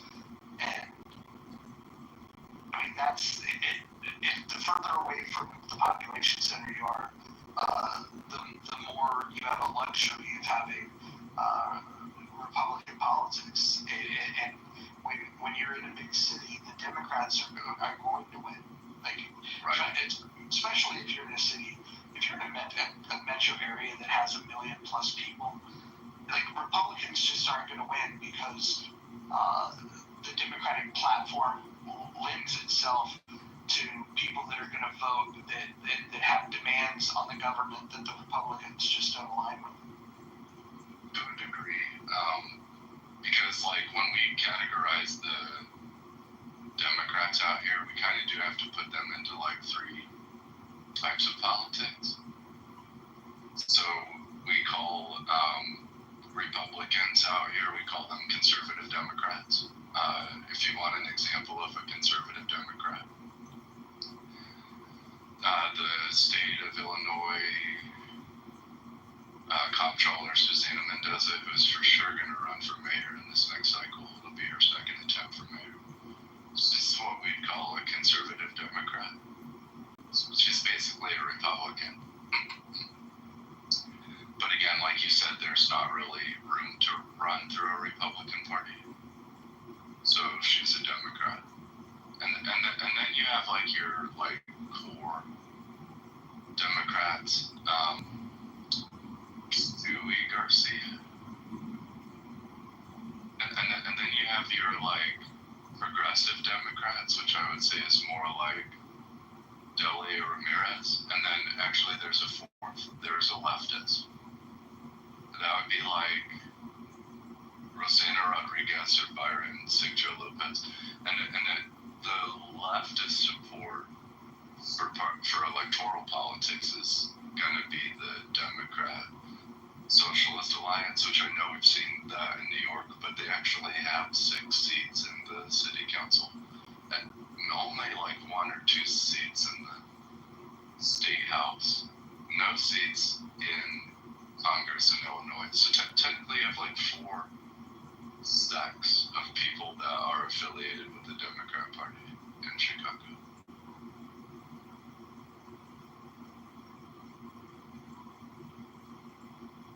What are small business owners' favorite out of those 4 groups? They're definitely going to lean towards your conservative Democrat, but it depends because you do have some neighborhoods that are pretty like leftist strongholds, but there's not many. There's a few. Like Pilsen is well known as like one of the most progressive neighborhoods in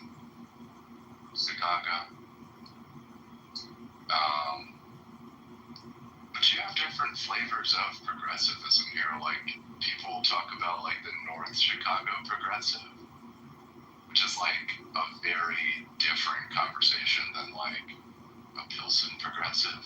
But the main justification that like a Pilsen progressive would use to critique a North Chicago progressive is that one, the North Chicago progressives are rich as fuck. Think of like where Michael Jordan lives in Highland Park, okay? Where that's like North Chicago, okay? So then think of like his progressive. Would that be like Ladera Heights in LA? Okay. So like you probably have like a progressive actor or one progressive person from high finance or some professors that like commercialized some research or wrote some books and went on some global speaking tours. You see what I'm saying? Whereas in Pilsen, you have a more humble progressive. Maybe they're like super smart and, intelligent, but they've decided to use their resources to teach debate classes and run debate competitions for Chicago public schools at the middle school level. It's not going to pay a grant, but, they still have a good education. They're just not getting wealthy. And so that public school debate competition teacher person is not necessarily going to have the same progressive ideals as that North Chicago progressive. And so you do see some factionalization amongst leftists and then amongst progressives. Less factionalization amongst think of this, I'm a real estate developer, or maybe I'm even a hedge fund manager or some kind of private equity manager, even wealth manager, and I live in Chicago. I went to Harvard. I'm registered as a Democrat, but I talk about the progressives like the Republicans do. I make strawman arguments that the progressives are ruining my city. This would be like your conservative Democrat that meets a lot of Democrat markers, but truly is not very left, right? They might be a Democrat, just like Bobby Rush, right? On the South Side. Bobby represents one of the largest black constituencies in Chicago. Can't be that fucking progressive in the black community. That shit doesn't work. So Bobby is pretty conservative if you think about it. He's not the congressman anymore. He stepped down a couple of years ago, but he held the seat for 25 or 30 years, and it was pretty fucking conservative. I would venture to say that if you look at the Black Congressional Caucus, which is the largest caucus in the Congress, it's got 66 members right now. I would say that there maybe 2 or 3 of their members would be considered progressive. It's like that woman in Georgia that lost both of her elections but made a shitload of noise. I forget her name.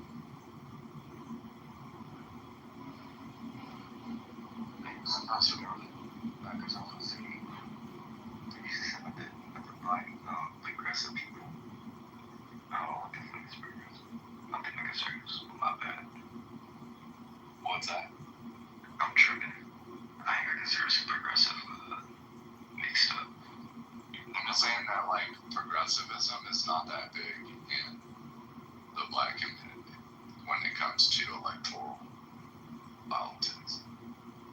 And what do you think the separation is? Do you think it's things like gay rights, trans rights? Where do they break with the progressives? I was about to say that. Well, definitely on sex and gender, but I don't think it's about gay anymore, right? I think everyone's kind of moved past gay, where less people are tripping about that, right? Not gay. I'm on the South Side every other fucking week. I'm talking about reality, not the media. Trans, though, that is a different conversation. That's a different conversation. I would say is progressive.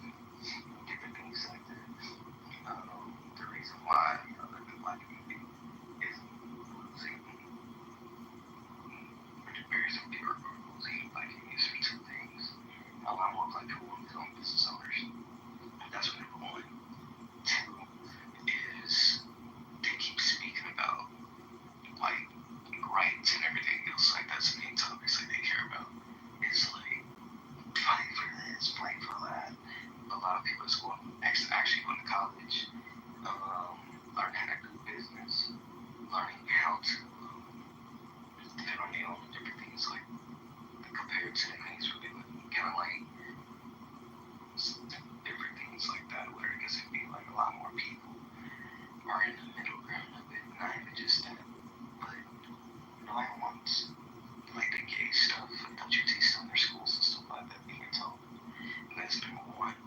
But the only reason why more black people now are leaning towards progressive as of right now is because the people that's representing conservative. That's the only reason why. If you had the traditional conservative side, that numbers be way bigger than what it is today. But if progressive people want like the company side, speak more about business, start speaking about how taxes is going to help build their brands and their companies and different things that they're trying to build. Besides yeah, the progressives won't be able to do their own. They're not at all. And that's why I said they'll never be able to. Right conservative. When the right conservative walks in, they can speak to both people. Because the progressive are inclusive. But like I said, the progressives are a minority in electoral politics anyway. So I agree with you. And then now there is the progressive critique of, there's different critiques on this, but there is the inner community conversation on black capitalism. And then there are progressives that would critique blacks that decide to participate in the benefits of this economy as sellouts. Now again, obviously I'm mixed race, but I'm black sitting here in a high rise in downtown Chicago. I don't think I ever sold my soul to capitalism. I just think I was born in America and I got American parents. So I work in the American system. But you saw the conversation and stuff wrong at the end of the day. It's like this stuff, it's going to sell out and things like that. I feel like a lot of people look at the ones that sellouts is the ones that get lost in the sauce. And who was that Republican? He's always loving Trump all the time. Oh my God, love you, Trump. Oh my God. I'm like, He's such a buster. What's that motherfucker? I forgot his name. Tanya, no, hold up.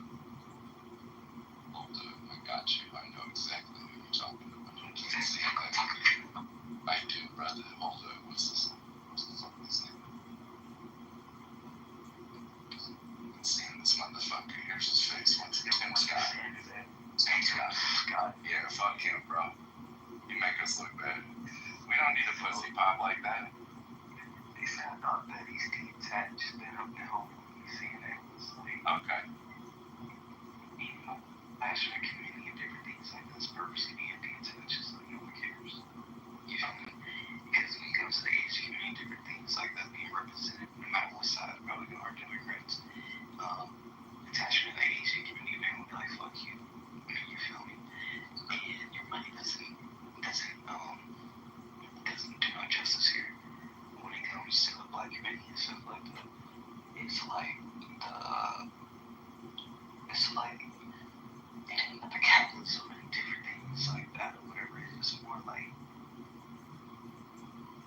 people before trying to do business needed. Now you got opportunity to. Yeah, true. You feel me? So it's like the ones I didn't really hear anybody say, me personally, would say, yeah, oh, you're trying to be with the capitalism and everything yourself. I see more people just trying to what they want to call core value shop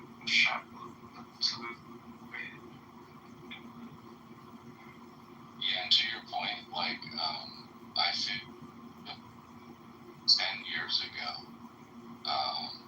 in tech, I felt like I had way less open doors. And then I seen all these young brothers and sisters coming out of these engineering schools and starting to enter tech, even to this latest, some of these later graduation classes where it's like perfectly a norm for black computer scientists and engineers, well, one, to skill in those areas, and then two, to enter the workforce. And then, you know, like, I have to start I'm raising money, but I don't feel any ethnic or racial pressure like I used to. And I was just on fucking Wall Street before I went down to Washington, D.C. And I fucking love living in the city center. I can't stand living. I've lived in rural, suburban, and city. I cannot live around a bunch of white people if the community's like 70 or 90% white. I can't tolerate that shit.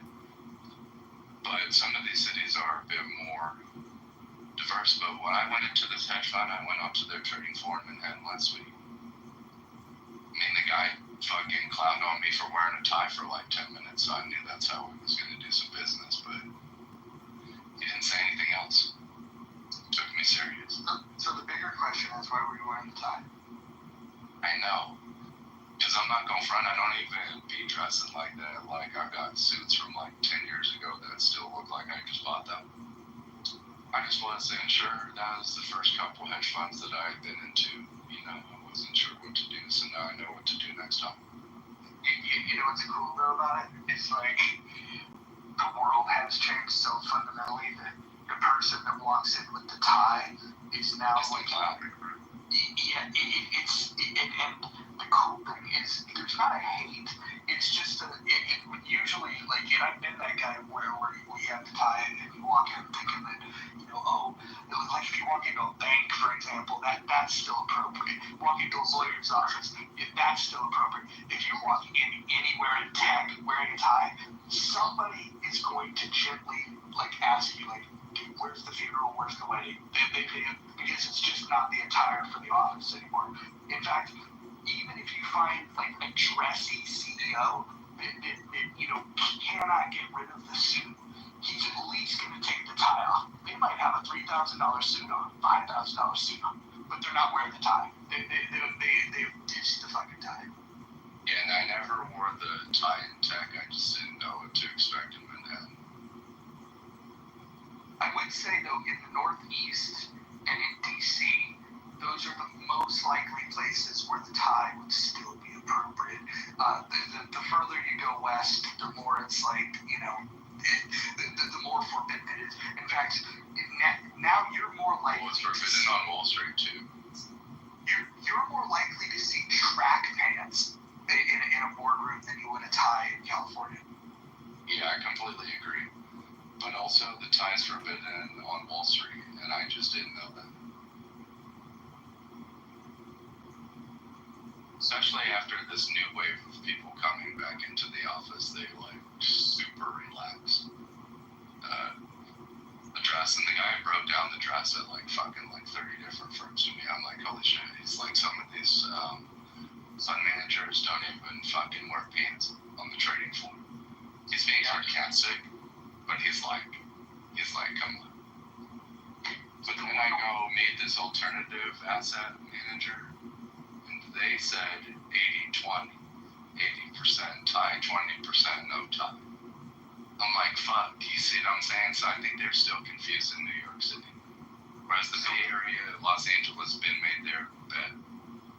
So here's the interesting thing. The last thing that has not changed is like, even in the most like just who gives a fuck come as you are environments, you still will not see printed t-shirts. You might see a cheap t-shirt, you might even see holy jeans, but you will not see a printed t-shirt. That's what windows though.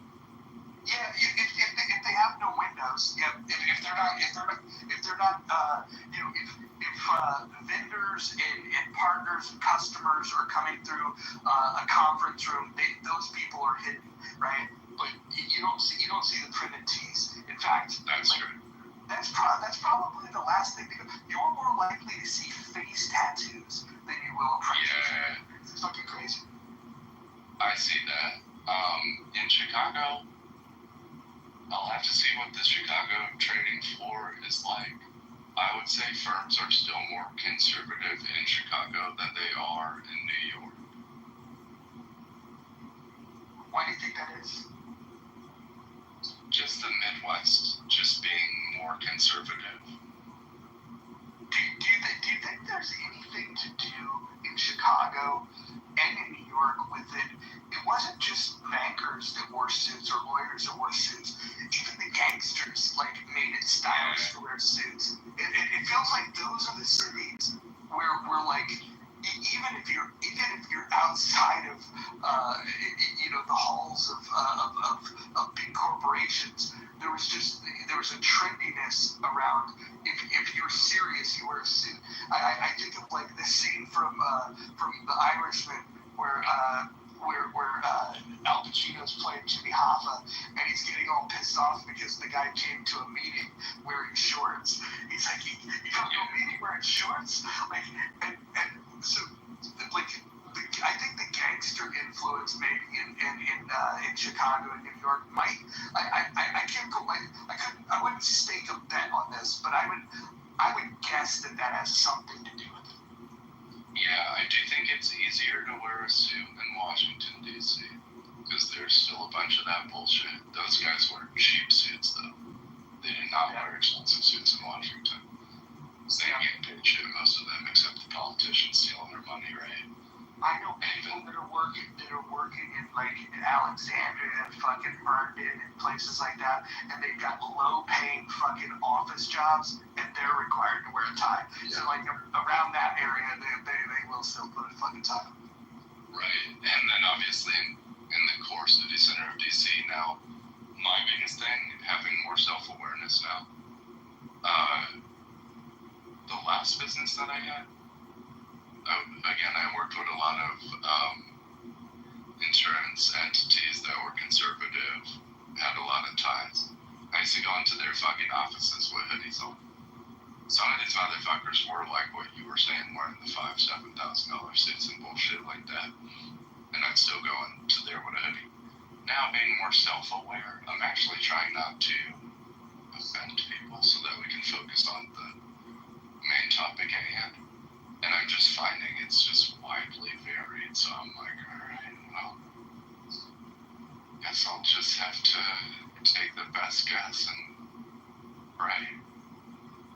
And I think the main thing is whoever you're in the room with, the more information that you have about what they care about, just get to that. Yeah, I agree with you. I shouldn't be wearing a hoodie in their office in New York, that's all I mean to say.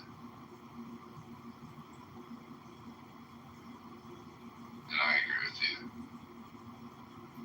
But I was going to go to Black Hat this last week in Vegas, and in tech, once upon a time, if you went to these conventions, it was you had to put on a suit to be in the booth, and that shit's changed so dramatically. So now it's well, you're going to be on your feet all day if you're going to be in the booth, so make sure you wear a comfortable pair of tennis shoes.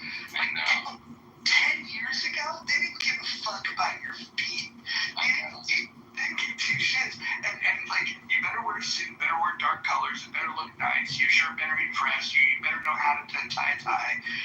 Now, fucking, go look on LinkedIn and see the people that were at Black Hat. It looks more like a fucking rock concert than it does a fucking any type of business summit. It's fucking wild. it is, it's very fascinating. But then they took all the fun out of it about 10, 12 years ago when do you remember when they passed the rules about booth babes, where it was frowned upon to hire a marketing firm that had good looking women to hang out with? Man, motherfuckers still do that shit. Well, you know what they do now is that you can't just hire good looking chicks and just say just make them a booth babe. But what companies will do is their marketing department is littered with good looking chicks, even if it's just interns that are going to go to the events. So then it's an employee, and it's not frowned upon because they've got the company email and all that kind of shit. But I think it's weird that people give a fuck. It's wait a minute, so people were more likely to want to go to these things because they know there's going to be this presentation of beautiful women at these things. And it was effective. Executives, they would go out of the presentations, they would go onto the expo floor precisely not to they give a fuck about grabbing marketing collateral. They have minions that can go gather that shit for them. But the executives executives would walk the floor because they wanted to experience that shit and get invited to what's going to be the hippest party. You're in Chicago, you know, like when there's a big convention down at McCormick Center, you know, you have the buses that'll take people to the rooftop parties. Those executives, when they hit the floor of those expos, the first thing that they're looking for has nothing to do with products. It has to do, where's the coolest party going to be? Yeah, I feel you on that. And it's not going to be one that is published and widely available. Christopher, what do you usually like to drink when you go to a corporate party? It's water or something lightly carbonated. When was the last time you had a steak? A steak? 3 or 4 months ago, maybe. You might be transparent like your PTR.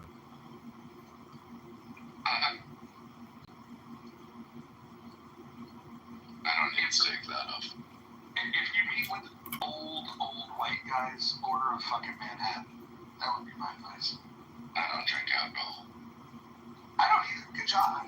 But you still order it. Yeah, I want to waste my money. I like going to the bar prior to meeting with people. Put the money down, open up the tab, and then order something non-alcoholic, but get the black straw, make it look like you're at least being social. That is still a thing. Some people want to have drinks when they're with people, and that's one of the weirdest things that I've had to get used to. So I have to get there early so I can pose like I'm drinking. People often say that Clubhouse is like going to the bar, basically. Like these are the types of conversations you have at a bar, kind of. I don't think so. I wouldn't hang out with any of you guys at a bar. Well, I think you would hang out with John in Chicago. Me and John don't run in the same circles. That doesn't mean that you guys wouldn't find time to meet up and talk about how you see the world differently. Honestly, yeah, but you know, I would meet with you, but I would ask that you like come on my podcast, you know, and so I can like do like a one-on-one interview. Because honestly, if like we're not creating content, like I already got drinking partners and drinking friends that like I can go hang out with anytime, and they're very social. So I'm just saying, like I'm looking for interviews. I mean, you know, kind of. I mean, I'm not really, but I'm just saying.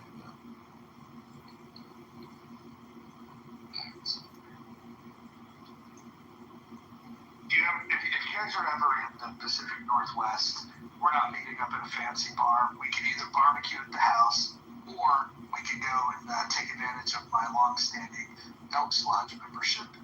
We can go hang out together.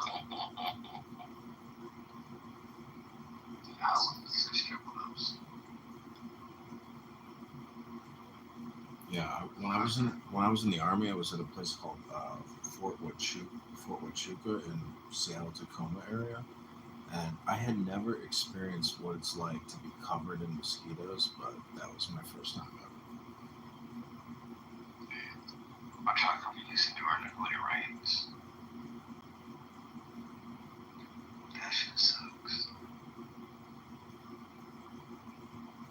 John, why do you record so many Clubhouse conversations? How do you know this? It's a lot of work. I'm just wondering. I have to be in like a flow state, otherwise there's no way I could possibly be doing this. It's just too many videos. 20,000 YouTube and 20,000 Instagram videos over 5 years. It's a lot of videos. What inspired you? I don't know, it's like a technology. It's honestly like, you know, getting a toy or getting video games or like figuring out, you know, how to play some kind of video game. But it's at like personal, you know, expense and cost, because when people watch just, you know, 2 to 3 minutes of the John Kitover podcast, it's enough to know, okay, you know what? I don't want to go on that third date with that guy because this is weird. You know, who's he talking to?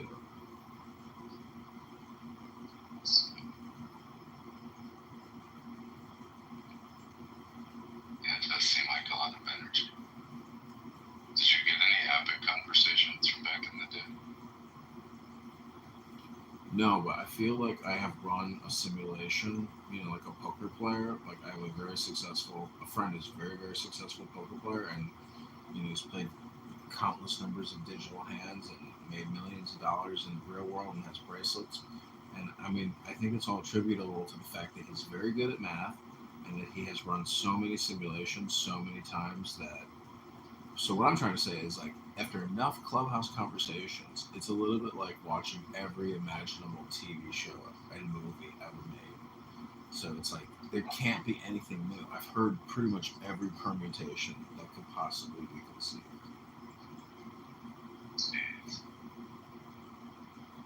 Oh, I don't think Clubhouse is that diverse.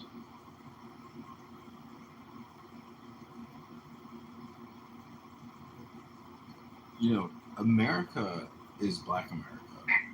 John, is your poker friend named Tom by chance? Yeah, Tom Coral.